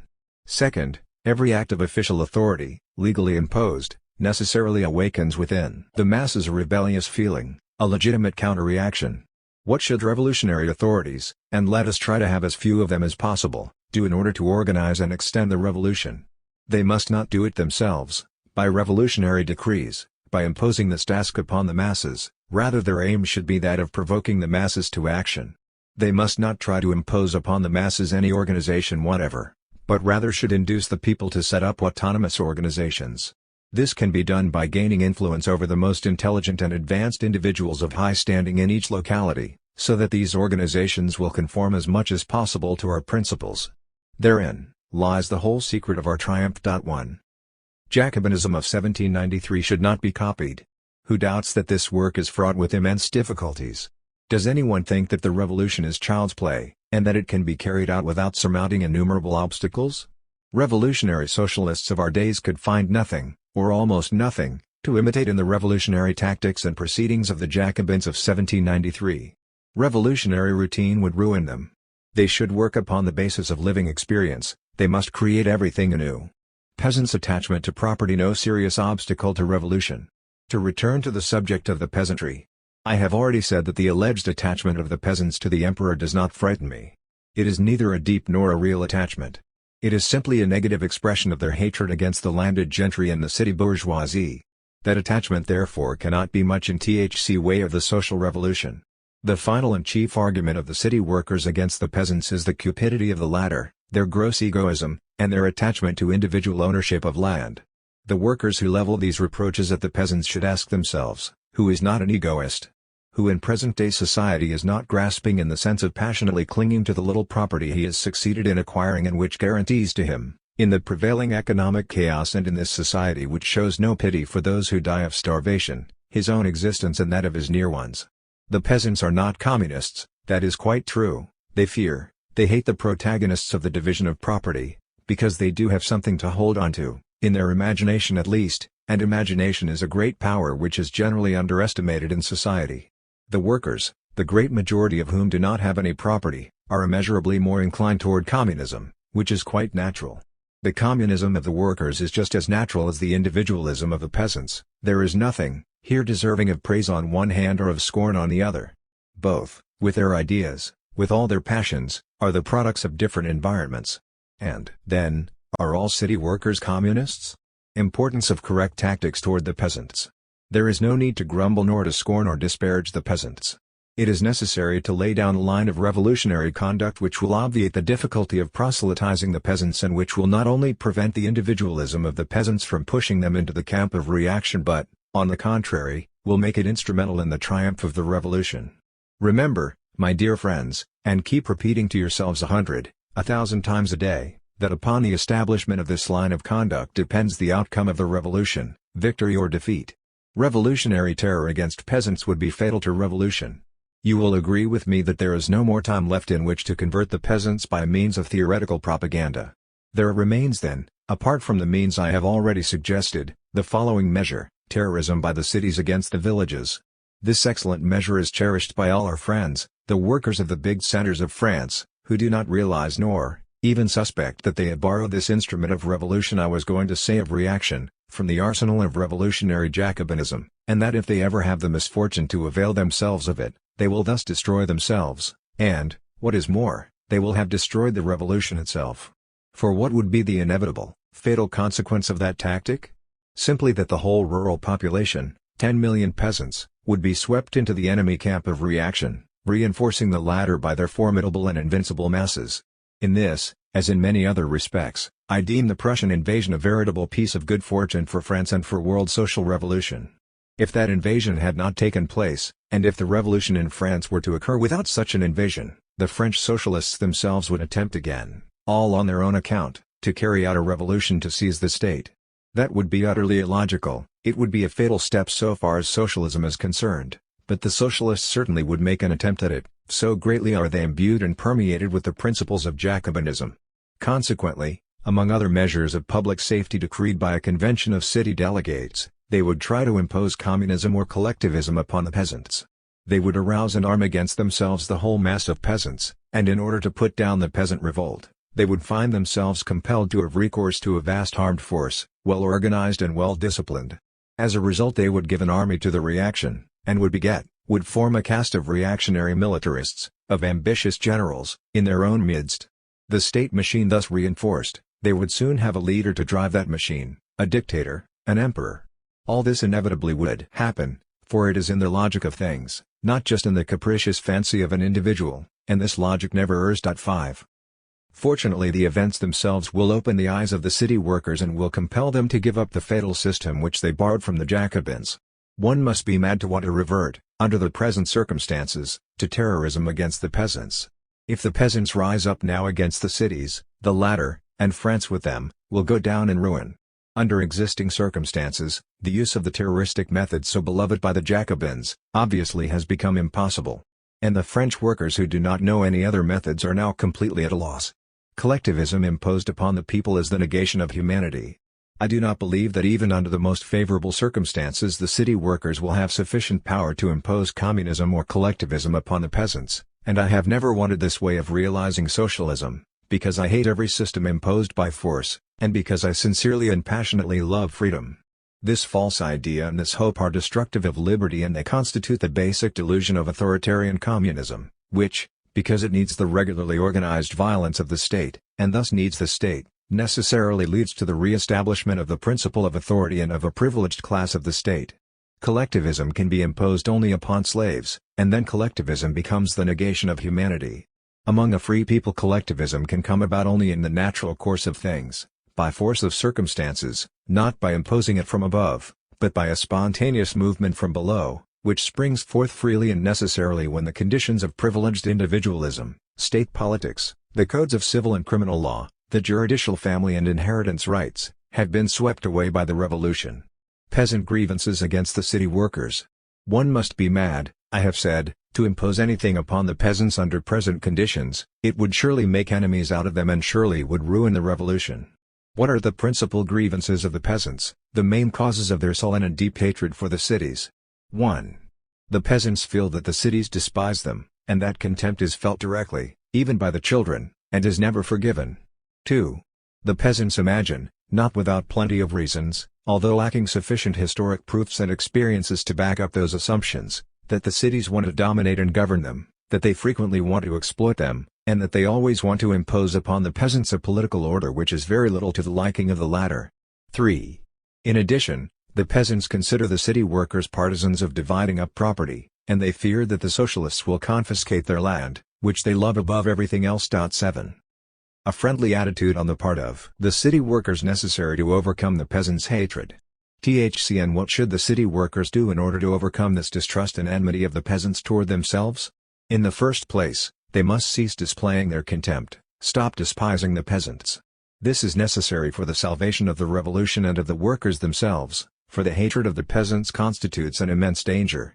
Had it not been for this distrust and hatred, the revolution would long ago have become an accomplished fact, for it is this animosity, which unfortunately the peasants have been showing toward the cities, that in all countries serves as the basis and the principal force of reaction. In the interest of the revolution, which is to emancipate the industrial workers, the latter must get rid of their supercilious attitude toward the peasants. They also should do this for the sake of justice, for in reality they have no reason to despise or detest the peasants. The peasants are not idling parasites, they are rugged workers like the city proletariat. Only they toil under different conditions. In the presence of bourgeois exploitation, the city workers should feel themselves brothers of the peasants. 8. Workers' dictatorship over peasants, a baneful fallacy. The peasants will join cause with the city workers as soon as they become convinced that the latter do not pretend to impose upon them their will or some political and social order invented by the cities for the greater happiness of the villages. They will join cause as soon as they are assured that the industrial workers will not take their lands away. It is altogether necessary at the present moment that the city workers really renounce this claim and this intention, and that they renounce it in such a manner that the peasants get to know and become convinced of it. Those workers must renounce it, for even when that claim and that intention seemed to lie within the bounds of realization, they were highly unjust and reactionary, and now when that realization becomes impossible, it would be no less than criminal folly to attempt it. By what right would the city workers impose upon the peasants any form of government or economic organization whatever? By the right of revolution, we are told. But the revolution ceases to be a revolution when it acts despotically, when, instead of promoting freedom among the masses, it promotes reaction. The means and condition, if not the principal aim of the revolution, is the annihilation of the principle of authority in all of its possible manifestations, the abolition, the utter destruction, and, if necessary, the violent destruction of the state. For the state, the lesser brother of the church, as Proudhon has proven it, is the historic consecration of all despotisms, of all privileges, the political reason for all economic and social enslavement, the very essence and focal point of all reaction. Therefore, whenever a state is built up in the name of the revolution, it is reaction and despotism that are being furthered and not freedom. It is the establishment of privilege versus equality that comes as a result thereof. 9. The fatal principle. This is as clear as daylight. But the socialist workers of France, brought up in the political traditions of Jacobinism, have never wanted to understand it. Now they will be compelled to understand it, which is fortunate for the revolution and for themselves. Whence this ridiculous as well as arrogant, unjust as well as baneful, claim on their part to impose their political and social ideal upon 10 million peasants who do not want it. Manifestly this is one more bourgeois legacy, a political bequest of bourgeois revolutionism. What is the basis, the explanation, the underlying theory of this claim? It is the pretended or real superiority of intelligence, of education, in a word, of workers' civilization over that of the rural population. But do you realize that with this principle one could easily justify any kind of conquest and oppression? The bourgeoisie have always fallen back upon that principle to prove their mission and their right to govern, or, what amounts to the same thing, to exploit the world of labor. In conflicts between nations as well as between classes, this fatal principle, which is simply the principle of authority, explains and poses as a right all the invasions and conquests. Did not the Germans always put forth this principle by way of justifying their attempts upon the liberty and independence of the Slavic peoples, and of legitimizing the violent and forcible Germanization of the latter? That, they say, is the victory of civilization over barbarism. Beware, the Germans already are remarking that the German Protestant civilization is much superior to the Catholic civilization of the peoples of the Latin race in general, and of the French civilization in particular. Beware lest the Germans soon imagine that their mission is to civilize you and to make you happy, just as you now imagine that it is your mission to civilize and forcibly free your compatriots, your brothers, the peasants of France. To me both claims are equally hateful, and I declare to you that in international relations, as well as in the relations of one class to another, I will be on the side of those who are to be civilized in this manner. Together with them I will revolt against all those arrogant civilizers, whether they call themselves Germans or workers, and in rebelling against them I shall serve the cause of revolution against reaction. 10. The hold of reaction upon the peasants cannot be destroyed by decrees. But if this is the case, I shall be asked, must we then abandon the ignorant and superstitious peasants to all kinds of influences and intrigues, on the part of reaction? Not at all. Reaction must be destroyed in the villages just as it has to be destroyed in the cities.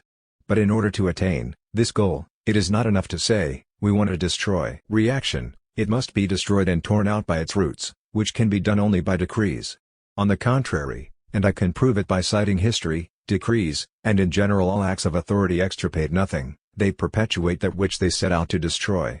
What follows? Since revolution cannot be imposed upon the villages, among the peasants themselves, leading them on to destroy through their own efforts the public order, all the political and civil institutions, and to establish and organize anarchy in the villages. But what is to be done? There is only one way, and that is, to revolutionize the villages as much as the cities. But who can do it? The only class which is now the real outspoken agent of the revolution is the working class of the cities. Workers' delegations should not act as agents of bourgeois republicanism in the villages. But how can the city workers undertake the revolutionizing of villages? Shall they send individual workers into every village as the apostles of the republic? And where would they get the money necessary to cover the expenses of this propaganda? True, the prefects, the sub-prefects, and the general commissars could send them at the expense of the state. But then those emissaries would no longer be delegates of the world of labor but of the state, which circumstances would completely alter their role and the very nature of their propaganda. The latter would thus become not revolutionary but reactionary in character, for the first thing they would have to do would be to inspire the peasants with confidence in the newly established authority of the republic or in those authorities which the republic retained from the old regime. That would mean inspiring confidence in the Bonapartist authorities, whose baneful activity still weighs heavily upon the villages.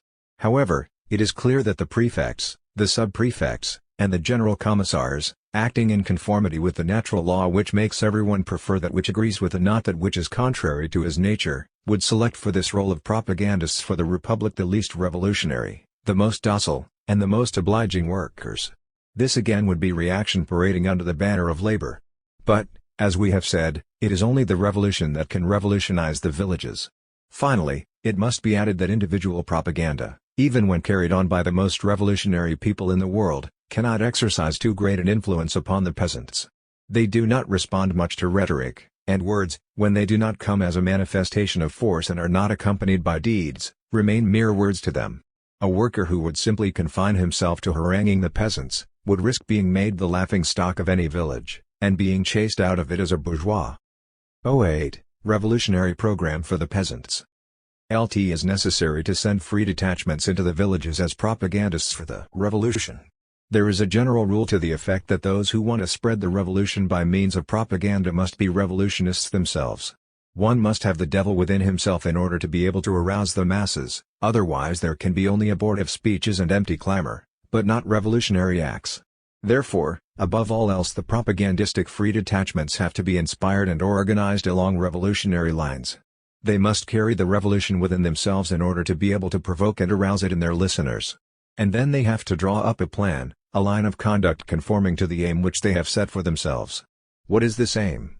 It is not to impose the revolution upon the peasants, but to provoke and arouse it among them. One a revolution that is imposed upon people, whether by official decree or by force of arms, is not a revolution but its opposite, for it necessarily provokes reaction. At the same time, those free detachments must appear in the villages as an impressive force, capable of making themselves respected. This show of strength, of course, is essential not for the purpose of using violence upon the peasants but in order to take away any desire to laugh at the detachments or maltreat them before giving them a chance to make themselves heard, which is liable to happen to individual propagandists when not accompanied by a showing of an impressive force. The peasants are somewhat rude and coarse, and rude natures are easily carried away by the prestige and manifestations of force, although later they may well revolt against that force if it imposes upon them conditions which run counter to their instincts and their interests. 2. It is against this that the free detachments must be on their guard. They are not to impose anything but to stimulate and arouse. What they naturally can and must do at the beginning is to remove anything which stands in the way of successful propaganda. Thus their first task should be to break up without bloodshed the whole municipal administration, which is necessarily permeated with Bonapartist if not legitimist or Orleanist elements, and to seize, deport, or if necessary imprison, the municipal bureaucrats as well as all the reactionary large property owners, and the priests along with them, for no other reason than their secret connivance with the Prussians. The legal municipal administration should be replaced by a revolutionary committee comprising a small number of the most energetic peasants who are most sincerely converted to the cause of the revolution. But before such a committee is set up, it will be necessary to effect a real change in the sentiments of, if not all of the peasants, at least those of a great majority of them. It is essential that that majority become impassioned with the idea of revolution. How can this miracle be produced? By self-interest. The French peasant, we are told, is greedy for gain. And that cupidity should be harnessed in the interests of the revolution. It is necessary to offer and give him immediately great material advantages. For there can be only one way of carrying out this program, to speak to the peasants and push them in the direction of their own instincts. They love the land, then let them take all of it and let them chase away all the proprietors who exploit the labor of others. They are reluctant to pay mortgages and taxes, so let them stop paying. Let those among them who do not want to pay their private debts be freed from the necessity of paying such debts. And finally, the peasants detest conscription, so let them be freed from the duty of furnishing soldiers for the army. Revolutionary self-interest will impel peasants to fight invaders. But who will fight the Prussians? Let there be no fear on that score. When the peasants have felt and perceived the advantages of the revolution, they will give more money and people for its defense than it would be possible to obtain from them by ordinary state policies or even by extraordinary state measures. The peasants will do against the Prussians what they did in 1792. For that they must become obsessed with the fury of resistance, and only an anarchist revolution can imbue them with that spirit. Property is a simple fact and not a right. But in letting them divide among themselves the land seized from the bourgeois owners, will this not lead to the establishment of private property upon a new and more solid foundation? Not at all, for that property will lack the juridical and political sanction of the state, inasmuch as the state, and the whole juridical institution, the defense of property by the state, and family right, including the law of inheritance, necessarily will have to disappear in the terrific whirlwind of revolutionary anarchy. There will be no more political or juridical rights, there will be only revolutionary facts. Property will cease to be a right, it will be reduced to the status of a simple fact. But, you will say, in that case there will be civil war in the country.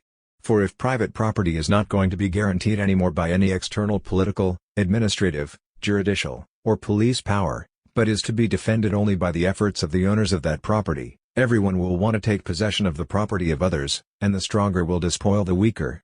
But what will prevent the weaker elements from uniting in order to plunder the stronger? To be sure, at the beginning things will not run altogether smoothly, there will ensue a period of strife and struggle.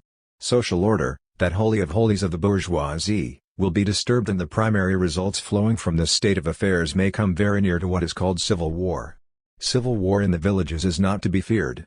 Yes, that will be civil war. But why do you attach a stigma to civil war, why do you fear it so much?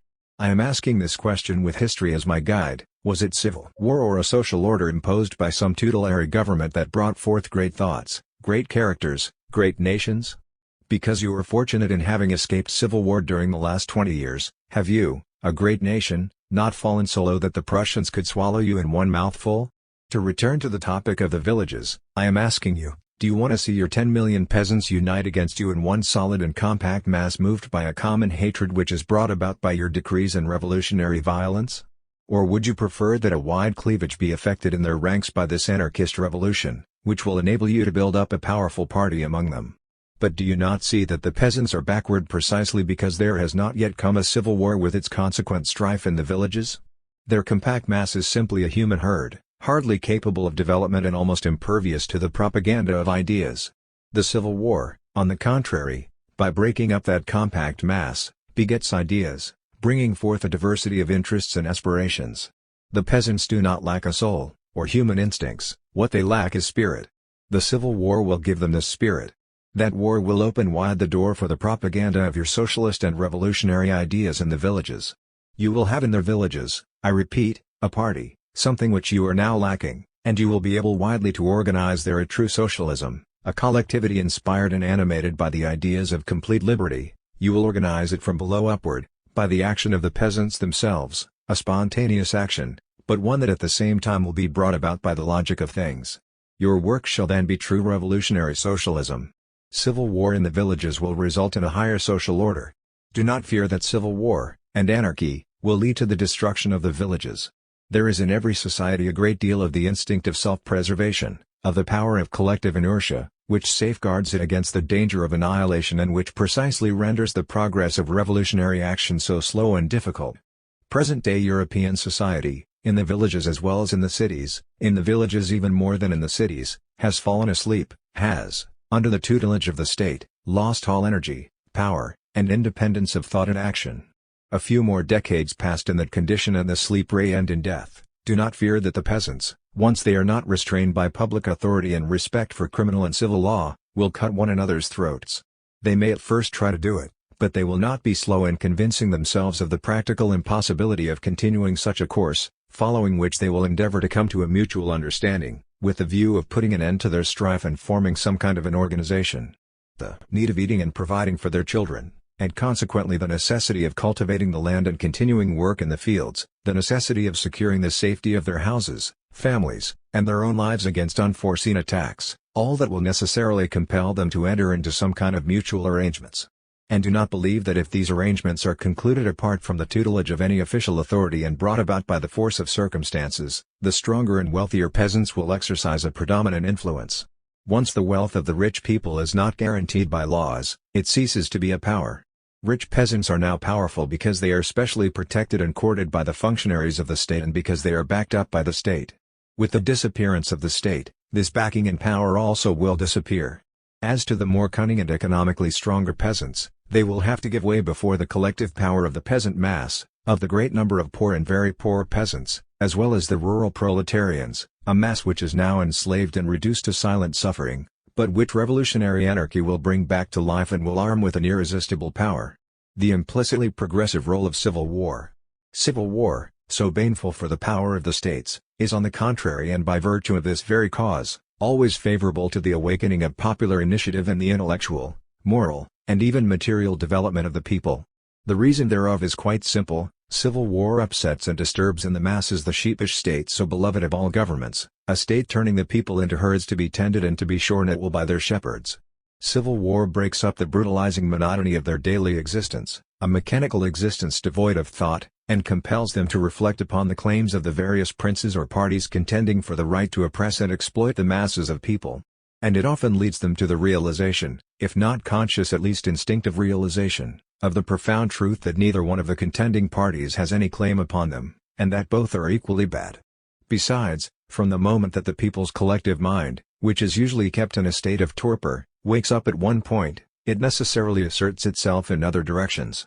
It becomes stirred up, it breaks away from its worldly inertia, and, transcending the confines of a mechanical faith, shaking off the yoke of traditional and petrified representations which have served it in the place of genuine thoughts, it subjects all its idols of yesterday to a passionate and severe criticism, one that is guided by its own sound sense and upright conscience, which often are of greater value than science. It is thus that the people's mind awakens. And with the awakening of that mind comes the sacred instinct, the essentially human instinct of revolt, the source of all emancipation, and simultaneously there develop within the people morality and material prosperity, those twin children of freedom. This freedom, so beneficial to the people, finds its support, guarantee, and encouragement in the civil war itself, which, by dividing the forces of the people's oppressors, exploiters, tutors, and masters, necessarily undermines the baneful power of one and the other. Civil war does not detract from, but adds to the external power of a nation. But will not this civil war paralyze the defense of France, even if it proves advantageous from any other points of view? Will not this internal struggle among the inhabitants of every community, aggravated by the strife among the communes, deliver France into the hands of the Prussians? Not at all. History shows that never did nations feel themselves so powerful in their foreign relations as when they were deeply agitated and troubled in their inner life, and on the contrary, never were they so weak as when they appeared united under one authority or when some kind of a harmonious order seemed to prevail among them. And this is quite natural. Struggle is life, and life is power. To convince oneself of that, one has only to compare two epochs, or rather four epochs, of French history. First, France issuing from the Fronde, developed and tempered by the struggles of the Fronde, France of the early reign of the young Louis XIV as against the France of the last years of his reign, with the monarchy strongly established, united, and pacified by the great king. Compare the first France, resplendent with victories, with the second France, marching from defeat to defeat, marching toward ruin. Likewise compare France of 1792 with present-day France. In 1792 and 1793 France was torn by civil war, violent commotion, struggle, a life-and-death struggle, swept the whole republic. And yet France victoriously repelled the invasion of nearly all other European powers. But, in 1870, France of the Empire, united and pacified, was defeated by the German armies and became demoralized to such an extent that one must tremble for its existence. 1309. On the morrow of the Social Revolution. Phases passed by humanity on its road to socialism. Men, preeminently carnivorous animals, began their history with cannibalism. Now they are aiming at universal association, at collective production and possession. But between those 2 points in historic time, what a ghastly and bloody tragedy. And the end of this tragedy is not yet in sight. Following cannibalism there came slavery, after slavery came serfdom, and that was followed by the system of wage labor, after which are to come, first the terrible day of justice, and later, much later, the era of fraternity. Those are the phases through which must pass the animal struggle for life, a struggle which in the course of history gradually becomes transformed into human organization of life. 1. International union of humanity as ultimate goal. The future, the far future, belongs in the first place to the European-American International. Later, much later indeed, this great European-American nation will merge organically with the Asiatic and African agglomeration.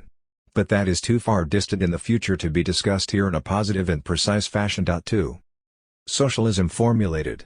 Our demand proclaims anew this great principle of the French Revolution, that every man should have the material and moral means to develop all of his humanity.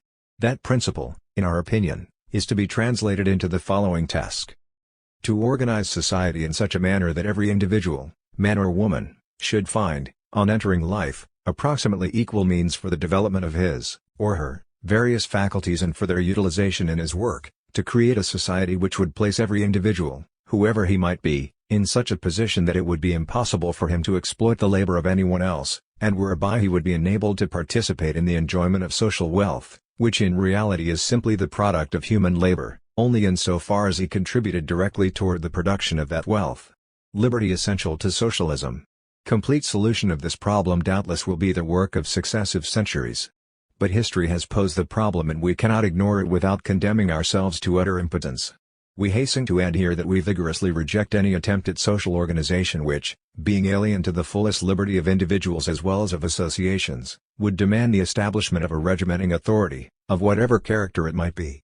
In the name of that freedom, which we recognize as the only foundation and the only legitimate creative principle of any organization, whether economic or political, we shall always protest against anything even remotely resembling state communism or state socialism. 8. The disappearance of classes. All classes are bound to disappear in the social revolution, with the exception of 2, the city and the rural proletariat, who will become owners, probably collective owners, under various forms and conditions determined in every locality, in every region and every commune, by the prevailing degree of civilization in each and by the will of the populace. The city proletariat will become the owner of capital and of implements of labor, and the rural proletariat of the land which it cultivates with its own hands. Both, impelled by their needs and mutual interests, will organize, and naturally and necessarily balance each other in an equal and at the same time perfectly free manner. Our program includes the organization of society through a free federation of workers' associations, industrial and agricultural as well as scientific, artistic, and literary, first into a commune, the federation of communes into regions, of regions into nations, and of nations into a fraternal international union. The land belongs to those who have cultivated it with their own hands to the rural communes. The capital and all tools of labor belong to the city workers, to the workers' associations. The whole organization of the future should be nothing else but a free federation of workers, agricultural workers as well as factory workers and associations of craftsmen. Federalist organization will progress freely.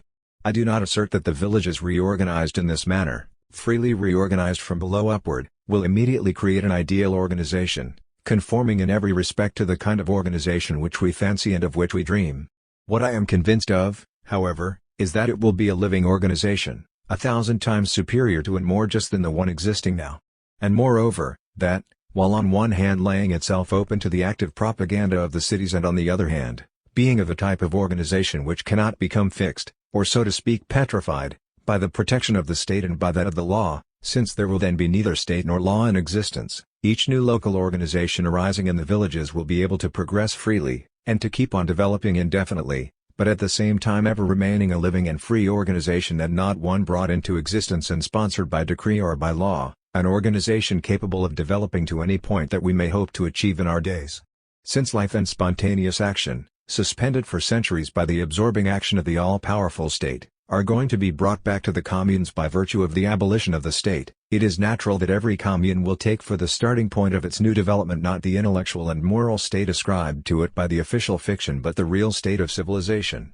And since the degree of real civilization differs widely from one French commune to another, as well as among the communes of the rest of Europe, it will necessarily result in a wide latitude of difference in the rate of progressive development, which may at first lead to civil war among the communes, and inevitably to their effecting a mutual agreement, and in the development of a mutual understanding, harmony, and social equilibrium. There will come a new life and a new world. 8. Integration of manual and intellectual labor. The ideal appears to the people in the first place as the end of poverty and as the full satisfaction of all their material needs by means of collective labor, compulsory and equal for all. The isolated labor of the individual mind, as well as of all intellectual labor, in the field of original research and invention but not of application should not be paid for. But then how will men of talent, men of genius, manage to live? Of course they will live by doing manual and collective labor like all the others. What? You want to submit the great minds to the indignity of manual labor, to the same labor as the inferior minds? Yes, we want it, and for two reasons. First, we are convinced that great minds, far from losing anything thereby, will on the contrary gain a great deal in health and mental vigor and above all in the spirit of solidarity and justice. Second, that this appears to us as the only means to elevate and humanize manual labor, and thereby establish real equality among men. Not equal degrees of learning for all, but a general scientific education and training. It seems to us that it is a mistake to believe, as some people do, that following the social revolution all will be equally learned. Science, as is the case at present, will then remain one of the numerous specialized fields, with this difference, however, that that field, now accessible only to persons belonging to the privileged classes, will in the future, when classes have been totally abolished, become easily accessible to all having the inclination and the will to devote themselves to it, with no prejudice toward the manual labor obligatory for all. Only general scientific education will become the property of all, and chiefly so, a general knowledge of the scientific method, and training in scientific thought, that is, the ability to generalize from facts and to draw from them more or less valid conclusions. Labor and science both will profit by integration of manual and mental work. But, we are asked, if everyone is going to be educated, who will want to work? Our answer is simple: everyone will work and everyone will be educated. The knowledge of the savant will become more fruitful, useful, and broader in scope when the scientist ceases to be a stranger to manual toil, and the labor of the educated worker will be more intelligent and consequently more productive than that of an ignorant laborer. Hence it follows that it is to the interest of both labor and science that there should be no more workers nor scientists but only men. Science in the transitional period. It is possible and even probable that in the more or less prolonged transitional period, which naturally will follow in the wake of the great social crisis, sciences of the highest standing will sink to a level much below those on which they are now. 13 What science loses in sublime loftiness, will it not regain by broadening its base? Without doubt at first there will be fewer illustrious scientists, but at the same time there will also be fewer ignorant people. There will be no more of those gifted few who reach for the skies, but instead there will be millions who, now debased and crushed by the conditions of their lives, will then bestride the world like free and proud men. There will be no demigods, but neither will there be slaves. The demigods and the slaves alike will become humanized, the former will step down somewhat, and the latter will rise a great deal. There will be no place for deification nor for contempt. All will unite and march with fresh vigor toward new conquests in science as well as in life, absorbing the vanquished bourgeoisie in the new socialist order. Socialism will wage a ruthless war upon social positions, but it will not war against men. And once those positions have been destroyed, the people who had held them, now disarmed and deprived of any means of action, will become harmless and much weaker, I assure you, than the most ignorant worker, for their present power lies not in themselves as such, nor in their intrinsic qualities, but in their wealth and in the backing they get from the state. The social revolution then will not only spare them, but, having struck them down and deprived them of their arms, it will raise them up again and say to them, "And now, dear comrades, that you have become our equals, get ready to work alongside of us." In work, as in everything else, it is the first step that is difficult, and we will help you in a brotherly way to overcome the difficulty. Then any persons who, though robust and of good health, do not want to gain their livelihood by working, shall have the right to starve themselves to death, that is, if they do not resign themselves to a humble and miserable existence as wards of public charity, which certainly will not refuse them their base necessities. 16. As to their children, there can be no doubt that they will become valiant workers, and free and equal men. There will certainly be less luxury in society, but unquestionably there will be more wealth, and still more, there will be the kind of luxury which is now ignored by all, the luxury of humanity, the happiness of integral development and complete liberty for everyone in the equality of all one. Terrorism is alien to a genuine social revolution. All the other classes, except the city and rural proletariat, must vanish from the face of the earth. They must vanish not as individuals but as classes. Socialism is not cruel, it is 1,000 times more humane than Jacobinism, that is, than the political revolution. It is not directed against individuals, not even against the most nefarious among them, since it realizes only too well that all individuals, good or bad, are the inevitable product of the social status created for them by society and history. True, socialists will not be able to prevent the people in the early days of the revolution from giving vent to their fury by doing away with a few hundreds of the most odious, the most rabid and dangerous enemies. But once that hurricane passes, the socialists will oppose with all their might hypocritical, in a political and juridical sense, butchery perpetrated in cold blood. The revolution, for that matter, is neither vindictive nor sanguinary. It demands neither the death, nor mass deportations, nor even individual deportations of the Bonapartist gang which, earned with powerful means and being much better organized than the Republic itself, conspires openly against that Republic, conspires against France.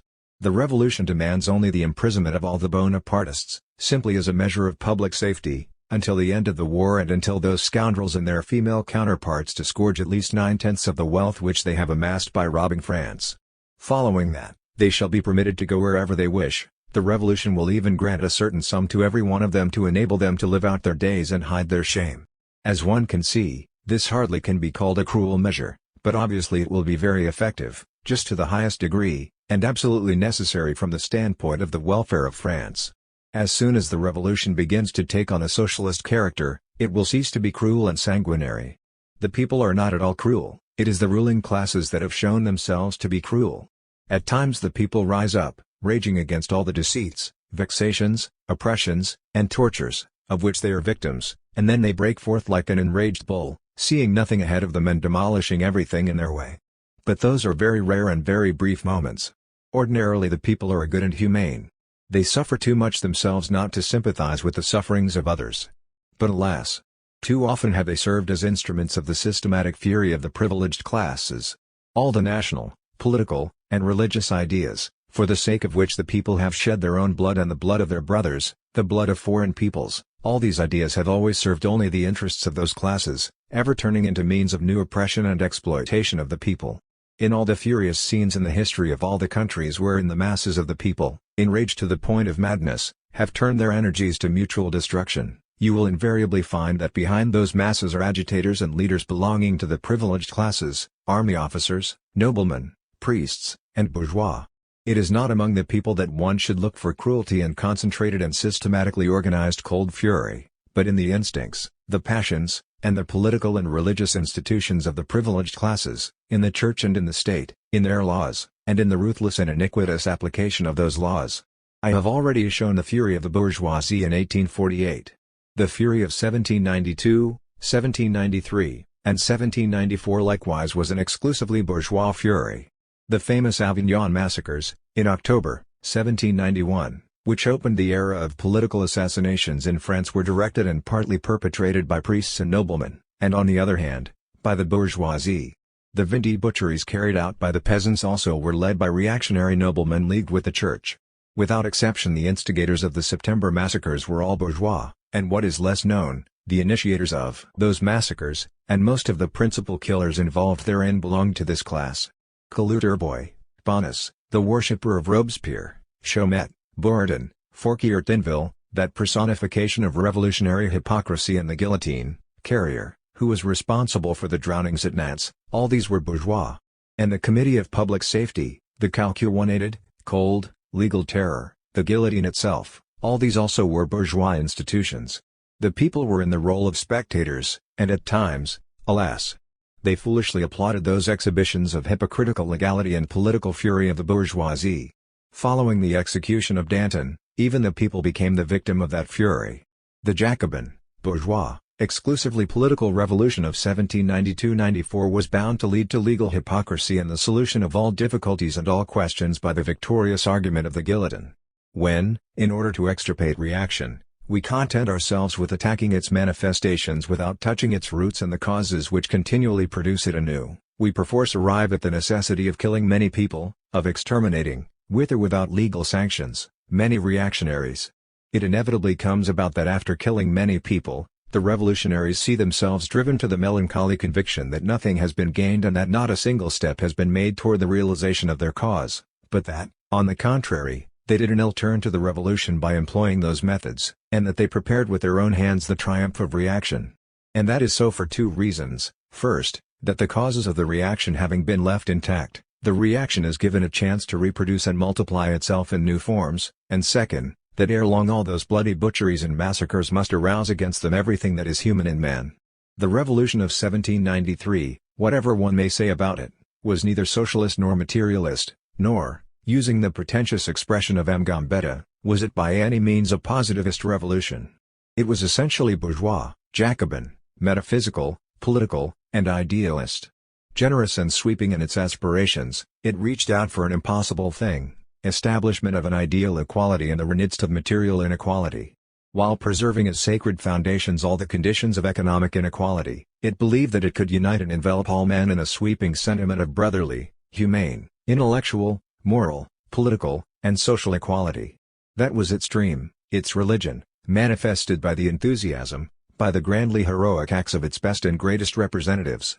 But the realization of that dream was impossible because it ran contrary to all natural and social. Those massacres, and most of the principal killers involved therein belonged to this class. Couture-Bois, Bonus, the worshipper of Robespierre, Chaumet, Bourdon, Fouquier-Tinville, that personification of revolutionary hypocrisy, and the guillotine, Carrier, who was responsible for the drownings at Nantes, all these were bourgeois. And the Committee of Public Safety, the calculated, cold, legal terror, the guillotine itself, all these also were bourgeois institutions. The people were in the role of spectators, and at times, alas, they foolishly applauded those exhibitions of hypocritical legality and political fury of the bourgeoisie.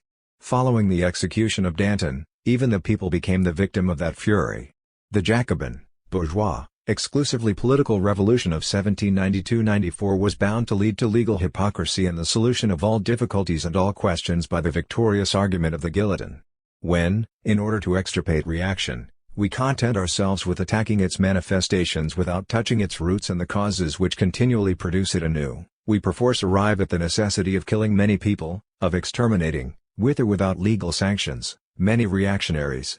It inevitably comes about that after killing many people, the revolutionaries see themselves driven to the melancholy conviction that nothing has been gained and that not a single step has been made toward the realization of their cause, but that, on the contrary, they did an ill turn to the revolution by employing those methods, and that they prepared with their own hands the triumph of reaction. And that is so for two reasons: first, that the causes of the reaction having been left intact, the reaction is given a chance to reproduce and multiply itself in new forms, and second, that ere long all those bloody butcheries and massacres must arouse against them everything that is human in man. The revolution of 1793, whatever one may say about it, was neither socialist nor materialist, nor, using the pretentious expression of M. Gambetta, was it by any means a positivist revolution.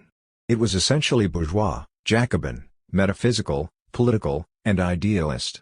Generous and sweeping in its aspirations, it reached out for an impossible thing: establishment of an ideal equality in the midst of material inequality. While preserving as sacred foundations all the conditions of economic inequality, it believed that it could unite and envelop all men in a sweeping sentiment of brotherly, humane, intellectual, moral, political, and social equality.